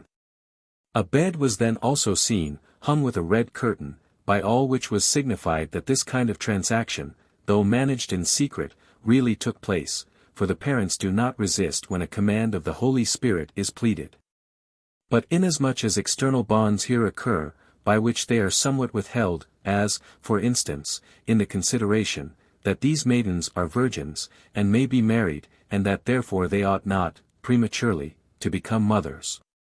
Lest their wickednesses should become manifest before men, for they wish to appear holy, and thus blameless before others. For this reason all this is done in secret. 3770. It hence appears that they cannot be divorced from this their profane kind of worship, both because such a profane voluptuousness is delightful to them, and because they are held in the opinion that the Holy Spirit speaks through them. And inasmuch as they have cast off all conscience, which would admonish them, that such things are supremely abominable, they cannot be instructed by others, but despise and ridicule them, and say that they do not understand what they teach. 3771. A man was also seen ascending and speaking upon a certain platform, plano, such as is constructed for diviners, who was said to have been one of their chiefs. This man spoke and said that he had never done such things nor thought that anything like them could occur. 3772. These things are written in the presence of their holy spirits who are now standing by. They at first endeavored to inspire detestable things, and that too against the Lord, which impieties I do not wish to recall. It thence appears from what source such a spirit proceeds, namely, that it is from the foulest devil of all. Wherefore it was said also that their hell was deeper than the hell of others, where they become the vilest offscouring, such a hell is that of their Holy Spirit. 3773. Concerning the lives of the Quakers, I was instructed that they are like the Jews, loving riches with no other end than that they may acquire and possess them. 3774. Of what quality those spirits are who call themselves the Holy Spirit, I was plainly given to understand from their injecting various blasphemies against the Lord, evidently therefore they proceed by no means from the Lord, but from the devil. 1748, October 29, 30. This also, is said, in their presence, they openly injected diabolical calumnies against the Lord. 3775. They are moreover denominated Christians. I heard them in their general meeting, and though they spoke perhaps concerning the Lord, yet the truth is, that according to their doctrinals they recognized 3 persons. They also acknowledge the Word, but they do not regard it, for they say that they likewise are actuated by the Holy Spirit, wherefore they have some knowledge of the Lord, and in their convention everywhere speak of him, but the fact is that their spirit cannot speak otherwise than according to their doctrinals of memory, for spirits when they lead man think themselves to be the man and put on his memory. Consequently, they assume, the doctrinals in their conventicles which they have derived from others, wherefore they cannot otherwise utter themselves. For this is a general law, that a spirit cannot bring forth anything contrary to their doctrinals and persuasions, or add anything of his own which is not in their memory, thence they speak, or preach, as others. But yet they care nothing for the Lord, but only for the Holy Spirit, just as the Catholics also acknowledge the Lord and preach him, but in the other life are bitterly opposed to him. So also the Quakers. When in the other life they know nothing of the Lord, and are rebellious against the Lord, setting themselves up for the Holy Spirit, concerning whom they have continually thought in their lifetime. As they are continually expecting him in their meetings and elsewhere. Since such is their character, and the Spirit speaking through them have identified themselves with them, it follows, that they are those who in the other life associate themselves with the former, and profess to be the Holy Spirit. Consequently everyone who uniformly during life supposed that he spoke from the Holy Spirit, and that the Spirit made one person with him, cannot, in the other life, but fancy himself to be such as is the Holy Spirit. 3776. That they reject the doctrinals of faith, and the Lord, appeared also in an open manner by means of a staff, with which they would strike the eye. Which signifies that they wholly reject and hold in hatred the doctrinals of faith concerning the Lord. 1748, October 30th. 3777. Since such is their quality, and they are led by spirits who reject and have in hatred the doctrinals of faith, and thus the Lord, and as they care nothing for the word, and discard the sacraments, it may be known what they are as to life.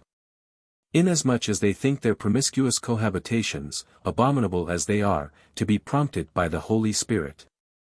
For while they are in the persuasion that the Holy Spirit speaks, in them, and commands, and they are then sensibly moved, it follows that this extends also to their connections, and that thus they are excited by spirits to those abominations. 3778. But I spoke with them concerning marriage, that marriages or conjugal love was the foundation of all loves, which is confirmed from the consideration, that thence is the propagation of human society and consequently of celestial societies. Wherefore it has imparted to it a corporeal pleasure surpassing all others, for delights are adjoined according to the necessities of ends, and conjugal love is pleasanter and happier than any other love. So that a right conjugal union is heaven on earth, thus is celestial love, from which flow all other loves, being originally derived from the love or mercy of the Lord towards heaven, the Church, and the universal human race. And descending from him alone, these things now from which it appears how sacred marriages ought to be held. Upon hearing this they were unable to reply. Some of them who were of the lower order of spirits, came to me and said, that they had grievously sinned, and lamented that they had been such as they were. It was said that they had been among the better portion of them, and had perceived what the truth was, but from their associations were unable to say anything. 1748, October 30th. 3779. I perceived, in an open manner, their venereal cupidities, when I saw, as I supposed, the Quaker women. 1748, October 30th. 3780. It was observed that they are not so deceitful as others, but that there is still a kind of secret deceit, among them, while, under the influence of anger, they then openly vent their calumnies. At other times they act, as it were, craftily, but still in a clandestine manner, which they contract from their life in the body, as they thus acted with me by a secret deceit scarcely to be detected. 3781. Thence, namely, from the Quakers, it appears how dangerous it is, in this world, for spirits to speak with men, or for men to attend to the operations of spirits upon themselves, if they are not in faith towards the Lord. If they are in faith, it is harmless, for the Lord delivers them, but if not in faith, like Quakers and enthusiasts, they are persuaded not only that it is the Holy Spirit, who speaks, but they are excited and goaded to enormities. For almost the whole world of spirits is wicked and enthusiastic, and sedulously anxious to obsess man, but the Lord takes precautions against it and exercises, constant, care for man. 1748, October 30th. This in the presence of spirits. 3782. That a man cannot know otherwise than that it is from himself, that he speaks and acts. This was shown in a case of a spirit speaking from others, to whom it was also said, that other spirits spoke through him, and that he did not know otherwise than that it was from himself. These other spirits infuse into him their own cupidities and persuasions, so that he cannot know otherwise than that it is from himself, which when it was said, it was given to him to observe it, so that he acknowledged the fact. And thus seemed to withdraw from that society. In order that I might be aware of the same thing, it has happened now, and on many former occasions, that spirits would infuse cupidities and persuasions. And then I knew no otherwise than that it was from myself. I then spoke concerning these matters, intimating that spirits could not infuse persuasions with man when he was not previously in such a persuasion. But that they could do this in regard to cupidities, and thus, beget, persuasions from cupidities, as is often the case, and thus not only excite cupidities, but also inflame them greatly. Sometimes, for instance, to a high pitch of unseemly anger and insanity, which is manifest when a man is in a violent rage, and thinks of nothing else than revenge or death. Spirits are then in their delight or in their life, for, than this, there is nothing more exquisitely pleasant to them, hence man contracts the character or nature which makes him such after death, when he has become a spirit. 1748, October 30th. 3783. The reason that spirits are unable to induce persuasions is, that they do not enjoy a corporeal memory, but put on that of man. For were spirits to retain their corporeal memory, they would so far obsess man, that he would have no more self-control or be in the enjoyment of his own life, than one actually obsessed. This is the cause also that it is not permitted a spirit to usurp a corporeal memory, for thus the human race would perish. 1748, October 30th. Neither is it allowed to spirits to have the memory of the past, which is appropriate to man only, although all and singular things which they had formerly seen and heard remain with spirits, but it is not permitted them to recall anything of them. Nor can they, but the Lord alone grants at times the power of recalling what they have seen and heard, as, for instance, with some the fact that they have suffered, and the number of cases, which I heard. 1748, October 30th. 3784. Concerning the Quakers. It was observed that as often as other spirits wished to explore their doctrinals and the secrets of their worship, and would fain instruct them, so often they would turn away on various pretenses, speaking of other things. Drawing attention to other subjects, even to those that were unseemly, and thus putting away inquiry. For they are unwilling to speak with others either concerning their own doctrinals or those of others. Yet they desire to hear concerning the tenets of others, but still in such a way as not have them impressed upon themselves or be persuaded by them, thus intelligently. So that the other party who speaks should not observe, that they give any heed to it. Their sphere, arising from their aversion to speak of such things for fear of disclosing their doctrinals or their secrets, is such that other spirits can by no means be with them. As they are indignant and angry that they should practice such concealment, and so avert themselves, since spirits when they cannot penetrate the secrets of others, cannot tolerate them, for they are intensely curious.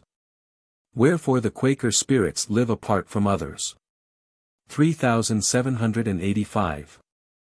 The first outgoing, or emanation, of their Holy Spirit, which consists of Quakers is, that they seem to themselves and others to wander in thick woods like woodland swine.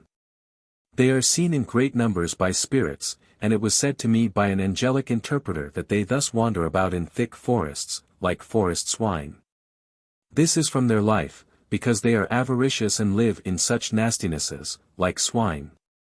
It was said however that they were not boars, but she-swine. 1748, November 1st. 3786. That one is less free in proportion as he thinks himself free. It was perceived and noted from former experience that spirits, while they speak or think through another, infuse largely their cupidities and persuasions into the other spirit, from whence he supposes that he speaks and thinks from himself. For whoever acts from cupidity and persuasion, he thinks he does it from himself and in freedom. From experience also, it was evident, that spirits speaking through another consider that other through whom they speak as nothing. Hence it appears that he who supposes that he thinks and speaks from himself, and is thus in entire freedom, is then in fact in the deepest bondage, and in the eyes of other spirits is as nothing, scarcely even a slave. For they can use him as a mere lifeless instrument. But still spirits are indignant and angry that this should be said, being willing indeed to be deemed by others viler than slaves. Provided that they are their own masters in their own eyes, wherefore he is in a much better state who perceives that others induce upon him thoughts and discourse. 3787. But with those who are in faith, that is, who are led by the Lord, the case is altogether different. To them it is given to know that they have nothing of their own, but that everything is of the Lord through the angels, and because good affections with the persuasion of truth and good are insinuated into them. While reflection is not at the same time given, then it seems to them that it is from themselves, knowing nothing else, so that it appears to them that they are in a full state of liberty. But as soon as anyone begins to claim good and truth for himself, the Lord knows it, reflection is given him, and by various lively experiences he is instructed that it is not from himself, but from the Lord. So that he is at length brought into a state of truth, and thus again enjoys the happiest liberty. This is what is, truly, called liberty. 1748, October 31st. 3788. These are things which now from the lively experience of several years I have fully learned, so that they are among the matters which from particular instruction I am amply assured of.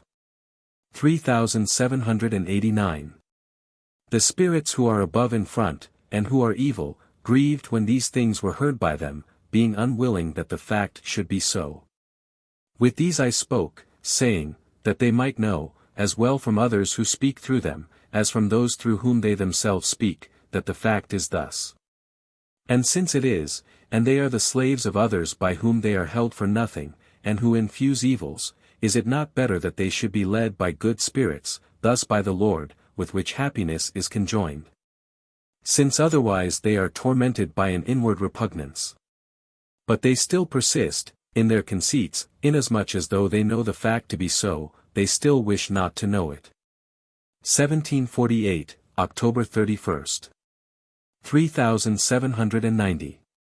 Concerning a Quaker household. Their household appointments were exhibited to me in sleep. There is a kitchen of ample dimensions, in which beds are arranged one above another. In the upper one they lie when they retire to rest. A man was seen to convey himself thither and to lie down. A maid-servant approached and laid herself by his side, but he turned away from her transversely, across the bed, as did also the others. Afterwards certain others were seen to lie down, all of them disrobed. In the bed below no one lay. Lower still under this bed were laid their children, but these were boys. In the same kitchen, on one side was seen a miserable wheel moved by water. In the center were covered casks, but whether containing warm water I did not observe. A fire seized the covers of the casks, but they said it could be easily extinguished, and cared nothing about it. When I awoke I recollected the dream, and him who lay in the upper bed, who also then awoke from sleep, and spoke with me both concerning the wheel and the kitchen casks. So that I was thence able to know that their households were ordered as I have described. What the beds signify I do not yet know, except that they agree with their religion, thus that the lying together in the upper bed has reference to their religion. Also that the lower bed in which no one lay, unless my father and myself, signified the word which was below. As to the couch still lower, where their children, reposed, I do not yet know, its import. The miserable will driven by water signifies their spiritual things. The fire that caught upon the covers of the casks, which they did not heed, signifies celestial things. What was in the casks I do not know. 58 to 1748, November 1st. 3791. Concerning ideal representation. In a state intermediate between sleeping and waking, but verging nearer to sleep, there was remarkably represented a tooth. It was not in the form of a tooth, nor of anything similar to a tooth.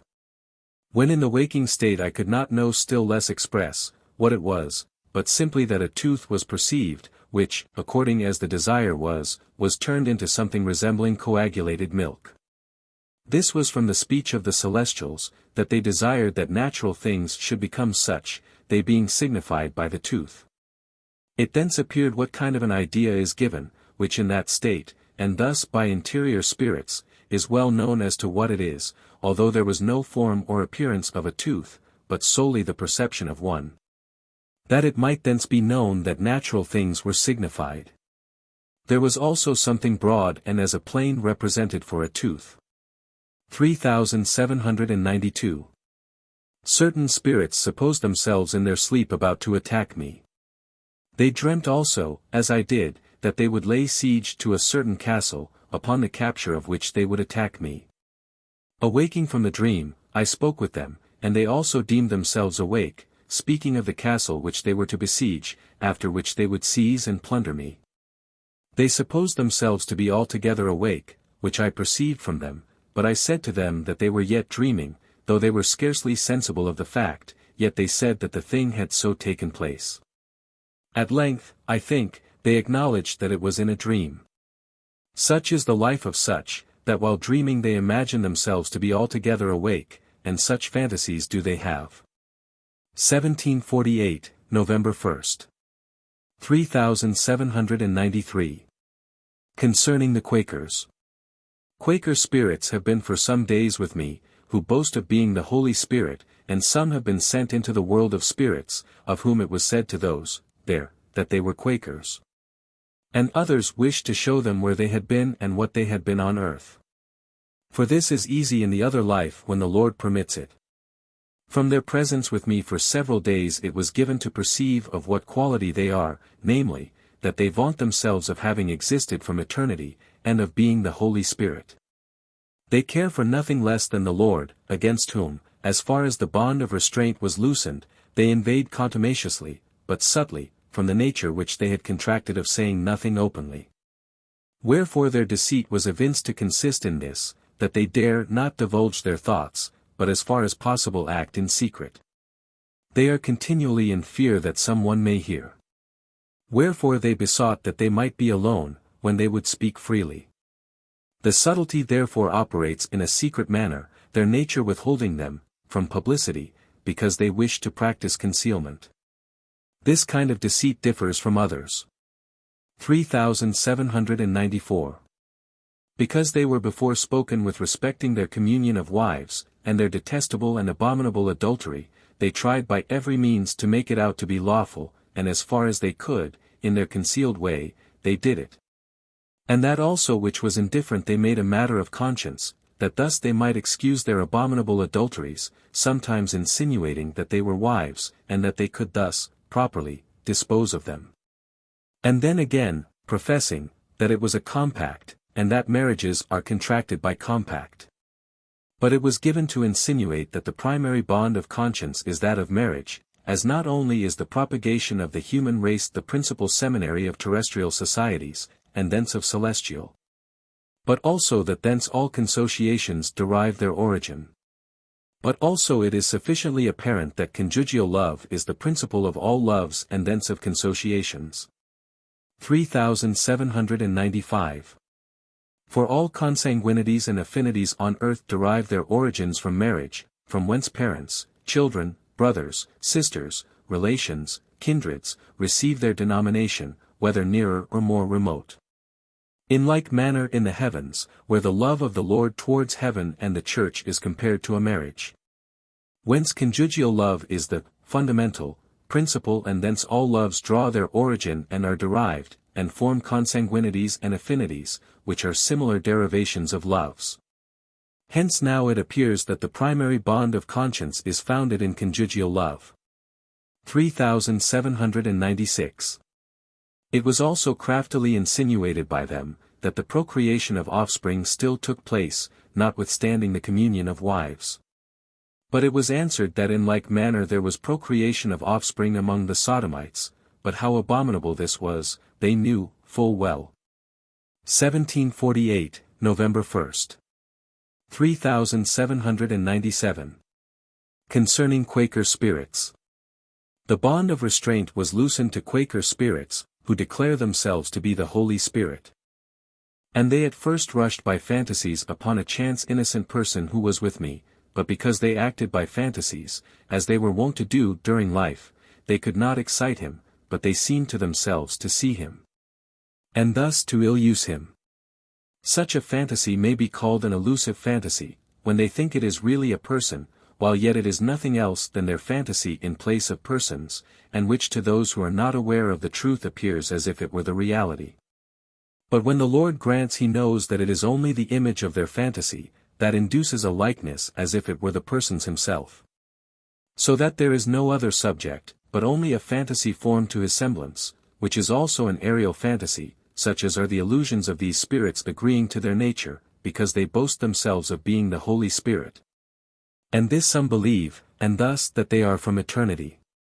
3798.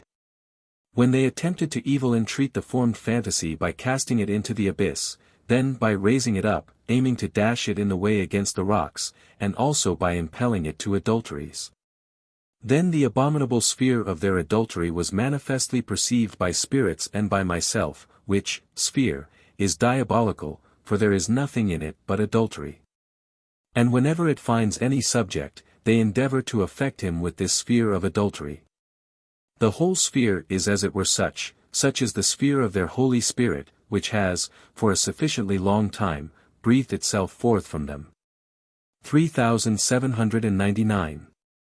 From a higher place in front, where they were cast into a depth in front, before the right foot, and thence especially in a vile sphere of adultery exhaled from them, which, because it was diabolical, is no farther to be mentioned. Nor is it permitted to have it in memory. 3800. Being inspected when in the deep, they appeared as if they were all hair, so that they were nothing else than a certain hairy something, which signifies that they were made up of merely a filthy natural. 3801 to 3850. 3801. Suddenly a certain one appeared before me at a little distance, clad in a beautiful snow-white inner garment, of a human aspect, with uncovered head, the locks appearing as with men whose heads are naked. An obscure cloud immediately appeared beneath him, into which he plunged and disappeared. While I was wondering who he might be, and why he became thus immersed in the cloud, his head was shortly afterwards obscurely seen emerging a little, and he seemed to have a flask of red or dark-colored wine, which he drank off and disappeared. 3802. It was said he was one who could overcome all, and who could be himself overcome by no one. He was then obscurely seen as being among his own in the deep, and those that were there wondered to what it was owing that he could effect nothing, when they had the persuasion concerning him, as he had of himself that he could do all things. And thus perhaps that he was omnipotent. I heard also that he named the Lord, thinking that he proceeded from him, thus that he was the Holy Spirit proceeding from the Lord. 3803.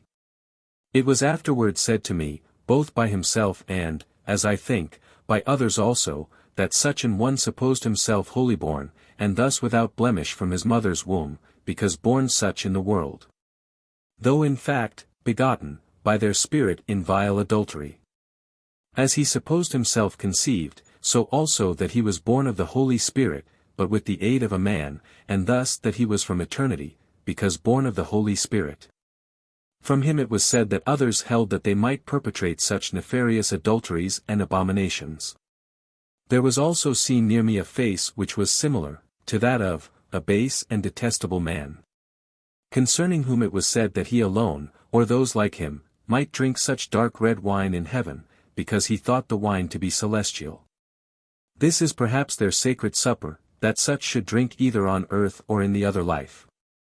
3804.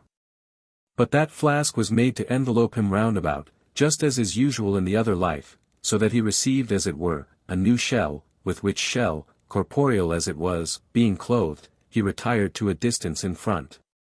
And then being divested of the shell he emerged as a small snow-white something, resembling a man, and thereupon betaking himself nearer to me, but higher, he then spoke with me, as before, saying, among other things, that he had thus put off the old man, and put on the new, but saying, as before, that he was not thus among exterior spirits.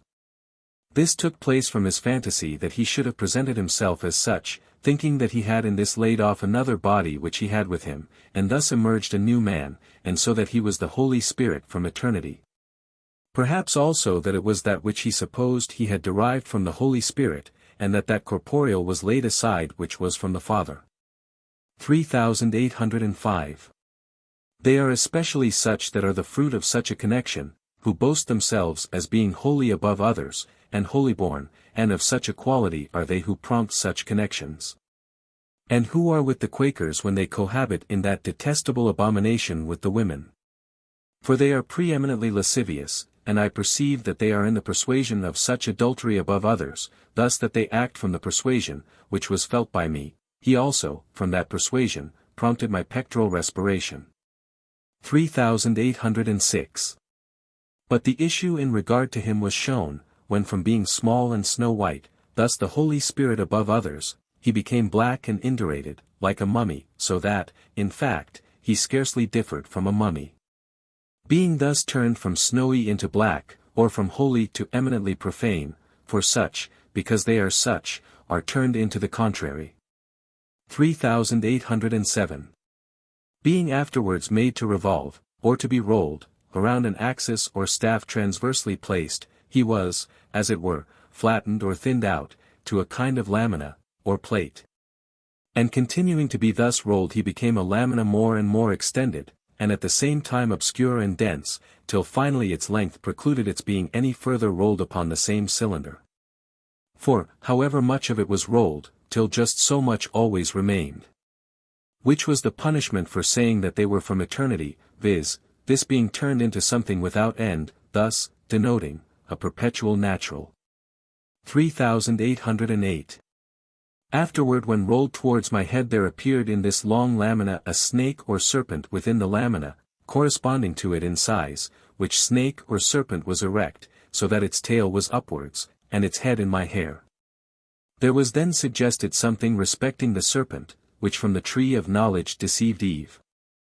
3809. Others who were in the deep, by their aspiration, upon me, affected the region of the left ear, then the left part of the head, and also penetrated by their afflatus, so that they infused a kind of pain into that region. Which signifies their insane scientifics, that inspire. 3810. When I awoke in the night I suddenly felt among the hair upon my head a multitude of very small snakes or serpents, and it was perceived that such had been plotting against me in the night, but in vain. It was only by the fantasies that they were among the hairs of my head, where I felt them. Thus I perceived that those who had conspired were very numerous, it was heard also that they had called a great multitude together. 3811. The issue with such as boast with persuasion of being born without blemish, and thus of being the Holy Spirit, when still they are, as compared with others, horribly and abominably adulterous.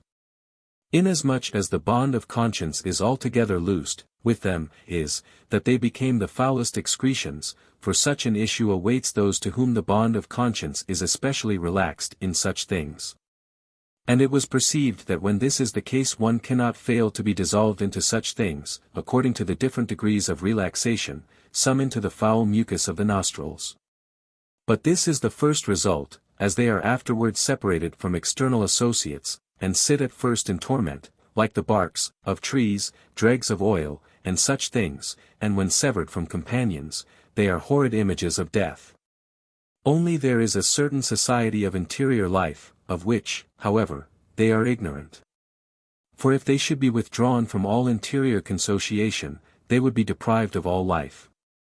When they have thus sat for a long time, perhaps for many ages, then their externals become dead, and, as it were, indurated, and they then can be formed, or molded, into something, and come into connection with external societies.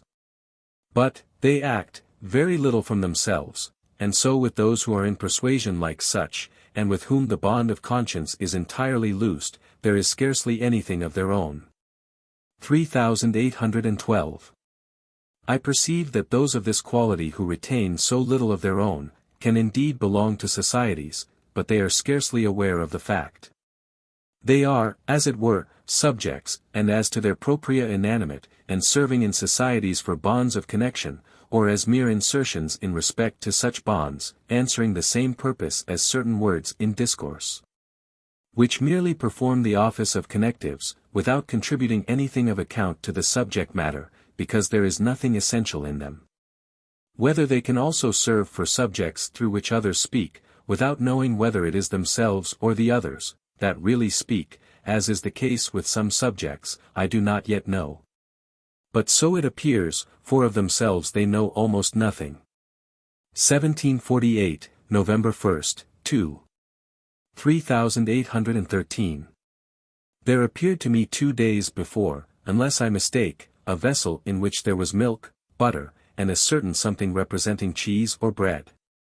What was signified by them I am yet ignorant, whether it was something pertaining to infants when they are born, to be in some way used, in the place of baptism, or have otherwise some reference to their infants, I do not know. 3814. A certain person spoke with me from a higher place in front, of whom it was said that it was Penn, from whom Pennsylvania derives its name. He spoke well, and because he perceived their quality, he strongly affirmed that he was not such, and that it was abominable, that any should be such, and that for himself he would disclaim all part in it.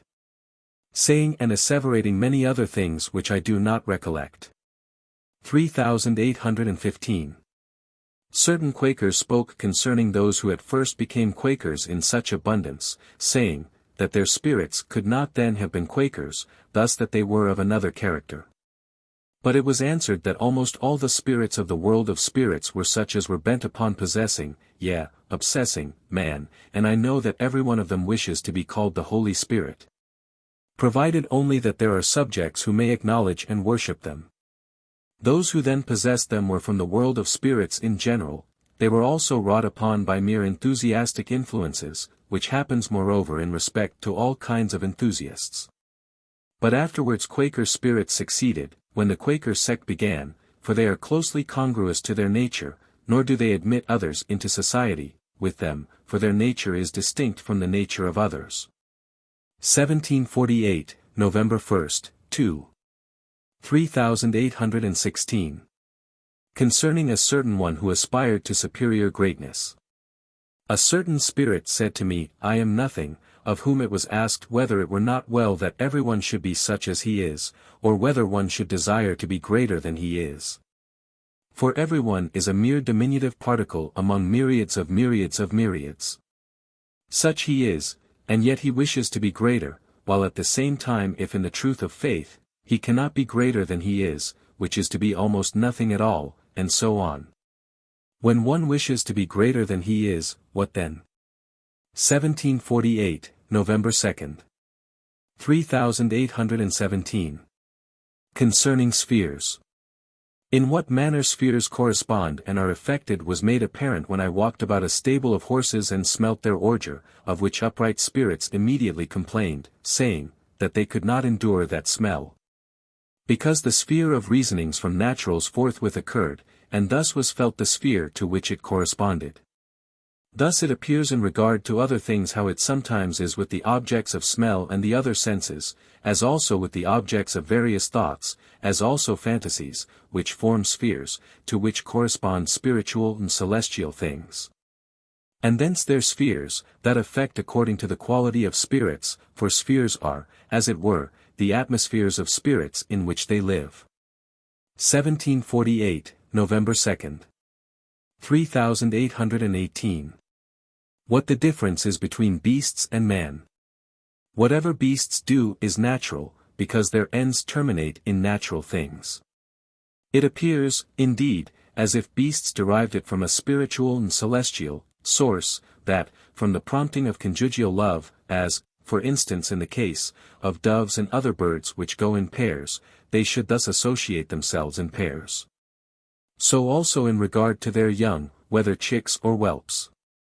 Then again as to their love towards their mates, with which they live in harmony, and are conjoined, as is the case with many animals, and especially birds, as also serpents, and insects, for instance bees. Thus they exhibit friendship towards each other, besides other things, by which they are distinguished, in their societies and economies, all which appear at first blush as if they were spiritual and celestial, but, still, they are not so. Because they regard only worldly and terrestrial ends.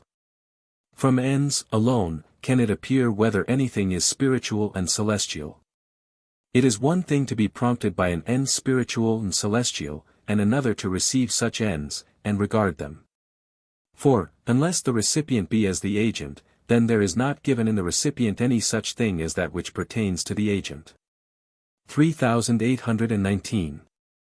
Beasts also have no skill in arts or sciences, as the mechanical, physical, philosophical, and others. Still they are in them, and indeed, like the body of man, in their most hidden arcana, and from nature they know many more things than man by all his arts and sciences, as for instance they know how to construct nests, as the birds.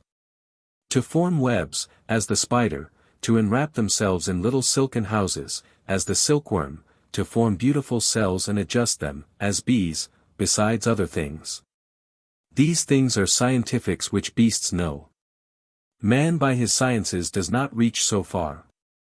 Wherefore sciences and things of art are such things as man has in common with the beasts, on which account they alike regard the natural life, for ends are terminated in nature. 3820. But it is the prerogative of man over the beasts to be able to think and to have respect to the things which are superior or interior, namely, spiritual and celestial things, which beasts cannot do. And thus have for an end the societies of the other life. If the ends of man did not regard the things which are of a spiritual and celestial life, that is, spiritual and celestial things, or spiritual and celestial good and truth, he would then be unable to have any other life than that which beasts have. For ends show what and of what quality the life is. Thus spiritual and celestial things are the appropriate things of human life, so that, men, may be recipient of them. Wherefore those who come into the other life wholly uninstructed concerning spiritual and celestial things, are like sticks of wood, and scarce anything of life appears in them. Prior to their being instructed or initiated in the knowledges of faith. Hence now it appears what is the quality of the life of those who regard no other than corporeal, worldly, and terrestrial things. Wherefore unless the Lord should have compassion, and grant them the faculty of understanding, they would be dissipated like the brutes.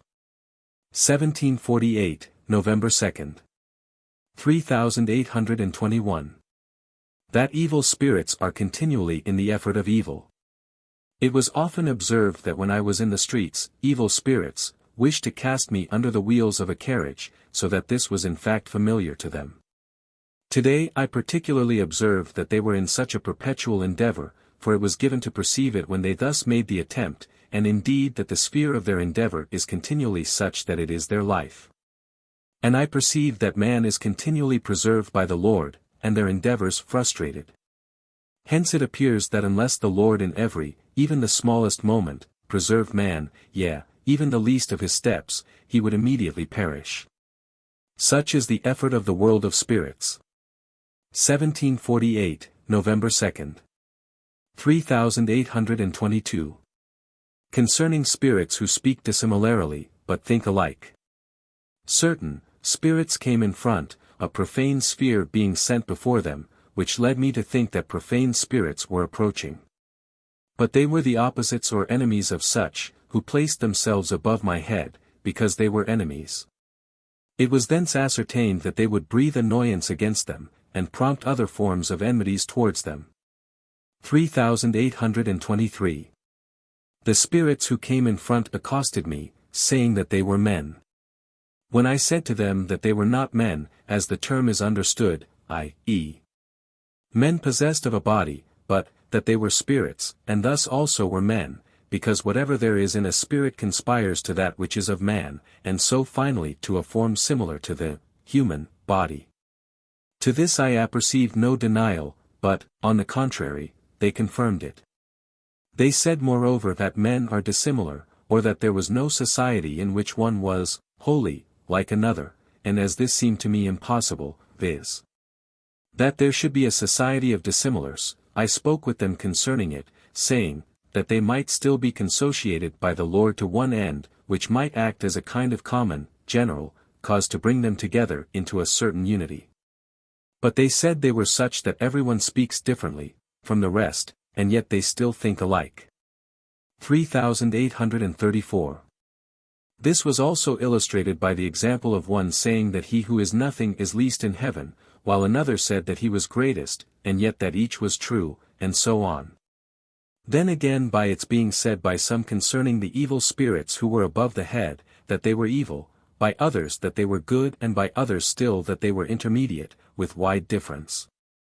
That the evil perceive that they are evil, that the good perceive that they are useful, that the intermediates exist, with much variety, some of them being worse than others, and others the instruments of greater utility. And thus in regard to other things, so that all perception is one, but the expressions of speech so differ that they appear to be altogether dissimilar. 3835. Evil spirits do not tolerate those, above spoken of, because they cannot apply anything to themselves. They understand their interiors, for which reason the evil spirits complained of them, especially when they said that they, the evil spirits, were good, because they understand that they may perform a use even to the good. Whether, by averting evil, by chastising the insolent, or by tempting. Neither do they tolerate that they should be said to be evil, and on this account they are exceedingly hostile to them. They applied themselves to my left ear and said that they were good spirits, and that it was their custom to speak in this manner. It was said concerning them that they, usually, come congregated in this manner together, though they know not whence. And I perceive that evil spirits are infested by them, and the evil spirits on the other hand infest them also in a variety of ways, because they cannot bear anything of this kind. The sphere of evil spirits I perceive to be extremely repugnant to them, and because they thus act against the evil, they cannot but have them as it were for companions, for the evil are subjects which they vex in this way. But there is still perpetual enmity. Wherefore the evil serve them for objects of vexation. Their society, which is a wandering one, was represented by a man or a woman in a chamber in front, clad, in a vestment, which, being changed into a gown of a sky-blue color, the representation, became a gross kind of man. 59. 3836. Thence it appears how the same and a similar idea, while it goes forth into speech or into externals, begets dissimilar ideas of speech. So that though there be but one idea flowing into many societies, even good ones, yet many ideas of speech thence result, so that the variety proceeding from one idea is actually indefinite. What happens in many societies being presented in this one, from which a conclusion may be drawn to associated societies, and even to the universal heaven and the world of spirits. 3837. It was perceived that such represent the isthmus in the brain which is situated between the cerebrum and the cerebellum, from which and through which the fibers are diffused, and whithersoever they extend, they act diversely in the extremes. But yet in their, first, principle they act in the same or a similar way. And also that they represent the ganglia into which a single nerve flows, and out of which issues a multitude that part asunder and spread, some this way and some that, and which act indeed dissimilarly in their ultimates. But because issuing from one ganglion, they act from one principle, and thus while in ultimates they act dissimilarly according to appearance, yet in themselves they act alike as to end, which is one. And so in many other things. 1748, November 2nd, 3838. Concerning the Holy Spirit. There was with me a subtle spirit who was a subject of those deceitful ones above the head, who found in him a subject that believed himself to be actuated by the Holy Spirit, and indeed that he is the Holy Spirit. For those who in their life, like the Quakers, suppose themselves to be actuated by the Holy Spirit are easily led in the other life, to fancy themselves to be the Holy Spirit. Because while in the life of the body they were persuaded that he was in them, and such especially are adapted to be the subjects of those who wish to be worshipped for the Holy Spirit. 3839. It was discovered, as to this spirit, that he was void of conscience. And that he was an adulterer, for he held adulteries for nothing, was discovered from various things which were insinuated, for instance by his insinuating adulteries, by his loosing every bond, by his delight in variety, all without conscience.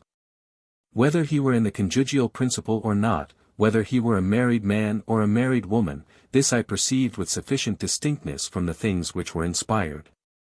And he inspired a certain other one, prompting him, to disregard spiritual things, or confirmatory natural things, which he totally despised and nauseated as vile and worthless.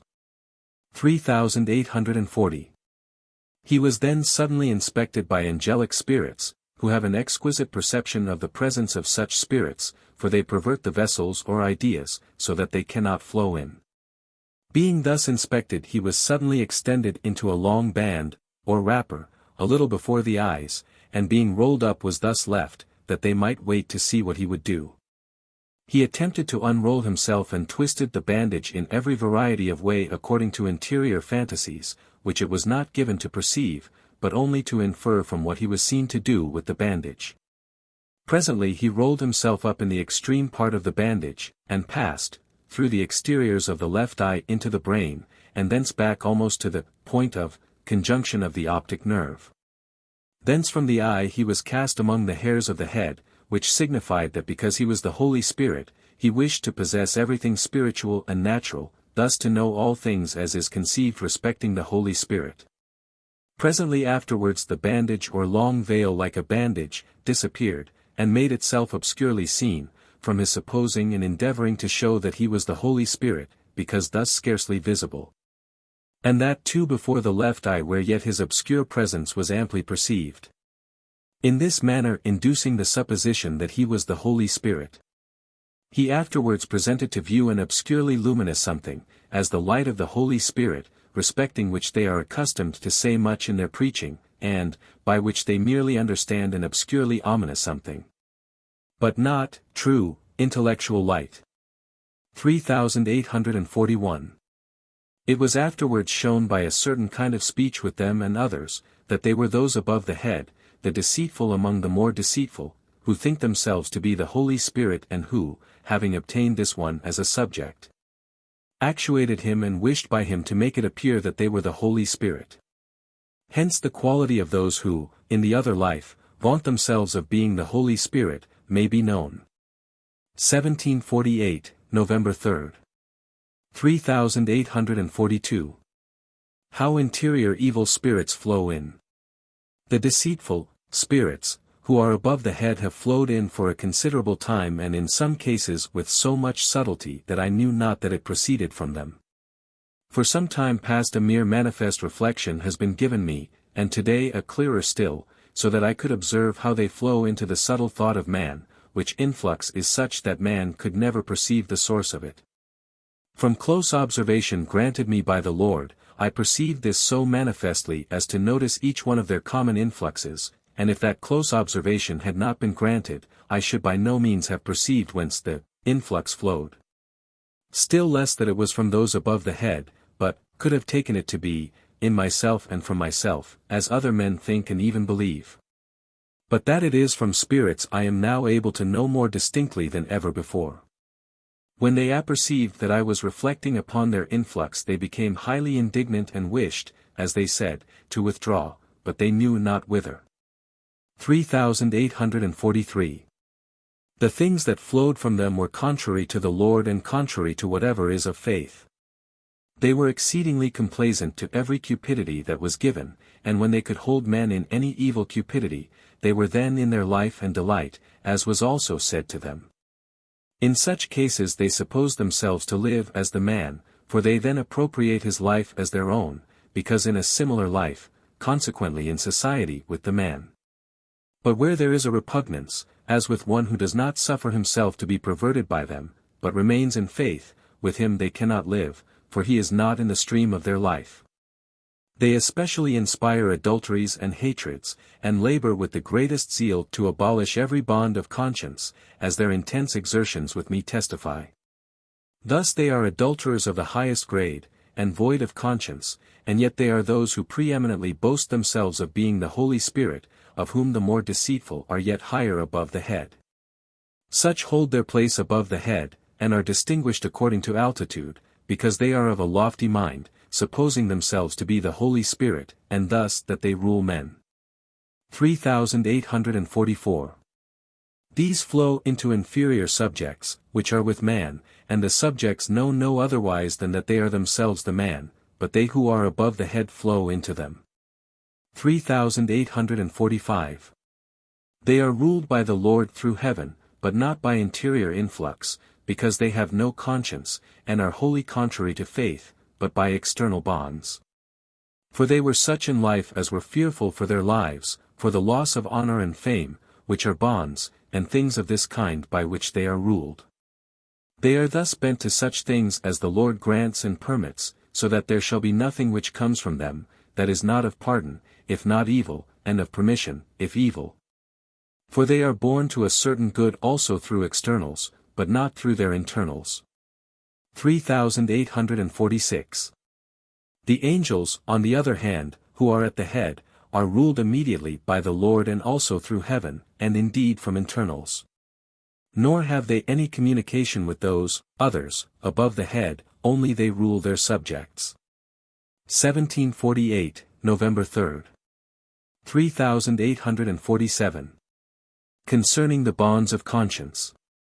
Because the deceitful, who are above the head, are void of conscience, the bond of conscience being so entirely loosed with them they do not know what conscience is. Therefore they wish to induce upon me the persuasion that that which was indifferent ought to be a matter of conscience. Thus whatever occurred they would infuse a conscientiousness concerning it, without discrimination, so also with those who had conscience whether true or spurious, they would suggest that to do this or that was a matter of conscience, as with me. That I should eat or buy in a certain place, because the persons there were upright, and so on. Thence arise spurious consciences, causing the possessors to be tormented with remorse by doing this or that in which there is no sin. It was given to say to them that they would be goaded by conscience if they could not perpetrate evil, for the devil is of such a quality that he is led on by a kind of conscience. Inasmuch as he is affected by anxiety that he is not, always, able to think, speak, or do evil, as is also the case with some men. 3848. It was perceived, what is manifest in itself, that the bond of conscience availed according to the dignity and eminence of good and truth, so that the principal bond of conscience is that which respects the Lord. And thus the things that proceed from him, as conjugal love, which ought to be held the most sacred of all loves. After this, love for children, and then farther, loves according to their consanguinities and affinities, wherefore the bonds of conscience open altogether as loves. 1748, November 3. 3849. That natures are induced through externals. From those above the head, who would fain have opposed my writing this, I was instructed that by means of external bonds man contracts a nature, so that he should appear good, as for example through fear for his life, his honor, his fame, his gain, and other things which he loves. And that these fears, which are external bonds, induce such a nature, that they not only consult their interest, and work secretly for it, but also that they appear as it were, upright, when yet they are wolves at heart. Like those that are above the head. Hence it appears what punishments are in the other life, which at length induce a kind of nature, that one should be able to be restrained from evils. The spirit then is not wholly ignorant of external bonds, but they are so abhorred that in the least things it is led away by its evils, for they have, as it were, infected the nature. 3850. With angelical spirits there are bonds of conscience, which conscience is from the Lord. 3851 to 3900. 3851. Evil spirits attempting to infest me. When I retired to bed the evil spirits above the head formed a design to destroy me, and for this end took measures for calling out all hell, and every evil and pernicious spirit. They first drew the dragon over to their side, but because he had been evil entreated by them it was given him to extricate himself.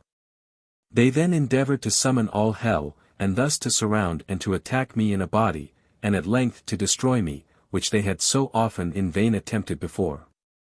I seemed to be lifted up among them, as there were many of them above the head, who raised me up by fantasy among them, that I might thus be on all sides beset by them, wherefore the dragon and the filthy Jerusalem appeared far below me.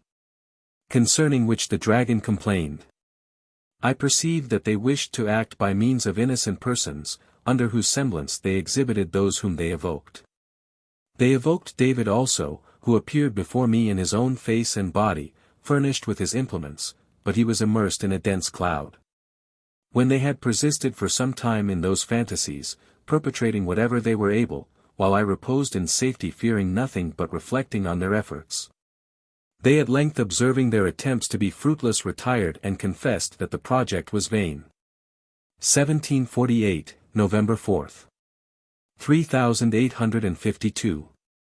Concerning natural things.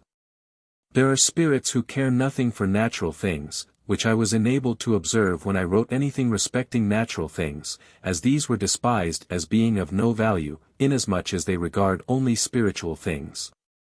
I spoke with them at length, saying, that they served for the confirmation of spiritual things, especially with those who are incorporeals, both men and spirits, and that they perceive nothing abstracted from them. Because natural and corporeal things are the planes of their thought, and also that order is terminated in material things, which when some spirits miss, they seem to themselves to have nothing on which to rest. So that they appear to lose their feet, besides other things, which they also acknowledged. For they admitted my reasons, although otherwise they seemed to me to adhere to their own reasons, saying it was true that corporeal and the like things did not weigh of themselves. But such was the quality of men and spirits that they were not affected by them only, or in themselves considered, but by confirmations more than by anything else. And because these have more effect with them, and because the diversities are innumerable to which they ought to apply themselves in order to the production of use, therefore it could not be otherwise than that such things should be confirmatory. To this it was added that females both old and young, when they perceive that paradisiacal things are given, exist, are more allured to the knowledges of faith than in any other way. And that moreover they are introduced, into these knowledges, through such and similar things as through a portico. 3853. It was therefore granted to them to exhibit flaming fires, first in a dark chimney, at one corner, where there were coals, and upon the coals an obscure lifeless bony something of corresponding character. Those things, they said, signified the light of corporeal or sensual things, which was of this quality. Afterwards the flame seemed more glowing and, to rise, higher, under the sticks of wood, but the sticks were merely blackened without being kindled, by which they said was signified the quality of natural light. There was no other than a yellowish flame, like that which usually arises from burning wood, and it was given to say to them, that if the fiery quality, which was there were wanting to the lighted smoke, the flame would be white.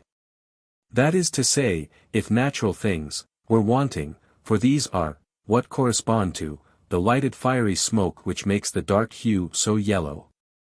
That in such a case it would be inwardly white, and thus spiritual, for the spiritual is signified by a white flame.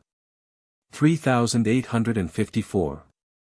Afterwards a woman was seen by them clothed with a short cloak of a greenish-yellow color, whose face was drawn within the cloak, and thus removed from sight. They said that natural and corporeal things were represented by such female garments. But it was given to reflect that if spirits and men were at this day to be destitute of clothing, and be seen naked, they would appear most deformed and unsightly, wherefore it is better that they should be clothed. 1748, November 4th. 3855. A certain one with me who was asleep. There was a certain one sent to me who was in such a sleep, that he cared nothing for the infestations of evil spirits, and it was also given to perceive, that such is the sleep of some. That they believe themselves most secure because guarded by the Lord. This was perceived from his state of sleep and from his fear. The evil spirits then began their infestations, but they confessed that they could effect nothing. 1748, November 4th. 3856. 60. 3857. That spirits suppose things to be just as man thinks. While I have been thinking concerning persons, and also concerning places, and that without any distinct reflection that I was anywhere else, and was in thought alone, as when thought is abstracted from the body, then spirits, especially those that are quite remote, know no otherwise than that the very persons are present of whom one thinks and with whom he speaks. So neither do they know otherwise than that they are in the place concerning which one thinks, as has been often observed and said to them, and which they cannot deny, as they have more than once confessed that the fact was so. For they are then without reflection of place, and the like, from which they might know that it is mere thought. This is more especially the case the more distant they are. Those that are nearer, are subjects, have reflection like man, as the reflection of place, persons, and other things, without which reflection man could not be in society. Wherefore those who talk to themselves and think abstractly, or who speak by thought with all such spirits, do not know otherwise than that the fact is so, or that they really speak. Hence also such persons become indignant, enraged, envious, persecuting, and hostile, solely from the effect of thought, being thus excited by spirits who no do otherwise than that such persons are, actually, present. 1748, November 4th. 3858. Concerning a class of sirens. These are those who wish above all things to be in the body, who when I eat, wish to eat, yea, not only to seize the food, as it were, with the lips, but to carry their hands to their mouth. By these I have been for several days infested, so that in order to obtain the things which I ate, as almond cakes, pears, and also pigeons, they represented before angelic spirits the things which they signified.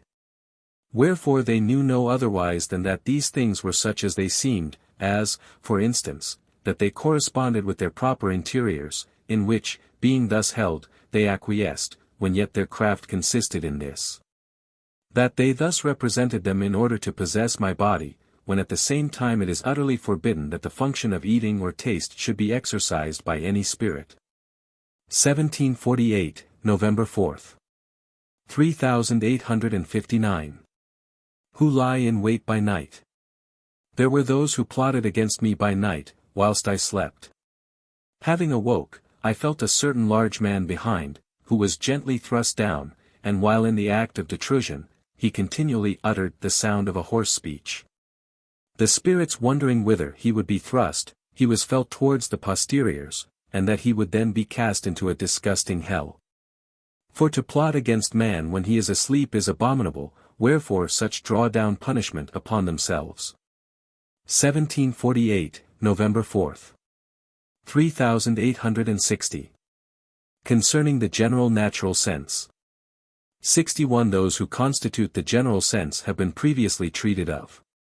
Having retired to bed by myself at a late hour, a long-continued, soft and gentle kind of thundering sound was heard about the entire region of the occiput, descending from a higher place above the occiput.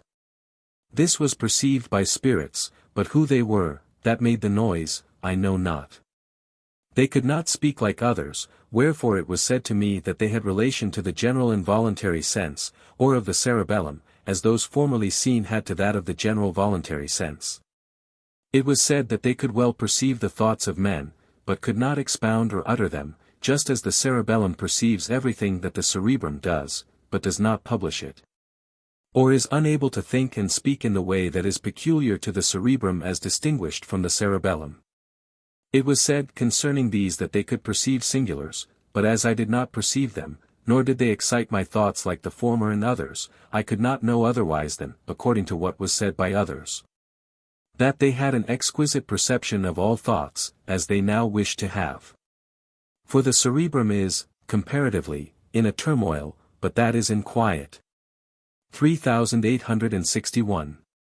When their manifest operation into every province of the occiput, or their thundering murmur, ceased, then, the nature of their operation was shown, to wit, that it extended itself principally over the outermost things of the body, and was determined first to the whole face. That it then drew itself towards the left part of the face, and finally towards the left ear, which operation was felt by the influx, as it were, of a very gentle wind, slightly cool, not however, like the feeling of ordinary wind. It thus proceeded from the whole face towards the left part of the face, then to the ear, around which it lingered with more manifest sensation. By this was signified what had been the operation of that general or involuntary sense, from the earliest time, and how it advanced, and that at this day it is seated about the left ear. The general natural influx projects itself forth mainly into the face and into the region of the loins. The other parts, of the body, depend more upon the will, or upon the muscles, acting, through the fibers of the cerebrum, but not so with the face, as appears from the fact that not only does the mind, or the affections of man, appear transcribed on the face, but that the affections and cupidities naturally display themselves in the face, without the will of man, as fear, reverence, shame, the various kinds of joy, concerning which it has been said, that such things, and others when they occur, appear in the human face, as it is well known to everyone, that a man may immediately know from the face what are the changes of the mind. This proceeds from the cerebellum acting through its fibers. 3862. It was also shown that a general sense operates likewise into the province of the loins by their similar external influx, like an afflatus, which pervades the loins, though not the genital members. For the general operation of the cerebellum, besides flowing into the face, acts about the loins, where numerous nerves of the cerebellum center, having reference to the propagation of offspring, which is natural. Nor does man then know how all these things apply themselves, for propagation is in all respects exempt from man's voluntary principle. It was said, to me, that the principal cause of the motions of that region was one having reference to propagation, and that a secondary object was, that man might be able to sit down and to move the lower parts of his person. And that for various uses. But it was affirmed that the principal end was that of propagation. 3863. As to what related to the progression of the general natural sense into the face, that it first occupied the whole face, afterwards the left part of the face, and at length the ear only, it is now given me to perceive that formerly when men were, as it were, in a state of integrity, then the natural operation, especially of the cerebellum, was immediately shown in the whole face, as much the changes of their affections or celestial principles, which pertain to the right side of the face, as of their spiritual workings, which belong to the left side of the face.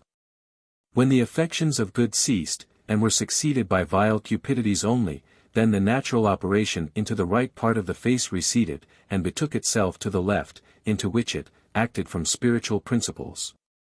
Thus in inverted order, that is, not from celestial promptings to spiritual, or from the right to the left, but from spirituals to celestials, thus from the left.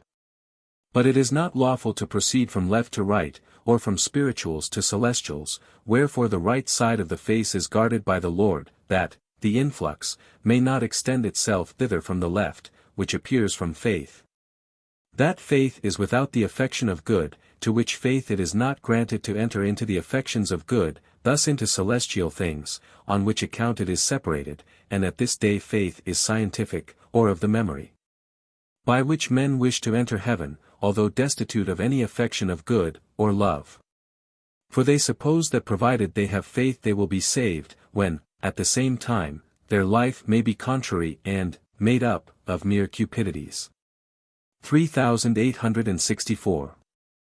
By this influx betaking itself towards the ear is signified that at this day it there subsists, and that it is merely a faith from hearing, hence of the memory. By the whole process in general is signified the inward quality of the man through the natural influxes of the mind, mens, or the mind, animus, hence of the affections, into the extremes, of the body, for when the interiors and exteriors agree, then they manifest themselves in the face, as with the inhabitants of other earths, who speak by the face, so that by the face might be known what are their affections, both celestial and spiritual, causing the face to speak. 3865. It was afterwards shown how, at this day, the case is with influx into faces, which influxes are not natural, but fictitious, and thus simulated as if natural, when yet they are voluntary, assumed, and thus aping the natural. For man from custom contracts the habit, and thence the nature, of simulating good in the face, while he thinks evil, which simulation of face is at this day so common, that there are those who altogether feign their nature, as it were, Some more and some less, so that it cannot be known but that one is as his thought is, although as yet there is a residuum of true nature with many. 3866. It was shown of what quality they are, at this day, who have relation to the general natural sense. An influx succeeded which was not a sonorous murmur, but a slightly cold influx from those who represent the general natural sense now prevailing, flowing into the whole face, its right region as well as its left. The influx was reciprocal, rapid, vibratory, made up of sharp, and active, forces, and thus influent. It both began and was terminated about the eyes, extending itself as it were from the left eye, and thus into the face. 3867. Of what quality they were was perceived, and in some measure shown, inasmuch as their actings were so outrageous as to amount to mere abominations. Since huge dogs, wolves, and foul animals were sent, by them, upon men, but upon the innocent and upon infants, in order to rend them in a merciless manner. These spectacles, which are many in number, were so abominable, that they were but obscurely presented, though still seen as thus ruthless and shocking. They can only be illustrated by the pitiless rendings of the Spaniards in America, when they hunted the savage nations with dogs, and cruelly mangled them. 3868. Such are they at this day who represent the general natural sense, for now the fibers of the cerebrum have inwrought themselves into the face, and at present perform the functions which belong not to it, but to the cerebellum. It was seen also how foully they live in their habitations, and practice these rendings, as much in a state of waking as of sleep, but it is not permitted to recollect it. It was said that this is practiced in obscure places, as also that they are robbers and thieves, and that such at present constitute the general natural sense. Wherefore it is that robbers dwell under the occiput, concerning whom mention has been frequently made before as dwelling there. Where was formerly the domicile of celestials is at this day the abode of the vilest robbers and thieves, who perpetrate deeds of baseness. Such are they at this day who represent the general sense of Christians especially, in respect to the face, and because they are preeminently adulterous, they make marriage common, especially with those who are in dignity. 3869. That they are punished also by their own appropriate ideas. There were with me those who had no subjects, but yet endeavored to flow in by the filthiest ideas, wherefore they made their ideas visible with me, which is often done in the other life, viz. Causing, that ideas should be presented visibly, or that by means of fantasies they should be able to exhibit anything as visible in another place, when yet it is in fact nothing more than a fantasy. Wherefore a certain female spirit presented an infant in idea before me, which it was given to perceive as merely the fantasy of something thus made visible. She was brought therefore to her visible infant and was impelled to seize such an object with her mouth, as if it had been a dog, and thus with the dog or, it may be, a mouse, in her mouth, to fly away to the rear. Where she was direfully tormented with vomiting, and herself turned into filthiness, by which such things are represented. For that which she plotted was most deceitful. 3870. Another also attempted something similar by fantasies, but something which should represent a man. The object immediately appeared inanimate, and at the same time as a foul woody something. He also was forced to take to himself the fantasy, with which, it being transformed into a bandage, he was enwrapped, and from which he could extricate himself only on penalty of extreme suffering. 3871. I was, moreover, during the whole night infested by a multitude of such and other pernicious spirits, by whom I was surrounded. When the good spirits began to despair of my being delivered, they said that I was protected through the whole night by the Lord, for they were most villainous, as now described, both those who dwell under the occiput, and those who represent the general natural sense of the present day, made up as they are of a multitudinous throng of robbers, thieves, and consummate adulterers and adulteresses. 3872. Concerning the kingdom of the Lord. A certain one who during the life of the body, had been distinguished for power, retained in the other life his disposition to domineer, to whom it was said that he was now in another kingdom. And that the authority which he possessed on earth expired and became dead when he himself died, and that now no one was estimated otherwise than according to goodness and truth, and according to the mercy of the Lord, in which he might be. Just as on earth no one is estimated except on account of his riches and of his favor with the prince. Thus also in this kingdom, the riches are goodness and truth, and favor with the prince is the mercy of the Lord. If he wished to govern in any other way, he was a rebel, for he was in the kingdom of another. Being thus gently admonished, he now says but little. 3873. It was perceived that as there is such an equilibrium, that evil returns upon him who intends and does evil, so also there is such an order, that whoever proposes to himself good ends, thus who intends and does good, returns to that good, so that the good excuse him and turn everything to good, provided his end be good. Thus he is rewarded. 1748, November 4th. 3874. Concerning a beautiful bird. The inhabitants of Mars. It was shown that a beautiful bird signifies the inhabitants of Mars, with whom I spoke on that day, and learned, that he who arose through the loins, even to the breast, and tried to persuade me, that he was the Lord, and took away the bird and presently set him free, are those who think themselves in the knowledges of true faith, for the Lord is in the goods and truths of faith. From these they are persuaded and know that they are in the Lord. They said that they were not in knowledges, but in affections. But it was given to say that, they were, of affections which involve knowledges, as humiliation involves in it that, in itself, it is nothing, but that the Lord is everything.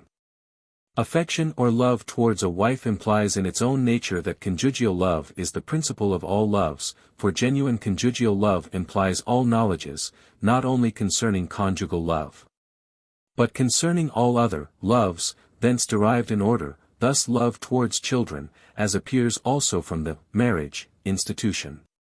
3875. And because with the inhabitants of this earth nearly everything of the nature of conjugal love is obliterated, it can be known especially from birds, that conjugal involves every kind of knowledge, not only as to the mode of conjunction, but also of building nests, laying eggs, brooding over them, extruding the chicks, covering, defending, feeding them, and many other things, thus that all knowledge follows from affection. Wherefore, whoever is in the affection of true faith, is in the knowledges of all things, pertaining to it, but when affection ceases, then knowledges remain to be insinuated through another avenue, viz. through an external one, or through the ear, which appears indeed to the ignorant as if it were the Lord, for by the things said from the knowledges of faith, it is known whether it is the Lord. But because they are knowledges and not affections, they are nothing else than images of the Lord without life, like a bird when turned into an inanimate bird of pearl, which yet flew away, and appeared beautiful, but was still void of life. It was shown to me to the life how knowledges, which do exist from affection are like such lifeless birds of pearl, and what was signified by the fact, that the perception was not that it was from the Lord, but that in each particular it was from themselves, though tacitly. And I even perceived that it was from myself, which state was that of certain inhabitants of Mars who induced their own state, upon me.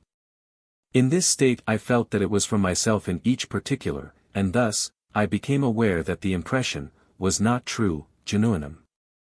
The state, therefore, is that which occurs when affection as the principle of knowledges ceases, and those knowledges yet remain. From perception I then learned also that such is the bird of pearl. 3876. By a tacit speech I spoke with them, saying, that affections of corresponding character could be infused into the knowledges of true faith, that thought might excite affections. But this holds especially in regard to cupidities which are excited by thought. But when there are affections of true faith, then they are infused by the Lord into the knowledges of true faith and vivified. But they then become like another bird of good quality, but of a darker color. It thence appeared that it signified the inhabitants of Mars, those, namely, who now begin by degree to decline from a state of integrity, as they call it, and yet think themselves to be the Lord, with whom perception no longer remains. 1748, November 6. 3877. Concerning dreams. During the night I dreamt, and when I awoke I spoke with two who appeared in the dream, who acknowledged that they were the ones. And afterwards with a certain angelic spirit into whom, when in the state of sleep, something was apperceived to flow from the Lord, which he also confessed. It thence appeared that dreams are of a twofold kind. One flows in from spirits, who act the part of the persons that are seen in the dreams, and precisely as the dreaming appearance is. The other kind, of which we have spoken before, consists of things introduced by those who are in front above, and by others, which are usually representations, and though persons are in like manner introduced, yet they are merely representations of them. A third kind is from the Lord mediately or immediately through heaven. 1748, November 6. 3878. Concerning a state of peace. There was a certain one above my head, that spoke with me. From the sound I perceived that he who spoke with me was in a state of sleep, and yet as if not in sleep. He inquired respecting this and that altogether like those who are broad awake, and with such prudence that one awake could not have discovered more, so that there was nothing indicating sleep except the sound alone. I perceived that good interior angels spoke through him, and he in that state perceived and produced what they suggested. I asked him concerning the state, telling what kind of state he appeared to be in, and that he spoke nothing else but what was good and true. And that he perceived whether there was anything different, from the good and true, which he would not admit or utter. Thus that he was in the state of one who was awake, but because in a state of sleep he said that that was a state of peace. His delight thence arising I perceived from the fact of being myself in a similar state of love, for I am free from all solicitude and care respecting the future. Thus they are enabled to render important uses. 1748, November 6. 3879. Concerning an idea not intelligible, also concerning the bird, and the inhabitants of Mars. When I spoke with him who was in the state of peace, concerning whom I now perceive that such have reference to the longitudinal sinus in the brain, for it lies between the two hemispheres of the brain, where it is also in a quiet state. Caring nothing how the hemispheres of the brain may be in commotion, for it is wholly intermediate between them.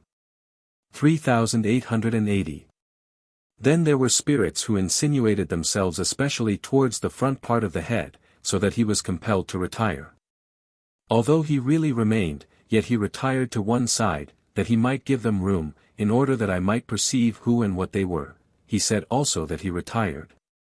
These spirits acted as a gentle stream, and that for a considerable time, nor did I, distinctly, perceive anything. They undulated very gently, thus speaking among themselves, but neither the spirits that were around me, nor I myself, understood what they said to each other. 3881. From the angels, through spirits, I was instructed that they were the inhabitants of Mars, who so spoke with each other, that no spirit could understand them. They informed me that they have such a speech among themselves that no spirit can understand it, wherefore when they are unwilling that others should perceive what they say, they then discourse together in this manner, and others, when they do not perceive its meaning, withdraw. But I wondered that such a speech should be given, for every kind of speech involves ideas, without which I had not supposed that any speech was given. They replied that in that speech ideas were formed in a certain manner, which, however, were unintelligible to others, wherefore they then take care that there shall be nothing of affection in it. If there is anything of affection, others would thence immediately perceive its meaning. They spoke therefore from ideas thus formed without affection. I now perceive that this is a habit which is not good, for to speak without affection is also the bird of pearl. As when there is no affection, there is no life, although there seems to be life, and thus the bird can even fly, for a bird signifies thought, and a bird of pearl thought without affection. I perceive also that the inhabitants of Mars have induced such a speech upon themselves, because they are in thoughts and have receded from affection, in which they were at first, so that they speak alike, that is, from thought, not from affection. Which is the bird of pearl. 3882. I was instructed by them also in the quality of those ideas, namely, that inasmuch as they speak by the lips, that is, by the extremely various folds of the lips, it is thus perfectly well known to them who are in such speech. As they see the diversities of the foldings and forms in the lips, as also their minutest motions, with the appliances of the tongue, particularly its tip, all which, numerous as they are, concur, to the effect, and which cannot be known to the inhabitants of our earth. They have thence, i.e., from the earth and its objects, formed to themselves ideas, and only while they are thinking do they represent such forms, whether simple or more and more compound, which may appear from the speech of words. Wherein are such simple and variously compounded forms, according to which the tongue, the palate, the nostrils, the lips, accommodate themselves. But the forms of the inhabitants of Mars are still more subtle, because their speech is that of the lips, and much fuller than the speech of words. There are artificial forms of this kind, which they use, as often as they present their ideas, and then when they speak they exercise the greatest caution lest there should be, in it, any idea of thought, which they try skillfully to remove. So that it might be a mere representation of such things, without any idea of thought, from which others would immediately understand them. 3883. They take care, therefore, that there shall be no manifest idea of thought, which they know how to snatch away from others and thus to secrete.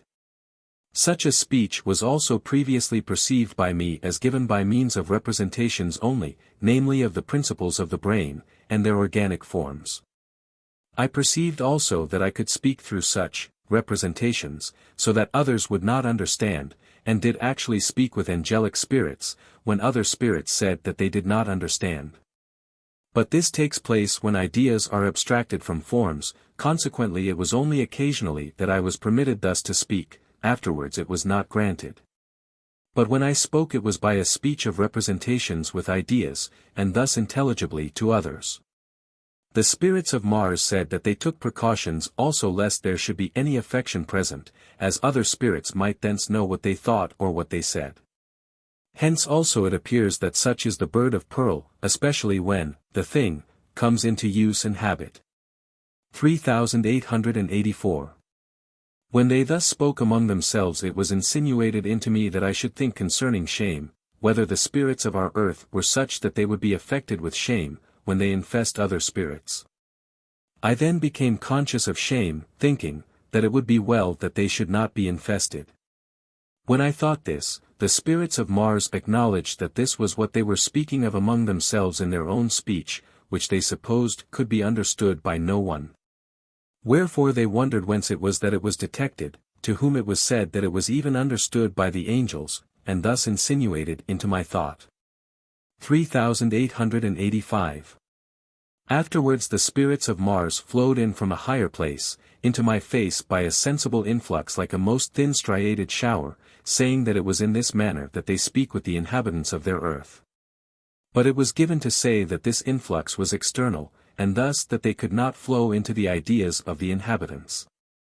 It was, however, given to know that their speech was similar to the former but the former, speech, that is to say, that they in like manner formed to themselves a speech from the variations of the face, which they there ideally represent among themselves, for where there is a particular there is a corresponding general, thus there is a general of that speech.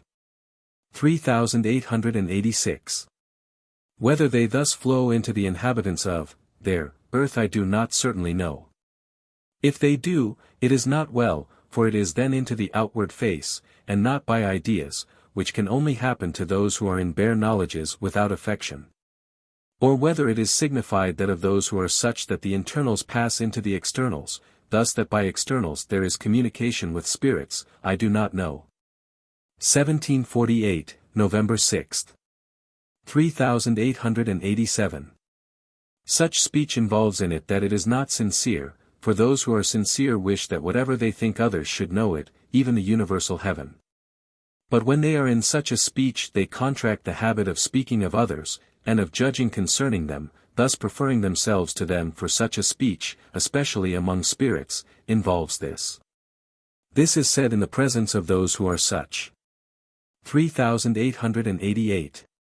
They who are in knowledges, and thus withdrawn from affections, so that they lead as from themselves, as was perceived through me, without a perception that should enable them to know whether it is of the Lord. Have reference to the interior membrane of the cranium, to which is adjoined the outer pericranium. But when they begin to use such a speech and are delighted with it, they begin to have relation to that membrane of the same organ, which is turned towards the bones of the cranium, into which bones it hardens. For the bones thence derive their existence. The reason of this is, that they thus lose also the life of knowledges, which constitutes the outermost surfaces, for when they are delighted with such ideas formed from themselves, they then begin to speak evil of others, and well of themselves. Thus despising others and exalting themselves, which life begins to be cartilaginous, and afterwards bony. When they suppose that no other one can understand their speech, they are at length drawn onwards even to speaking ill of heaven and perhaps of the Lord, thus their celestial life is successively turned into no life. 3889. It was given to compare their speech with the speech of diviners on this earth, who speak with their fingers, or otherwise with the inverted words of those who laugh when they are serious. 1748, November 6. It was given to add that in order that they may not be understood by others, they abstract the ideas of thought from others, thus imperceptibly from themselves. As to affections, they abstract them also. What then remains, as being external, like that of the words of our earth, in which if there are not ideas, there is nothing of life, it becomes from custom, especially when they begin to be delighted with such speech, such a matter of habit, that they conclude from mere forms, and thus have barely external ideas, scarcely such as properly pertain to spirits. Hence arises the bony quality of the speech, which is indicative of the want of life. This is said to them. 3890.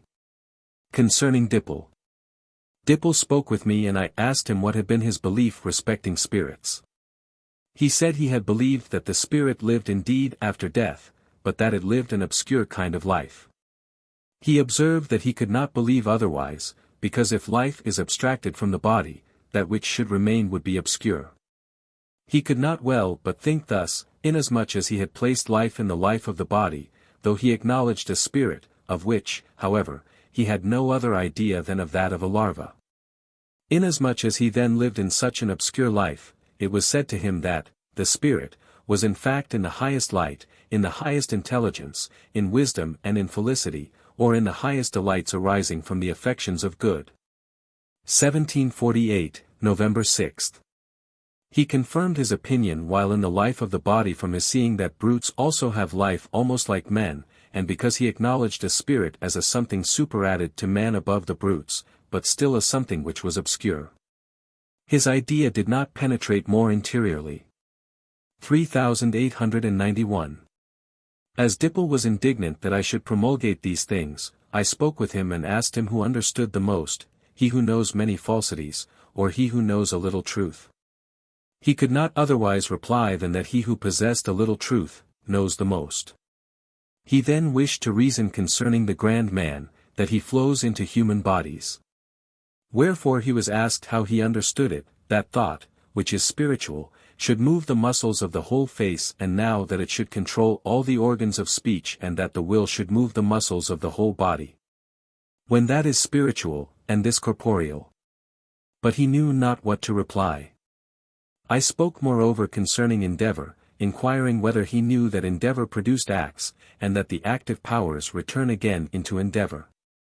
He said that he did not know this, wherefore he was asked how he could desire to reason when he knew not the rules, as reasoning is in that case merely as scattered dust of no coherence. He could not reply. 1748, November 6. 3892. Concerning liberty. It was perceived and said to a good spirit of Mars, who was with me, that man is left in the enjoyment of his liberty, and if he cannot be reformed while he seems to himself to act in freedom, he could by no means be reformed by miracles, or by that which violently compels and withholds from evil. For that which is not free, or which is compelled, never inseminates a faith which will remain in the other life. It is for this reason that man is left to his own free will, and that his liberty is in no degree taken from him, as far as he knows. But while he remains ignorant that his cupidities are swayed by the Lord, he then supposes himself free, wherefore faith is eradicated in liberty, which is an arcanum. Consequently that is false which many suppose, that the Lord compels men to good, and withholds them from actuality, thus from liberty. 1748, November 6. 3893. Concerning evil spirits. An angelic spirit of Mars, who was with me, when he perceived that so many things were conveyed by evil spirits into my thoughts, from being in more subtle perception, it was given him to perceive to what degree evil spirits flow in. And he wondered that he should perceive from every side the efforts to infuse evil, but because they do not come to my perception. I observe that these effects of evil are from a sphere diffused around, which however the Lord prevents from flowing in, so that I am surrounded by the continual influxes of evils from the spirits about me. Wherefore if the Lord did not put forth his protection, not only I, but all the men of the earth, would be liable every single moment to perish. 1748, November 6. 3894. Concerning spheres. It was observed, that as when the dung of horses was seen, certain spirits could not endure the sphere thence arising, from its corresponding to, that of reasonings with the evil, and perhaps as being confirmatory of scientifics with good. So also in other things, as when I ate butter upon bread, then certain spirits, or a society of spirits, were so indignant that they threatened evil to my tongue, saying that they could not endure it. For the reason that butter signifies the celestial, whence arises the sphere of the good which the evil cannot bear. Wherefore I ought, they said, for a long time to abstain from butter, likewise that one vessel, was more agreeable than another, for the sole reason that they thence contracted a sphere which was less spiritual. So also in regard to many other things which I ate and drank, as milk and the like, from which it appeared that the seen correspondence of the spiritual or celestial sphere should be preserved, which, however, could not be endured. Many similar things occurred, upon which it is not given to reflect. 1748, November 6. 3895. Concerning certain most wanton maidens. Certain female spirits flowed in numbers with a sufficiently pleasant undulation above my head, acting from the forehead upwards towards the middle of the head, I being ignorant in the meantime what spirits they were. They then appeared nude and of a snowy whiteness, which signified that they were innocent, for those of such appearance are exhibited as innocent. And so also are those who are not innocent, while, yet, they are in such a state as to deem themselves innocent. When other spirits were present, and the fact was observed by them, they at first began to act as with their hands upon the head. Presently they turned the body around from the right to the left, and from the left to the right like a cylinder, then they rolled themselves about horizontally, as is usual in the St. Vitus dance. Which signified that they wished to exhibit themselves as innocent before the eyes of those who were present, and thus to withdraw themselves from their sight. For it is their ideas which are thus represented, inasmuch as they would fain present themselves to the view of others as altogether innocent. But when they continued to be infested by other spirits, they then suddenly withdrew from their company, by means of their accustomed bodily projections, and thus extricated themselves from their society. And when such, infesting, spirits pressed on more and more, they inverted themselves, with their feet upwards and their heads downwards, and thus effected their liberation from their presence. 3896. They removed themselves to the rear, saying they neither had had nor wished to have anything to do with men, but that they had lived among themselves without men. But a class of spirits were present who had been such during their lives that they burned with an intense passion for those whom they esteemed innocent, such as chaste virgins, and those who dwell in monasteries. And the ardor of their passion was then perceived, which was greater than that of others, so that when they only heard that they were innocent, they became inflamed. For they are such as are liable to be greatly excited by the mere mention of female innocence, as such are more eagerly sought by men than others. Which is the cause also that such, wanton ones, feign themselves innocent that they may be prized above others. 3897. They were at the same time in the rear, seeking a place where they might be alone by themselves, receding at length to the bounds of the universe. But it was observed that they were higher above in the rear, where I had previously noticed nothing. When they came to the bounds of the universe from behind, they then spoke with each other, saying, that there were no men present and that they might begin. But their obscenities were not shown me, except that there was a woman apparelled like a man. There they were delighting themselves in abominable lewdness. 3898. There appeared to me a pantry where were apples, citrons, and the like, which were then their delights. Afterwards, were seen, large glass goblets full of wine with sugar, by which was shown that they would then delight themselves with such luxuries. 3899. What they afterwards became it was given to me to know, viz. That being captivated with such base delight they care nothing for, but loathe, the men, and thus all natural modes of connection, whence also they loathe and nauseate matrimonies, which if they enter to they are moved by no pleasure.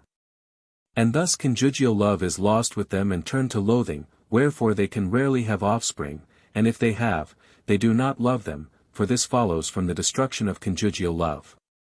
They love only their vile cupidities which soothe and occupy the mind with a foul delight. Many of them become the vilest prostitutes, and they are then viler than all others, for they care nothing for decency or any external bond.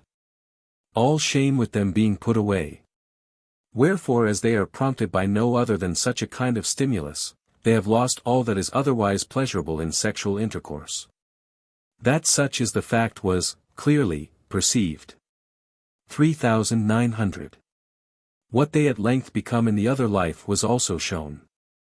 They appear as bony skeletons, so entirely bony, especially as to the cranium and ribs, that nothing whatever of flesh appears. It was said that they thus lose everything vital. What becomes of them afterwards I do not know.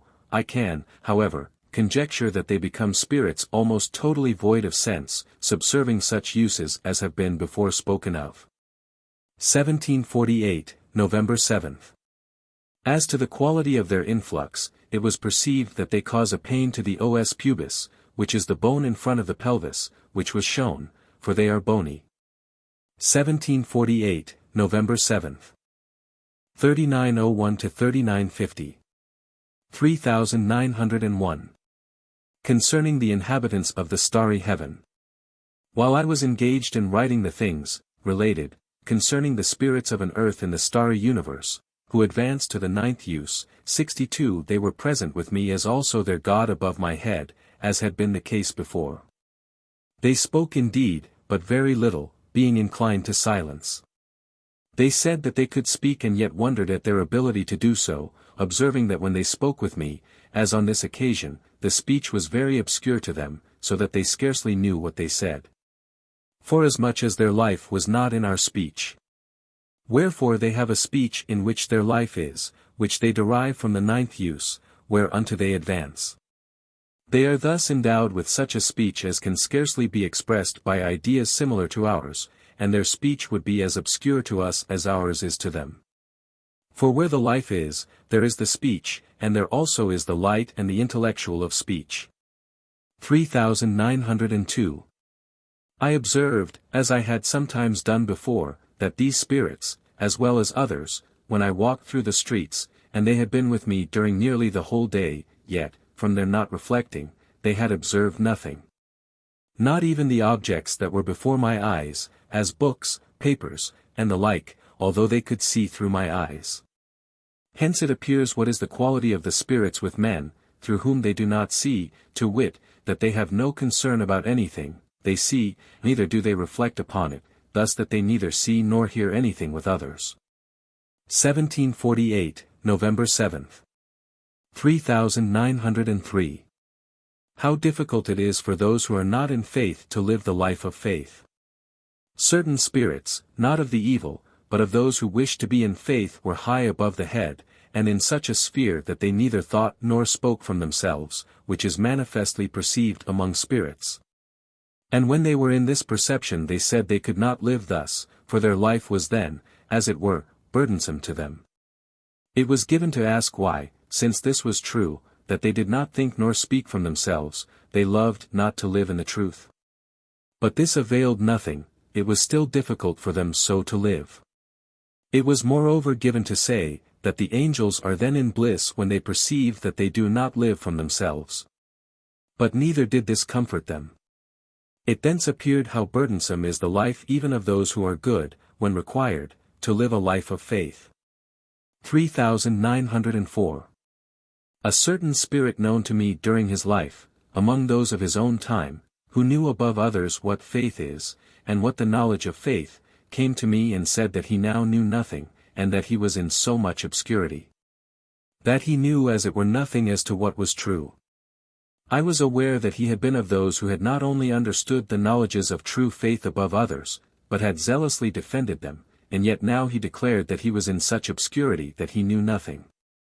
It was given to say in reply, that he was now reduced to a state of obscurity or ignorance, not from his merely not knowing what was true, for he knew it better than many others, but because that, in the other life, knowledges are confirmed that they may become the truths of faith, with which, since his life was repugnant, it was a consequence that he knew nothing, and was in obscurity. For although one is in the light of knowledges, yet if his life is repugnant, he does not love the things confirmatory of the knowledges of faith contrary to life, but he loves rather the things confirmatory of life against knowledges.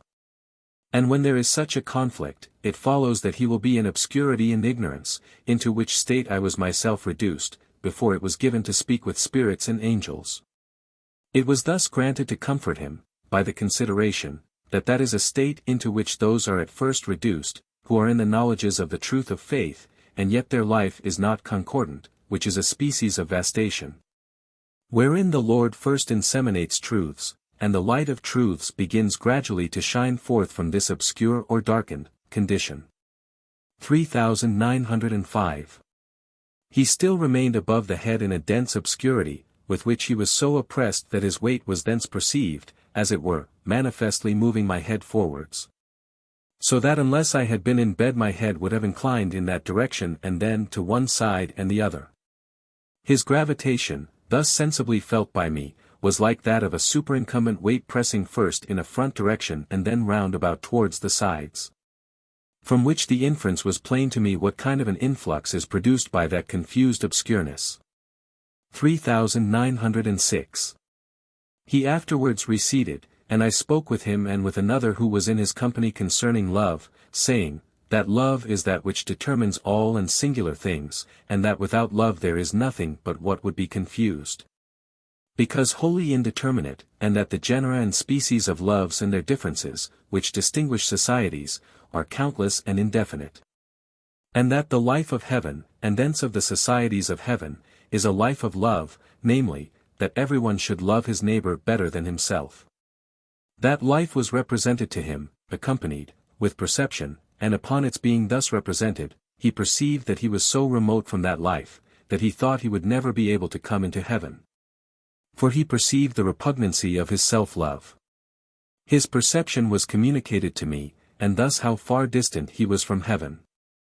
It was given to say to him that, such a love, was possible, as he began to doubt of its possibility, and it was instanced, from conjugal love, in which he had also been, in that men love their wives better than themselves. As also their children. He thus acknowledged that it was possible, since it was possible in conjugal love and in other loves thence derived, for it is given likewise to wish better to one's friends than to one's self. Wherefore being remitted into that life he acknowledged the possibility. 3907. In short, the Lord's mercy, which is of his love, towards the whole human race, is that which determines all things, the heavens immediately, and, thence, their societies. Without the Lord's love and his mercy thence, not only would all and singular thing be indeterminate, but absolutely nothing, wherefore the Lord is all in all. 1748, November 8.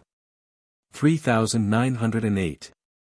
It was observed and said that those who have enjoyed bodily felicity from wedlock, and have lived in conjugal love, that they have felicity also in the other life, so that the felicity of their life in the world is felicity in the other life. But that those who have lived in conjugal infelicity, from holding their partners in contempt, aversion, and hatred, that they are unhappy in the other life also. 1748, November 8. 3909. That evil spirits acquire to themselves, additional, powers from numbers. I observed a certain, female, who was a subject of evil spirits, that inspired abominable things with, a powerful, persuasion. Other spirits, partly from curiosity and partly from a desire to abstract their thoughts from what I was writing, observed with a fixed attention how such a subject would be affected, and what would happen. The intuitions and ideas of several were then fixed upon her who was the subject, from whence her powers of thinking were increased. For in proportion as the intuitions of a number concentre in one, she acts more strongly, as I had also observed before, in the case of one, who had thus magically attracted the intuitions of others by receiving the things that flowed in, and so going to those from whom the influx came. It was said to spirits that the power of that subject would be thus augmented, wherefore they were withdrawn, and she being left alone with evil spirits, her power was entirely gone, which could be perceived, and at which the spirits wondered. 1748, November 8. 3910. Those who have conscience may be amended in the other life. It was said to me, and perceived likewise, that those who are in fantasies and in falsities, provided they have held conjugal love sacred and have had conscience. Especially if they have been in it and who have thus had conscience that such in the other life are capable of amendment, even though they might have been obstinate, or might obstinately have inhered in their opinions and falsities. But that those who had not conscience, especially if they accounted adulteries as nothing, and in other things were during their life without conscience, they appear in the other life, as it were, without any restraining bond, and thus without connection with heaven. Those who have had no conscience in regard to adulteries, and thus have been as it were without bond, they are those who cannot be amended so as to be able to come among the celestials, except as those that are scarcely self-conscious, that is, as bones in which there may yet be life, for a bone without vitality can serve to no use in the human body. 1748, November 9. 3911. Concerning the lascivious.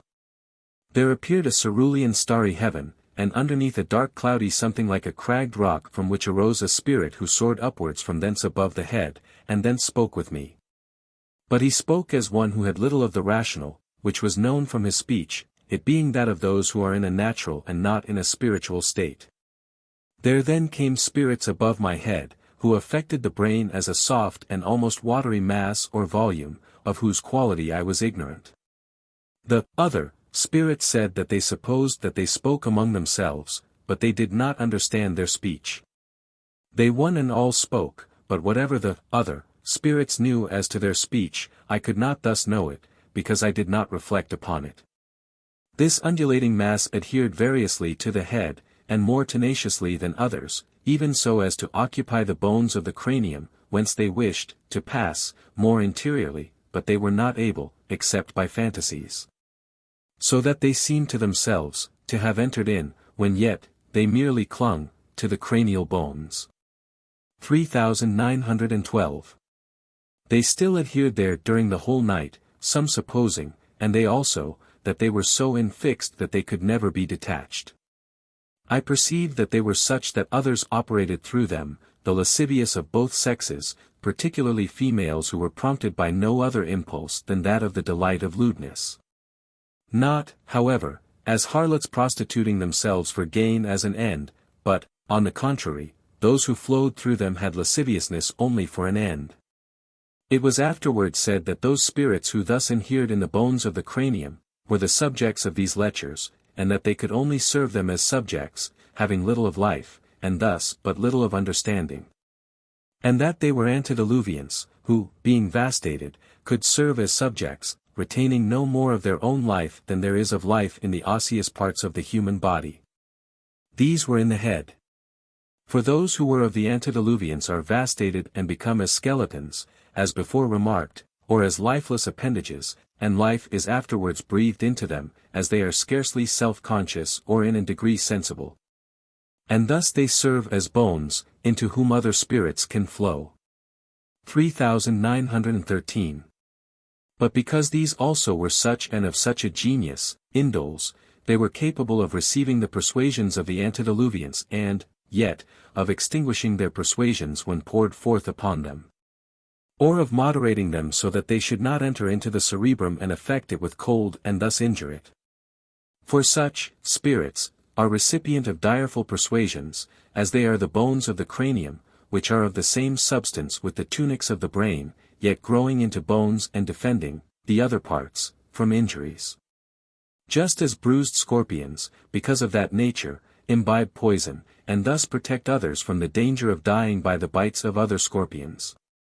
As to what remains among them, it is to be said, that they are lascivious, and that they have lasciviousness for an end. 1748, November 9th. 3914. It was said that their vastations recur quite often, so that they become skeletons, as is the case with others, to whom vastations occur by turns, that they may be initiated into their services, which become their functions in the other life. For everyone in the other life is initiated into his functions, because they are reserved for uses, which also vastations regard, or which they have for an end. 1748, November 9th. 3915. Concerning love. It was perceived that there are variations of form pertaining to thought, thus to the false and the true, but that love is without forms, as it produces variations of forms, though it seems to be produced by them. From love, whatever it may be as to its subjects, is produced delight, which is peculiar to love. 1748, November 9th. 3916. Concerning parables. I recollect of having perceived, on a former occasion, that the speech of angels and angelic spirits fell into parables, a fact, however, which I did not then observe. As also that they fell into representations of gardens, fig trees, and other things, usually seen, in dreams. So likewise, into feasts, as I saw them eating together, and this on several occasions, which it is here proper to mention, in order to its being known that the ideas of angels and angelic spirits are thus represented, and fall thus into parables. Representations of gardens, and feasts, concerning which the Lord so often speaks in his discourses, and to which he so significantly likens, the things of heaven. 1748, November 9th. 3917. Concerning memory. It was shown by experience that when spirits act upon man from their own memory of particulars, man does not know otherwise than that he was previously cognizant of the very thing, as was evinced, by what happened, today. Thence is the kind of recollection of which Cicero speaks, as if he had known certain things previously. Hence it appears what confusion would arise if spirits were to act upon man from their memory of particulars, and not from the memory of the man. On a former occasion also a spirit acted from his memory of particulars upon me when I was not aware but that I had known the thing, though I had in fact known nothing at all of it. Hence it is to be known what confusion would ensue, if spirits should retain the memory of particulars. 1748, November 9th. 3918. That in man there is nothing true.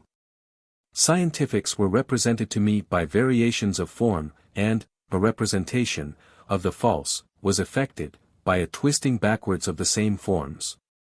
When I was in this kind of representation, certain spirits would fain have it that an aptitude for truth was given with man, and that thus variations of form appropriate to man could be given by progression forward, whereby the true was represented. While the spirits were in the persuasion that the true could also be given as the proprium of man, others held that variations of form could thus be derived from the Lord, and evolved forwards, into which his life should flow. And thus the true be plainly set forth. 3919. But the good, and also the angelic spirits, indignantly said, that I would be cast out of heaven, if I retained such an opinion. I was then instructed that the true can never exist with man as his proprium, for all truth is from love, while with man there is nothing but evil, the love of self and of the world, whence everything pertaining to man is false. 3920. I was moreover instructed that in proportion as the variations of form are more retorted backwards, the more false is the evil signified thereby. And that to whatever point it is retroverted in the life of the body, there it remains after death, and he is not led forth to less evil, and consequently more forwards, where there is also evil. But that a reformation takes place to such a degree that, the man, can subsist in the least of his evil, and be there held by the Lord, and thus affected with truth and good. Wherefore it was previously represented to me that a spirit might be held suspended, as it were, from his evil, and thus be affected with truth and good, though as far as there is any relaxation, so far he precipitates himself into evil. It is therefore solely a detention from evil, that keeps him back, and this is effected by vastations, with a view to his being withheld from evil, and thus brought into a state in which truth and good from the Lord can flow in. This I have today, and often before, experienced. 3921. Hence it may also in some measure appear how the case is with the rainbow and its innumerable varieties. 3922. Concerning the lascivious. There are lascivious ones, who have lasciviousness solely for an end. Though having wives, they care nothing for the married state except in reference to the passion which is their end. For the same reason they desire not children in wedlock, because the situation of a wife, with such a prospect, forbids the gratification which, as an end, rules everything. They are therefore prone to sexual indulgences beyond those which are lawful with a wife, which they practice in base modes, and thus pervert those who would otherwise make good wives, and bear them away into lascivious habits. And when such lascivious ones cannot cohabit with a wife, they loathe her, and give themselves up to wantonness with harlots, thereby causing their wives to become harlots. Utterly regardless of the conjugal debt and of the procreation of offspring. Being thus prone to licentiousness, they dread to be with other men's wives, both because they have contracted a disgust for a wife, and loathe all wives, and because they persuade themselves that these are also of the same quality.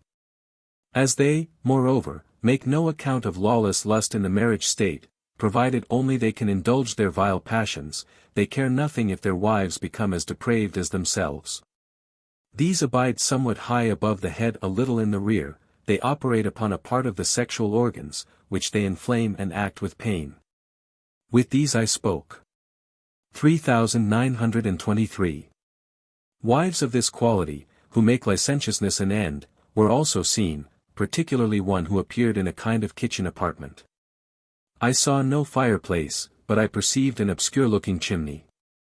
I saw also the back of a person with a hand extended posteriorly towards the left. She was clothed with a simple garment of dark grey color.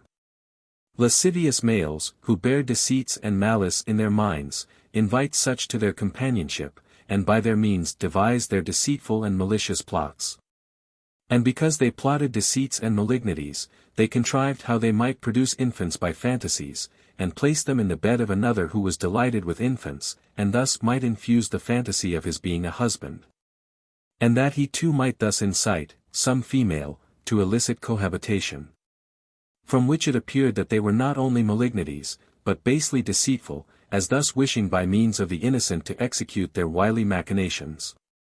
3924. The lascivious wife above mentioned, who was seen in the kitchen apartment, had a knife in her hand, and in her fantasy was an infant. Her fantasies were represented by different circumgyrations of her body, which were quick, like those of a wheel, she still holding knives in her hand. While in this fantasy of an infant lying below her, the idea assumed a character of cruelty, as if prompting her to kill the infant, because such is their quality that having lasciviousness for an end, they are prone to murder infants. As they do not desire them, but would fain put them to death under the promptings of their lustful passions. Afterwards she twisted and inverted herself into various flexures, that she might allure to such consortings, being instigated thereto by vile and deceitful wretches of whom we have spoken before. Awaking after sleep there appeared round about me a multitude of these detestable women, who, being inspected by the angels, were represented as filthy conglomerate intestines in two balls, one of which was foully and disgustingly bloody, and the other of a yellow hue. These conglobated intestines were so filthy that I shuddered at the sight. It thence appeared that they were female magicians, and at the same time malignities, and exceedingly deceitful. In this manner their designs were veiled, for it was only that they were compelled to confess their iniquity, that they did so. 1748, November 9th. 3925. Concerning the noble offspring of the most ancient church.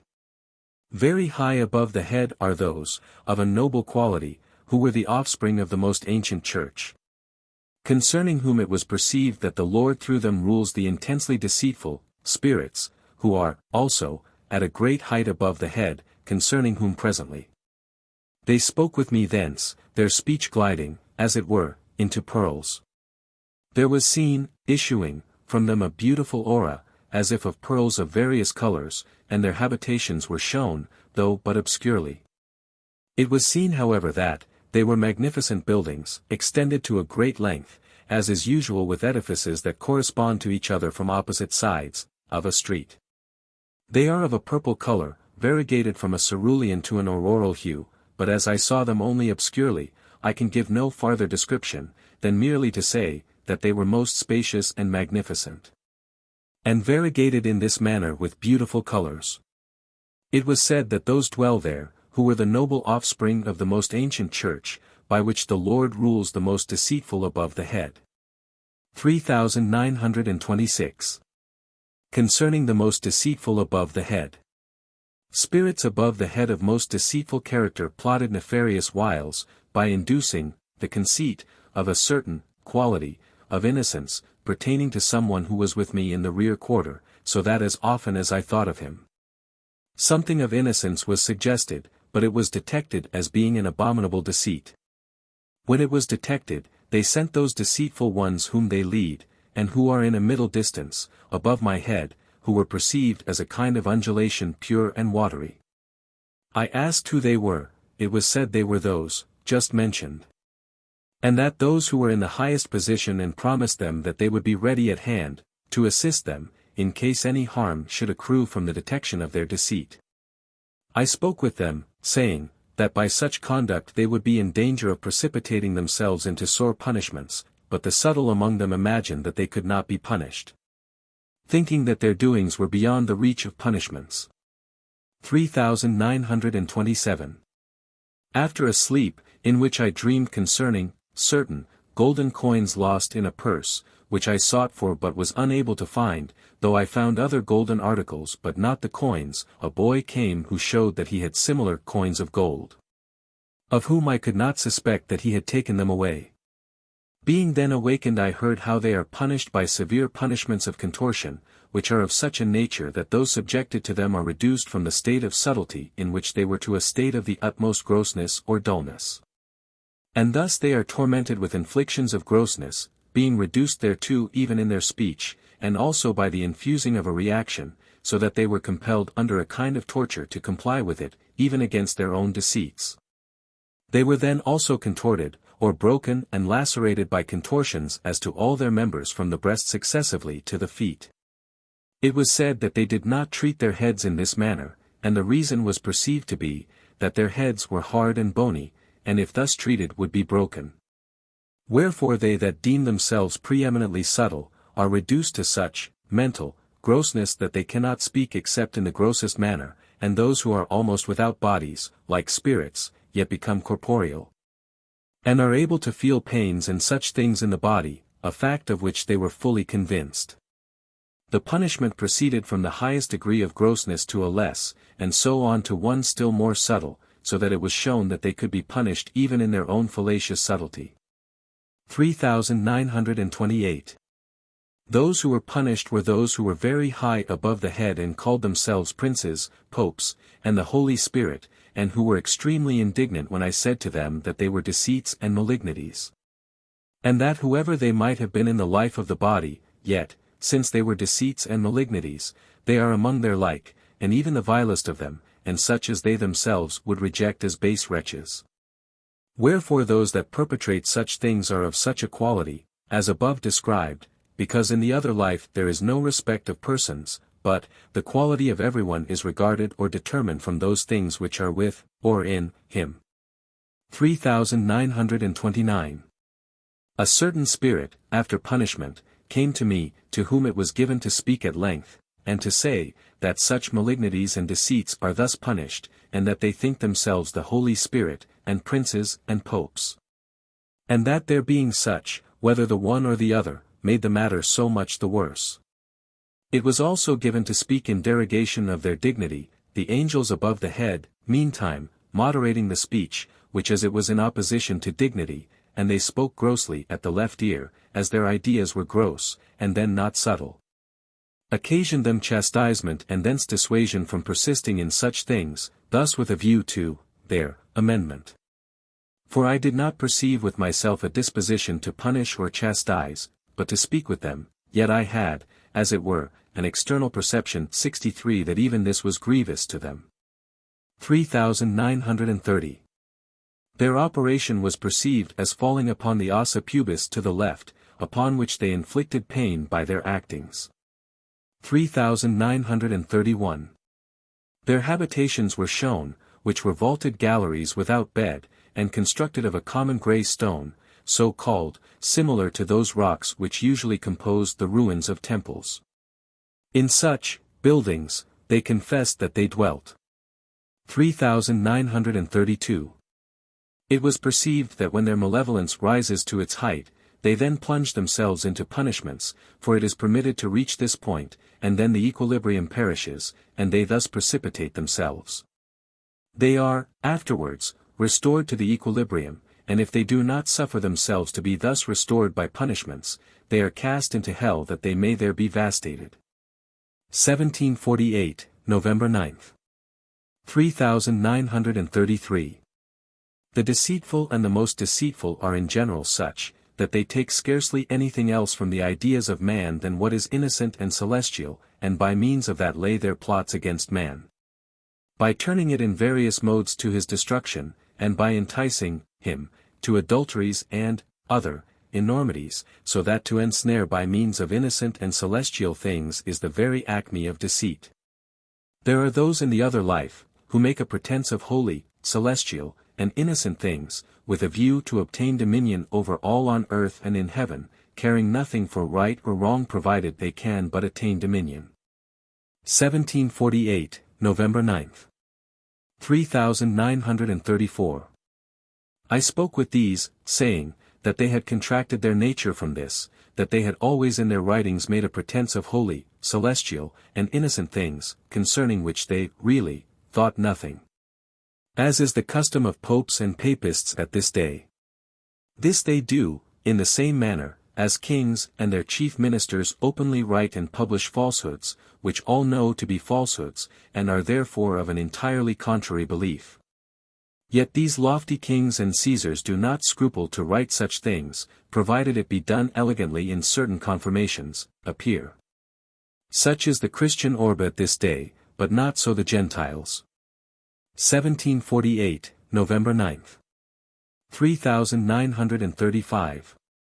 It was observed that when I privily took away the things which they had deceitfully employed for my destruction, and with a view to inspire adulteries, namely the numbers by which I had designated various extracts, they infused innocence upon a certain one, as much upon any other subject as upon myself, and then complained that thus they would not have anything to think of.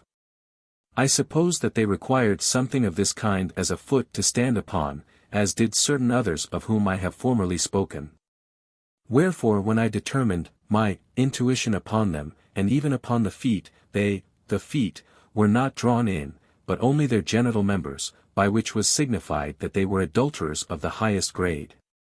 1748, November 9th. 3936. It was detected that not only was this continually in their fantasies, but, what is worse, that they said that they took counsel to destroy by such means, and that too even in their ruin-like habitations. 1748, November 9th. 3937. Concerning conscience. Those who neither have nor care for any bond of conscience do not even know what conscience is. Wherefore they endeavor to induce a bond of conscience in regard to everything, even matters of indifference, not knowing how the case really is as to the bonds of conscience, which are the same as debts, as the conjugal debt, for instance. Which is such a bond? It was insinuated, accordingly, that the true bonds of conscience or debts are the things of goodness and truth, and exist according to loves, their degrees, consanguinities, and affinities, all which regard the Lord who is the only bond, and who alone gives to perceive. 1748, November 9. 3938. It appears that there are many spurious consciences, as all heresies, fantasies, and falsities, in which conscience is placed, or concerning which the deceitful induce a conscience, which they also call bonds and debts. 1748, November 9. 3939. What it is to be nothing. It was perceived that to be nothing signifies to be nothing but evil, for evil is in itself death, wherefore compared to life it is nothing. That the good and the true is everything, is plain, wherefore the evil and the false is nothing. Hence humiliation goes, as it were, to the point of self-annihilation, coupled with an internal acknowledgement of the total want of the good and the true in oneself, and that all goodness and truth possessed is of the Lord. It signifies also that in respect to the grand man, everyone, is merely a most diminutive particle, nothing, as it were, for his all and singular things flow in through the grand man. So that he is but as a particle of air in comparison with the whole atmosphere, or as a particle of water in respect to the ocean. Since then he is, in comparison to the grand man, almost nothing, he is in the truth of faith when he accounts himself as nothing in respect to the grand, common or general, commune, whatever it be, which is good and true. 3940. It signifies also that one has nothing of life from himself, but that, his nature, is truly dead, because organic, and that all life is of the Lord, wherefore, as far as he lives, he is nothing. It thence follows that he can do nothing from himself, or that he has no power of himself, which to acknowledge is to acknowledge that he is nothing. Consequently being nothing but evil he can have nothing of truth and good but from the Lord, and since he has nothing of truth and good from himself, and the good and the true is because it is eternal, it follows, that he is nothing. 1748, November 11. 3941. That certain representations and many things, besides, are variations of societies. Progressions from one place to another, which do not exist from fantasy, signify changes of societies, for all societies have their own situation, wherefore every change of situation proceeds from a change of society. It was observed that this is true, both in general and in particular, wherefore the like holds of changes of places, so that there is not the least step which does not exist from a change of society. 3942. And because changes of place arise from changes of societies and fantasies, and ideas cause them to be changed as to locality, it follows that every single idea is also a chance of societies, so that it flows in through societies, thus, changed. 3943. Wherefore the changes of societies are indefinite, and thus also every single idea flows from indefinite societies, according to an order established by the Lord, and known to the Lord alone. 1748, November 11. 3944. Concerning those who are bony. It was shown how other spirits speak through those that represent the bones, viz., that in accordance with the quality of bones, they know very little what they say, but yet they speak. Wherefore through them mainly ideas may be terminated in material things, for they, as it were, present no impediment, because there is nothing of resistance. But yet such spirits, because they lose nothing of their former life, after they are reduced by vastation into such a bony state may be restored, accordingly they are vastated by turns until they are able to subserve such uses. 1748, November 11. 3945. Concerning the notion of love and of heaven. As often as love and heaven were named and thought of, an extremely gross idea or notion thereof occurred, which ideas and notions can scarcely be described, though very perceptible in the world of spirits. This grossness arose in the idea, as often as love and heaven were thought of and continued for some time. But when the persuasive life of spirits was operative, then the idea or notion was subtle, or like light, that of love however as of a kind of lump, and that of heaven as a dense commune. 3946. Concerning which and the causes when I spoke with spirits, I learned that, the causes were three of loves existing in such a gross and lumpish form. Namely, first, that conjugal love is nauseated by them, which being represented excited loathing, since the idea of adulterers concerning marriage or conjugal love is such, that they detest wives and women. Whence, it follows that when love is thought of such a result takes place. As mutual love also is wholly wanting, and hatred, on the other hand, reigns with all evil spirits, it follows that hatred is a second cause of the gross idea concerning love as lump-like. The third is, that everyone persuades himself that life is his own, since he regards his thought, the most subtle of all things, as his own, thus also his life. Whence it flows that as often as that is thought of there occurs, as it were, a subtle light, and the life of the angels that are seen, and their love, which is, really, their life, are as gross ideas with them. When yet the fact is quite the contrary, love being the most pure, most holy, and most distinct life of all, and contrary loves being not of life, but as something most dense, most gross, and confused, so as to be almost nothing. 3947. Concerning Aristotle. There was perceived a sonorous something moving my skin, thus a moving sound, proceeding from the posterior region through the left side even to the left ear, which something would fain struggle forth and labored so to do. I perceived that they were spirits, but of what quality they were I could not know. But when they ascended with an effort to the ear, they spoke with me saying that they were logicians and metaphysicians and such as had immersed their thoughts in such things, and lamenting that they now lived a miserable obscure life, without perception. Their speech was dull, slow, and rough-sounding. 3948. There were moreover two who discoursed with me above the head, and it was said and perceived that it was Aristotle and another, whom it was not given to know. He spoke with sufficient clearness, as a spirit who had been some time in the spiritual world. I spoke now with him, and now with those who were at the left ear and concerning such subjects, as are mentioned above. It thence first appeared that Aristotle was not of such a quality as his followers, who reason philosophically from his books, but that he was, altogether, of a different genius. 3949. Aristotle was then remitted into the state which he had when he first came into the world of spirits, but, what I wondered at, he applied himself to the right ear, and not to the left, and there spoke hoarsely, indeed, but soundly. I clearly perceived that he was altogether different from his followers, viz. in that he had developed from his own thought the things he had written, so that his philosophy had originated from a ground of thought which he clearly set forth. In such a way that his terms were only words by which he represented his scrutinized thoughts, and thus proceeded from thoughts to terms, which were thence called scholastic and by which his philosophy is distinguished. I then perceived also that he was prompted by a delight of affection which was predominant, and excited him to thought, so that it was his genius, that he thought from affection. And thence under the impulse of delight and thus he described his very thoughts. Wherefore he applied himself to the right ear.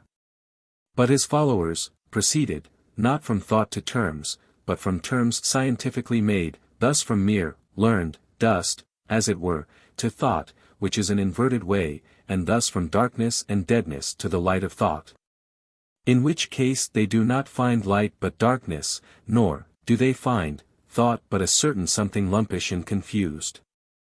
Hence, they would proceed to delight which cannot be given unless from a certain affection, which is not, with them, an affection and thence a delight of thinking, but an external cupidity, as of personal honor, and, more grossly still, it is engaged in, from a regard to superior dignities, to be attained, by different methods.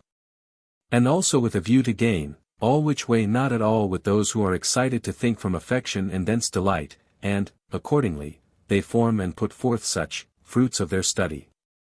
This was the reason why Aristotle was at the right, while the rest were at the left. 3950.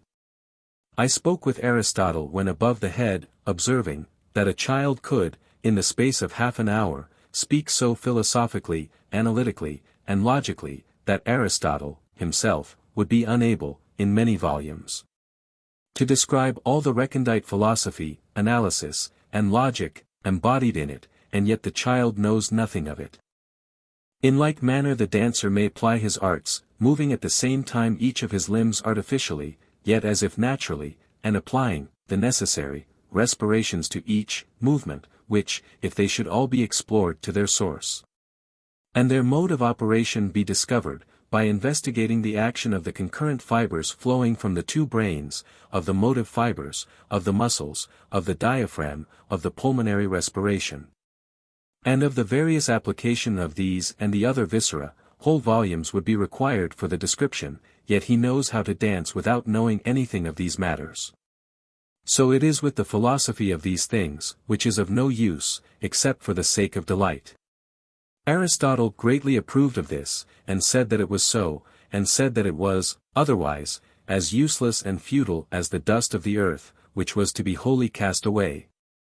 Because such, a mode of philosophizing, merely throws a heap of rubbish before the eyes, and blinds them, in case that men proceed in such an inverted order, and would fain think from an artificial method. When, yet, thought extends itself to such artificials, which seem, to proceed, from thought, instead of thoughts, proceeding, from them. These are the sentiments of Aristotle, he added, if anyone wishes to be infatuated, let him proceed in this manner. 3951 to 4000. 3951. I asked him what idea he had of the supreme deity. There appeared to me a certain form, at the left above, having a human face, and his head surrounded with a kind of radiant circle. It was said that he had such an idea concerning God, having exhibited him to himself somewhat in this form. He said that he had so thought of God, and thus had some idea of the Lord. Yet he now, as a good spirit acknowledges him, and says that he rules the universe, for he that rules heaven rules the universe, the one cannot be separated from the other. These also are his sayings. 3952. A woman appeared to me and extended her hand, as if to stroke my cheek, and when I wondered what could be meant thereby, it was said that such a woman, having a beautiful hand sometimes appeared to him, during his life, when his eyes were closed. Who would stroke his cheek? And speaking with the angels respecting her, they said that such were those who were called Palaces, not Minervas, but Palaces, and that they were spirits of that and of more ancient times, who, as spirits, were delighted with ideas, and indulged in thoughts, as is well known in respect to the Stoics and others. For formerly they could think much better without philosophy, than with it, so that they in a certain way mingled with spirits. Such spirits were delighted with Aristotle from his thinking justly, wherefore there was sometimes represented to him such a woman stroking his cheek. The woman was a representation, effected, by male spirits who were about him and had possession of him as a subject, so that the woman was not a spirit, but the representation of a woman, as I myself just before experienced. 3953. It was shown in what manner spirits governed him from this circumstance, that when he would speak with the woman whose hand he so often saw, she immediately averted herself saying that he must not touch her. It was then seen that she applied herself to his back, and thus took possession of him, which was a representation of the manner in which such spirits governed him, for to apply one's self to the back is to command. 3954. What kind of idea he had of the soul or spirit, which he called pneuma, was shown to the life, for he became, himself, what he had conceived, the soul to be, to wit, something scarcely visible, but yet something of an ethereal nature, with a kind of general undulation or self-motion. Such was the idea that he had of the spirit, saying, that he knew his spirit would survive after death, because it was his interior essence, which could not die, as it possessed the power of thought. At the same time, he said, that he could not then entertain the same idea, on the subject, which he now had, but only that the general nature of thought was that of a certain breath which he breathed with a peculiar kind of motion. As to the quality of his life, he says that he did not make it a subject of distinct thought. This is what was said by Aristotle. 3955. Moreover, Aristotle is among the sane spirits, while his followers are among the infatuated. 3956. Concerning those who represent the ear. There are some who represent the external, and some, who represent, the internal ear. Among them, those who represent the right internal ear were often heard.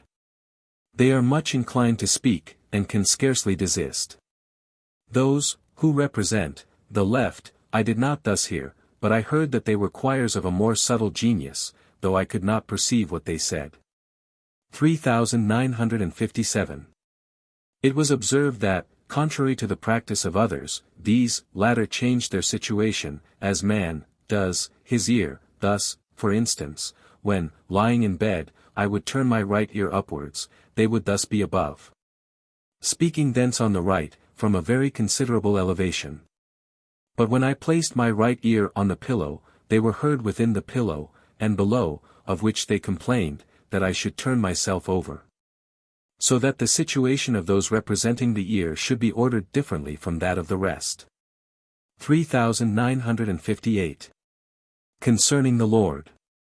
Speaking with spirits, I observed, that no idea respecting the Lord could be perceived nor were any terms applicable, to him, who is the only eternal and infinite, and that the only eternal and infinite is, and that the only is, only, lives. Thus that whatever things are finite, these neither are not live, except from the Lord alone, that is, from the only is, that is, from him who is infinite and eternal. And since none but eternal things can be predicated of him, therefore, the past, the present, and the future is eternal.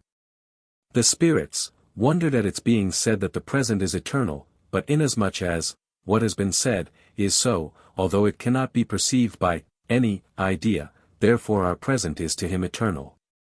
1748, November 12. 3959. Concerning the antipodes. It was said to Aristotle that there are antipodes and that, the inhabitants of all parts of the earth, become such after, the lapse of, 12 hours. When the fact was shown, he as well as others wondered that they could thus walk on their feet, but the cause was made known, viz. That since the minutest portions of the ether gravitate to the minutest points of our body, towards the center, the gravitation, is upwards when the center is upwards, and so downwards when the center is downwards. And thus an upwards and downwards is induced upon the whole body, which the ideas are to follow. The subject in this way came into the light, and he said it was so. Hence also it appeared that when reasonings are instituted from a gross atmosphere, from stones and the like, and, from the external body, no one can possibly conceive that he should be able to stand on his feet in the opposite quarter of the earth. But as soon as those grossnesses are removed, or the ideas of them, which are similarly gross, then the man comes into a certain natural light. 1748, November 12. 3960. It was also said to Aristotle that such was at this day the erudition of those, especially the schoolmen, who call themselves Aristotelians, that they could fill an entire page with their writing and express things by mere scholastic terms. Such as transubstantiality, predicaments, entities, and the like, drawn, from their terminology, and when the page thus written is read, it can scarcely be understood either by themselves or others. And yet they will have it that it means something important, and they deem this learned and most learned, when yet these things are of such a nature that when a man of sense considers their import he rejects them as mere scholastic terms. And can in 2 lines so clearly explain the same thing that anyone, however unlearned, can understand what is meant, while the learned, by their scholastic diction, can scarcely perceive little if any meaning at all. 1748, November 12. 3961. Aristotle appeared, his face being somewhat obscure, but his head covering being visible, which was large and of a brownish red. It was wrapped in ample folds, about his head, not unlike the turban, of the Turks, but not in just such folds, and also somewhat fuller. He was enveloped in a long cloak, almost in the fashion of the Turks. 1748, November 12. 3962. Concerning memory.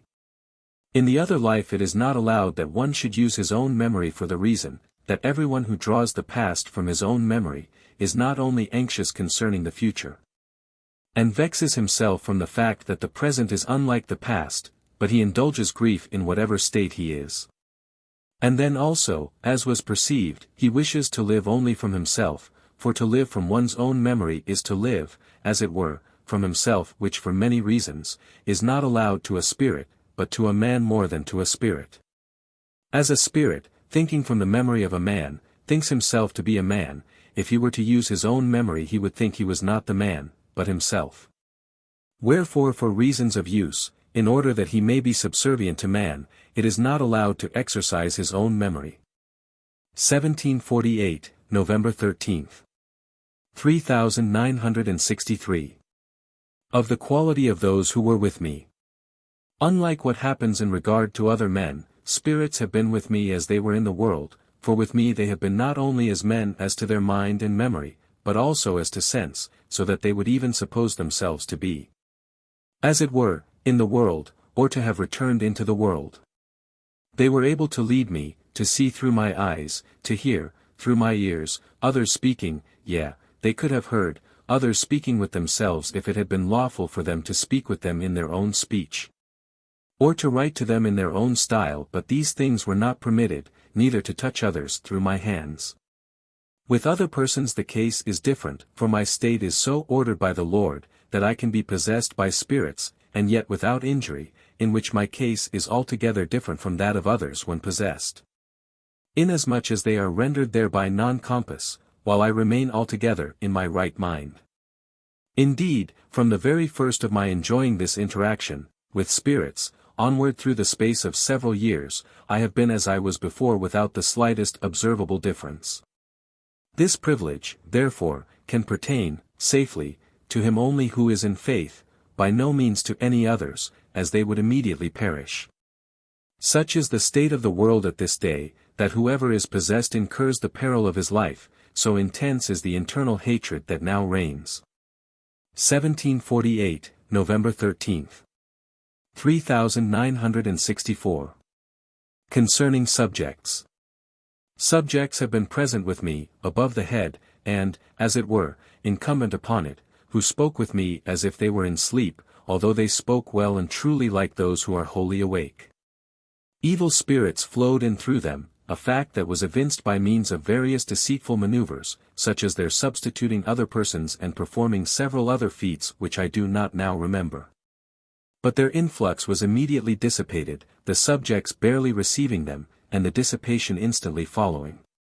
Thus good and interior spirits also were enabled to act through the same subjects, who may, for this reason, be termed common subjects. But whether such subject spirits are with men also, I have not as yet learned. 3965. But the evil spirits said that they were not their subjects.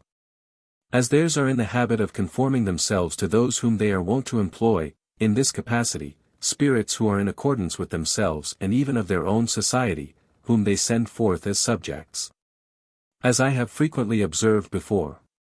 But they were still compelled to act through these subjects, as they could inflict upon them no harm. It was also apparently to be observed that these were subjects of many companies of evil spirits. In a word, that they were common subjects, but still good, as good spirits flow into them, and through them reject the temptations of evil spirits. 1748, November 13, 64. 3966. Concerning certain abominations. Certain spirits spoke above the head like those who can only speak in the manner of persons that have lost the power of articulate speech by rheumatism, and who then speak as it were without distinct sound, hoarsely. These were most malignant, exciting whatever was delightful, and closely following up in their thoughts all and singular things, of this nature, so that they might thence know how to plot most successfully to my destruction. It was observed that in every particular that their purpose was to note each single thing, pertaining to me, with the design of injuring, and totally destroying me. It was said to them that thus acting they could not become anything else than, not vile excretions, but dead corpses. They are such as in the world are accustomed to draw out the interior thoughts of others, and induce them by skillful insinuations, to speak of their delights, and thus to lure from them more than they would otherwise reveal. They then incessantly contrive how they may seize upon such disclosures and turn them to the injury of the party concerned. One in this thoughts, they still assume a flattering and wheedling air. Which mode and another in that, and while thus inveigling ones was also perceived. 3967. It appeared that such were preeminently depraved, especially from their operating basely upon those that represent the right ear, for when I alluded to such, their idea was fixed upon them. And then the latter were so infested that there appeared as it were, a black smoke issuing from a ruined chimney, causing them to complain of the infestation. The reason was that the right ear signifies also this wheedling from a man his interior thoughts and inducing him to utter them. But those spirits who constitute the right ear are not of such a quality but are upright, only that they love to talk and to divulge the things which they perceive elsewhere. 3968. Those spirits then appeared as intensely deceitful, in that they were inclined to break away from a certain society, in doing which they would not, like others, bend themselves round about by bodily circumflections, but acted by a certain species of borings, terminating in sharp penetrations, and by spiral flexures.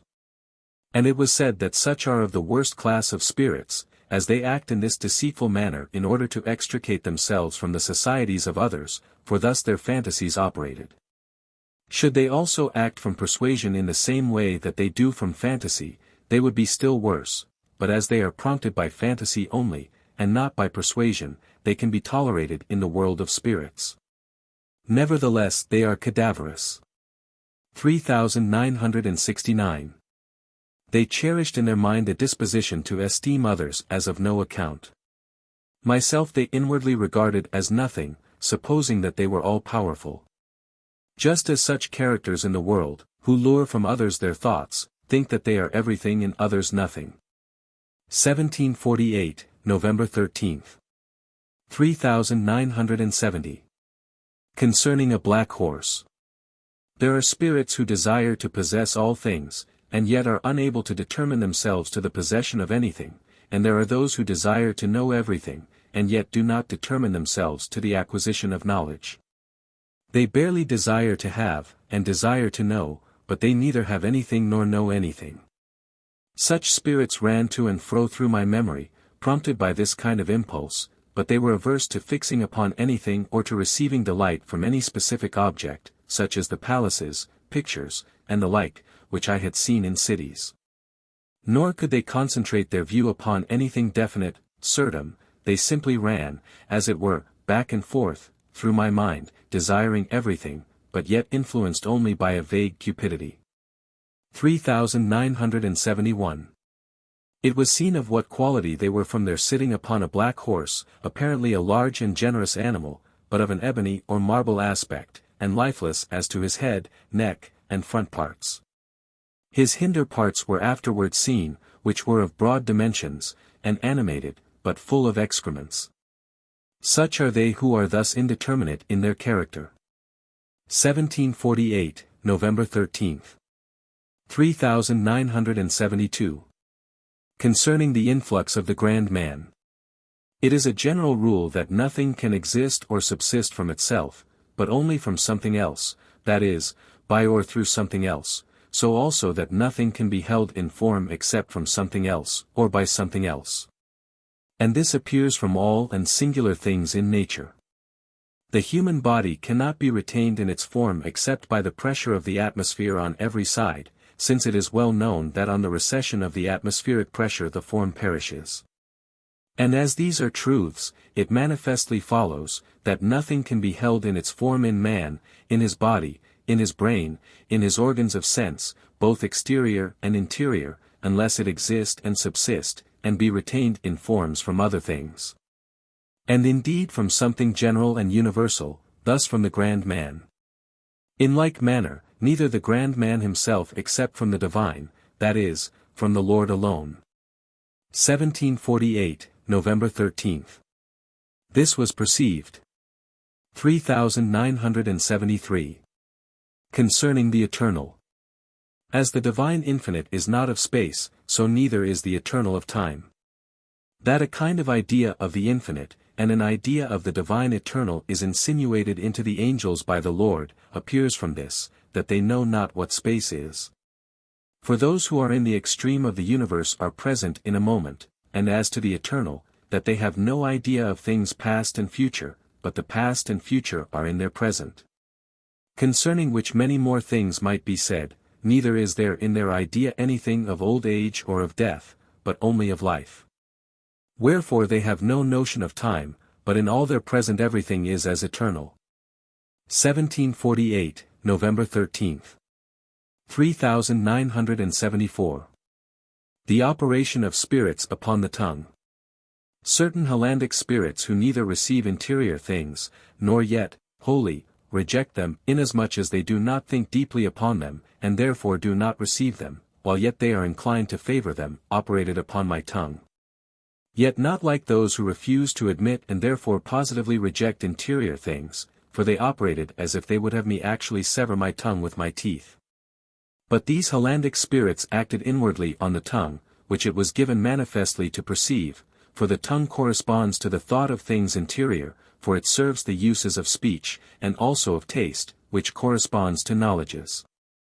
1748, November 14.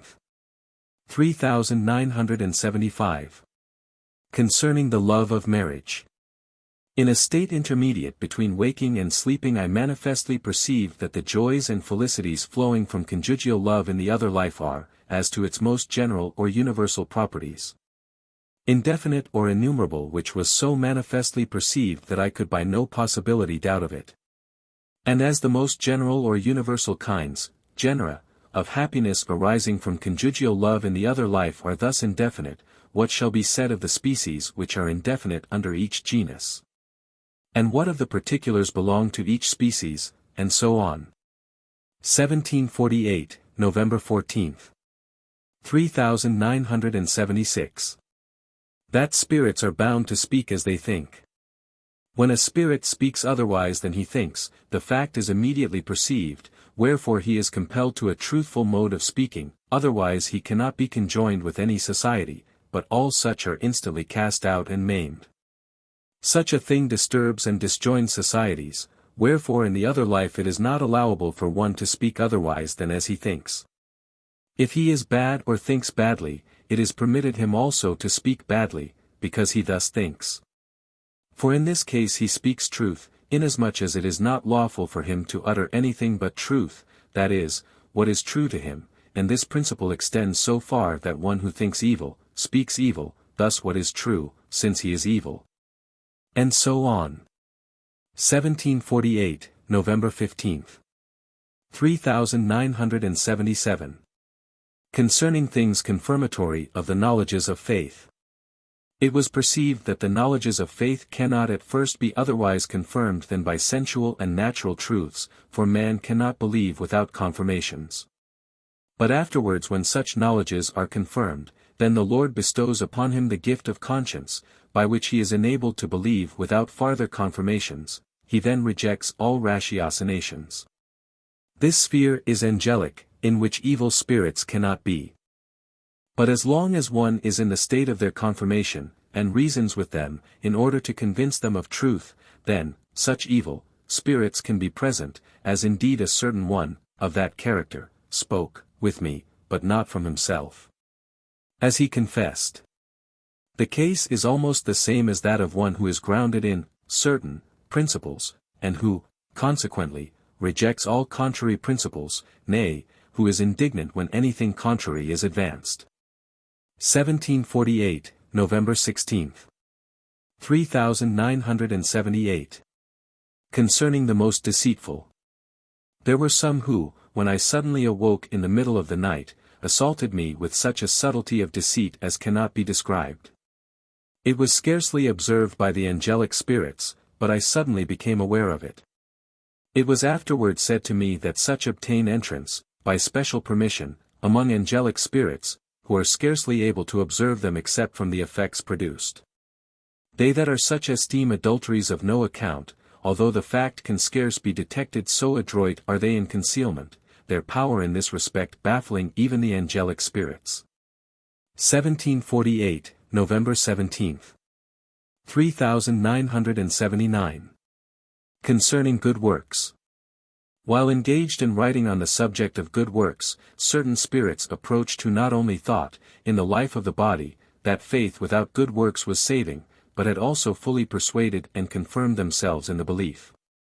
They came in among good spirits of a lower grade, bringing with them the persuasion that in order to salvation good works were not required, but simply faith. These, however, being indignant at their false persuasion, bound them with a cord, and rolled them round, aiming especially to do up one of their number as into the form of a garment, and he came to me bound in that manner. 3980. The cause of the indignation of the good spirits being divulged, this spirit was led into the state of his persuasion, that good works were of no account, but faith only, and from this persuasion diffused around among many such. There arose a sphere so general that other spirits seemed to themselves to disappear as if they were not, or to evaporate into the atmosphere, complaining, at the same time, that they knew not whether they were spirits, or whether they were dead or alive.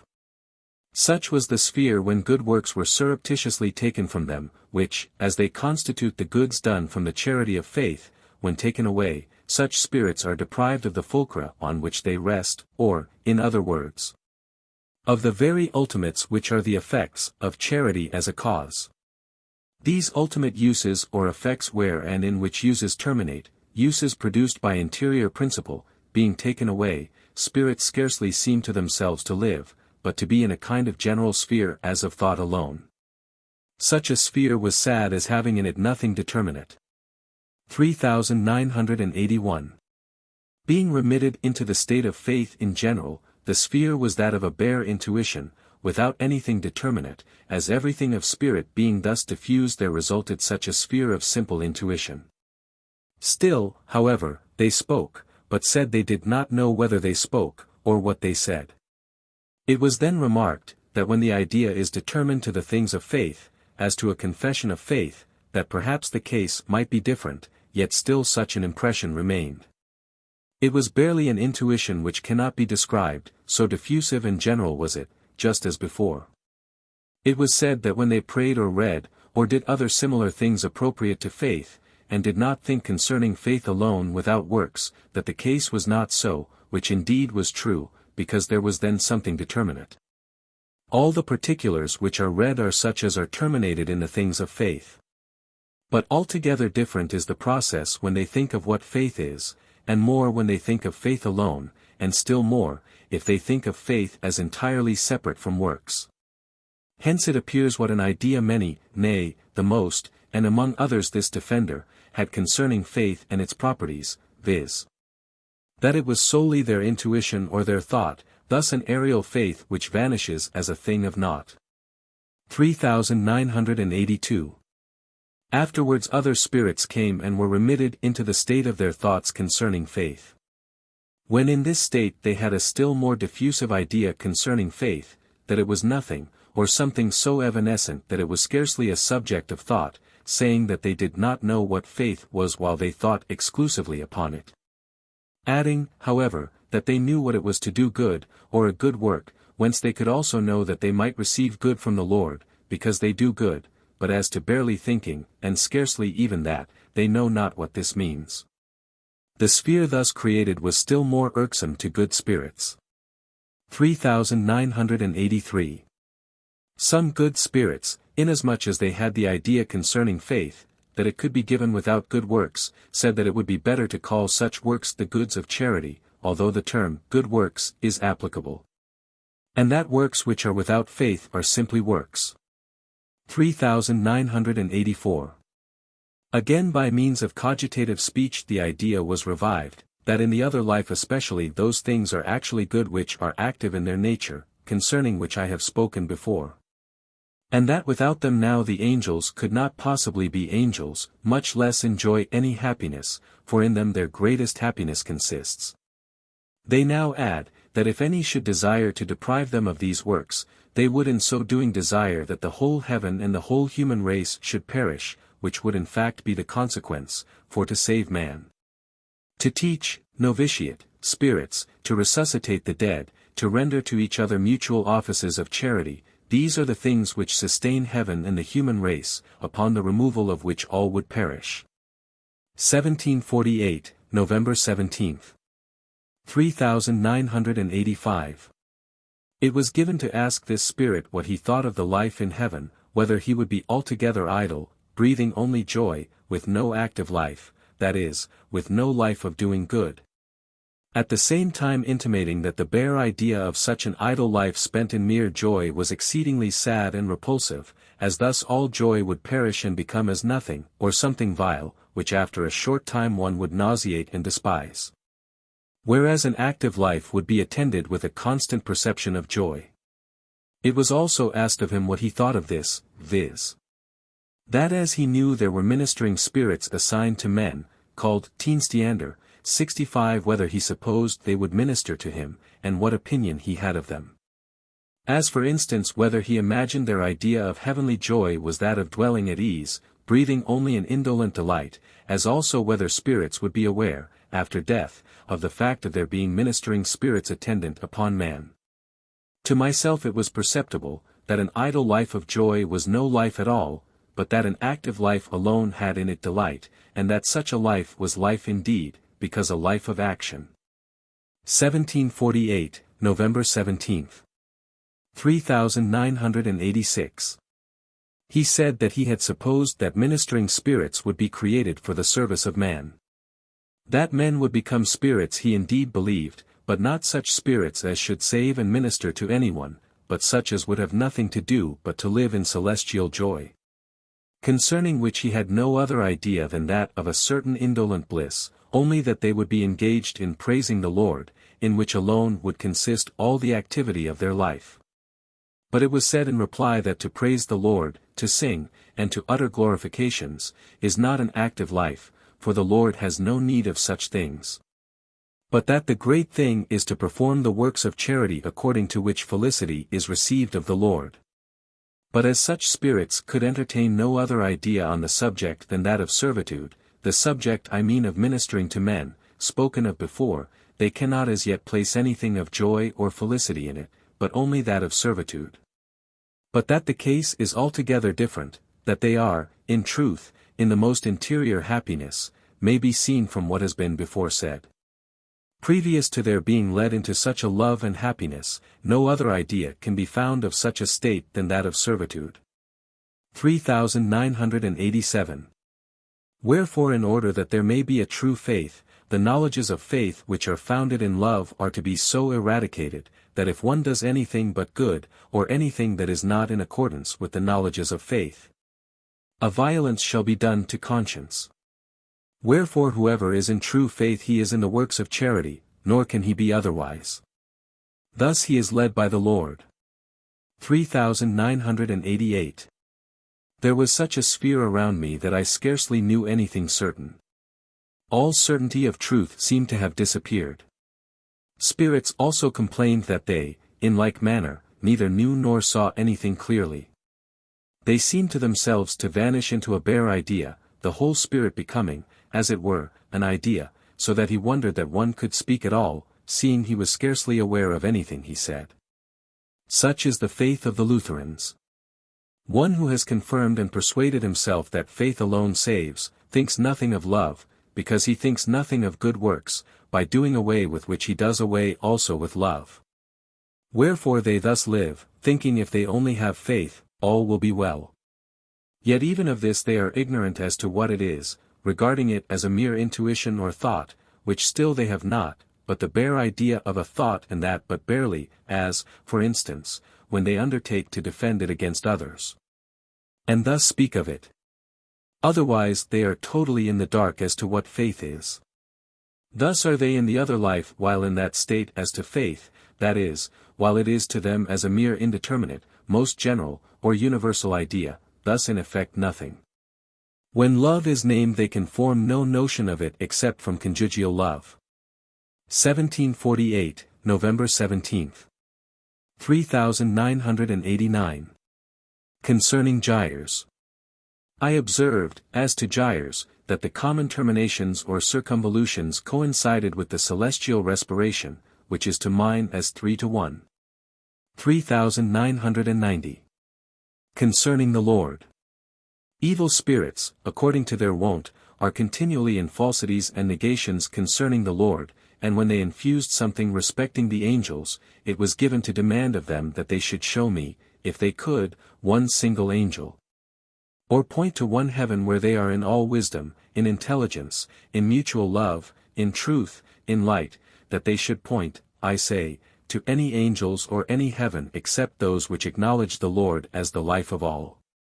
And that from him they derive everything which they are taught, and their happiness also. But they were not able, whereas, if there were any such they certainly could have done it within so long a space as 3 years and a half, but they were never able. 1748, November 18. 3991. It was perceived that all the reflections which a man exercises, as in regard to seeing and looking out for himself while he walks, besides others elsewhere spoken of. In a word, that he enjoys the use of his senses, this he has solely from the Lord, from whose influx it is that he exercises a general reflection enabling him to avoid injury from the persons and things that he meets with. All this arises from a certain general reflection or advertence which flows in from the Lord's care towards everyone, and without which reflection is never enjoyed, and so in other things. 1748, November 18. 3992. That at this day there is no faith, and concerning the modern tree of knowledge. I was infested during the whole night by evil and cruel spirits, insomuch that being occasionally awakened, I saw parents who would reform their children combing them as cruelly as if with saws, so that the blood ran from their head. Besides which they lashed them severely on the back. Their fantasies, which were continued through the whole night, were cruel to the last degree, and held me in a state of subjection from which I was unable to liberate myself. 3993. Being awakened I saw a tree which was perceived to be the tree of knowledge, appearing at some distance in the plane of the face. On the tree was seen a huge viper, of horrid aspect, which had crept thereon, and whose length nearly equalled that of the trunk of the tree. The tree presently vanished, and there appeared a yellow dog. Then there was opened a vaulted chamber in a shining yellow light, as from the fire of a chimney, and there were seen 1 or 2 women who came out from a side door where there was a hearth which was not visible. And where it was also perceived that there was a kitchen. Black pieces of flesh hung down from their sides, which I perceived to be human. All this occurred while I was awake. 3994. The idea was impressed that these were anthropophagi, men-eaters, but whether such exist in Christendom I know not. 3994. 1 to 2, but it is now perceived that they signify the state of men at the present day especially in the Christian world, and the tree of knowledge, as to its quality at this time, that it is a horrid viper rising up. Thus that everything is filled with deceits and malignities, and that nothing but hatreds reign, which are such that if actuality should be added, they would even feed upon human flesh, for hatreds involve such issues. 3995. It was perceived that at this day there is no faith, for faith is of love, and where hatreds reign there cannot be love, consequently there can be no faith. 1748, November 18. 3996. Before these things were seen there appeared dark clouds, which were as black devils, striking the mind with horror, first one extremely black, afterwards another not quite so hideous, which signified that I was to see what followed. 3997. Concerning the sirens. Those who were greatly elevated above the head, or the sirens of the highest grade, from a certain anxiety while I was writing concerning them, especially concerning the Pontiff and David, who flow into the lower deceitful ones. These while I was writing, inflicted a sensible pain in the region of the abdomen, which was their own anguish putting forth its effect in that manner, because they were unwilling to be exposed or to have anything written respecting them. I spoke with them and perceived that they would insinuate themselves into the affections, and are able to move compassion as if they were upright. They even actually excited such emotions, and complained concerning their state. But it was said to them that they were such as could seduce even the upright, and that they had derived this from their life in the body, that they could appear upright before others, and thus act by insinuation, when yet they had in their mind, as an end, cruelties, the love of self and adulteries. And while they cherished these things internally, and had goodness in their mouth, they could then insinuate themselves into the societies of the upright, which was not to be borne. Wherefore it was out of my power to pity their state of life or their lot. 1748, November 19. 3998. Concerning taste. I spoke with spirits concerning the sense of taste, which they do not perceive, but are merely conscious of something from which they know how a substance tastes to a man. They said that it was a species of odor, which they could not describe. It was perceived that taste and smell very nearly agree, as in the case of certain sapid bodies which are almost similar when perceived by the smell. This is especially clear, as was said, from the fact that brutes perceive by the smell those kinds of food which are suitable for them, the quality of which they learn by the smell before tasting of them. Thus it is not the taste, but the smell which indicates the quality of their food, they therefore eat no other than such as is adapted to their nature, and which are wholesome. It is otherwise with man, who is governed by taste in his eating, and provided the taste be agreeable cares little whether his food be wholesome or not. 3999. The sirens above the head, both the high and the highest, supposed that they were not adulterers of the worst stamp, wherefore the bonds in which they were relaxed, and they then excited others to the most unconscionable adulteries. So that there was sent to them a cloud devil, before mentioned, by whom, being smitten with terror and anxiety, they confessed that they were adulterers. And there was a certain one sent to me that he might be freed from the fear of the devil, but I said to him that I could effect nothing, and that unless those of his character became changed they could not avoid being tormented by such spirits. 1748, November 19. These are such as excite others in secret, fearing at the same time detection. They are for the most part such as are called prelates, who aspire to be pontiffs, and who are persuaded that they have power to forgive all sins, as the popes are wont to do by their bulls, provided they are paid for it. Thus they say that sins and adulteries are remitted, wherefore they confirm men in sins, and take away conscience as to the true and the good, which they have not themselves, thus communicating their own flagitiousness to others, who would otherwise be innocent. 1748, November 19. 4000. Concerning providence. Certain spirits, holding me in a kind of obscurity, objected that ideas arise from the objects of sight and not the objects of sight from ideas, thus that the life of the Lord does not flow indirectly, but is excited by visible objects occurring in a vast variety of ways.